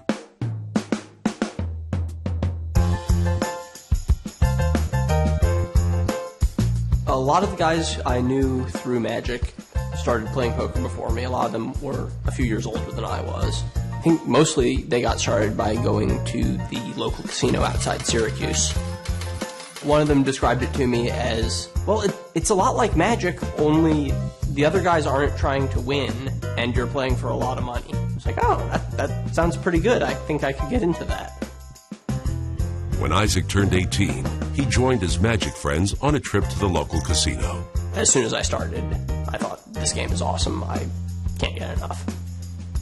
In fall of 2004, Isaac attended Brown University, where he majored in computer science, his first step towards a career as a research scientist. When I got there, I pretty quickly found some other kids in my dorm who were interested in poker, and we started playing little $5 and $10 sit-and-goes. The dorm room poker games would often last all night as poker fever swept the nation. This was 2004, the year after Moneymaker won the main event, right toward the beginning of the big online poker boom. So it was a great time to get started in the game. Isaac soon moved his play online, where he grew his $50 bankroll to tens of thousands playing mid-stakes limit hold'em. Amongst the poker crowd, he was the talk of the campus. Little did he know his reputation would soon lead him to the most important encounter of his life. Oh, love's a crazy game, or so they say. Isaac and I met in school. When I first met him, I was dating someone else, one of his good friends, actually. He played poker casually and was trying to get me into it. He thought I would be good at it. He was very impressed with my success at the game and got the idea in his head that I ought to teach Zoe how to play poker. He sort of encouraged me to get to know Isaac and learn from him, and by then I already had a bit of a crush on him, and so I would sort of use that as an excuse to go hang out in his dorm room and watch him play and stare at his beautiful shoulders. I was definitely attracted to her right away. There was a bit of tension between us, even though she was still dating my good friend. Eventually, that relationship fizzled out. Isaac and Zoe didn't see much of each other, but they stayed in touch online. 2 months later, Isaac finally made his move. It's Valentine's Day. I'm sitting at my computer in my dorm room talking to Zoe on Instant Messenger, and we're basically commiserating about how much we both hate Valentine's Day. Isn't this so annoying? All of the couples who are so pleased with themselves. Don't you hate Valentine's Day? Yeah, I hate Valentine's Day. It's the worst. Could really go for a drink. Well, I have a bottle of gin at my apartment. Do you want to come over? And basically the rest is history. Zoe brought new energy to Isaac's life, and poker was going better than ever. Unfortunately, his studies were an entirely different story. Spring semester of my junior year, I kind of hit a wall with computer science. I would go to the computer lab to work on a project and sit down, and my mind would just go blank. I would stare at the screen, and an hour would go by, and I would just still be staring at a blank screen. By the end of his junior year, Isaac had failed all his classes. With his future in research science looking more and more uncertain, he realized he needed a new plan. It was around this time that there was this movement in Washington to crack down on online poker. In September 2006, Congress passed the Unlawful Internet Gambling Enforcement Act. No one knew exactly what kind of impact it would have on the industry, but suddenly, Isaac's future in online poker didn't look so certain either. I started thinking, I maybe have 1 year left to get as much money out of this as I can. I think that if I devote myself full-time to online poker for a year, I can make about $1 million. The big no limit cash games were very clearly the best place to be making the money at this point. I sought out people who were better than me, and I got professional coaching, and that was huge for me. After having started off at 2-4, within 2 months I was playing 10-20, and my goal of making $1 million in a year seemed absolutely within reach. By the end of 2006, Isaac was well on his way towards his $1 million goal. His cash game results were impressive by any standards, but his biggest boost would come from somewhere totally unexpected.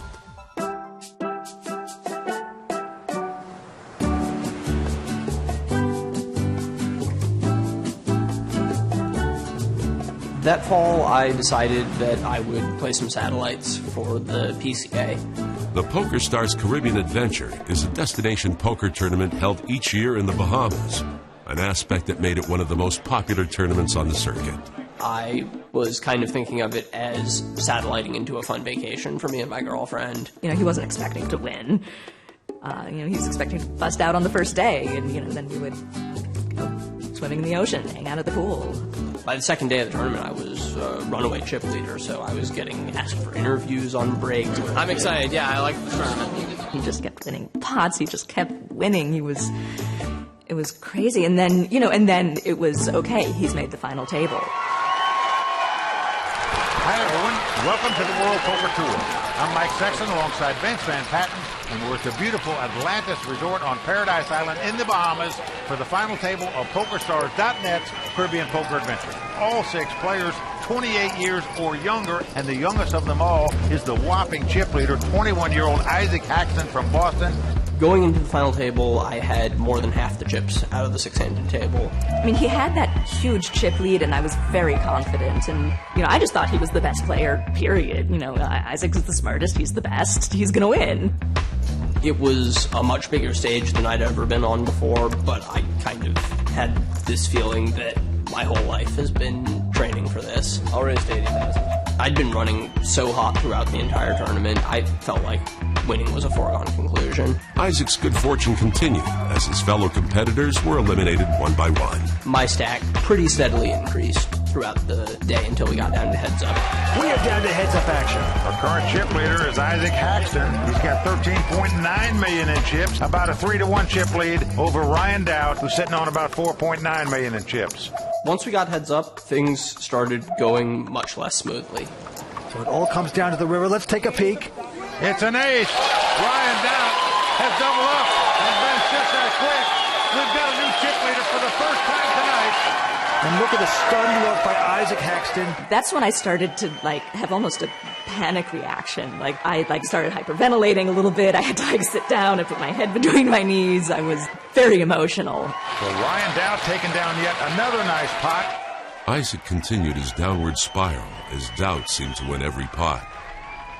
All seemed lost until a single hand turned everything around. Well, the queen of clubs comes off. As the cards lie, Ryan's got the best hand with the 7 high. 700,000. And he bet 700,000. Raise. I can't believe what I'm hearing. Ryan, with almost as bad a hand, says raise. Well, this is incredible. He is raising it, going to make it $2 million. With absolute Garfunkel. The first thing that went through my head was, damn, I guess I lose this hand. He's got the worst 2 cards you could have at this moment. After spending a while with my head down, mourning the loss of this big pot, I started thinking, I don't know if I buy this. I don't think he has it. He certainly didn't check the turn with a straight. He didn't check the turn with 2 pair. None of this is really adding up to convince me he has a good hand.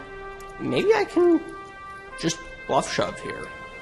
Re-raise all in. Wow, Vince, he's done it. He's pulled the chips. And there's no way Ryan can call him. Ryan was bluffing himself with a 7 high. And look at this, Isaac's going to show the hand. Oh, he's going to put some salt in the wound. Wow.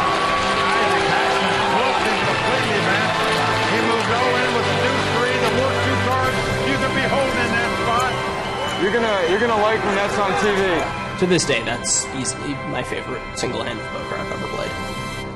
Unfortunately, the thrill from Isaac's bluff was short-lived. He ultimately finished in second place, a disappointing result until he considered the prize money. I won about $860,000 for finishing second. That put me over 90% of the way to my $1 million in a year goal. And I got home from the tournament, ran good online for a week, and was there.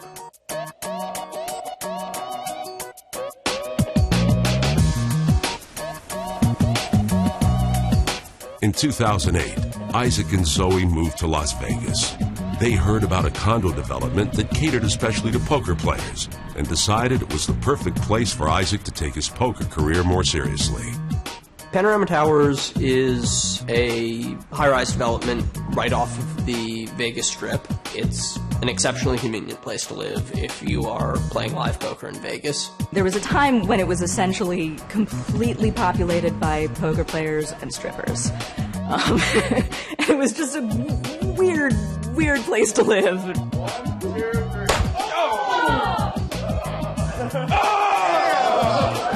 Panorama Towers was home to a vibrant poker social scene where Isaac befriended many of the game's elite players. Together, they created a new world filled with online poker, fine dining, and all-night parties. I had a really good time in those 2 years in Vegas. It was kind of the start of my adult life, away from college, making lots of money, and with lots of fun stuff to spend it on around me. Their high-stakes, carefree lifestyle soon attracted the attention of the mainstream media. I don't know quite how we came to their attention, but Maxim decided they wanted to write an article about the poker players of Panorama Towers. Davey, the guy who wrote that article, did a really good job capturing what that scene was all about and how our group of friends operated. It was really wonderful to have all these friends around. We were all in this together and, living this totally bizarre Vegas life. And it was this joint experience that we all had, and we became very close. For Isaac and his friends, Panorama Towers was a party that never ended. It represented the kind of freedom where anything was possible, even the ability to play a game for a living. For 3 years, they were living the dream, but no dream lasts forever.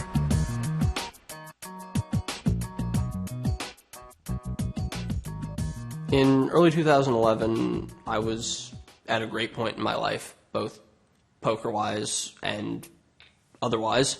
I was on a giant upswing. I felt like I was just booking a 100K win every day. He got some momentum, and some new people were playing him, and some people who hadn't been playing him started playing him, and he was on a serious winning streak and putting in a lot of hours and really enjoying playing poker, and then boom. On April 15th, 2011, the U.S. Department of Justice shut down online poker in America. It felt like the sky was falling. I mean, the sky fell. It was really the end of something, of an era of that situation. Black Friday was definitely the death knell for the Panorama Towers online poker player culture. Yeah, there was definitely a sense of loss. Having to accept that time was ending, would soon be over, is now over. In order to keep playing online poker for a living, it became clear that we were going to have to move abroad.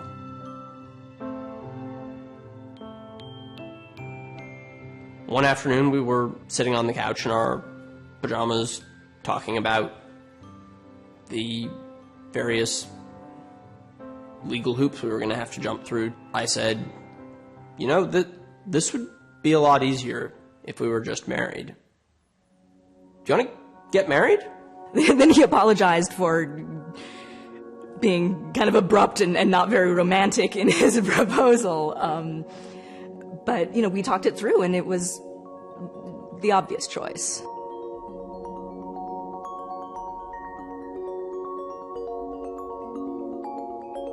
We had a big, beautiful, formal, lavish wedding, you know, with our whole family, and a lot of our friends came, and that was a really incredible experience. It was a lot of fun to have everyone from Panorama back together for the celebration, and it was a lot of fun to introduce my friends from different stages of my life to each other. It felt sort of important to have our families and all of our friends, you know, all together at once, meeting each other and joining us in celebrating our marriage. The celebration gave friends and family the opportunity to see Isaac and Zoe one last time before they began their new adventure. 2 weeks later, they moved to Malta.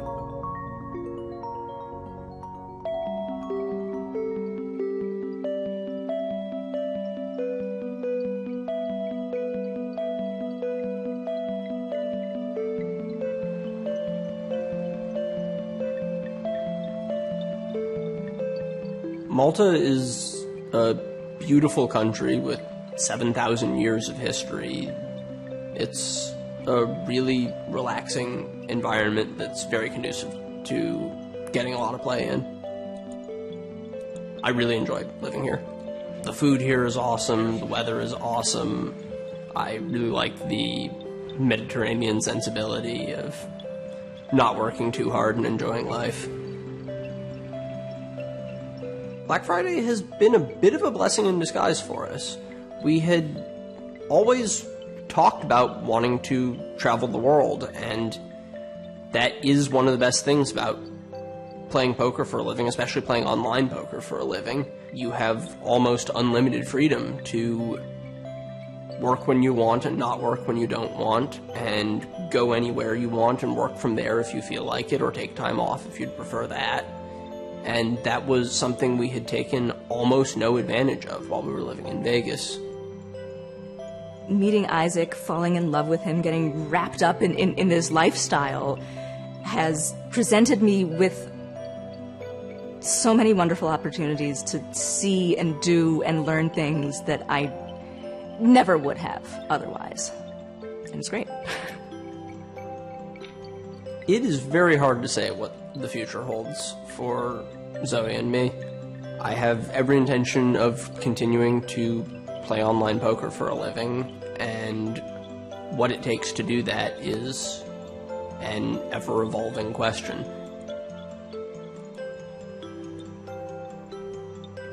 Oh, thanks.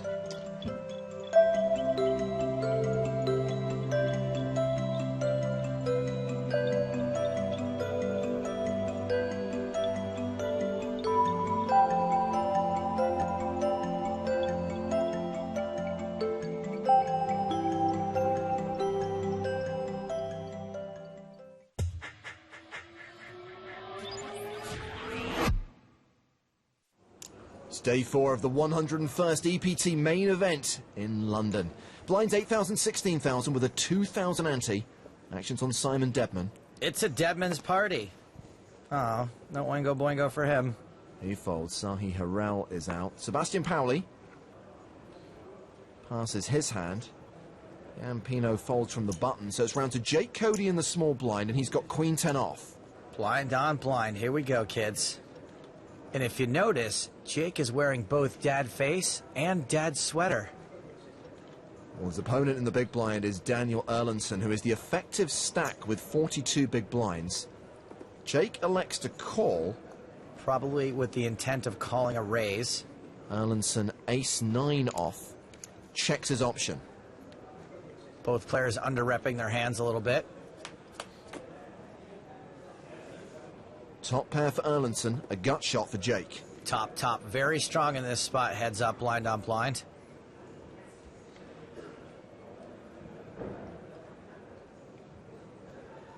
Cody checks the action to Erlandson.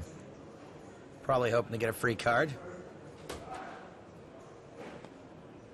Doesn't look like he's going to get it. Erlandson bets 20,000. You bet here for value and protection. Lots of draws you can get called by, lots of worse hands. Jake would have to call with any pair.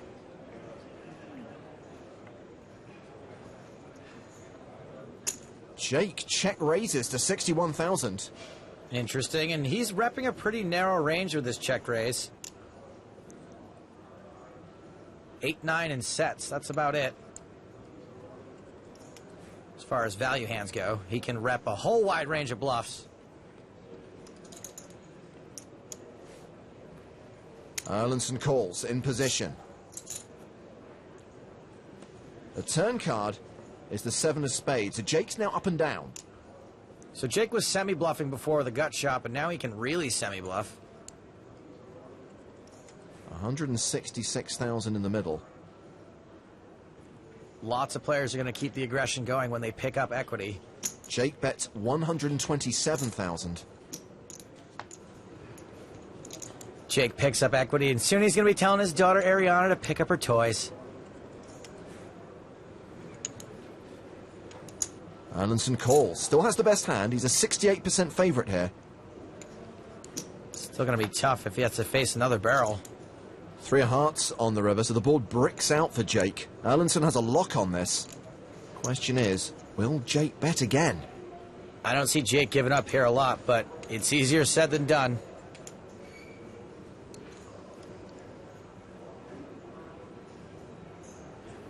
I'm all in.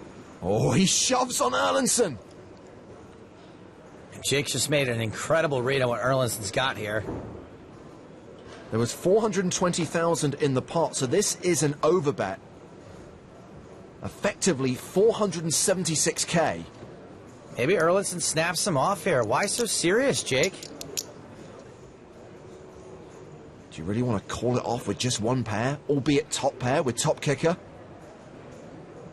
Well, I do, but I can see the whole cards. Erlandson folds. The bluff gets through. Jake Cody, you old dog, you. Thanks. Jake adds 214k to his stack. He's up to 2.1 million. Just a bit worried about getting snapped. Pardon? So I was a bit worried about getting snapped. All right. But Daniel had me, I guess. Yeah, he had you. Yep. Jake Cody going for his second EPT trophy, and now among the chip leaders.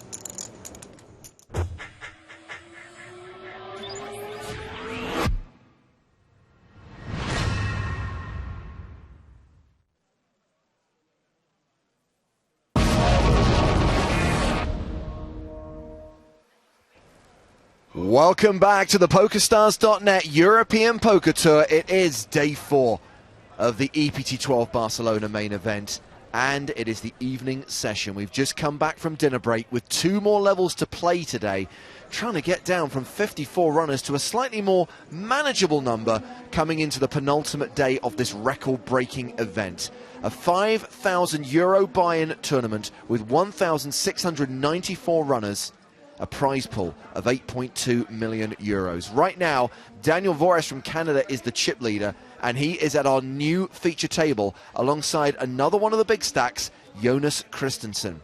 I'm James Hartigan, alongside Joe Stapleton. Hello, my babies. Didn't Divorce go real deep in this last year? Was 2 it years last ago? year? I tell you what, you do the He's got research on that. history, according to Brent.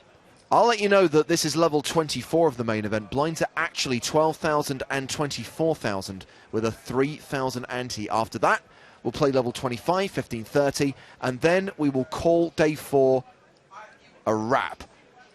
Question is, how many players are we going to come back with for day 5? That's when we have to play down to a final table. Of course, the days are going to be a little bit longer than they normally would on an EPT, where we see fields of between 700 runners and 1,000 runners. Here, close to 1,700 players.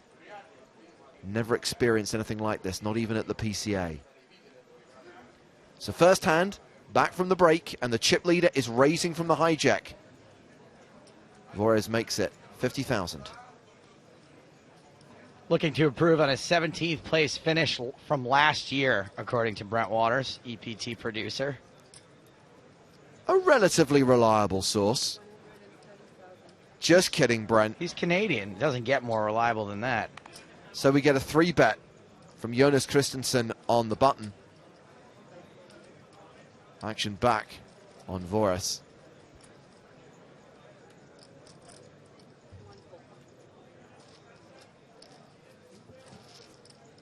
It's a fold, and the pot goes to Christensen. So let's look at the tournament overall right now. A reminder that the live update section of the PokerStars blog will give you the current leaderboard, plus we'll give you hand histories from some of the action on the outer tables. Voris, #1 in chips, 2.4 million. Jonas Palsgaard is second in chips with 2.1 million, closely followed by Jonas Christensen. And then we have Alexei Koroshenin, one of the former champs still in the field. Koroshenin took down EPT 10 Vienna. Jude Ainsworth is in the top 5. Jasper Wetterman's also still going strong, as are Dominikas Kamazinas and Sham Srinivasan. They are in the top 10 right now. That song that goes Dominican, is that in the public domain? I don't know the song you're referring Dominica, Nika, Nika, Nika, to. It's so badly Nika, performed Nika. that even if it is Okay, good. copyrighted, we don't have to worry about royalties. We are playing, I wouldn't say shallow, that's the wrong word, but normally 50 big blind average at this stage of the tournament. We're a little bit under that right now. 941,000 is an average stack with 54 remaining. We'll just say kind of like Warwick Davis's pool. We're not super deep. A reminder that you can join us on Twitter. Use the hashtag EPT Live. If you're watching at twitch.tv/PokerStars, you can join in the live chat, which Stapes is keeping an eye on. Twitch, Twitter, Instagram, Snapchat me. Particularly keen to hear from you if, like many people, you were working on a Friday, you've just got in and you've joined us just for the last 2 levels of the night. Douglas says, welcome back, boys. Will there be 2 more levels today? Correct, Douglas. This is the first of the 2. So 3 more hours of poker action to keep you entertained on a Friday night. And then it's all about the weekend. Tomorrow we play down to the final table. Sunday, cards up coverage of the final day of the EPT Barcelona main event. So make sure you're with us on Sunday from 1 p.m. Central European time. Obviously, we will be on a 1-hour delay for security reasons.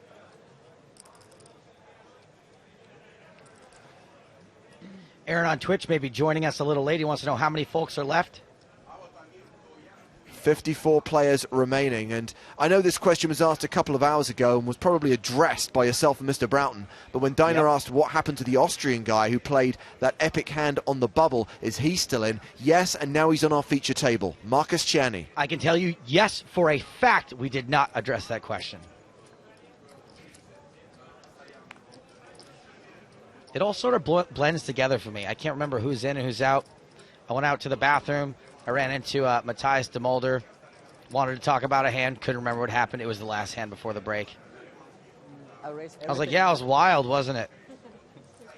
Do you remember H&G Styles, who caught up on the replay and then started watching us at noon? Yeah, he's been marathoning it. Coming up on 20 hours straight. Ugh. Geez, I should sleep. Cool. Well, if you're 20 hours in, you can't abandon it with 6 hours to go, sorry, 3 hours to go, and there is an all-in and a call on the feature table. It is Roman Voronin who's at risk here. He's got 9s against Marcus Czerny's ace-5. Good luck to you. The old 70-30. Czerny shoved small to big. Voronin cold with the pocket pair. Nice hand for big blind. Nuts. Yeah, nuts. Don't get cocky, Roman. And yours also. Yeah. Well, now aces and 5s working for Czerny. 3 cards out, didn't lose much equity.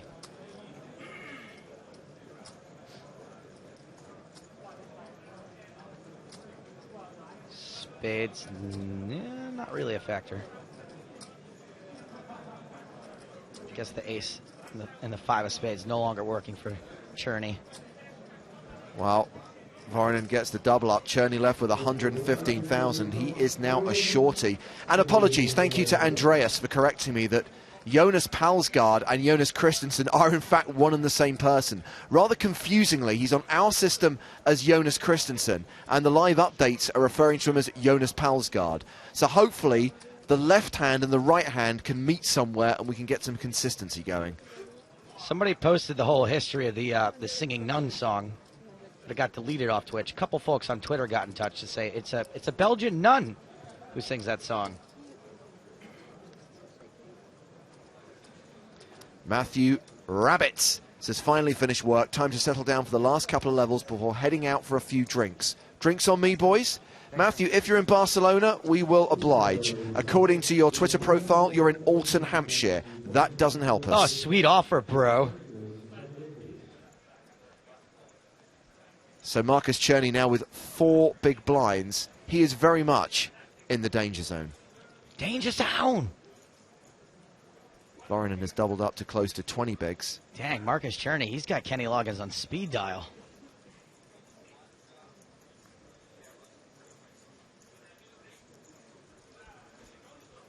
Christian Scott says, Stapes, I shipped 10 cents to your Stars account since you bought 50% of my action in the EPT free roll. Spend it wisely. Ah, thanks, Christian. If you remind me, I will make the same offer to you the next time I play the free roll. However, I'm a bit absent-minded, so you'll have to remind me. I stand here as witness.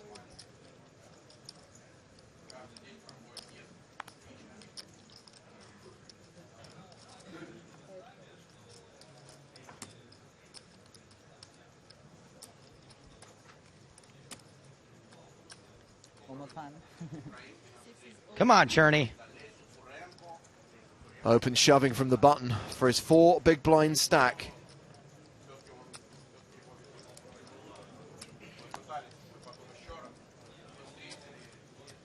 Cherney's no Chorney, literally. Not the same guy. 90, 100, 110, 112, 112,000. The lot.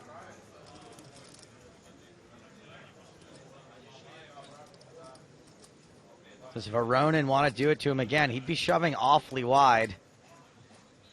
How many Biebers is this? 4. 4? Man, you got to call with what, like a 10? Yeah, remember, I mean, Veronin, first of all, behind. Exactly. He's in the small blind, not the big blind. Also, he's not that deep himself. He's got 19 big blinds, and he might want to preserve his stack.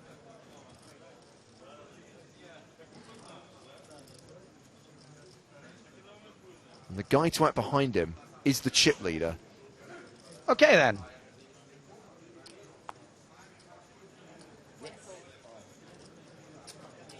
Wow, he gets a fold. Thank you. How bad does your hand have to be in the big blind to fold to a 4-blind shove? I bet you get views. Want views? No deuce. No deuce? But a 3. A 3, yes. Meanwhile, there is action on one of the outer tables.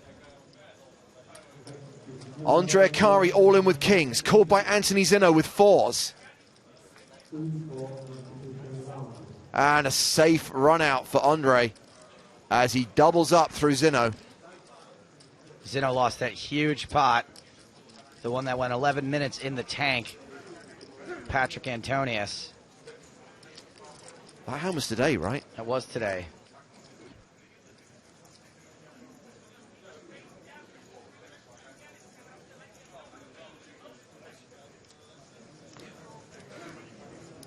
So we have got with the program, and Jonas is now Jonas Palsgaard.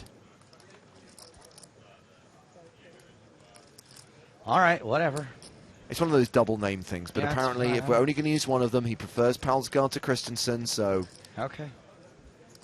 Sure. Fine. Folded to the blinds.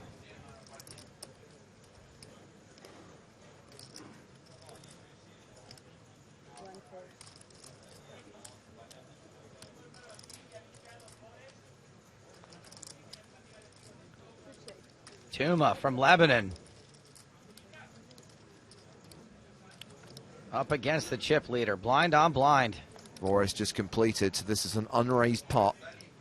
Are you saying Vorez or Vorez? Like a real, like a slight D? Slight D. Like 1% D? I'd say 1.1%. Hardigan's good at giving the D, 1% D. There's a bet of 35,000. A reminder that blinds right now are 12-24.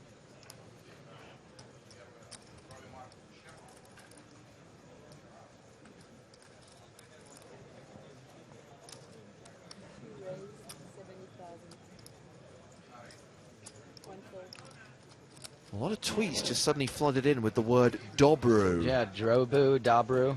Which I'm going to assume is, yeah, some Portuguese word for double up. So it's 2 pots I've seen the chip leader play so far. He doesn't seem to defend them very hard. Gave up his big blind to a 4 big blind shove. Gave up a blind on blind battle here pretty easily as well. Took a stab at it on the flop, but when Tuma raised, let it go. And I'm not being critical of that strategy, by the way. I think a lot of people have massive chip leads and feel like they have this responsibility to play big pots, to push people around, and I think that can be a mistake a lot of the time. A reminder to follow at PokerStars blog on Twitter. A new article just updated. They say that no one can make an early level hand more entertaining than Howard Swain's. Well, this high roller report is brilliant. That's what it says. Click on the link, see if they're right. I guarantee they are, because he is one of the finest writers in the business, Mr. Howard Swain's.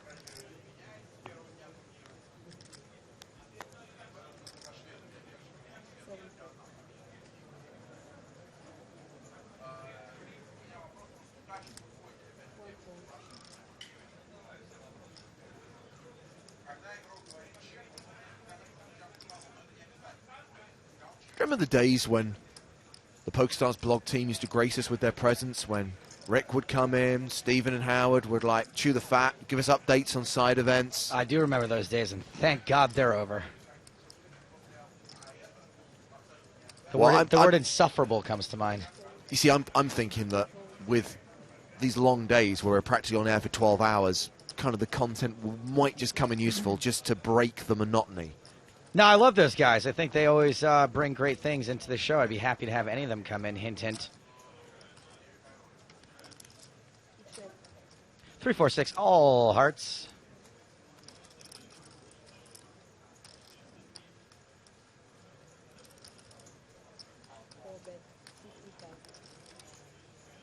Ura Moreno tweets bum. Hashtag EPT Live.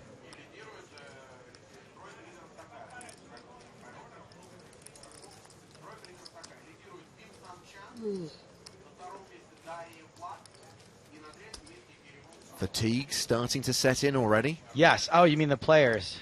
Sorry. Thought he saw I had my head down. It's just resting my eyes. So just to clarify, Joe, still no filming of Stapes Recreates. Has a time slot been arranged for it? Any idea when it's actually going to happen? I think we're doing it tomorrow morning. Cool. And I guess, as usual, we'll get to see the finished result on final table day? I don't know what other day we would do it. Just because I don't think they can turn it around in time for tomorrow, and then we're done, so. Well, I just wondered, you know, with this new approach, a little bit rough and ready, maybe turn it around the same day? I know that me and Francine were also kicking around an idea of a live challenge tapes one time. Might be kind of fun to do.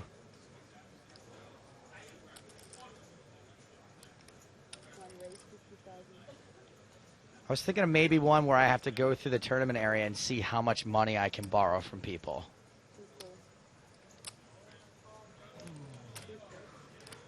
Like, how much do you think, like, if I went up to Donnie Stern and I was just like, man, can I borrow like 10 grand? I'll pay you back, I swear.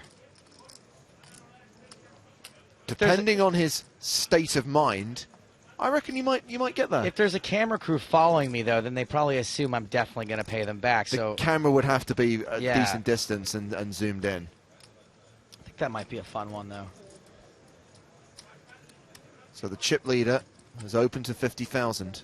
Alexander Iverson has defended his big blind. An 8-5-5 flop.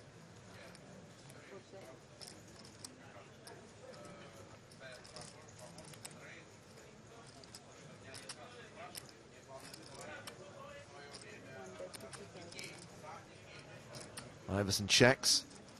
Vores continues for 50k.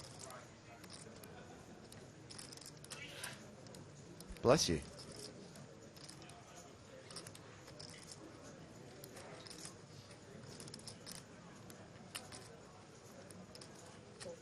That flop I would have needed before. Iverson folds. Flop I would have needed. Yeah, it was scary flow for me, Vores still bossing this table and the tournament with a stack of 2.43 million. Iverson playing 626k, significantly below average.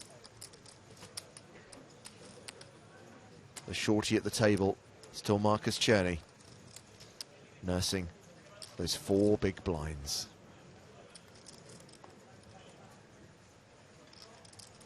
How much is his stack actually? I think it's like 2.3, 2.4 right now.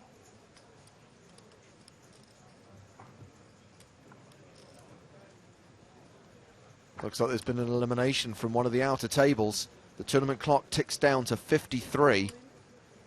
And we could be down to 52 if Marcus Cherney gets called here and loses an all-in. How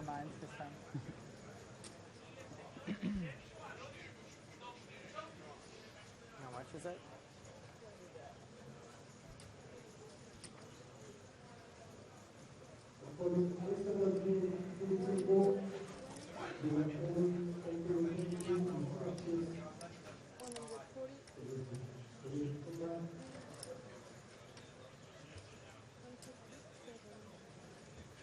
So this is an under-the-gun shove from Cherney. I think it was Vores who asked for the count. Does the chip leader just call?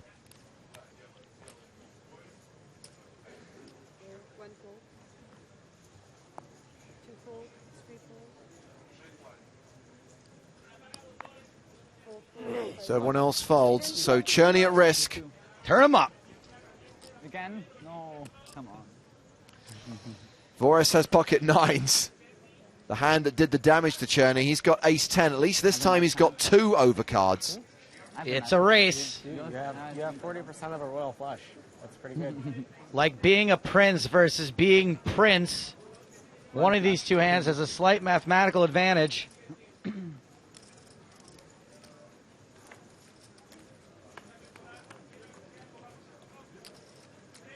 Wow. 60% now. It's still a race. Cherney looking for a diamond or an ace or a 10. There's a 10. Now a 95% favorite to double up through the chip leader. She's got to dodge a 9.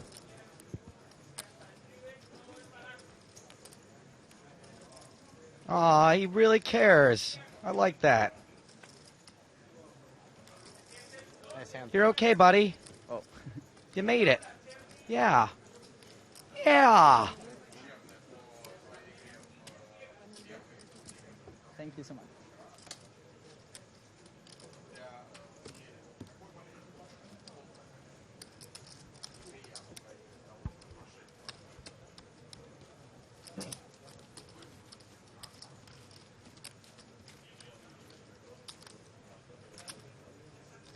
So we're going to check on some of the former EPT champions still in the field. There you go, Serene. Mike McDonald, Timex. Squee. Frederick Jensen. He's got around 700k. Timex is short, by the way, with 280k. Squaw. Alexei Koroshenin has lost a bit, down to 900,000 now. Remember, he started the day as chip leader. And there is Jens Kulinen, who is all in and all out. Jens Kulinen. Jacks against the ace-king of Stuart McDonald. McDonald hit a king on the flop. Jens is done. And we are down to 53. And 3 previous EPT winners remain.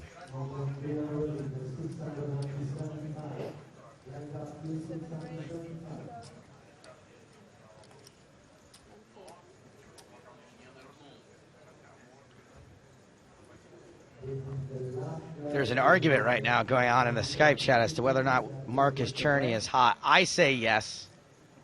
John Tina says meh. Francine is in.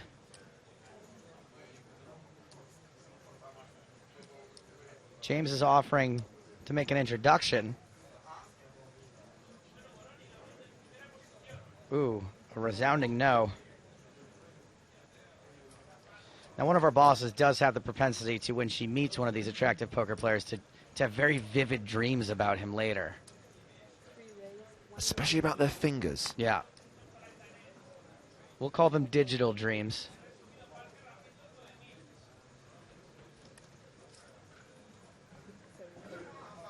Vernon's opening raise, 3-bet by Palsgaard.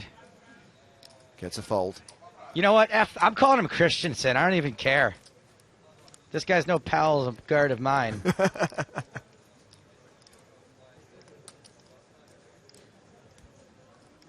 Serene's in with her delayed squee.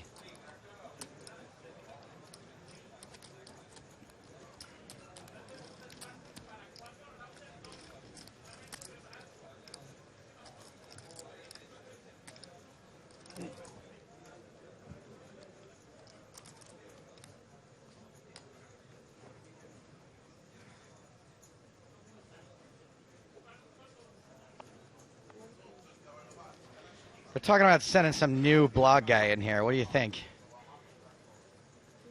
To be fair, he is the guy who's been covering all the side events here in Barcelona. And that's All right, we'll do it. That's kind of what I wanted to talk about. Okay. Send him in. But no guarantees I'm not sending him out of here in tears. Or very, very aroused. Daz is not the first person to observe that there is a touch of the Jake Gyllenhaals about Marcus Cherney. I don't see it. Well, our executive producer, who's got a major crush on him, agrees.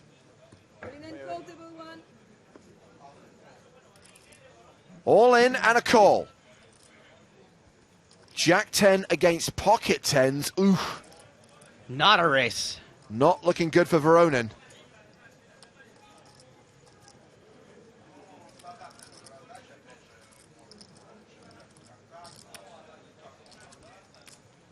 Lee Jones, we need to discuss the concept of a rhetorical question. No, it's fine. Every time he replies me, my Q rating goes up. Look at that, royal flush draw. Woo!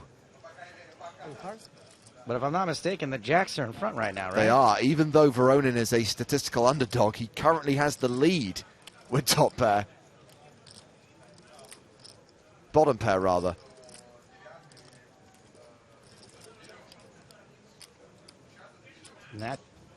Well, this is going to be a chop 80% of the time, but if we get a heart on the river, ship it to Iverson. Has anyone had a royal flush today? Sure, he'd take the straight flush, too. No heart. Well, this is a chop. And you know what they say, Joe? Everyone loves a chop putt. Full range of clothing now available. T-shirts, hoodies, and baseball caps. PokerStars VIP store. Oh, hell yeah.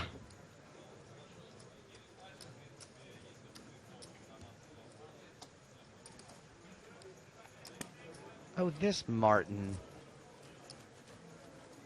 I know him. Be nice to him, Joe. I'll try. Down to 52 players now. Average stack 977,000 at the 12-24 blind level. 25 minutes into level 24. Ray Doyen says that Roman is Veronin out of time. It's getting late.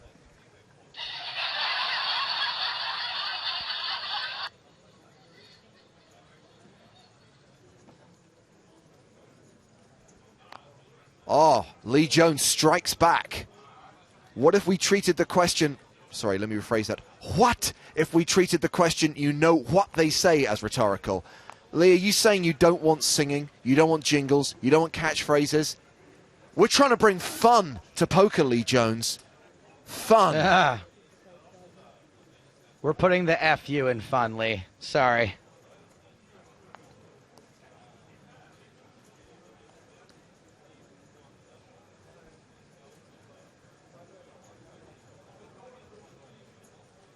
Tejada, nice. That's a new name. Where'd this guy come from? Choo-choo, all in. Or is that not all in? If he didn't say all in, that yellow stack's still behind. Am I wrong? Yeah. I don't know whether he said the words all in. It's being treated as an all in. And What is that? Is it raise on an all in? Is it raise? You're fine. You don't have to count. Huh? You don't have to count. It's by 20 anyway. Okay. This Tejada's a looker, too.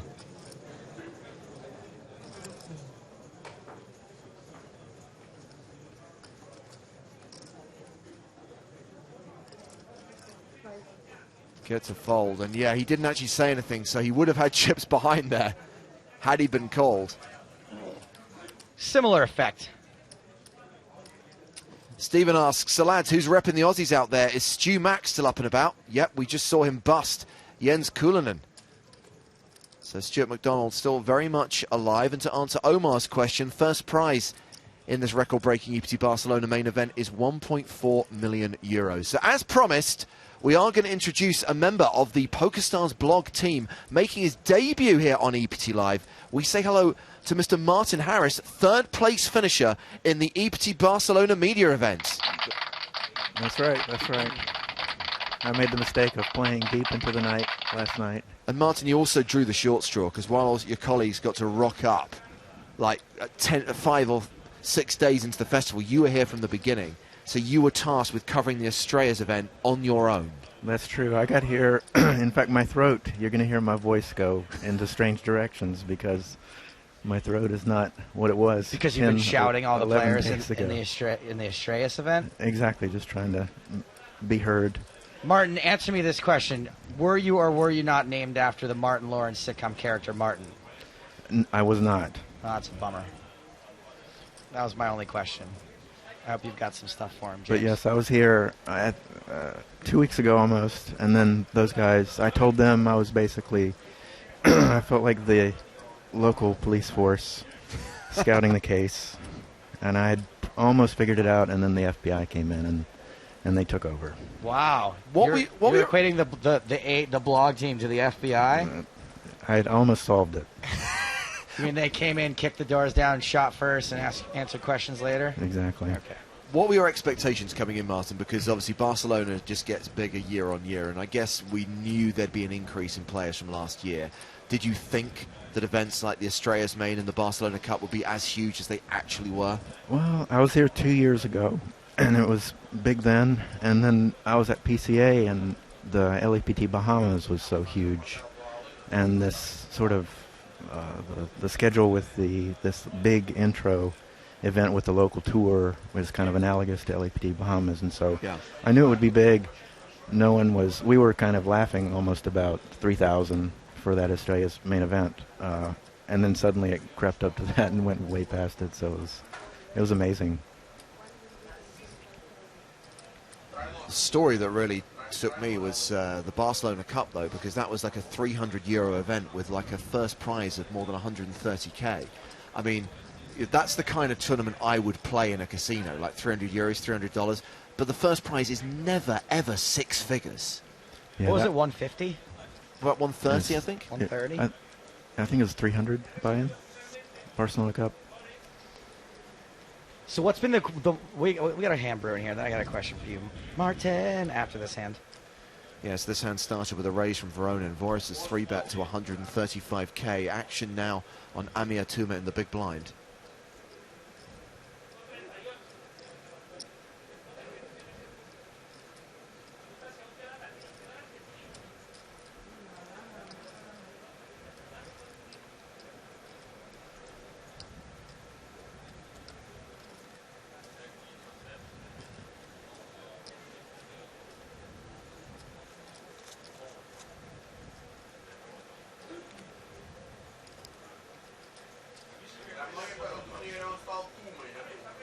It's not a Tuma.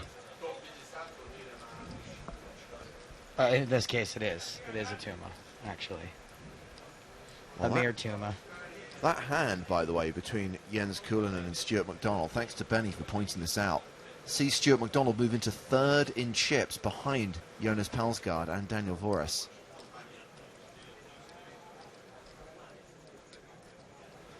You're hard-boiled poker. That's me. You're so nice to us. I'm a big fan. You're really nice. Thanks, man. This is a fan coming onto the show. Starry-eyed.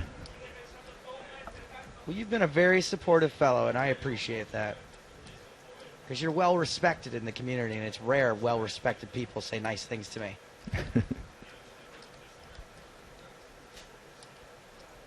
Tuma's still in the tank, right? If he takes much longer, I'm going to have to rename him Threema.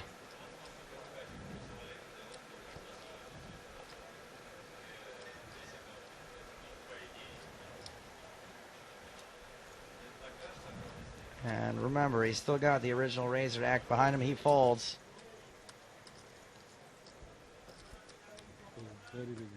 Folds all around. Quick fold. Tuma's saying he folded a very big hand.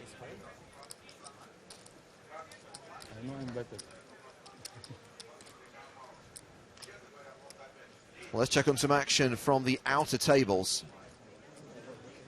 Kazem all in versus Boguin Andre Lucien. Hat Uncle. Who's all in versus Chris Walker. And Walker is the only one not walking away in this situation. Because he has KO'd 2 players. He knocked out Year of Romania and Hat Uncle. Don't forget your fishing pole, bro. That takes us down to 50.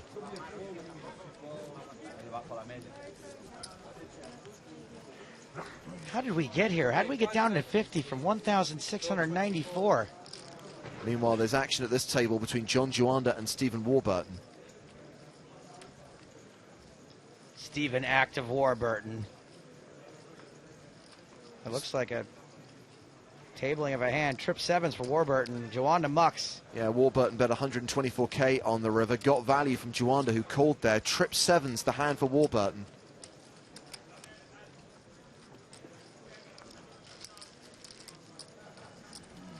Juanda's just going to keep snacking on those Skittles. Can you believe he's got a Skittle addiction? That's why he's got that mask on. He just fills it up with Skittles during the break. Doesn't care what kind. Regular, sour, tropical. And he's just sitting there going, nope, nope, nope. Just chowing down on Skittles the whole time. So, Martin, our main focus is on the main event, and obviously we highlight some of the information from some of the bigger side events. Obviously, we've got the 10K high roller going on right now. We talked with Liv Barry about the 25K one-day event.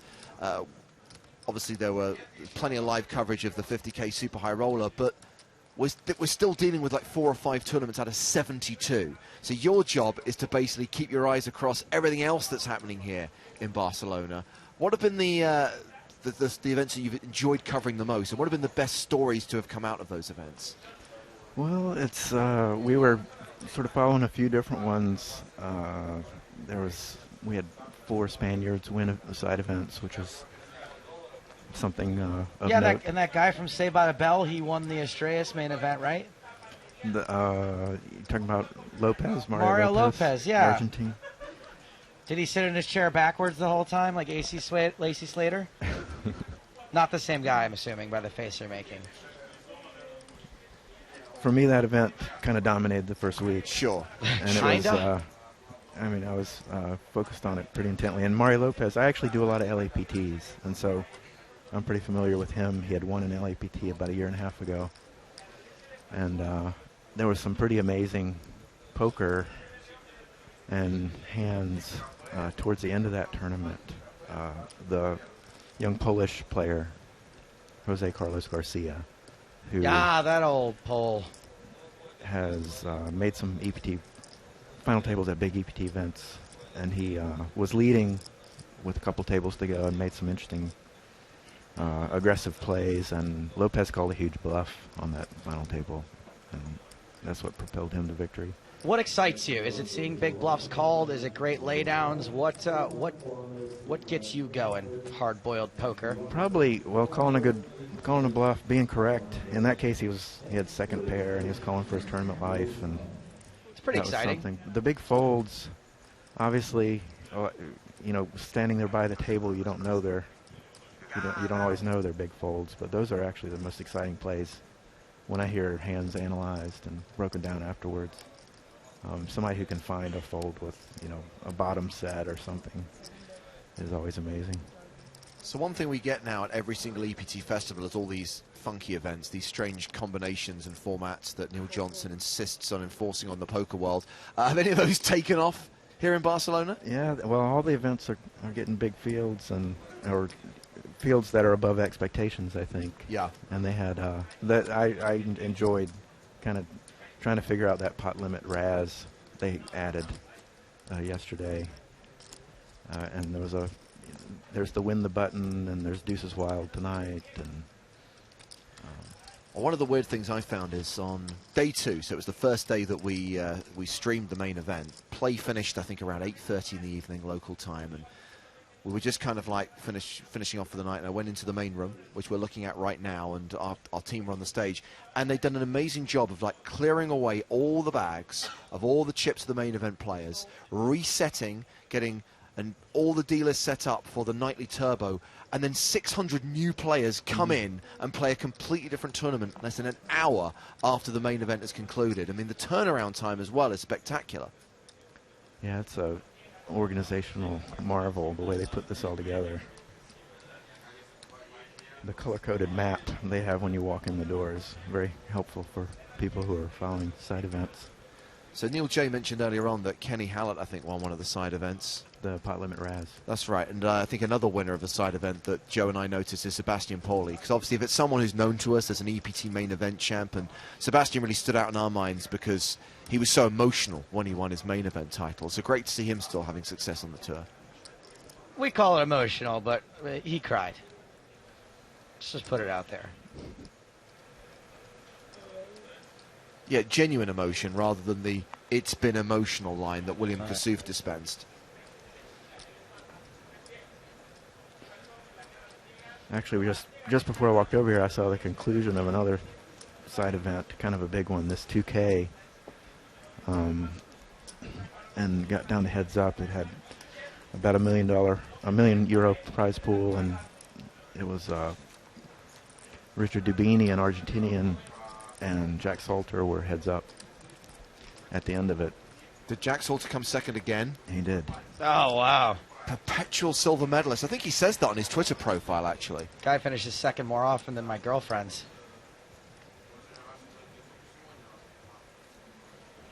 Hey, Martin, what's been like the craziest shib you've seen this week? Like just on the table, off the table. Craziest ship? Shib, because I can't say the S word. How about craziest stuff or craziest thing? Oh. At least using that word as a substitute makes sense. Shib.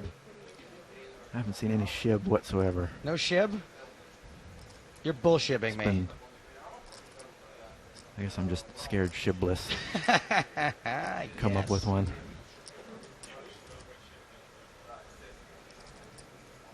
We can focus on the action of this hand for a second. Yeah, we've seen a raise from Alexander Iverson. Action now on Sebastian Tejada in the small blind. And he's going to shove. No shib, he's shipping. And he's got Cherney in the big blind covered, and he's got Iverson covered as well. 2 quick folds, and Sebastian ships it. I like this Tejada kid. He's like the kid that comes from nowhere. On what day are we in? 3? 4? 3? 4. Is day 4? Wasn't the bubble earlier today? No, that was yesterday. Sweet. Day 4, yeah. I like this kid. He's in. He's my pick.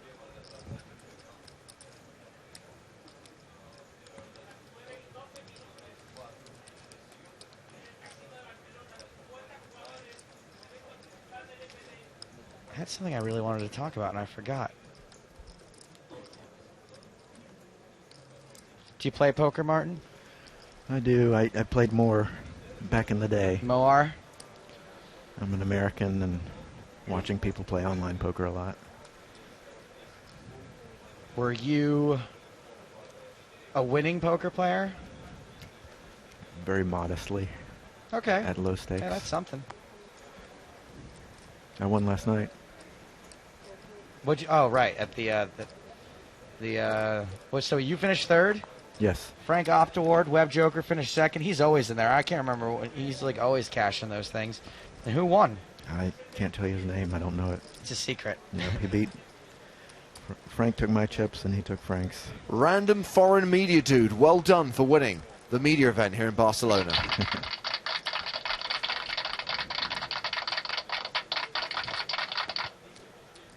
Now, Martin, obviously you cover poker for the PokerStars blog. You also write the Hardball Poker blog as well. Am I right in thinking that you've written extensively about the history of poker as well? I have actually, for a few years, I've taught a class in the history of poker at UNC Charlotte. And it's called Poker in American Film and Culture. And this is something we could talk about all the live long day. it's in the American Studies program. It's one of those, it's one of those neat programs where they offer classes in sort of strange, unconventional subjects. One of those bullshit courses. And it's a great angle of entry into American history and culture. So, do you do one of these things on the first day where you walk around the room and you're like, who knows a good poker scene in a movie? And someone's like, Ocean's 11. You're like, wrong! Who else thinks they know a good Casino Royale? Wrong! That's pretty much the whole class. It's kinda how that's the first day, and then after half of them drop, then it's just more shouting after that. What for you is the definitive poker movie? My favorite is The Cincinnati Kid. Which, with the exception of The Last Hand, is actually a really solid movie. It's actually fun to show a group of 20-year-olds who don't watch movies. They're 50 years old, and because they're culturally ignorant. Do they watch movies at all, is my question. Well, I assume they watch newer movies, but they're surprised they like it, and then they're surprised by the ending, and it becomes something interesting to talk about. But why doesn't the handsome white guy win it? Oh, wait, I shouldn't spoil it. I'd like to think that most of our audience has taken the time to track down a copy of The Cincinnati Kid and watch it. I'm always interested, though. I do think that had they not fired Sam Peckinpah, it might have been an even more interesting movie. Yeah, that's definitely Well, he was supposed to be the bad guy? He's the director, Joe. Well, he acts too. Right, he's in The Dirty Dozen, isn't he? No. The other one. No, does he direct The Dirty Dozen? No. Is there anything to That was do with Robert it? Aldrich. All right. I'm just going to go back to watching Vines on my phone with the rest of the young people. Have you seen this guy who does the Harrison Ford impression? He's great.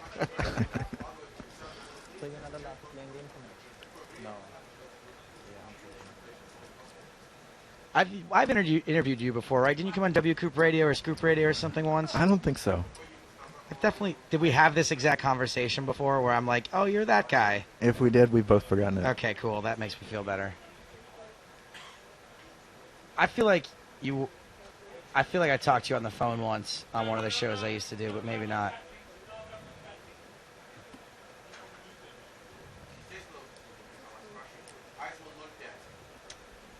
Yeah, that class, we Cincinnati Kid, California Split, and Rounders are the films that we focus on at the end, and they generally like Rounders best. I think California Split is a movie which kind of flies under the radar for a lot of people. Yeah. But, I mean, that's...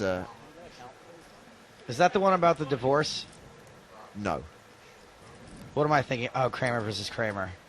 California Split is a Robert Altman movie with George Segal and Elliot Gould. That's right. About a couple of gamblers who frequent the lowball games in California. And opens with probably one of the most amazing recreations of a poker room, and a scene based in reality, the 70s California poker rooms. That's entirely invented, actually. It's all on a set. One of the best poker scenes you'll see in a movie. Do you take the movie Lucky You and encourage your class to urinate and or defecate on it in front of the rest of the class? Lucky You has never come up.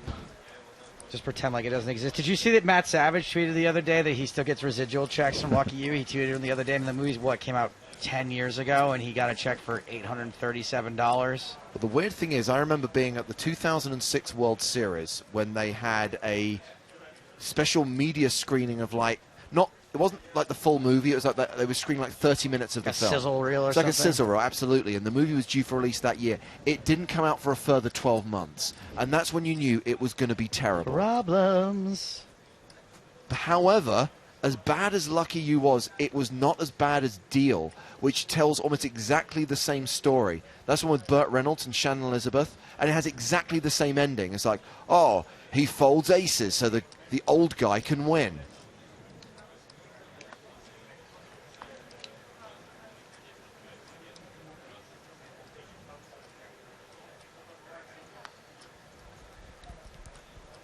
I'm just being quiet because I want to make Shannon Elizabeth jokes.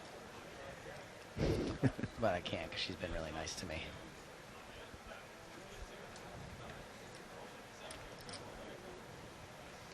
But it's a fun course. We teach, we cover the history of poker. We kind of spend the first 2/3 of the class learning that, and then we watch the movies at the end with that context in mind, which is kind of helps you understand what some of these films are getting at.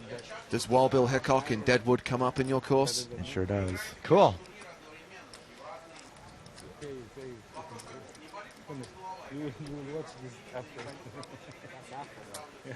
Do you think that you might consider adding the documentary Kid Poker to the curriculum?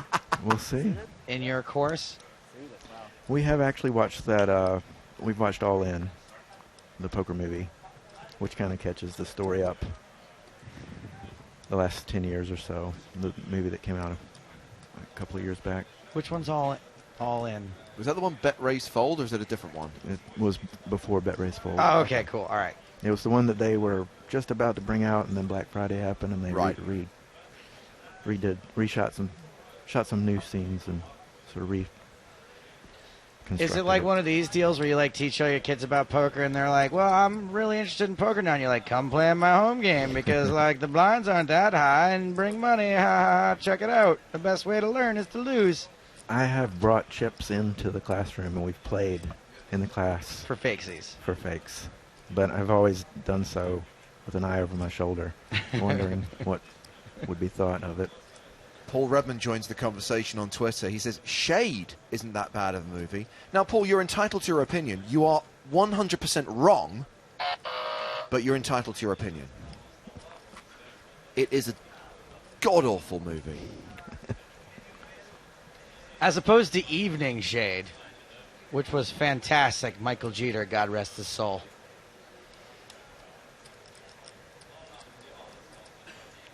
Well, let's just see how this hand plays out. It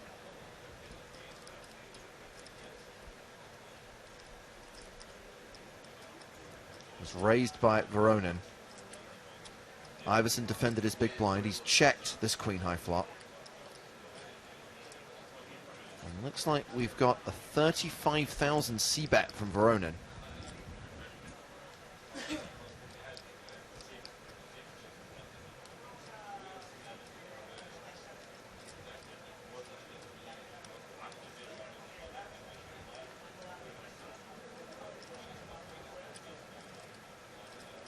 Lady, I don't walk into a place. I don't know how to walk out of. Veronin. Very good. Bonus points for quoting John Frankenheimer's Ronin, 1998. I prefer to think of it as David Mamet's Ronin.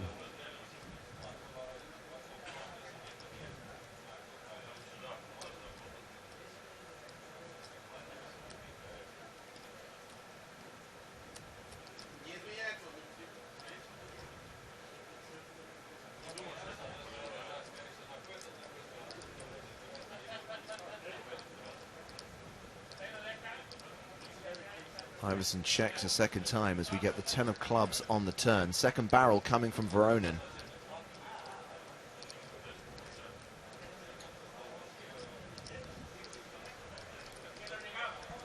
$100,000.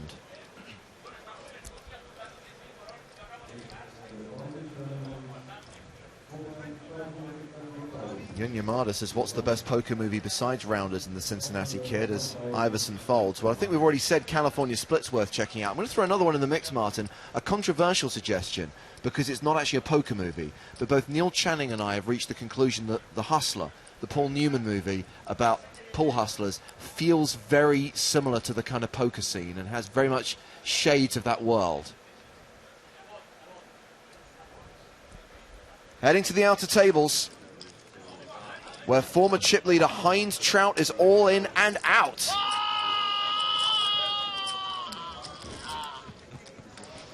The Trout has been gutted. Mario Sanchez is the one who filleted him.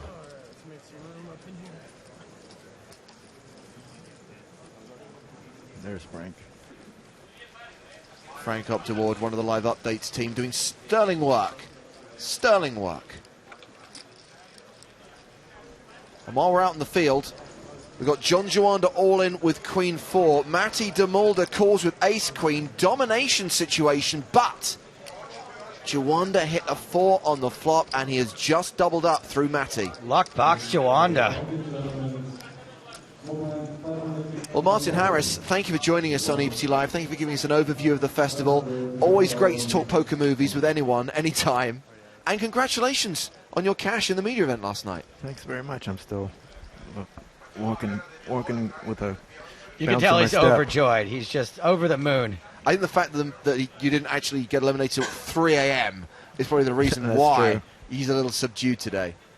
Thank you very much, Martin. Thanks for joining us. Thanks, guys. Remember, read the guy's words at PokerStarsBlog.com, at PokerStarsBlog on Twitter. He got out of here in a hurry. He's excited to go cover those side events. Well, they've all got work to do. It's not a jolly. Not like us. Just sitting here, jacking around.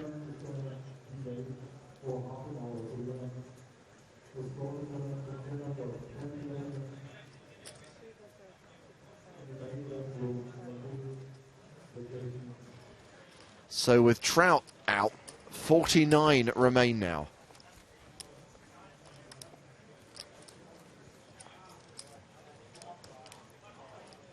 Now, John Elliott, you're just trolling. How about Lucky You as a poker movie? One of the better modern takes on the poker scene. I don't think he is trolling. He's totally trolling. No, think so? No sane, rational human being would ever write that in a tweet. Right, but who is saying he's sane or rational or even human for that matter? I don't know. I'm looking at John. He looks like a sensible guy wearing a sharp suit. He's from Maine, New Hampshire. Maine and New Hampshire are two separate places. Oh, there's you're right. Okay, he divides his time between Maine and New Hampshire. Also, he's followed by Chris Moneymaker. Let's see what other tweets he has, and we'll determine whether he's sane. Okay. Well, he's a fan of us, so that's a point against. He tweets at Real James Woods to ask if he's going to be hanging out at Foxwoods. Fine to tweet a good luck message to Lonnie Harwood. It's fine, probably. He wants Matt Salzberg to write a pilot for a poker series. This guy's obviously a clown. Sorry, John, it started so well. Oh, boy. Grego says, there is any information about Brazilian poker pro Andre Akari? Yes, there is any information. You will find it via the PokerStarsBlog.com. If anything major happens with Andre, a big double up or woe betide, it should go the other way, you will hear about it here on EPT Live.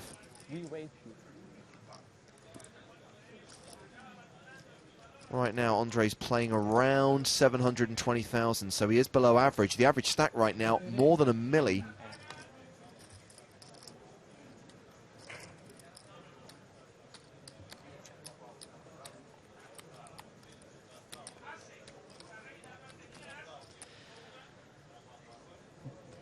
So we've got an all-in and a call. Iverson at risk and behind. Substantially behind. Nej, det er ikke mine næsser, hvis det er det, I tror. Det er ikke mine næsser. More substantially are behind.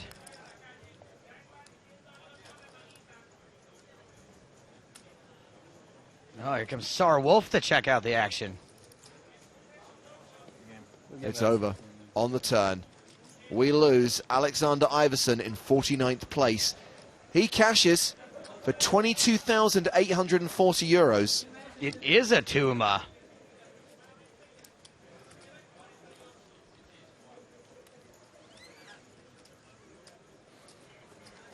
James, what if the next time you order the Lebanese for lunch, they bring you a mere Tuma? Huh? That'd be weird.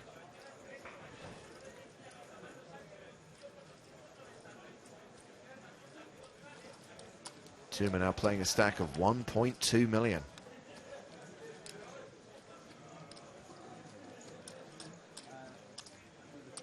Back out into the field. Matty de Mulder all in with Jack 9 against Rui Miguel Nogueira da Silva e Souza.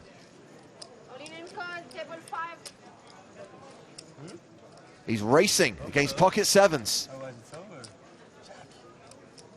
So far, so good for Rui Miguel Nogueira da Silva e Souza. Jack on the river, though. As long as you believe. Spikes it. Doubling through Rui Miguel Nogueira da Silva e Souza. Oh, is that related? It's not over yet. Team pressure, so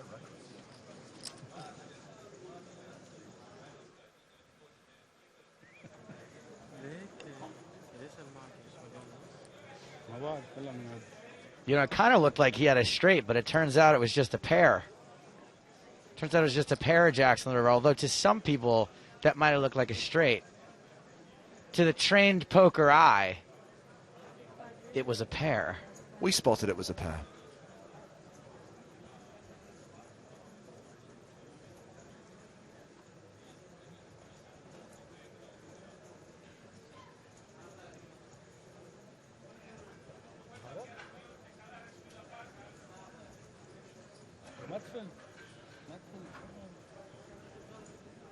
So what's happening here then? We've had an opening raise from Palsgard. Yep. 3-bet by Tejada. Yeah, and this is all in or fold for Cherney. What's he down to now? 215,000?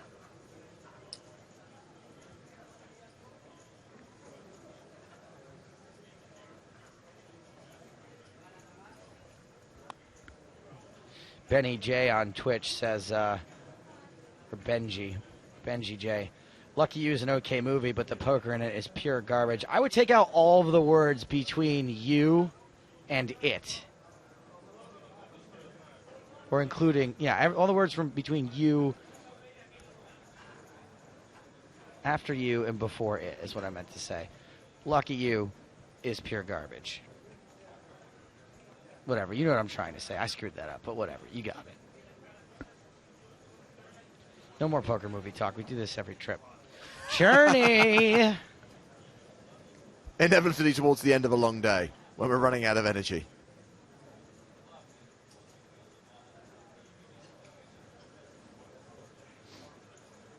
Oh, Marcus, we don't want to lose you. We don't want to lose our female audience. We do not want this to be the end of the Cherney journey.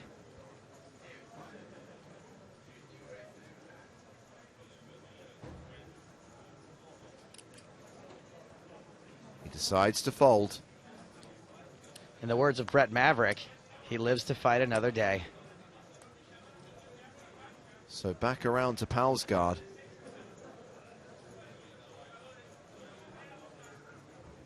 Lean, mean, and green. Here comes the call.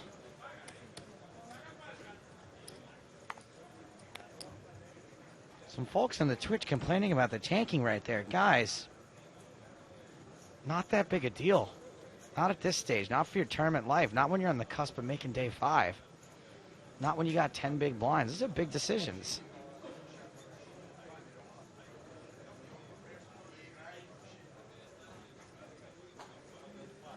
Lull just to fold. What do you guys... Well, whatever. Sorry, I'm distracted by a tweet from Diego that I'm desperately trying to work out what it's about. Don't you care about bankroll spectators? Whatever. Tejada has continued for 142,000. He's complaining that there's no Portuguese stream and that don't you care about Brazilian spectators. Oh. And I'd say he's got somewhat of a point. A lot of Brazilians watching the stream for Andre.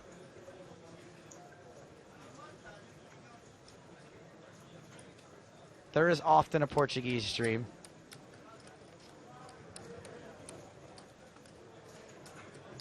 New player coming to the table as we go check, check bet call on the flop. Yeah, we've got 2 new players coming to the table. Dominicus Camazinas and Chris Walker, both taking seats at the main stage. Willie Elliott says, did we talk about the poker scene in X-Men Origins Wolverine? No, we didn't, and we never, ever will.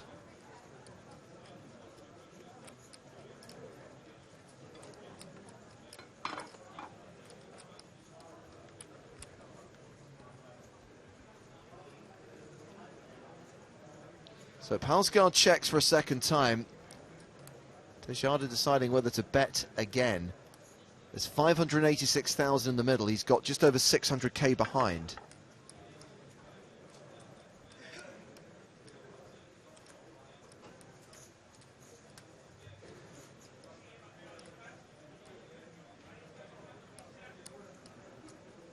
And he does fire again.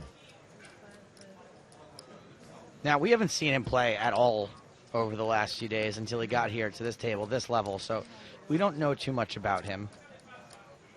I imagine that you don't get this far unless you're capable of running multi-street bluffs. But he 3-bet pre-flop. He bet the flop. He's betting the turn. I mean, he's really telling a story here, and that story is that I've got the best hand. I mean, he's committed himself. I don't think he can fold to a raise. This really, to me, reeks of some sort of big pocket pair. I don't know how wide he'd 3-bet the button with a hand like 9s, but to me it says something like jacks or queens, something he's trying to get value from and protect. How much do you have left? Not enough to fold, pal. Scared.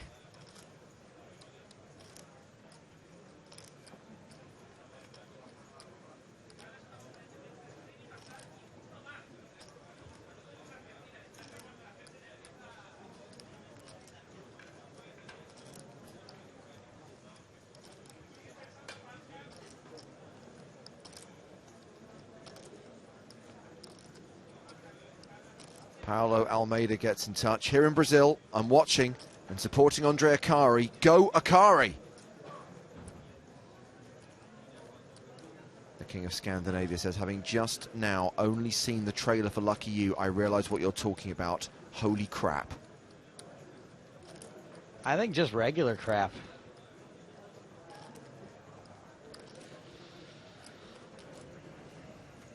Maybe Palsgard's in a similar situation where he's got a similar type of hand, something that's tough to get away from here. 10?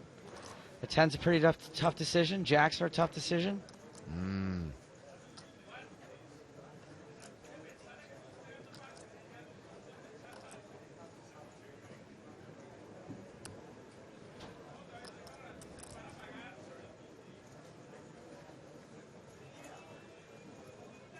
And Palsgard eventually ditches it.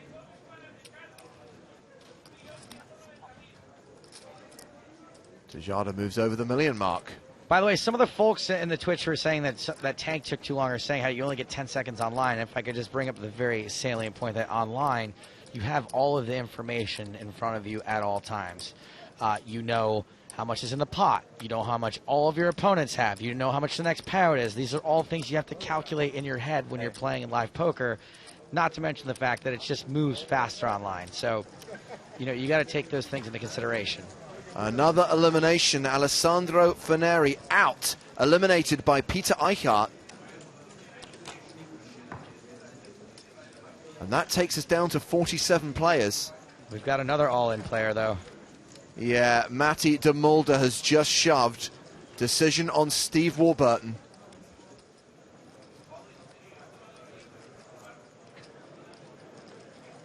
Oh man, it's the tanking Russian guy. He's still in it. Mikhail Petrov. Wonder he was like on the bubble this time around.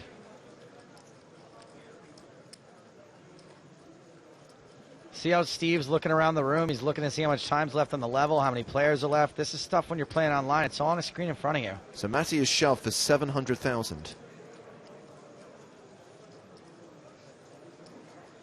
Looks like he's going to let it go. Ugh, frustrated. It's like the Von Trapps got away all over again.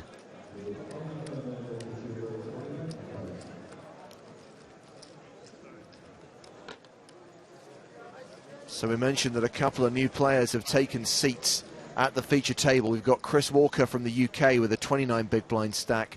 We've got Dominicus Kamazinas with a 68 big blind stack. Daniel Voris, still the tournament chip leader, still the table chip leader, obviously. And Marcus Cherney, the low man, with 8 big blinds.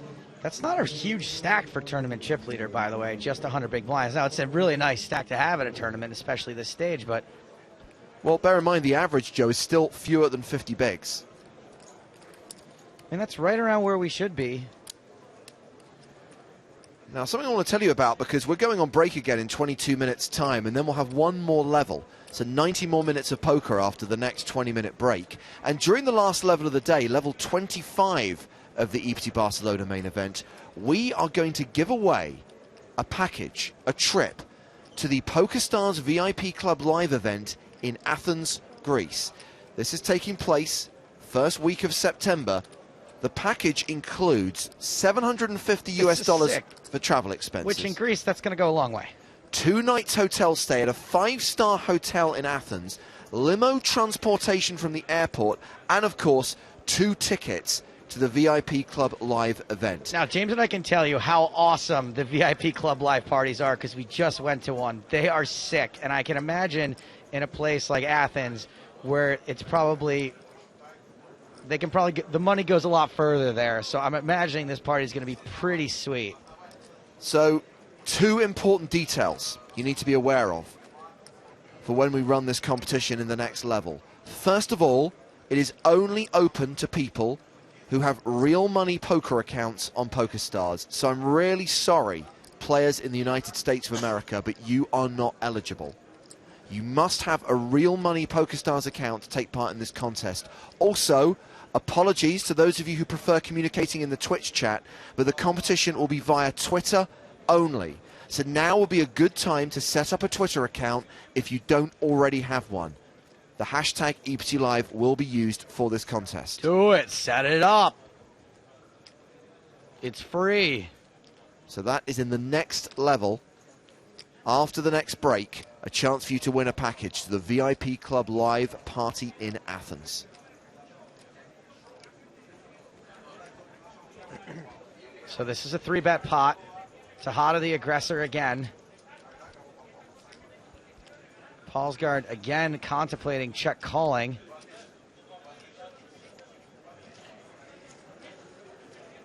This is the second time that Tejada has 3-bet Paulsgaard in just a few hands.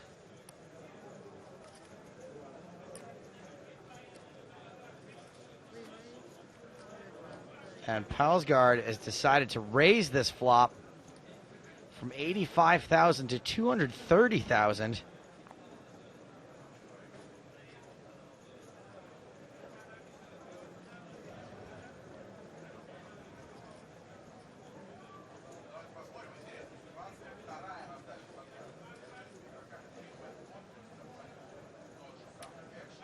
Uh-oh, here comes Tejada. He's got big chips in his hand. He calls. Okay, we have a pot of 794,000. Still one betting streak to come. I mean, this is for the tournament chip lead, isn't it? Not quite. Not if Tejada wins, but... Sorry, 2 betting streaks to come. We're only on the turn. That's correct. And this 2 makes things very interesting.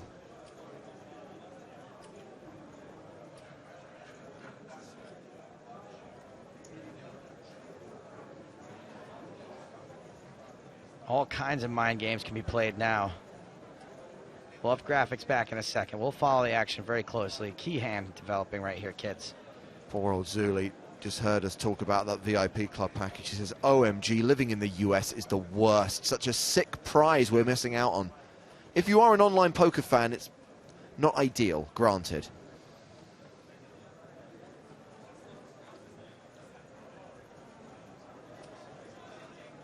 Deuce on the river, so no betting action on the turn. Just to remind you guys, 794,000 in the middle.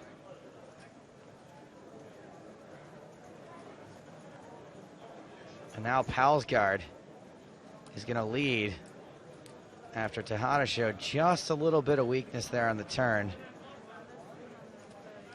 And it looks like Tejada is going to make a fold here. His body language does not seem very happy. No, it was a...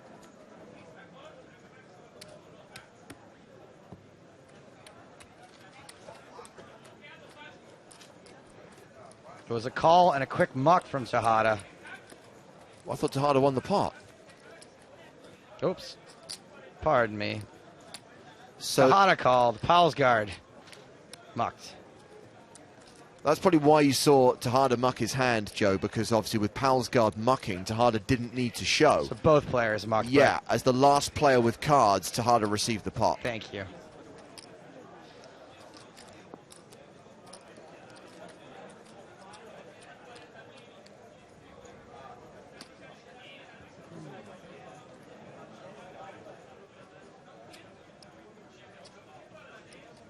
"17 minutes left on this level.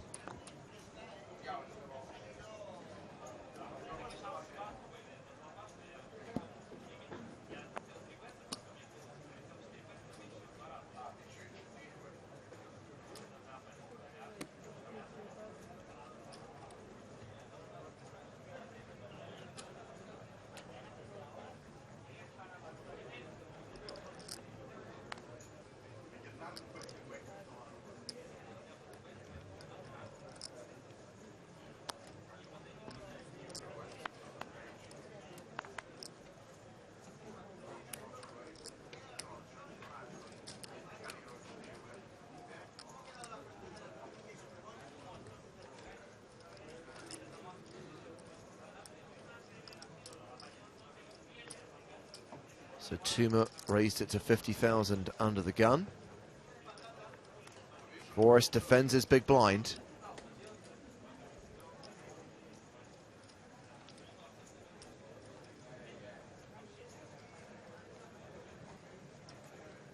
Pocket 99 suited asks, can you explain the no showdown, please? Yeah, basically all that happened is that Tejada made the call, which means that Palsgard is supposed to show down his hand. He opted not to. He mucked, which means he automatically loses the pot. The pot is automatically then shipped to Tejada. Now, if Tejada really wanted to, he could try to stop. He could stop the cards from going into the muck and ask that the hand be tabled. Most players don't do that. It's considered a little bit on the. It's not unethical, but it's just annoying. It's like it's bad etiquette. He's perfectly entitled to see the hand if he wants to, though. And Stephen seeks clarification on the VIP club competition that we're going to be running in the next level. He says, so we must have real money in our account or be able to have real money? The latter, Stephen. You must have a real money account. Doesn't matter if your balance is currently zero, as long as we can make a real money deposit, because basically that's how the prize will be awarded to you.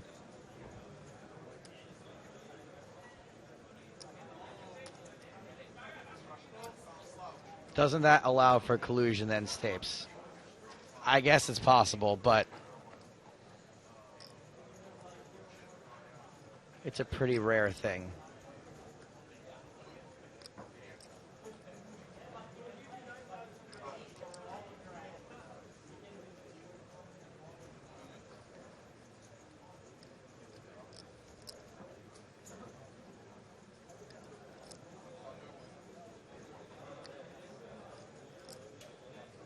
See this quote from Ant Zino that Remco tweeted? It's pretty cool. How many more victims before I win my triple crown? And Zino currently a short stack among the 47 players remaining.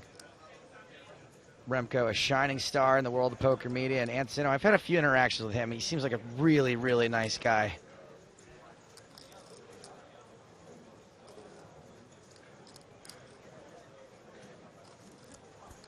So, a reminder that Boris defended his big blind, check raised the flop. Tuma continued for 70,000, and Boris made it 195,000. And Boris is bet again on the turn, 285,000. We are seeing some big pots being played on our feature table. When you consider the stack sizes we're dealing with.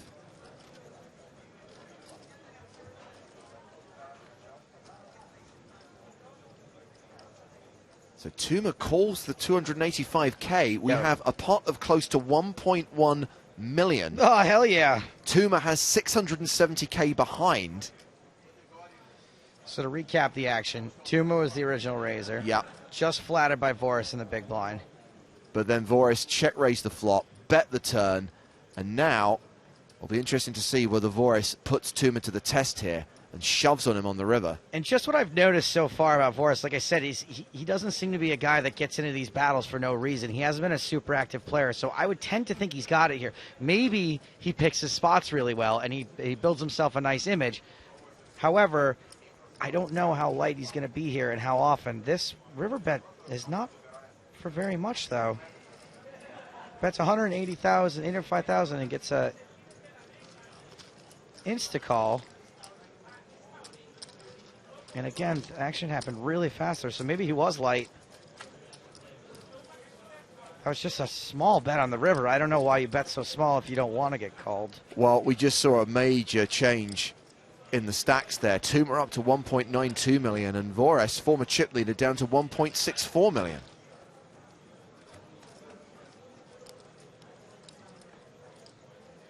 Theo on Twitter says, what are the numbers under the live?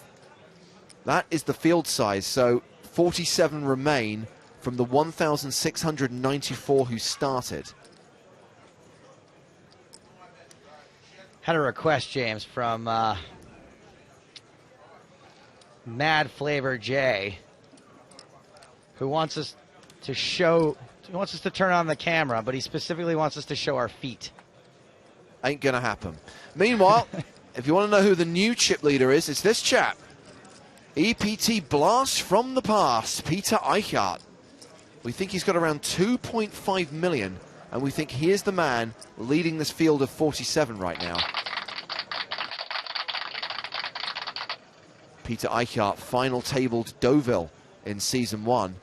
Also had a deep run in Baden in Season 3. You might remember he had a bit of a Barney with Andy Black when Eichhardt was making comments during a hand he wasn't involved in. Andy Black had moved all in, and while Black's opponent was deciding whether to call the all in, Eichhardt was making remarks about how Andy never has it, it's clearly a bluff. And as soon as Andy's opponent folded, Black turns on Eichhardt. It's like, you do not talk about the hand, you do not influence the action. Scary guy, Andy Black.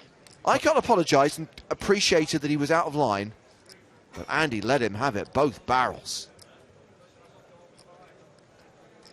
David says, so you aren't going to tell us what cards they had. If we knew, we would tell you. I think that was another call muck situation. It was.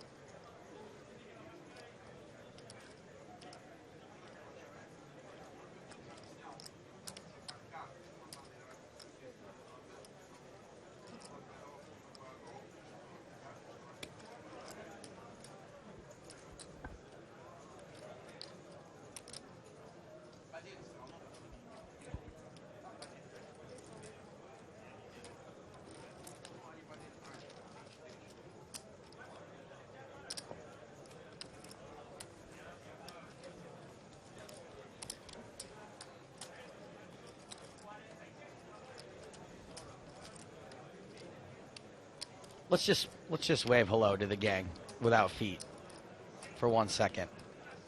Let's just say hi.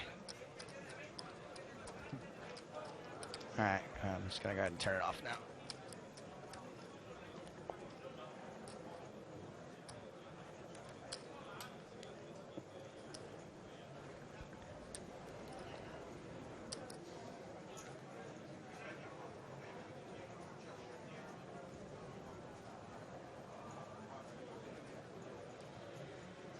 You're watching EPT Live.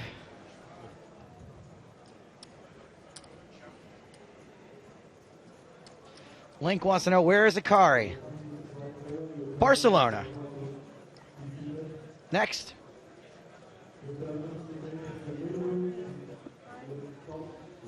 Delta Pico wants to know, are the players allowed to watch the Twitch stream when not in a hand? Sure. They may choose to watch on a different platform. Maybe youtube.com/PokerStars, or using the PokerStars TV app, which is optimized for iOS and Android devices. Dr. Millibloom is back in the chat saying, in other words, the cameraman messed up that hand, did not watch what the players had. Millibloom, in other words, you're wrong again. So this is yet another know-it-all. Yes. Who is wrong. Just flat wrong. Do you have authority to ban these people? I do, but I feel like it's just, like if I was going to ban people for being stupid, like I wouldn't be able to do my job. Which is why I don't want moderator status, because I'd just be going, the nope. audience would just be non-existent. Nope. Nope. I don't even condone typos.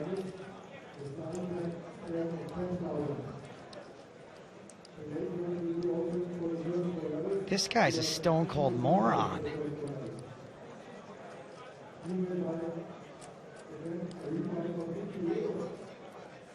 Bombastic7 wants to know, how is this idiot still a commentator? Bombastic, you're going to have to be more specific.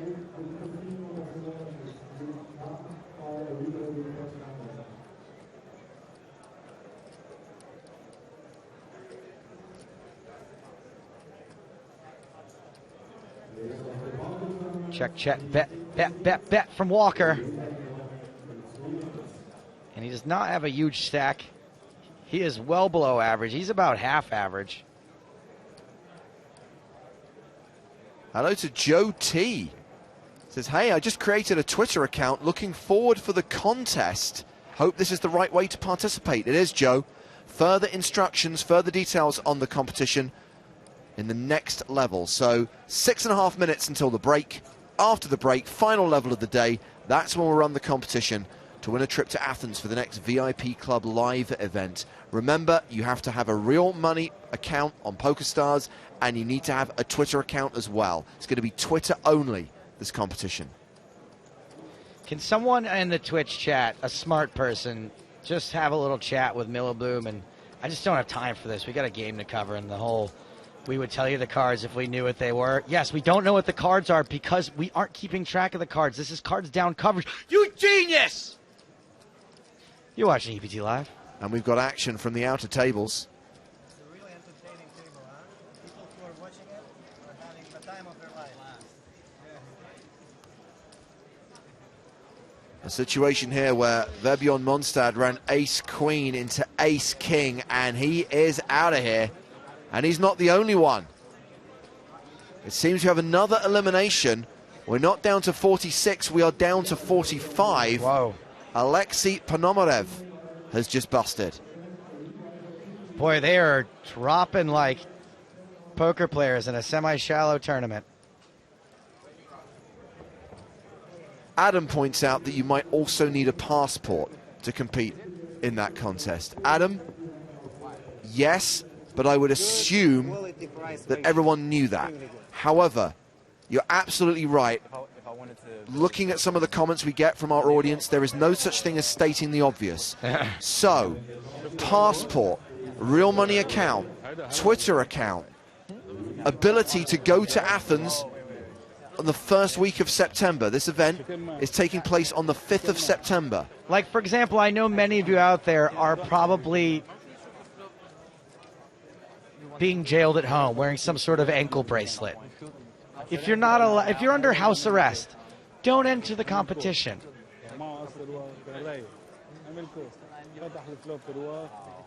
If you, for example, have had to go around your neighborhood and introduce yourself to your neighbors and let them know what the charges are that have been filed against you, probably stay out of this competition just because we don't want you. Visit Austria. Yeah.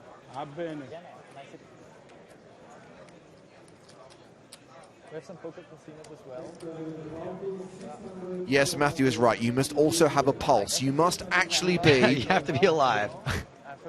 not legally dead. And as Graphical Nick observes, also required the iron will to party all night like a boss. Like a boss. Haru's got it right on Twitch. He says, you will need a head. I repeat, you will need your own head.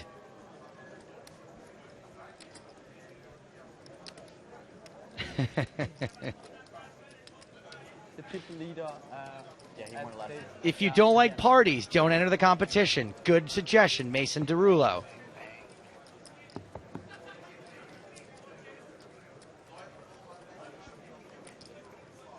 You know that good news, bad news thing? Yeah. So, Serene, here's the good news. Timex, bad Sweet. news. He's got 6 big blinds and he's all in. Oh, squee. Get your squeeze in while you can. Squee him if you got him. Well, the all-in has got through, but Mike is still a super short stack. Well, now he's got 8 big blinds probably, huh?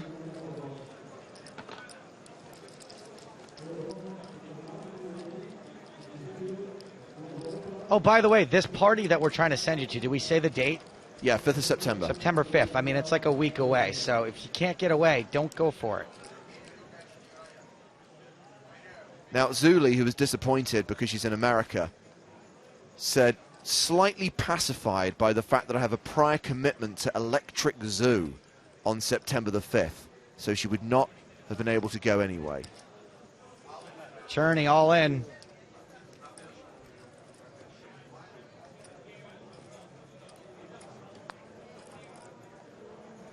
From Serene, we got a squee and a gasp.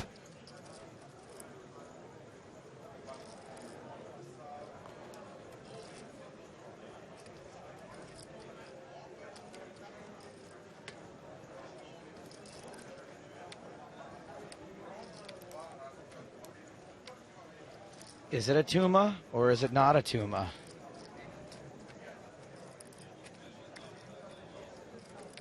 It's not a Tuma. Is it a Walker? Or a Tejada?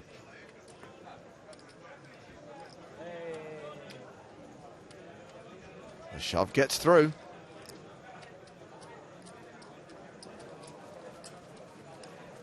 And 1 minute and 20 seconds left on the level. When we come back from break for the final level of day 4, the blinds will be 15,000 and 30,000 with a 4,000 ante. Now, those of you obsessing over Andre Akari may enjoy this. A gorgeous close-up of the man himself. Chin in hand, headphones on head. Did I do that right? Got some tweets coming in. Adam says, I'm new to this Twitter malarkey. How can I comment on the feed so you guys can see? Adam, I'm not sure I can help you out with that one. Andrew says, all I can say is that I'm glad I haven't been banned from anything at EPT Live. Whee! First in cash game. I thought I'm just putting Andre. Yeah. Christian Scott thinks the 10 cents he sent to my PokerStars account might earn him some favor in this Greek VIP club party prize. But guess what, buddy? I'm not going to be on the air when they give it away, nor would it earn you any favor. I am by no means incorruptible. However, I cost a lot more than 10 cents. Thank you. Oh. Uh-oh. Come on. We're going to squeeze in one more hand, or is that it? That's going to be it, I think. That is the end of the level. The players will be going on break, and we will be doing the same. Is there action on the other tables? We'll check on that. But crucially, when we come back in 20 minutes' time, when we come back from that break, remember, you've got 90 more minutes of poker, 90 more minutes of action from the EPT Barcelona main event, and you will have a chance to win that trip to Athens, to our next VIP Club Live event on the 5th of September. But you must have a Real Money PokerStars account. You must have a Twitter account, because it's going to be a Twitter-only contest. Details coming up during the next level. Another exit to quickly show you. We did lose another player on the last hand of this level. We've lost the last remaining Polish player. Yaroslav Sikora is gone.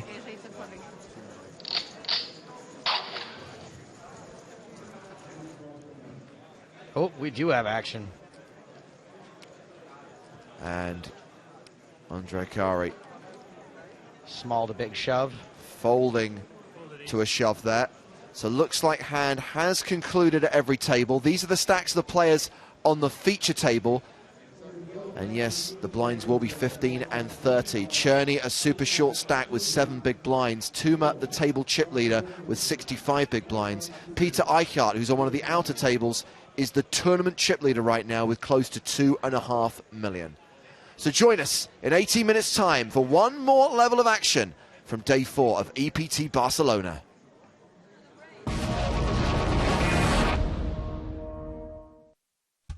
So this is the Poble Español, the Spanish village. We're in Spain. Aren't all the villages Spanish? Yeah, I guess you're right. Anyway, what do you want to have for lunch? You want Spanish Chinese or Spanish Italian? I had Spanish Chinese in London just before we left. Oh, look, Spanish Greek.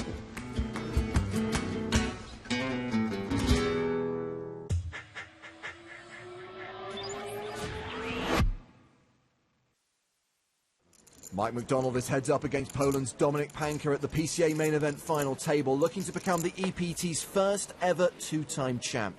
Blinds are currently 81.60 with a 20k ante. And even though a deal's been made, it doesn't compare to the bigger deal of being PCA winner and also the prospect of Mike McDonald making history. Jack 10 for Dominik Panka on the button in the small blind. He raises. You're going to be raising most hands heads up, and I think this easily qualifies as most hands. King 3 for Mike McDonald, and he defends. Perfectly good hand to defend with. The flop is 6-4-3 with 2 clubs. So bottom pair for Mike, both players with backdoor flush draws. Action check to the razor. Not a guaranteed c-betting spot for Skynet over here. He may decide there aren't too many better hands that would fold. Panka checks behind. And he turns top pair. I would not expect this one to go check-check. Mike's got plenty of showdown value. Well, he checks for a second time. The check makes sense. But there are plenty of hands Dominik would start betting now that Mike is still beating, so he may call a bet. And here comes the delayed continuation bet. The white chip's worth 100k each, so it's a bet of 300,000. Delayed continuation bet, and it's for value.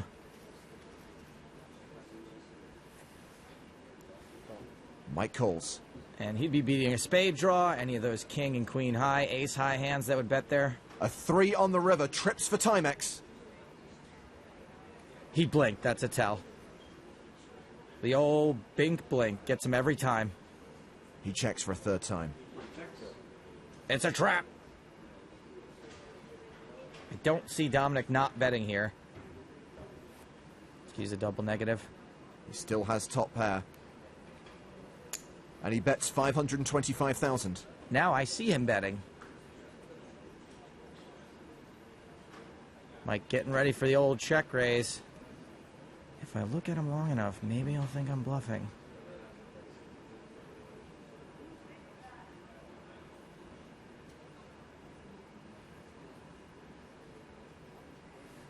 Here it comes.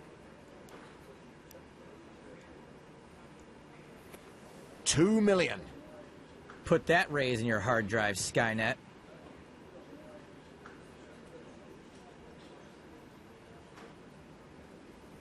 Does Panka pay this off? Panka's relatively new on the scene, but from what I've seen of him so far, he's no slouch. Ouch! He calls. And Mike McDonald will add another 2.6 million to his stack, extending his chip lead over Dominik Panka. Yeah, but now that Dominik knows what his check raises for value look like, he can assimilate it. Never get away with another one again. Mike being railed by his dad, Rick. Lines are up 100,000, 200,000 with a 30,000 ante. Now's when the real poker starts. Queen 9 for Mike. Yes, this, yes, raise. And then raise to 400,000. Panka with 8-10. Yes, this, yes, defend.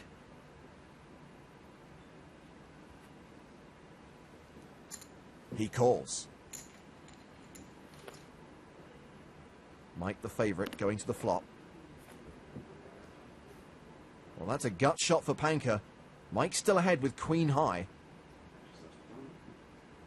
Panka's almost always going to check to the razor. He's playing in flow. Looks like Mike's going to continue. 400,000. Same size as his pre-flop raise. He is not very likely to get a fold here. Panka calls with his draw. Now Panka's got a cough tell. God, these guys are tell boxes. 9 on the turn. Second pair for Mike. A straight for Panka. And McDonald is officially drawing dead. Hachi Machi. And look at this cheeky little lead from Panka. He knows it's very likely that McDonald's got a piece now. 950,000. How does Mike respond to this lead? I'll be super impressed if he just folds, but I don't think that ever happens. Oh, raise coming. 2.7 million. Well, that's not going to work. Panka shoves.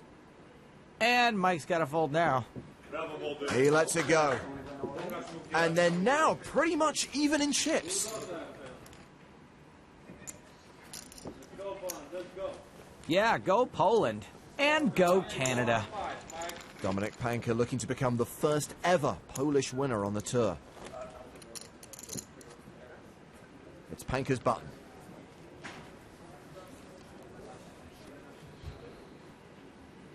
Dominic has the slight chip advantage right now.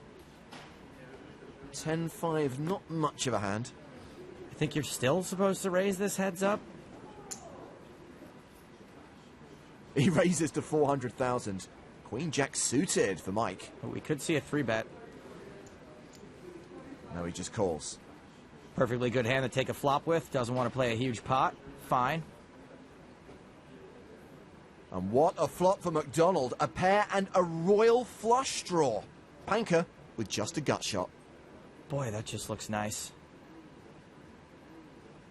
Mike checks to the razor.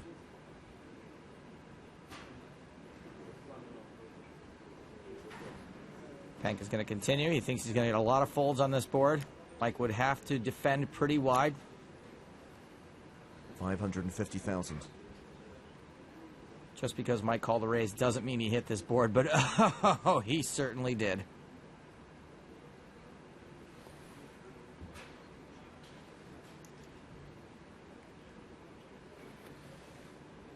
He calls. And we go to the turn with the better part of 2 million in the middle. Deuce of clubs. Mike is now a 93% favorite. And he's pretty likely to know that, I think. He's checked. Panka's going to fire a second barrel. There's no chance he gets a fold here. But if he can bet, maybe if Mike doesn't improve, he can win this pot. 1.3 million.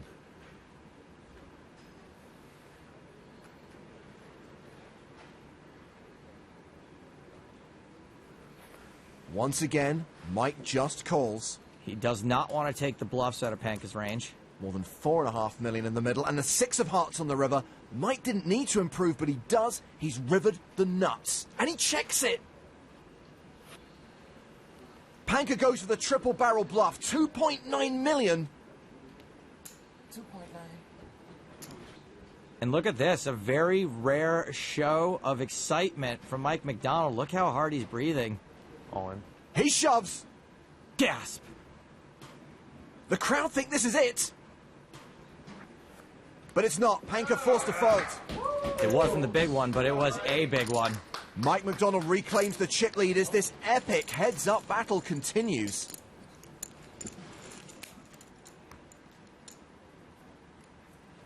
Blind still 100-200. Mike McDonald with Queen 6 of hearts. Certainly good enough for a poke. There's the raise. Ace 7 for Panka. Good enough for a bigger poke, possibly. He calls. The flop. is ace-king-5 with 2 hearts. That's top pair for Panker and a flush draw for McDonald. This could get weird. Panker playing in flow. Timex continuing for 400k. I don't think Dominic's going to raise here too often, but he's also not folding ever.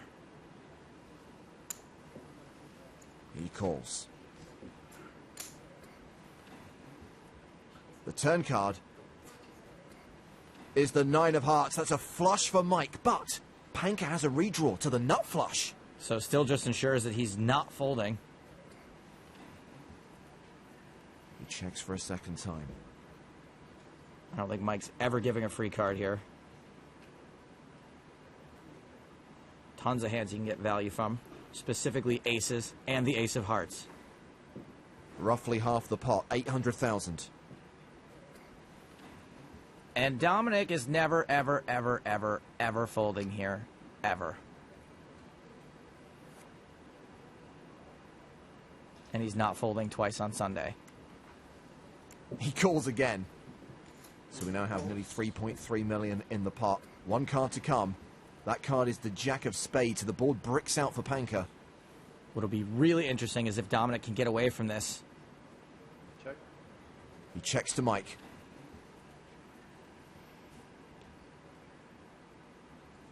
How much is your boy going to value bet?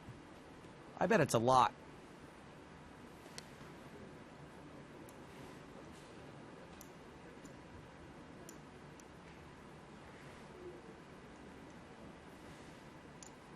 He's counted out 2 million. That is roughly 2/3 of the pot. Gulp. How much? 2 million. What a great bet from Mike McDonald. Perfectly sized to befuddle Dominic Panker's exact hand.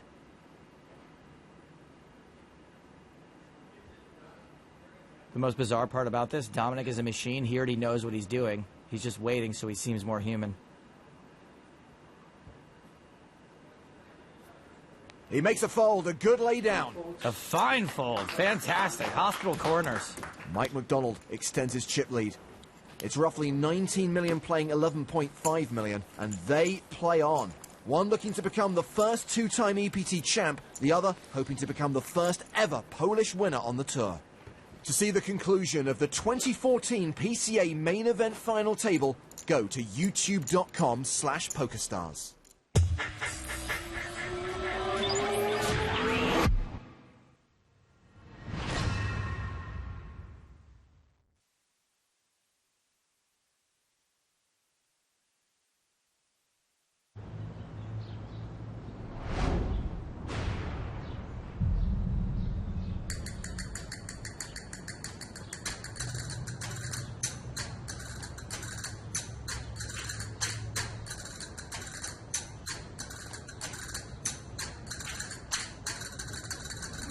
Will you please stop that? Please!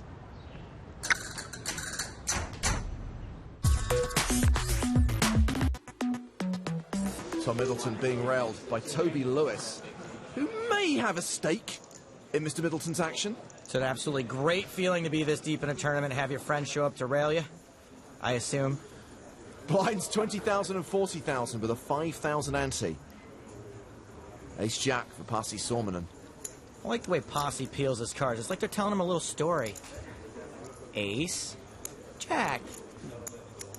And from under the gun, he will raise. Makes it 80,000. He's played it great so far. Action folded around to Tom Middleton. 9-10 suited on the button. He calls. Preston Nielsen has King-Queen in the big blind. He calls as well. We're going 3-way to the flop. Everyone's playing it great so far.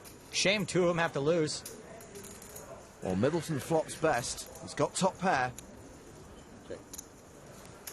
Nielsen checks. Posse could continue or just check here, out of position to the guy with all the chips. Check. He does check. And once Posse checks, Tom's probably going to feel as if he's got the best hand here a lot. Into a pot of 290,000, he bets 175k. Nielsen folds. Yeah, boy. Sormanen check raises to 425,000. We've seen Posse get a little check raise happy on the flop a few times this tournament. You start with like 2.5. Yeah, more or less. And I'm not a huge fan of this check raise. In order to have top pair beat here, you have to be playing your hand terribly. Why would you ever not continue with a big hand? Milton calls. Excellent call. King of clubs on the turn. Well, that's an overcard to Middleton's pair. Posse's picked up an actual draw now. Looks like he'll continue his aggressive line. He bets 450,000. That's defo a scare card for Tom. But this bet might look awfully bluffy. 450. Middleton calls. Two nice calls. 2 million in the middle. Sormanen has 1.7 behind. 5 on the river. Middleton still with the best hand. Is Posse going to give up, or is he going to run this bluff right off the rails? I'm all. He shoves. Gotta give Posse credit. He has gone for it. And I think Tom's decision here rests mostly on the turn card.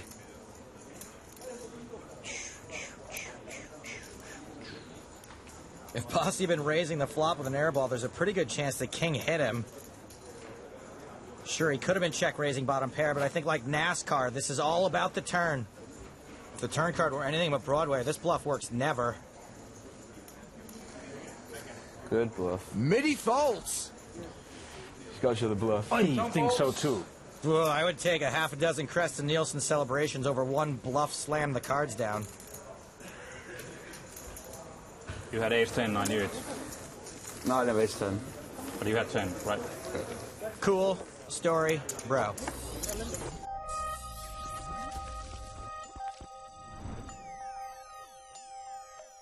The Finnish guy opened under the gun, and I was on the button with 9-10 of hearts. We were both quite deep, so I decided to call and see a flop. Flop top pair, and both players checked me, so I bet to try and take it down to like protection and some value. Big blind folded, and the original raiser check raised. At that point, I thought I probably had the best hand still. I decided to call and see what came on the turn. Well, the king is a bad card for me because obviously he could have king, queen, ace, king, all those sort of cards. But at the same time, I think if he's bluffing, he's going to continue with his bluff. 450. But when it came down to 5, I thought that was a card that he isn't going to try bluff. I'm all in.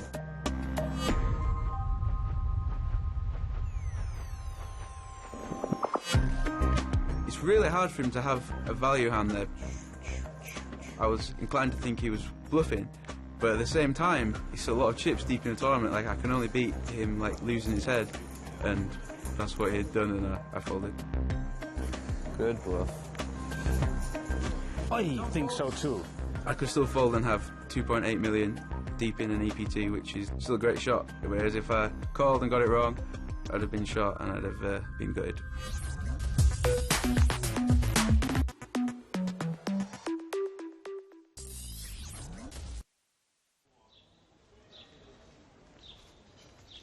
James Hardigan, I am a shopaholic. Well, I'm intrigued what you bought, Joe, because there are some amazing handmade goods on sale in this area. I know. I got this one-of-a-kind Barcelona ashtray.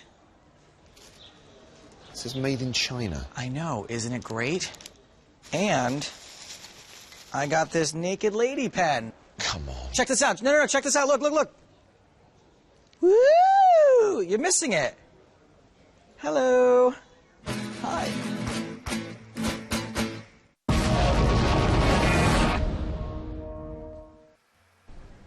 Nighttime in Barcelona.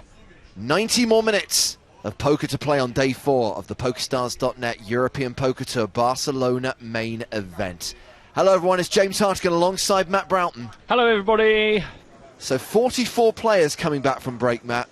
One more level to play before we bag and tag ahead of day 5, which is the penultimate day, the day we play down to the final table. Got a feeling that it might be another 12-hour day tomorrow.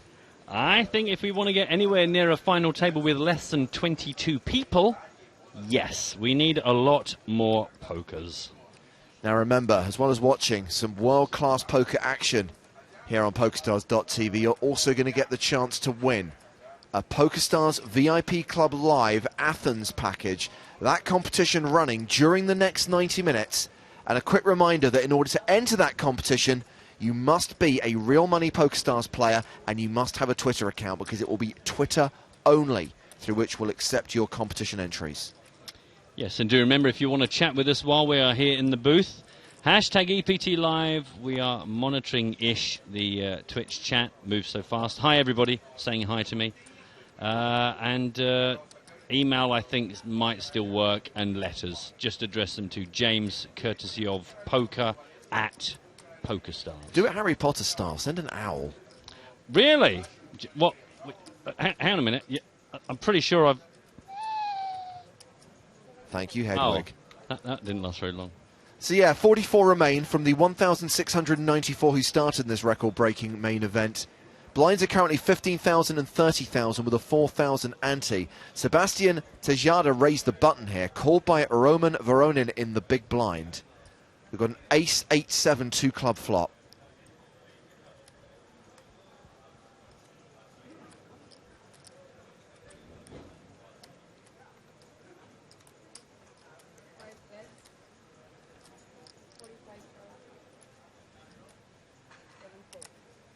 A C-bet from Tejada gets a fold. What's your guess on the numbers we finished today then? 90 minutes to go, 44 right now. Where do you want to stamp your flag? I'm going to optimistically say that we might get up to 14 eliminations this level. We might get down to 30, but unfortunately the cynical realist in me thinks we'd be lucky to finish with 35. And by that I mean just balancing the tournament over the next 2 days. So I've got the full chip counts here, courtesy of the live updates team. Pascal Lefrancois is the current chip leader with 2.4 million. Peter Eichhardt slipped into second with 2.3 million.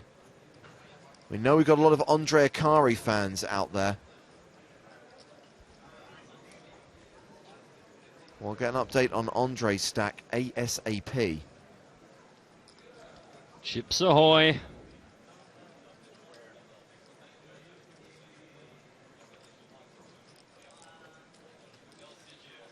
These guys will be feeling the sting soon. Another hour plus to get through. Still nice and busy out there. As you know, our feature table now a bit more involved in the general hubbub out there. I think it's a good thing. Meanwhile, Mr. Chris Walker, the only one of these players that I'm really familiar with from my previous session. It was a new feature table last level. These are the same guys again. Chris Walker raising up to 65k. Sebastian's out round to Marcus. He has got some good hair and cheekbone action going on.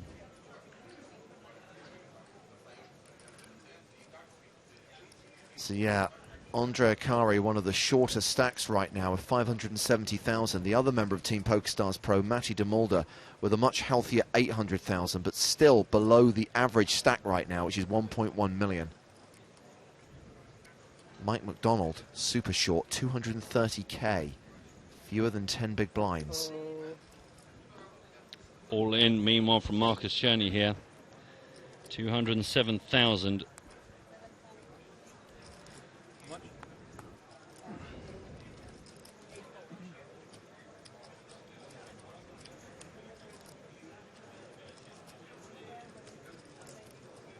Back round to Chris, who did kick things off here. Karmazinas, I didn't realise he was here as well. He was familiar.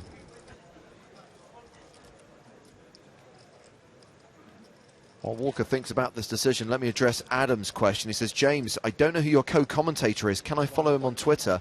This is Matt Broughton, the third member of the EPT Live team. And yes, you can follow @TheWaster on Twitter. It's a long story. Don't ask questions. Hi, follow me. I will post pictures of all sorts of things for your general entertainment when the poker's not happening. That is a call. from Chris Walker, and Marcus Cherney is at risk. It's a bad hand for me. You got the club as well. Marcus Cherney with ace-7, and he has Walker dominated, 8-7 suited. So Cherney, a 2-1 favourite to double up here, but knows that so much sickness can occur. Yeah, and that's the thing, is it doesn't matter whether you're ahead or behind. If you're the player that is at risk with the chips, then things like that happen. Now take a good look at that all-in triangle icon on the graphics against Cherney's hand, because I want to talk about that after this hand's played out. It's a great icon, one of the best icons I've ever seen on a screen. See, I've been mentioning for the last 2 days, well, opportunity swings back. He was ahead then behind. Now there is a way out of here. Oh, no, there isn't. Come on. Oh, no. Poker. Marcus Cherney from Austria, eliminated in 44th place, cashing for €22,840. And yes, I said in the last 2 days we wanted to do something funky with that triangle. I had a great idea, Matt, that we could turn the all-in triangle graphic into an emoji that maybe people could use, like when they're tweeting about their poker hands, and instead of typing all-in or AI, they could use that emoji to denote the fact they were all in. The kids are all about shortcuts, yeah? They're all about preserving their characters. Now, I think it's a genius idea. I don't like doing things by halves, so I was actually looking at making a true emoji that could be adopted by the keyboards of Android and iOS devices. I've discovered that we ran into a brick wall, that you have to use unicorn or something to code it, and it takes 2 blooming years to happen. But wouldn't it be worth it when come season 14, you're sitting here, Joe's all grey. Oh, superfluous slow-mo. And it could happen one day. The best things in life don't come immediately. But yeah, that is way too long for a silly picture. You're a nice guy. It's a good run, A lot of people have misunderstood the way in which your Twitter competition is going to work. They've written in saying, can I please win the package? It does not work that way. It's not going to be quite that simple. We'll reveal how the competition will work a little bit later on this level, but I think we should warm up the audience, Matt. Oh, really? Yeah, I think we should have a little bit of fun with some trivia, because I know you've been working on a number of competitions, and earlier on today, I saw you perusing a number of websites related to James Bond trivia, which, as our regular viewers know, is my specialist subject. So as Mike McDonald nurses his 4 big blind stack... You want a bit of actually, it was a magazine feature I stumbled upon some while ago, and then stupidly gave the magazine to a friend of mine, and I actually had to send him a message saying, need a favour, mate. And he very kindly, he found the magazine, and you can see here, the scanned pages. This is a lot of effort you've gone to. This is a lot of effort. We're like, you know, I'd like to try and make something. So this was born of, I suddenly realised that we were forever challenging Stapes, but we very rarely challenged Hartigan. And as his specialist subject, which has reared its ugly head on many occasions during the broadcast. Very, very ugly. Is the Bond trivia.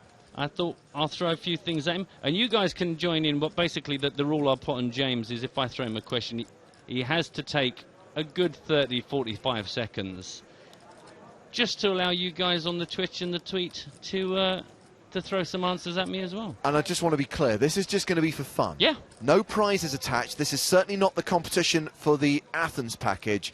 This is just for a laugh. Just for a laugh. I'm gonna start off with a real easy one. Okay. And I'm not going to answer until there's been a good 30 or 40 seconds for the audience to have a go. What year was Fleming's death?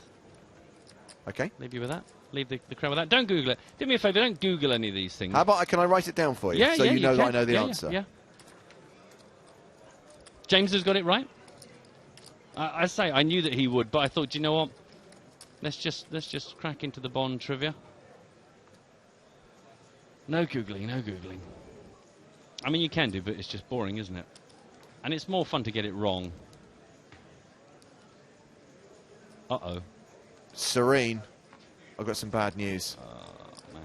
Mike all in with 10-4 against the Queen Jack of Jude Ainsworth, and no help for Mike on the board, and he is gone. We have lost one of our former champions.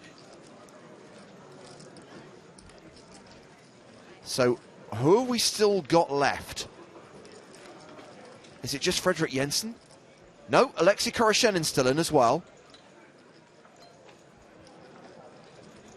So, by my calculations, we've got 2 previous EPT winners remaining in the final 42. I can reveal now the answer. We had a couple of wrong answers, a couple of right answers. At least people were joining in. That's all I really like. It was 1964, which James immediately knew. He got to visit the set of Goldfinger, but never got to see the finished film. Now, talking of Fleming, in dollars, how much per night is it to stay in Fleming's 5-bedroom villa in Jamaica's luxury GoldenEye resort? I have absolutely no idea. Well, then I'm going to ask you to give me a guess. Okay. I mean, this, I'm sorry, I don't think this falls under the realms of Bond trivia. Well, I mean, it's related to Fleming, which must be Bond-related. It's the GoldenEye resort, so I would have thought you would have known all things about GoldenEye. If someone had walked up to you and said, how much would you say you know about GoldenEye? You say quite a lot. Yeah, but the film, not the house. It's really easy, isn't it, to just change the rules. So, again, we're looking for how much per night for the 5-bedroom villa in Jamaica's luxury GoldenEye resort. I love the fact that it's now classed as a luxury resort. I mean, GoldenEye was a very simple little winter house that Fleming had built there. A lot of guesses coming in. $420, $4,500. Yeah, I think some of these are a little bit high. You're saying per night for a 5-bedroom villa? Yes. And obviously it does have previous celebrity inhabitants. I think Bob Marley lived there at one point, or certainly composed music there. 10,000 from John Pigbacker. Good name. Hence. I'm going to go with Pedro's answer. Pedro says 25k per night. I'm going to go with Pedro. 25 grand a night? Yeah. I'm going to let everyone just have a little guess here, because people are enjoying themselves here. 500,000, says Alex. I'm just thinking, if the bridge suite at Atlantis is 25k per night, then I think that a 5-bedroom villa in Jamaica should be kind of on par. Elad Ratsam says $5,000. I can tell you the answer is $8,500. Bargain. A night. It's a bargain. Good. Just let the poker roll for a moment, and we'll come back with another. Yeah, we've got a 3-bet here. Tejada open to 72k. Kamazinas 3 bets to 212. Really? Unlikely, I would say. I don't know. Maybe.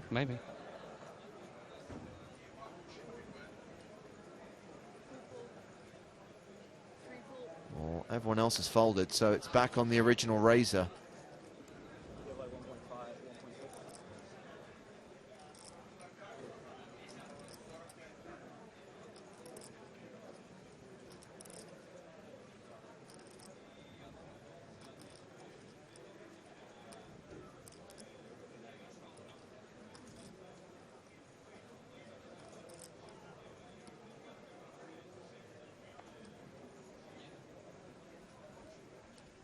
Is this going to be a fold? I saw the cards being pushed forward there. And then a moment of hesitation. Yeah.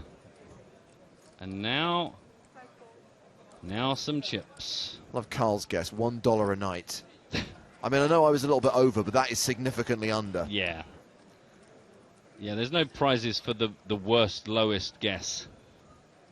10-7 deuce on the flop. Action checked to the man with the pre-flop betting lead. Dominikas Kamazinas.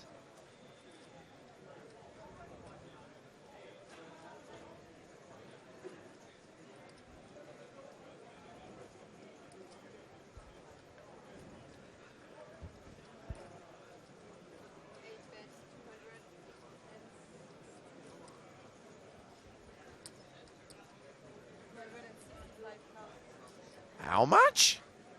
265,000. Into 497,000 pot. Okay.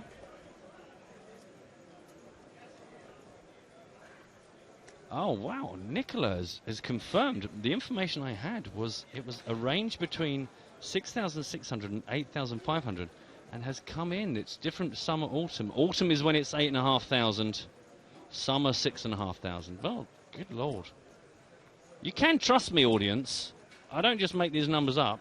Well, that bet's been called, and we've got a pot of more than $1 million already. Wow. 6 of spades on the turn. Karmazinas with roughly a pot-sized bet behind. Tejada's check to him.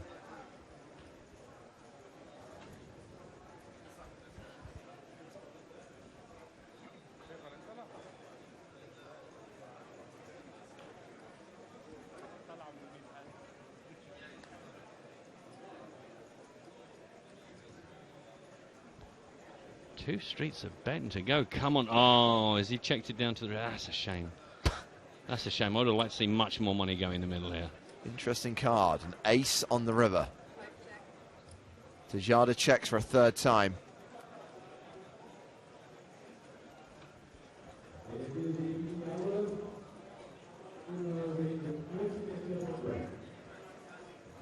More money arriving.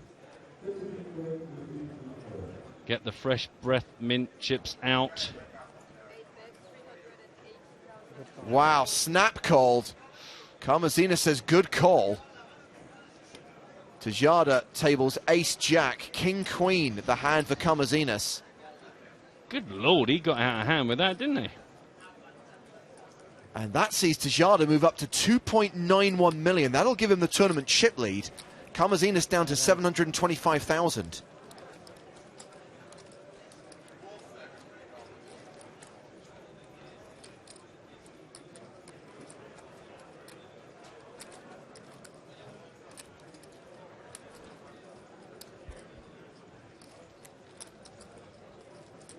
Meanwhile, we've got some outer table action for you.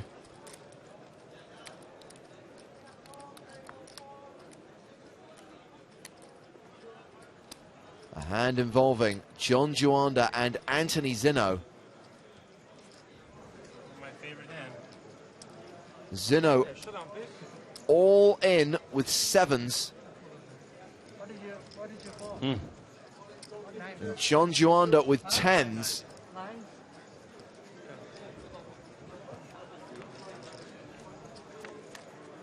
However, no, you're right. No 7 on the flop. Spades not a factor. Yeah.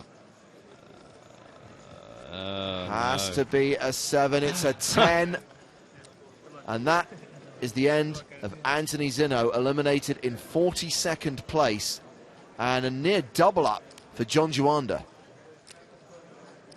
Ouch. Okay, Matt Broughton. You want another? Fire some more trivia at me as Anthony Zinno goes off to collect 22,840 euros. So, as a Bond fan, you'll no doubt be familiar with James Bond Jr. No. The famous cartoon, toy, comic, all sorts of stuff. James Bond Jr., what relation is he to 007? Nephew. Correct. Oh, See? sorry, I meant to give the audience a chance. Oh, sorry. Sorry, everyone. But that's okay, we were just getting the ball rolling. Let's just have a look at what that's done here. Here is Sebastian, nearly 3 million in chips. 96 bigs. Yeah, 16 bigs down the bottom of this table. 15,000, 30,000, 4K ante. So you now know that James Bond Jr. Oh, hang on a minute, hang on a minute. Yeah, hold on to your horses. Hold on. Now, we talk about Tejada having the chip lead. We didn't know that on the outer tables, Denis Shafikov won a huge pot against Jude Ainsworth. And that is a stack, or will be a stack, once he's finished raking in those chips, of 4 million. Wow. 4 million. They'll probably introduce 100K chips tomorrow. Are they white? Silver, white. What color? I think there might be like orange red, but I'm not sure. Trying to guess what colour the 100K chips are Yeah. going to be. Don't know. New season, new chips. Exactly. So what was the question you were going to ask? So, can you name James Bond Jr.'s nemesis? What is the name of the organisation that is James Bond Jr.'s nemesis? No idea. Absolutely no idea. Well, And I'm actually disappointing. pleased I don't know. Okay. I'll give the audience a moment to either guess or just Google and spell. Oh, hang on. Here we go. Please stick to original canon, Matt. This expanded universe stuff doesn't fly with me. See, I thought you would relish the fact that someone had gone beyond the obvious. Which Bond has been in the most films? I'll find something a bit more edible. These are all going to be tricky for you then. Actually, no, that's not entirely true. All in for 481,000. Does not get a customer. Winner. Gets the blinds and antes, which he needs right now. Okay, so somebody's guessed Spectrum. That is not the name of a bad organisation. I can tell you that James Bond Jr.'s nemesis is Scum. S-C-U-M, Scum. Oh, come on. For a bonus point, i.e. Carl got it, by the way. Well done, Carl. Oh, did Carl get it? Well done. What does Scum stand for? And you can just have a guess at this. You know the way that the Bond world works. So take a moment to think about it. Special Committee for Ultimate Mayhem. Oh, a part of that is right. Meanwhile, we've got another one. Eric was so patient. He was on our featured table for some time and didn't play a single hand. It was all worth it because now he's out. Look at Let's Go. Are we down to 37? It kind of seems like it. You're 35. Blowing out the water, my friend. Well, I mean, we still are playing with an average stack, and this is after that flurry of eliminations that's fewer than 50 bigs. So this is only to be expected. Helder says it was saboteurs and criminals united in mayhem. It was saboteurs and criminals. And you said the word mayhem. I so did. You get on the board. Do you know, there was one more James Bond Jr. one. I know you won't know it, but I'll get it out there because it's got the best named villainous pirate ever. So characters in James Bond Jr. included the likes of Goldie, that was Goldfinger's daughter. Oh, for heaven's sake. And a villainous pirate. Would you like to guess the name? A villainous pirate? A villainous pirate. Would you like to guess the name of the villainous pirate that was one of the enemies of James Bond Jr.? Hang on, I've just heard the words all in. I think it's Tejada shoving on Veronin. Small blind against big blind. No, thank you. He is going to use those chips to full effect. You're telling me that James Bond Jr. had to fight an evil pirate? Yeah, and he's got a great, awful name. It's like Carry On James Bond kind of stuff. Golden Hook. No, in fact, Helder, if you'd like to look. Walker D. Plank. Walker D. Plank. Right. That's it. I'm vetoing any more questions about the James Bond Jr. franchise. Okay, right, that's fine. Okay, now this one I'm pretty sure you will know, so don't forget, give us a pause first. 007 drove a Lotus in which films? Hold tight, yeah? Okay, I'll write down the answers for you. Okay. You don't mind if I abbreviate, do you? No, I know you.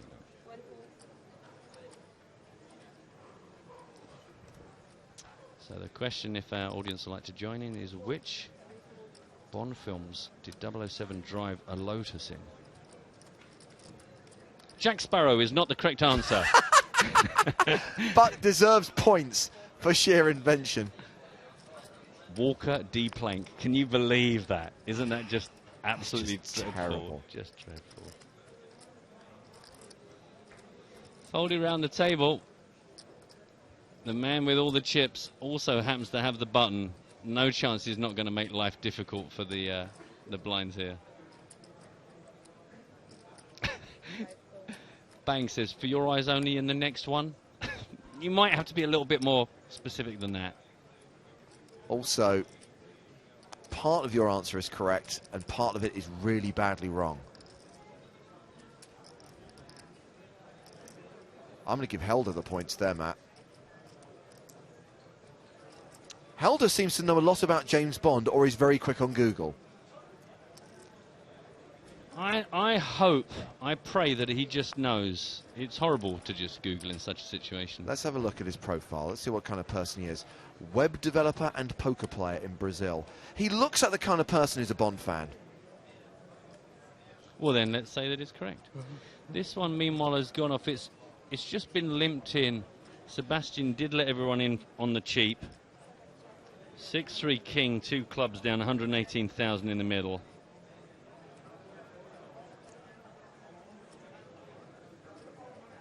Helder bought the 007 DVD series. If he's a true fan, he'd have them on Blu-ray as well. You can't win instantly, Helder. You can't win with James. Don't feel bad about that comment.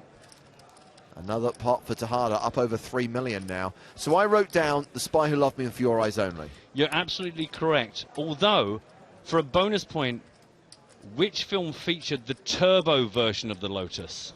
For Your Eyes Only. Correct. It was the Lotus Esprit in The Spy Who Loved Me, which converted into a submarine. And the Lotus Turbo in For Your Eyes Only had the anti-theft device, which is where you smash the window, it blows up! That, I think we'll see that rolled out across car dealerships very soon. 3 million for Sebastian Tejada.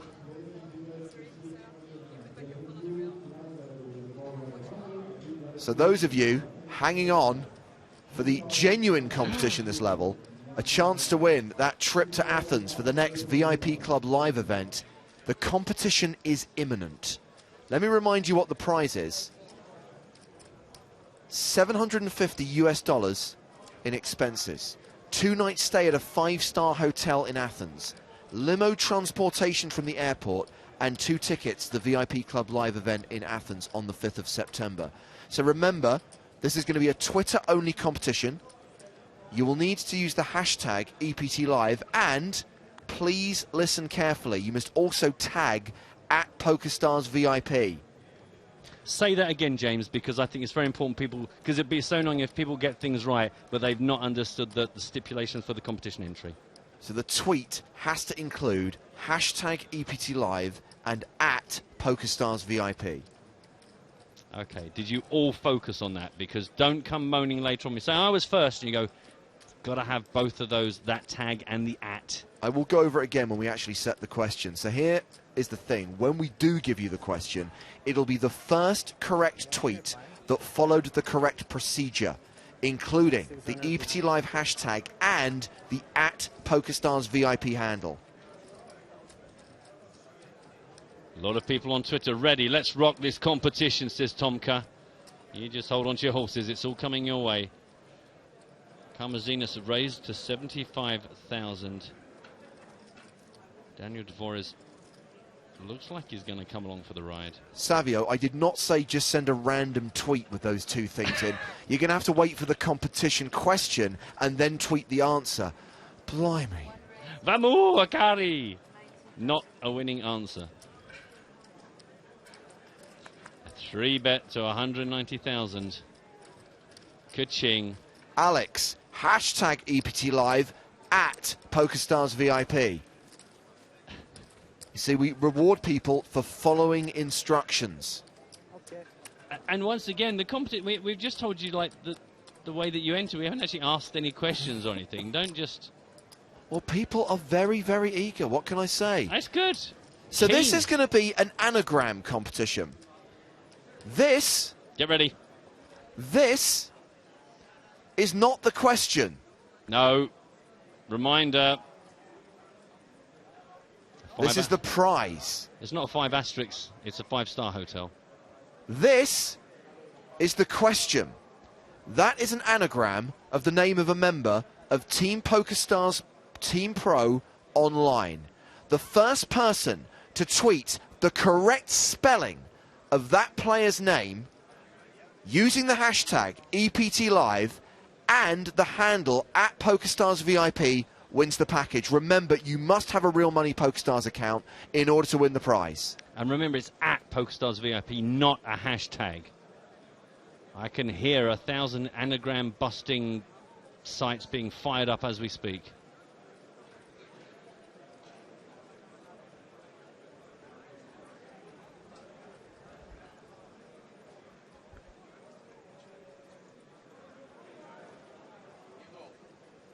It is not enough, people, to just use the hashtag and the at PokerStars VIP handle. We need the answer to the competition.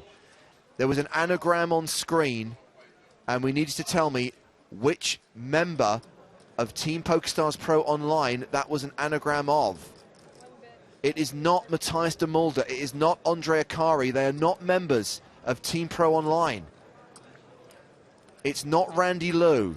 You don't understand how anagrams work. So many of the letters missing. Not Nanonoko, not Mickey Peterson.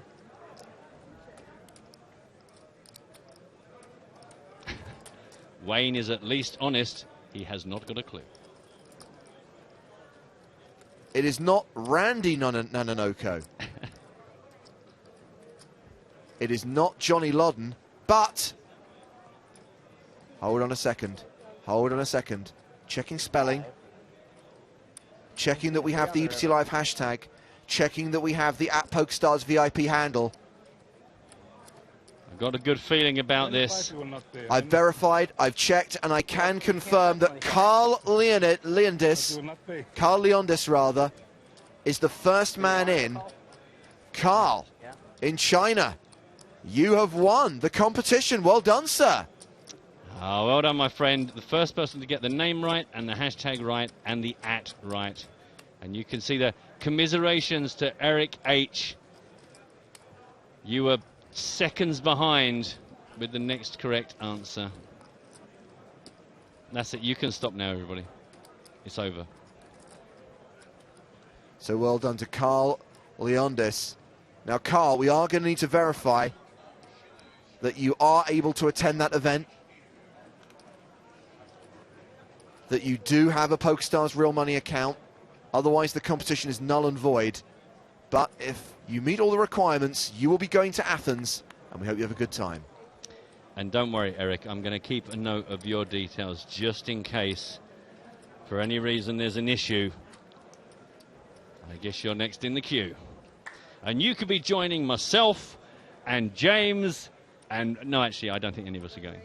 Could be wrong. Are you going? No. No, okay. You could be joining some people that probably will be there. Let's be honest, I'm just saying that because I'm just gutted that I never get to go. Every time I see any reports from these things, any of the promos, they look like the best party ever. Petru, two things. Number one, it's not Isaac Haxton. Number two, the competition has now closed. And that means once this hand is over, we can get back to some Bond trivia. Yeah. Well, you're on the board now. You've got the cars. The James Bond, I think James Bond Jr., you're missing out a whole world with things like Walker D. Plank. Yeah, I'm missing something deliberately. Yeah, well, okay. Will Space Bat 7 be at the VIP Club Athens? I love Space Bat 7. That's what made those promos work for me. If you don't know what I'm talking about, you clearly haven't seen the promos enough times. I think he is the life and soul of any VIP situation. So Voris raised this pre. Palsgaard defended his big blind. Voris has continued for 60k and got a call.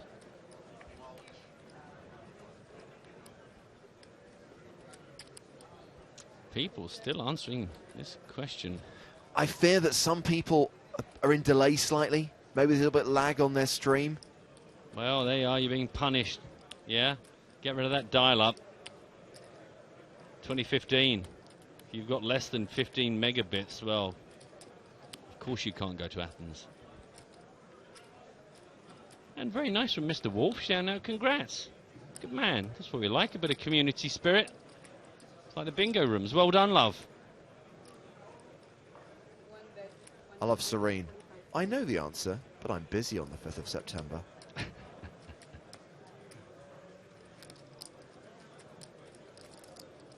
$145,000 is the bet for Polskar to call if he so decides. I've got to be honest, his nails have let him down. There have been a lot of good man nails in the last couple of days. Which amazes me. For people that play poker, I think there would be nothing but chewed fingertips. Siegmund's really confused. He says, I missed the question, Joe. Not easy to miss the question, but Joe's not even here. I mean, neither of us sound like that. Hello, my babies! El Comentador. Well, that's a completely different character altogether. For a spades on the end of this, it was a check. Even though Pilsgaard checked and called, it was another check bet call. Check at the end. A cheeky smile. God, that was a very cheeky smile. Pilsgaard hit the threes.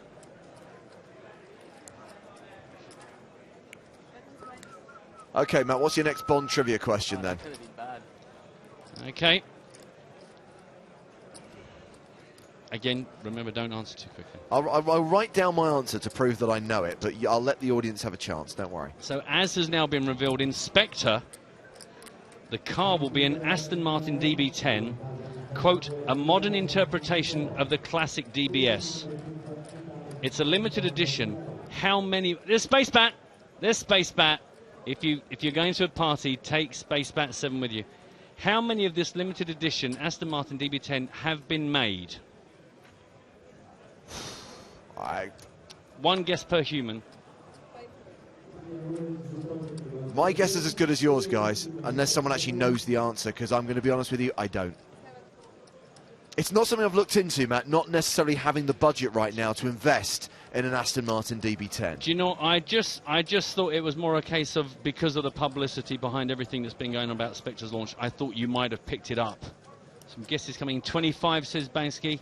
4, says Alex. These are not going to be on sale to the public. Very limited edition. Are there 007 Aston there Martins are not on sale? 007, but it's a very good idea. 350, says Benny. 350? Remember, we're talking about the Aston Martin DB10 that's going to feature in Spectre.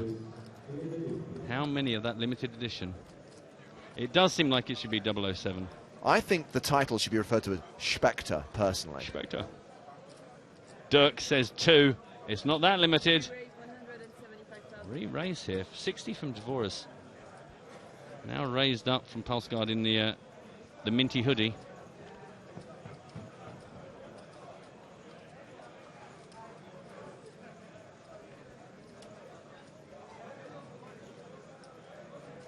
Has anyone come close yet with any of these guesses? Yes. Oh, good. A couple of people have nailed it. I'm assuming it's quite a small number. It is a small number. And in fact, would it be giving away if I said the answer, the clue is in the name? 10. There are 10 being made. Congratulations, Smitty. In fact, I think it was the first one, but plenty other. The champ got it. I think John Eccles was the only one to go DB10? Question mark. Ah, so obvious. So Palsgard 3 bets, gets called by Vores. We're off to the flop. These two tangling for the second hand in a row. 9-9 deuce with 2 hearts. By the way, I appreciate that we've got people watching who are fans of particular players who may be on the outer tables. Don't forget, go to the live updates on the PokerStars blog if you want to follow the progress of a particular player. They've got the chip counts of everyone. They've got hand reports of key hands from the outer tables.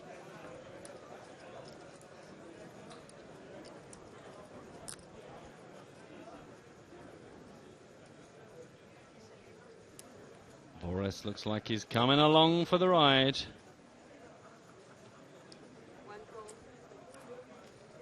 $130,000 apiece as we go to the turn.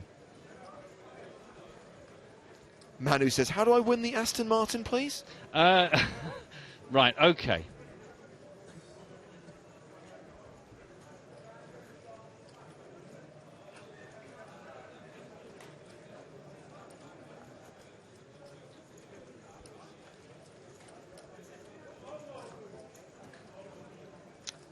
Palsgard firing again.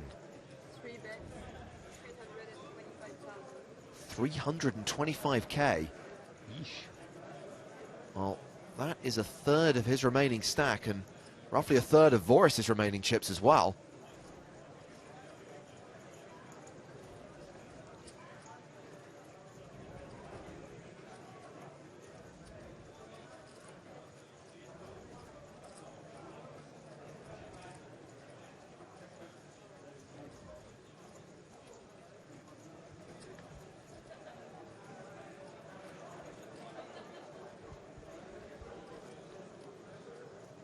We're going to have another million chip pot here. One calls. Yes, one does. So 1.3 million in the pot. Deuce on the river, pairing the board. A double paired board.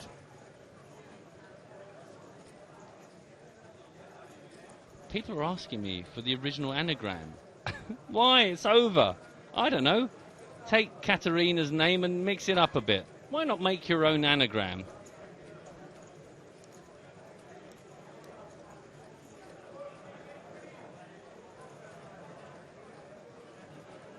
Loving this double paired board. Get paranoid. All in. Palsgaard shoves the river for 624,000. It's most of Voris's chips. All in. He did clearly say all in. We heard it. Don't know what else he would be thinking there. Oh, Carl, by the way, says thanks for the prize. No longer living in China, moved to Greece. Glad to have avoided a flight. And Carl, we're pleased to have saved money. Seriously. 624. Wow.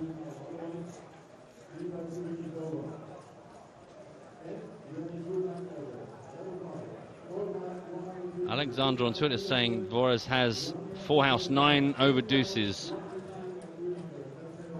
Well, it's taking his while here. You can be as paranoid as you want about the quads, but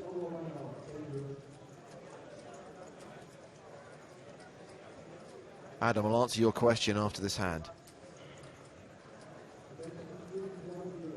What a brutal spot.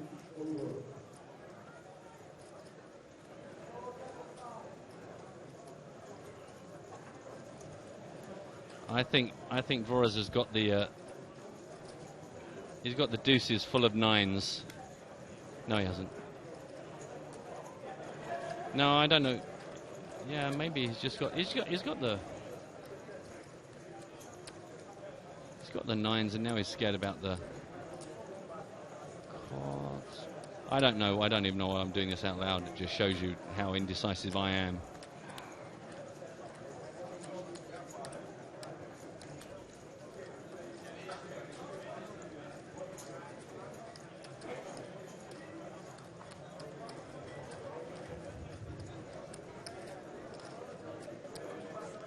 Give this up and leave him 714,000 behind. He's investing so much in this. If it's a cooler, it's a cooler. Yeah. 7-6 plays like that. 8-7 plays like that. 8-6 plays like that.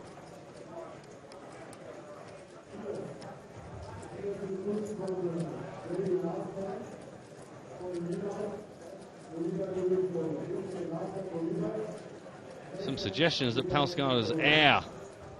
At maximum a pocket pair like 6s or 7s. Well, all the hands that Voris was running through there are all draws that missed. He's considering that this is a bluff shove on the river. And I guess he probably isn't that strong, but is considering heroing here. It would be one of the biggest heroes we've seen. Nearly 2 million in the middle. Time called by Palsgaard after 2 3/4 minutes. So once the floor arrives, they will count down, but no, Voris has already elected to fold. Oh man, I want to see his card so badly. Oh. So Adam asks, is there a way to play heads up with a real-life friend on PokerStars online? I'm pretty sure if you set up a home game, Adam, you'll be able to do that. You can control who plays, and you can control what kind of game you set up. I had like the worst hand to do it with. Just click on home games No. in the PokerStars client. That would be the worst hand to do it with. Pardon me? That would be the worst hand to do it with. Pocket 3s? Why do you think that? You could call with that. Hmm? You couldn't call with less, in my opinion.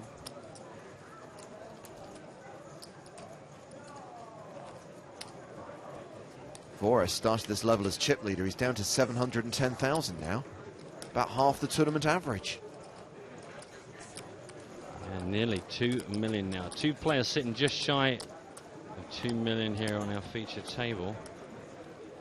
Amir and Jonas. So what's next on your sheet of questions? Hand, I guess. Maybe. Your sheet of handwritten questions. Now this one you probably won't know, but you can at least have a punt at this. This is to do with the James Bond comic strip. Oh. Look, you know, I told you, I did from the beginning say this was going to be like a bit off the wall. So I have got 3 genuine stories and 1 made up story. So I'm going to give you four scenarios. You got to pick the wrong one. So 3 are real, 1's made up. Yes. Okay. So in the James Bond comic strip, James Bond investigates vampires in Corsica, a trained killer gorilla, a giant snake attack on Miss Moneypenny, and a missing royal tortoise. So I'll leave that with you for a moment. Again, just to recap, from the James Bond comic strip, he investigates vampires in Corsica, a trained killer gorilla, giant snake attack on Miss Moneypenny, and a missing royal tortoise. Which one is the odd one out? Which one is the made up out of those scenarios? Well, they're all terrible ideas. That's why I have the question, because that's the thing, is it's only once you know what was fake that you come back and say, no, hang on. So the other 3 are legit, because they're all potentially dreadful. The irony is, the only one which sounds like it could be like a legitimate Bond story would be the snake attack on Moneypenny. So I'm going to say that's the odd one out. Okay, that was on my little list. That was number 3. Actually, you're not alone. A few people have voted for number 3. Yep, the champ has said the giant snake attack. Alex has gone for 2. The missing royal is a fake. It wasn't a missing royal. It was a missing royal tortoise. Missing royal tortoise.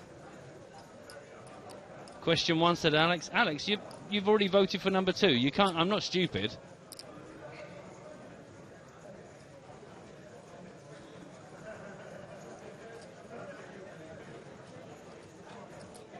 Ah, for the Horde on Twitch says those are all fake. It's a trick question.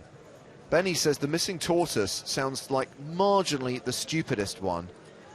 Though I can see that if a royal pet went missing, they would probably grossly abuse the British Secret Service to go after it. And don't forget, by saying that the tortoise one sounds stupid, you're saying that the trained killer gorilla, a giant snake attack, and vampires in Corsica is all quite reasonable. The royal turtle. I love the way that Vlad has included the at PokerStars VIP handle in his answer. Excellent. Well done, Vlad. The second one, which was the trained killer gorilla. Okay. Please put me out of my misery. I can tell you now that the vampires in Corsica were true from 1972's The League of Vampires. I can tell you that the trained killer gorilla is true from 1976's Ape of Diamonds. The one that most people went for as the fake, the giant snake attack on Miss Moneypenny, is real from 1983's Snake Goddess. The fake one, I originally had a missing royal squid, but I changed it to a missing royal tortoise.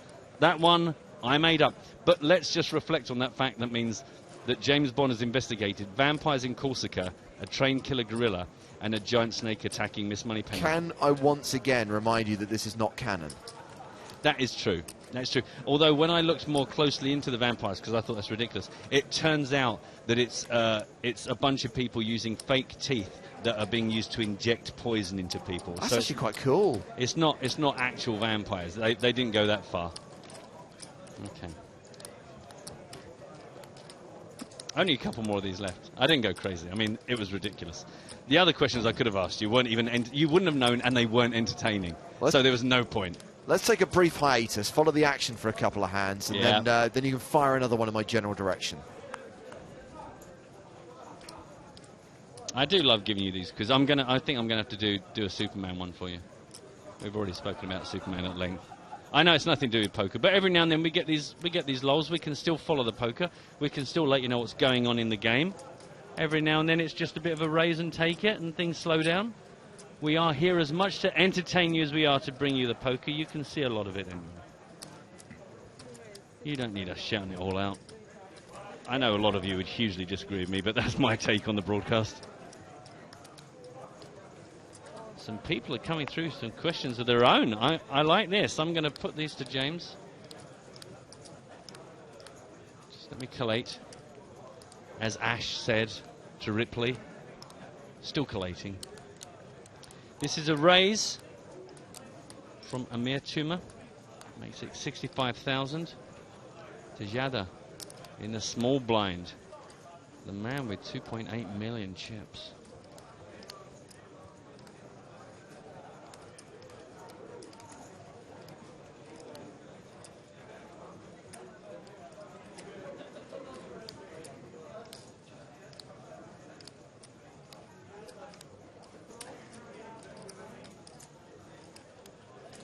Looks like he's going to give this up. It kind of looks like he was more interested in what the big blinds.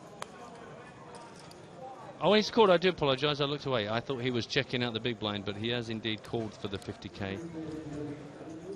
50k more on top of the small blind. Voronin also going to come along. Three-way. Blinds on the hijack.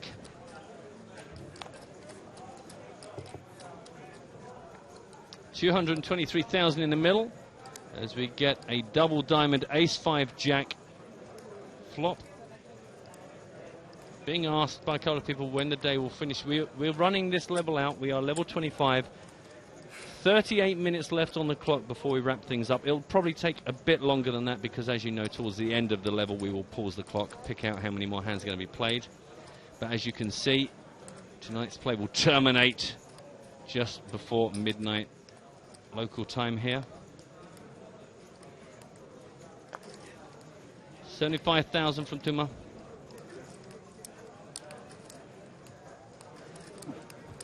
Cold by the small blind, and now back on Voronin, who we've seen shoved a couple of times in the last level and also be shoved on.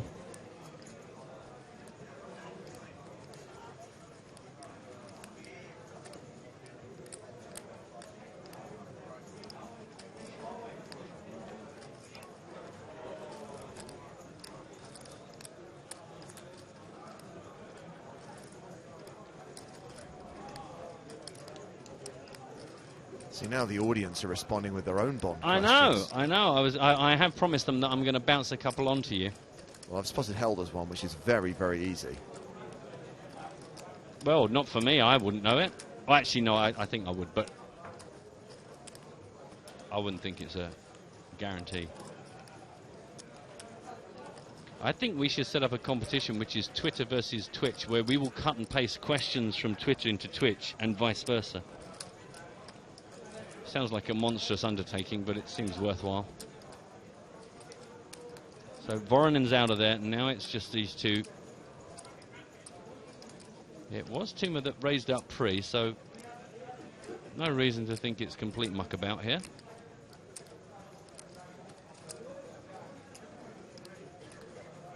Willie also points out that, in fairness, we were supposed to believe that voodoo was real, and that is canon. Yeah, but James Bond was very cynical about the whole voodoo thing. He didn't believe in it. Also, was that really canon?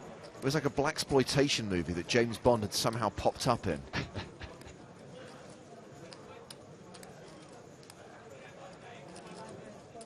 Hello. This one is getting there as far as the pot size goes. Another near million mark. Bumped it back up.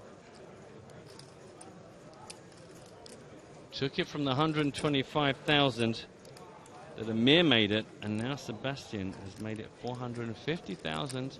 He's got a stare of his own.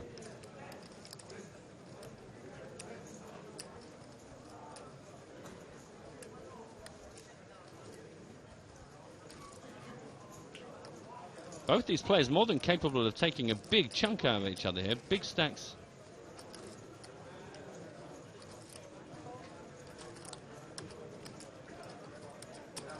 Just a call with one to come. Hard to know what card it is that you might be looking for here. Do you want to hit the heart, the diamond? Do you want to go for the Broadway? It's the 6 of hearts in the end with 1.27 million in the middle.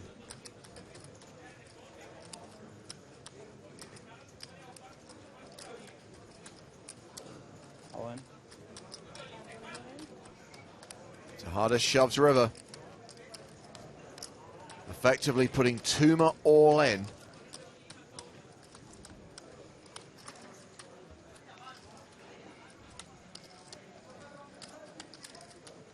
Well, with the call on the turn, you think he hasn't made it yet. Now, I guess just hoping that that wasn't the card he was looking for. He's called, though, I think there. Was that a call and a reaction?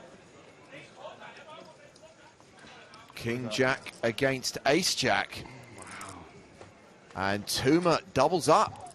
Yeah, as soon as he made the call, you could just see Sebastian there absolutely ouched. Wow, so Tejada drops down below $1 million, and Tuma's up to 4 million. Is that the biggest stack in play right now? 3.97? Whew. Patrick Mitchell says there was a hand about 10 minutes ago with 2 9s and 2 2s on the table. Yes. What was the result? Did he call? No, he didn't. Did not call the all-in. Yes, we don't know what any of the cards are involved with there. So what is 007's family motto? Well, the Arms of Sir Thomas Bond has the family motto Orbis non sufficit, which translates as the world is not enough. Ah! And in what film did we find that out, James? On Her Majesty's Secret Service, when Bond has to work with the College of Arms in London. See? See, that's why you have to go a bit off the wall, otherwise he just knows everything. So look at the way this featured table is just swinging backwards and forwards. So Tuma may well be the tournament chip leader now with that 132 big blind stack. Meanwhile, Tejada now a below average stack with 30 bigs. Meanwhile, we've got action on the outer tables as well.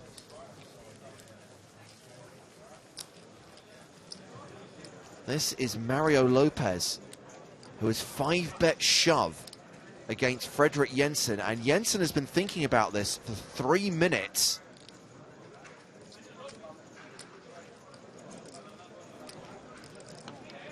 Gives it up. I am a little curious. No show.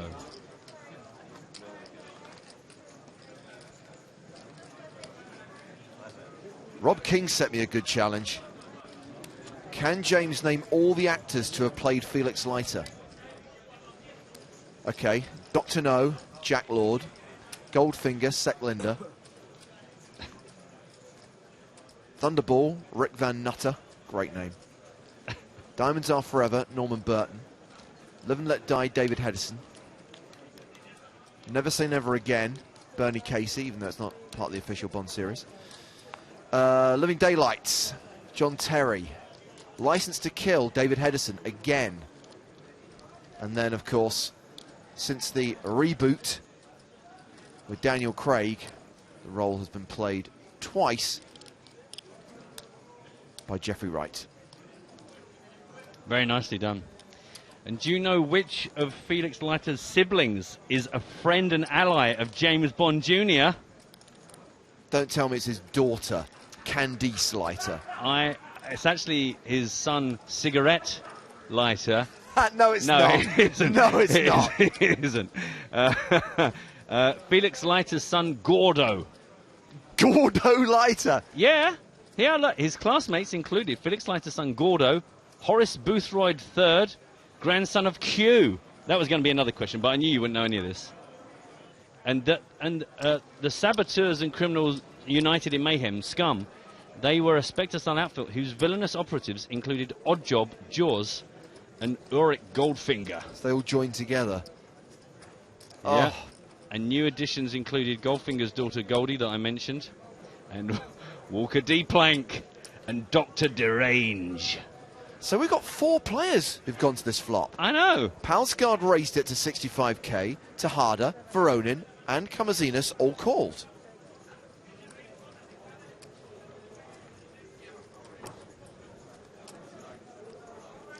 They want to play the poker.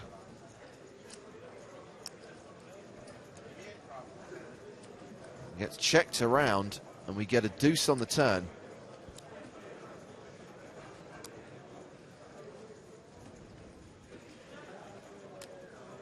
How many more questions have you got for me? I've got 2 more. Okay.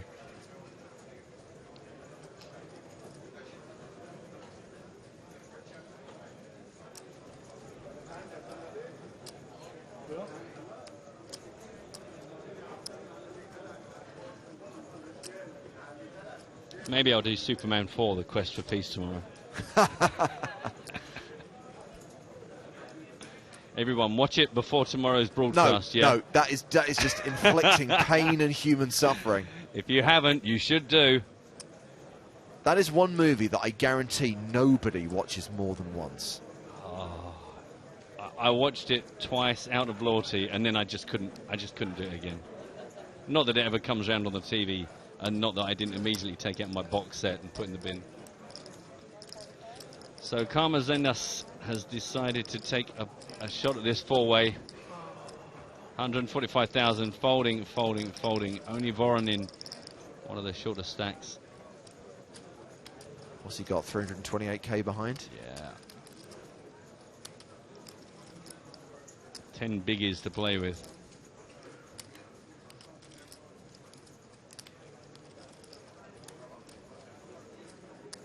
Rob Hibbiking, very impressed. He says, you are technically correct, sir. The best type of correct there is. Congratulations. What was my guess on the number of entries in the high roller when Elkie was in the booth? What did I... 500, I thought you said, didn't you? Or No, did he say 500? He said 500. I think I set the line at like 450.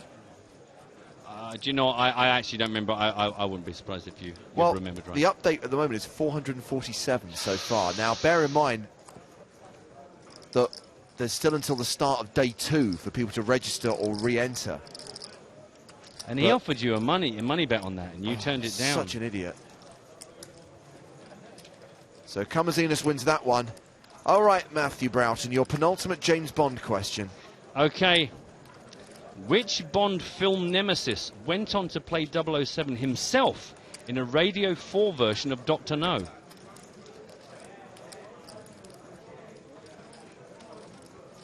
That's a really good question. Thank you. Bond nemesis.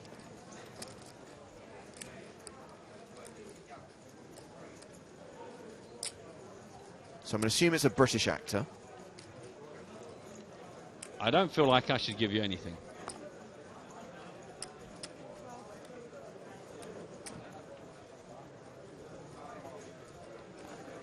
Was he a main villain or a henchman? Come on, give me one clue. Was he like the main villain in a Bond film? Do you know what? Or a minor bad guy?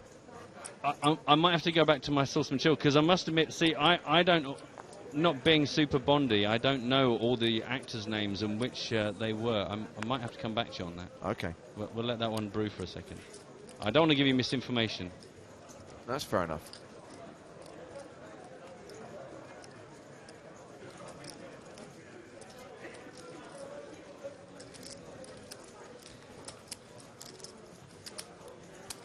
All I have is the word nemesis. He was Bond's nemesis in the film that I'm not going to share with you. Okay, I'm thinking that this is relatively recent because they've been doing a lot of Radio 4 productions of Bond books. Now, I'm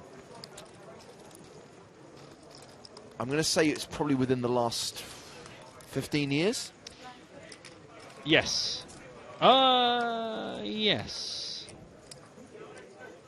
Although they say I'm saying that, and now you might pick me apart.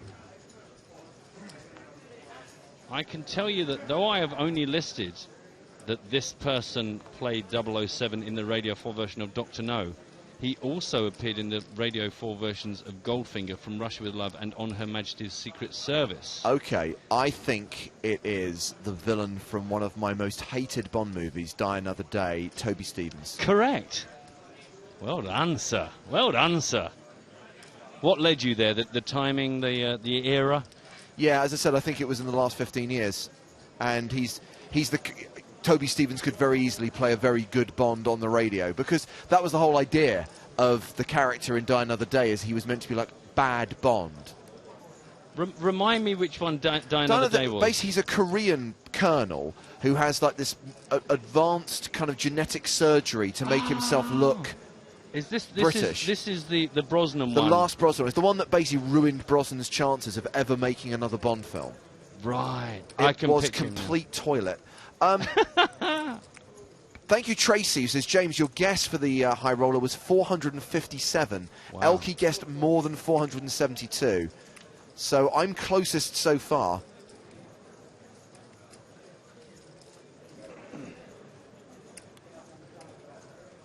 Yes. Smarmy.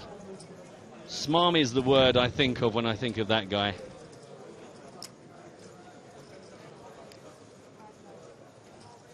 Not the plays, instantly. I do apologise. I was just following up on the Toby Stevens. I wonder if you came across this fact, Max. It's one of my favourite Bond questions. Mm.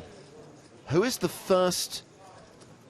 is believed to be the very first actor / performer to play 007? Guess what? The very last question I have In a is... South African radio production of Moonraker. Is that the one you've got? In 1956? Is he a well-known presenter? Of blockbusters? Bob Holness. Yes. Look, what's that? First Bond actor, 1956, radio dramatisation of Moonraker. See? You were so good that not only did you answer the question, but you answered it before I'd even asked it. Such a good question.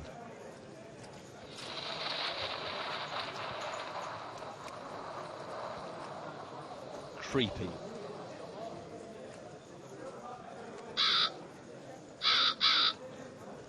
Spooky stuff from Mr. James Hunnigan. So there you are. Thanks ever so much. Thanks for playing along at home. I hope you enjoyed it. A little bit of a side. It was like a side game. It was like a little side game going on while we were watching the pokers. So this hand started with a raise from Kamazinas. Chip leader Amir Tuma defended his big blind. Check on the flop. Tuma leads the turn.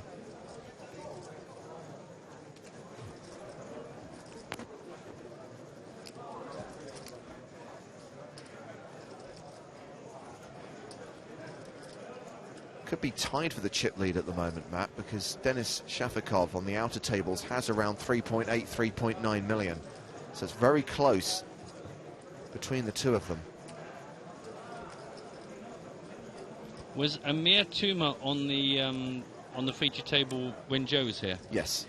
Did he at any point shout out in Arnold Schwarzenegger's voice, "It's not a tumor"? More than once. Do you know what? That is just, it's such an easy one, isn't it? It's just guessing what Joe would think. Well, that was a significant part. Kamazinas gets up above 1 million and Tuma drops a little bit to 3.7 million.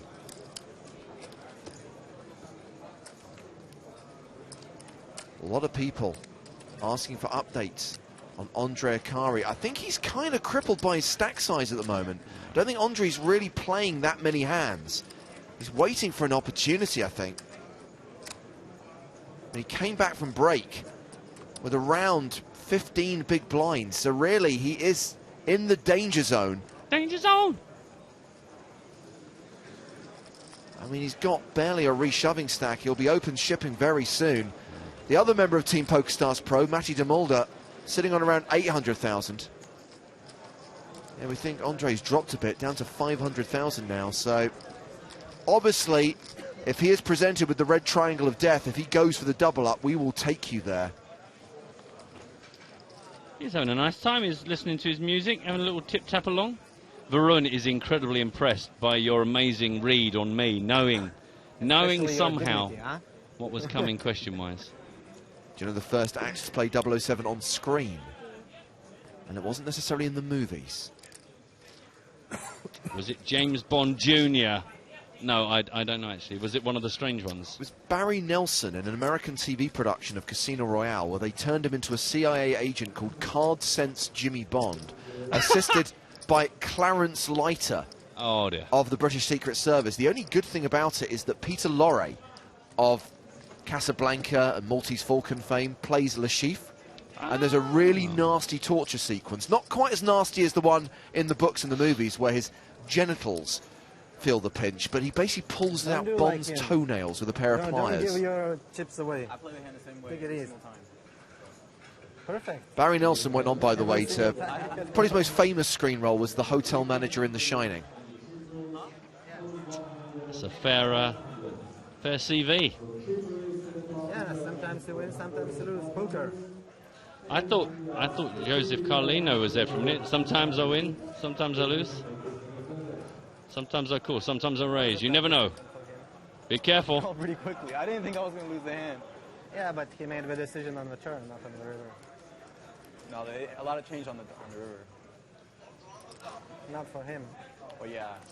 I quite want to see James Bond and the Vampires now. All in triangle for Voronin. What you just said, not for him. That's the key. Best part 400,000.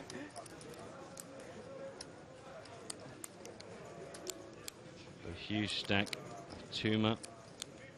No, thank you. No, thank you. I did the same thing you did, except Chris Walker. I said I did the same thing you No, did, thank you. except for a little less money. Let's just recap where we are with prize money right now. Everyone has locked up 27,400 euros. The next pay jump will be when we're down to 31. And as we head out into the field, that is the slow walk of Dietrich Fast, eliminated in 37th place, taking us down to 36 with 18 minutes left on the day. Are you gonna double up here? You've done the high roller guess. Are you gonna nail 35 for the end of the day? I really would rather go with my optimistic 30 hope of 30 rather than my realistic prediction of 35. There are a lot of shallow stacks, a lot of short stacks right now. Yeah, and it does, you know, when it gets to the end of the day, people are going, oh, do you know what? Do we just get lucky? We're in the money. It's a good payout. No, they try and live to die another day. Nice. The kudos of making day 5, the penultimate day of an EPT main event. There is only one winner and the rest are losers. And you have to I understand be they've happy with cancelled both. day 6 and they're replacing with something they're calling the final day. It might work out. If it works out, maybe we'll do it in other EPTs. Misery. I thought you were going to tell me that day 6 is no longer the final day and someone has sensibly decided to add day 7 to the schedule. No, we'd much rather do like a 23-hour day at the end, right up to the closing time. That's pretty depressing, man. What? That's pretty depressing. Well, we had the people from the Barcelona gaming authorities on our doorstep last year. Let's hope we don't find ourselves in a similar situation this year. Jingling the keys, holding a sledgehammer, You're what? I'm a fun player. tapping their watches. I play everything. Whatever they give me action at. Spin and goes. I do play spin and goes also. I think it's really fun, you know. Just Those for have fun. to be like the most like plus life EV thing, because like either you lose a little bit or you win a lot. Yeah. What spinning goes? What spinning goes? It's like It's like it's a sit and 300 go. Yeah, it's a sit and It's go. a single version of a you can slot hit a machine. big jackpot. Sounds like fun. It is fun. And you know, introducing them online showed very important thing. You know, people are lacking fun while playing poker these days. You know. Also, people just like to gamble for a lot of money. Yeah, with but- not a lot of money. Also, people just like fun in life. Yeah, but gambling is part of poker. Whatever you tell, you know. Right, but I mean, like, there's no way to win like 180K if you have $30. Or I guess like the $100 ones pay out the 180K, right? Yeah. No. Yeah, I don't know. I don't Like, follow. but- I just sign in. Yeah. Go all in and see whatever happens. I just mean like it's really hard to win six figures if you have like $20. Yeah, I met a guy here who had $20 and he was here. And he satellited in? Didn't cash. Yeah. You can always buy a lottery ticket. It's not that hard. That's essentially the premise for an argument of saying like, you should play slot machines. I mean, you can win. You can I'm not saying that you should. I'm saying people gravitate to spin and goes because people like the game. Yeah. I'm not. Yeah. I'm not saying that. Okay. I'm not saying that you could.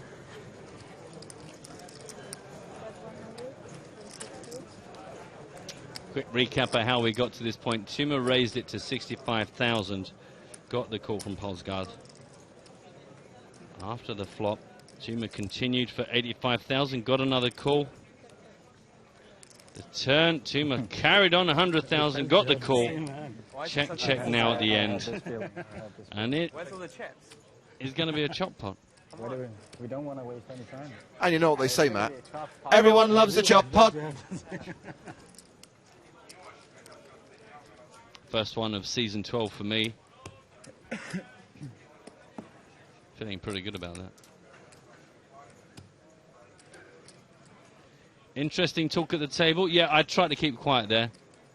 Quite often we crash into them, but we try and let you hear.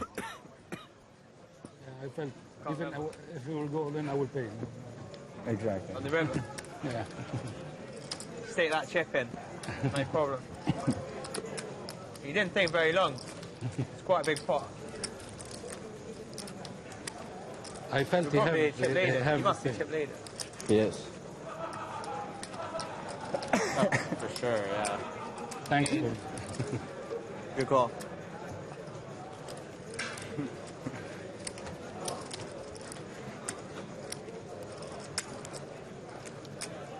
Being asked by Douglas, how many levels do you think we played on day 5? They did it. Well, you know the standard procedure has been that really we like to try and play down to the final 6 players to come back for the final table on our final day of broadcast. But, of course, we have had a record-breaking field here, so we're kind of judging this as we go along. We added the level today to try and make sure that everything was as we would like it to be timing-wise. We don't want to rush people, don't want to push people too hard and make them play too many hours, but we would love to get down to 6 because that's what we found to be the most optimal number to come back on the final table, but who knows? Let's just see how things roll out. Plenty of poker tomorrow. I will not play with you. That much is for sure. I'm not giving it away easily. I promise you. I'm also not sure if we had a backhanded compliment from Matthias Alman, who said, "Gosh, I love you guys." Muted the stream. I think, hang on a minute.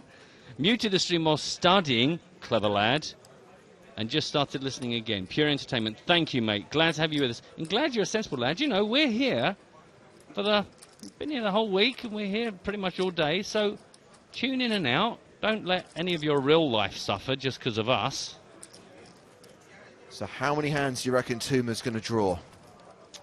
I'm going for 3. I'm going to say 4. Nice. The Lions think it'll be 5. And the Badgers knew it'd be strawberry.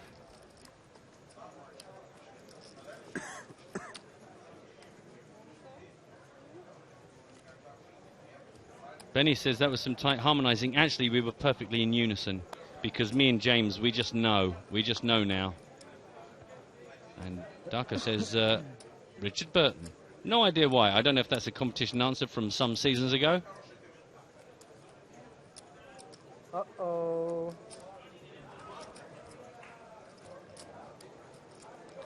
Peter says, listening to you guys is my real life. That's very sad. Meanwhile, once again, we have an all-in from Voronin. Not even close. Looks like no customers.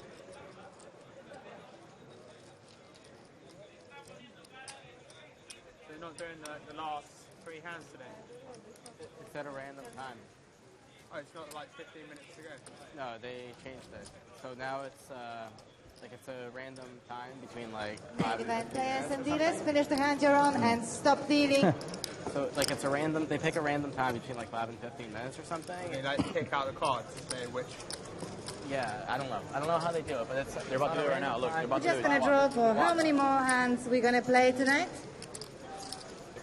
See the players and Kate doing our job for us. 3. James! Unbeatable today! That is so we're absolutely play impossible. 4 hands for tonight. It's laughable. That's how good he is. I didn't know what button I was going to press, so I just had to be the best. Race of 1,000 value chips once we finish playing our last 4 hands. Then we're going to bag up and return tomorrow for EPT main event day 5 at 12 o'clock. 4 more hands it is. James is on fire. Do you know what, mate? You should go straight from here. Go and buy yourself a scratch card. Sometimes you're just on fire. So 4 hands it is, boys and girls. 36 players left from the 1,694 as we start to head towards the wrap for day 4 of our main event coverage. James has the script, says Marius. It certainly seems that way. You can do it.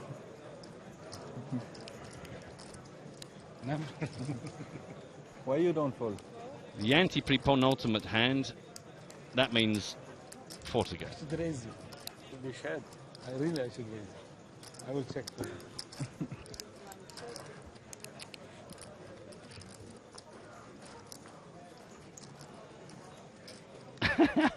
Rob Hippie King says, James, please can you pick 6 numbers between 1 and 49 for me? He wants in on your streak. I would point out that we haven't got to 35 players yet. We are still at 36. Well, if it happens, I've got a list here of horses' names. Do any of them jump out at you? Pedro says, today is my 16th wedding anniversary and I've spent more time watching you guys than with my wife. Hashtag marriage ain't easy. Well, certainly not if you spend all day watching a poker stream. What do you expect? Glad to have you with us, Pedro. Check, check. Pedro Almeida. I always thought... Did you watch 24? Were you a 24 fan, James? I tolerated the first season. There was a sketch I wrote once for a mate of mine who used to do stuff. And it was about Jack Bauer would be fine until Tony Almeida rang. And you just said, do you know what? Block him. Just never answer. Because everything would be fine. Oh, hey, Chloe and his daughter and all that stuff. And then there'd be a phone call and you'd look at his phone. It said Tony Almeida. And you knew that Tony was ringing to say, that has blown up. This has been kidnapped. That one is dead. And it would all kick off. And then, you know, about probably show 7 of a series, you think he's solved all the problems. And then his phone goes and he looks at his Tony Almeida. And now there's another building's blown up that somebody else has been kidnapped. Think, just, you know what, just block him. He has never got anything good to share with you. If Tony Almeida wasn't in Jack Bauer's world, he would have a pretty normal life. Anyway, sorry about that, Pedro. Just thought I'd riff off your surname. Reminded me of something. Why don't they end the day? James, why don't they end the day at the end of the level instead of picking a card from Jesse? Because if we played the last 10 minutes of the level, all of the short stacks, or some of the short stacks, would blatantly stall and we'd see no hands, the clock would run out, and then we'd be done. There you go. It's the same as hand-for-hand play around the bubble. It's just to prevent stalling, people trying to scrape into the next day. Yeah. It's just another little device. It doesn't penalise the players. It just means that the play flows, keeps everything fair. All of the players left in the tournament are subject to exactly the same scenario. If anyone wants to drag out 15 minutes, it really doesn't make any difference. Everyone just has to sit there. Ace-3 king, 2 clubs down on this one. Boris raised it. 60,000 got the call from Pulse Guard.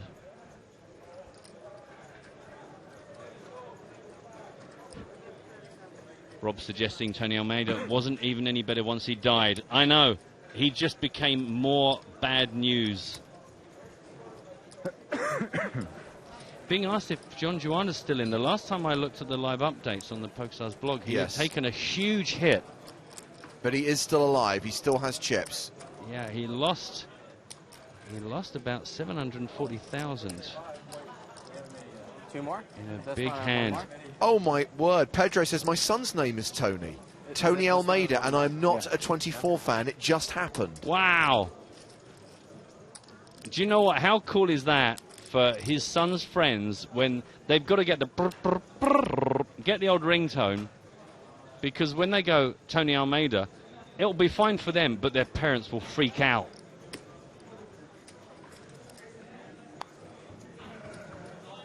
So this is the penultimate hand of the day. But we'll stay with the action on EPT Live until players concluded at every single table.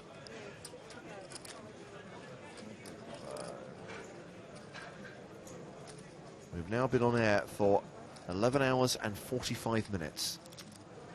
Ah, I remember that first level now. It seems like only yesterday. On the final table, when we enter the 22nd hour of broadcasting, we'll look back on these 11-hour days with fond memories. These used to be the easy days. These were the ones where you knew how many levels you were going to play and you'd be done and we go, do you fancy some dinner? There's this place I know that does a big cheesy bowl. Different venue. Cheesy pasta place. Cheesy pasta place. Gone now. P-Rod says, good night, lads. Thanks, P-Rod. Thanks for being with us. Whoa, whoa, whoa, don't go yet. It's not over. Hey, sometimes you go, do you know what? I said I'd be in bed by midnight. Carey says, I missed it, but why was John Juanda wearing the mask earlier? Well, as we revealed, Carey, John Juanda has actually been attending night school to become a trained surgeon, and he is actually performing an open heart surgery operation at the end of the day. For charity.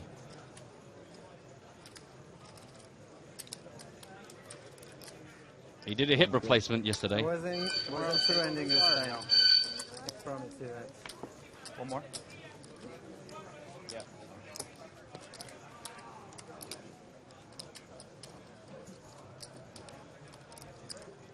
Carl Mazinas up to 1.16. Chris Walker's been very quiet this level, but still healthy. Still going to end the day with over $1 million unless something happens to him in the last hands of the day. Well, this is the very last hand of the day at our feature table. Ultimate hand. Everyone gets dealt pocket aces and then they just fight it out with anything that comes to hand.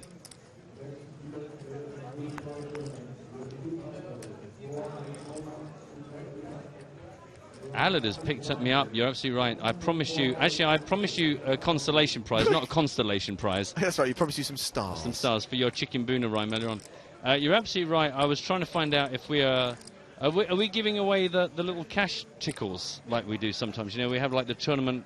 Yeah, we'll give you can give him a $1.10 ticket. Let him play the $1 bounty bonanza tomorrow. How about Alid? Can I buy you into the $1 bounty bonanza? Don't forget tomorrow. I'm going to do that for you. You're absolutely right to remind me. I am, as we speak, going to send a message on to the powers that be. I was calling. And that was raise and take it for Daniel Voris. The play is now concluded at our feature table, but there is action out in the field. There's no chip raise. There's no chip raise. Fredrik Jensen facing a big there's decision. a 4K ante Diego Casco Del Riego has moved all in on the river, and Jensen is currently in the tank. Jensen, one of 2 former EPT champs remaining.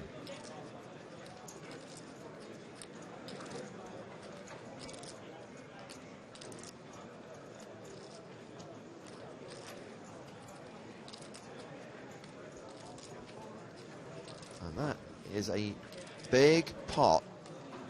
He's been thinking for 2 minutes now. So an ace, 4, 9, 3 queen, 3 spade flop.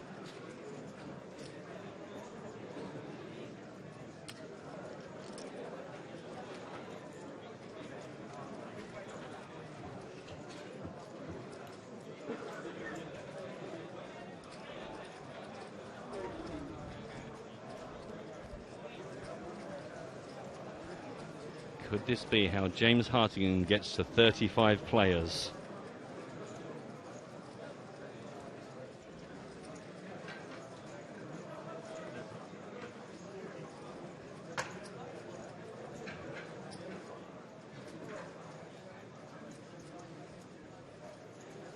Play is concluded at Andre Akari's table. Both he and John Joanda have made it through day 4. We'll see them again tomorrow for day 5. A reminder that the penultimate day of the EPT Barcelona main event starts at noon Central European time. Live coverage once again here on EPT Live.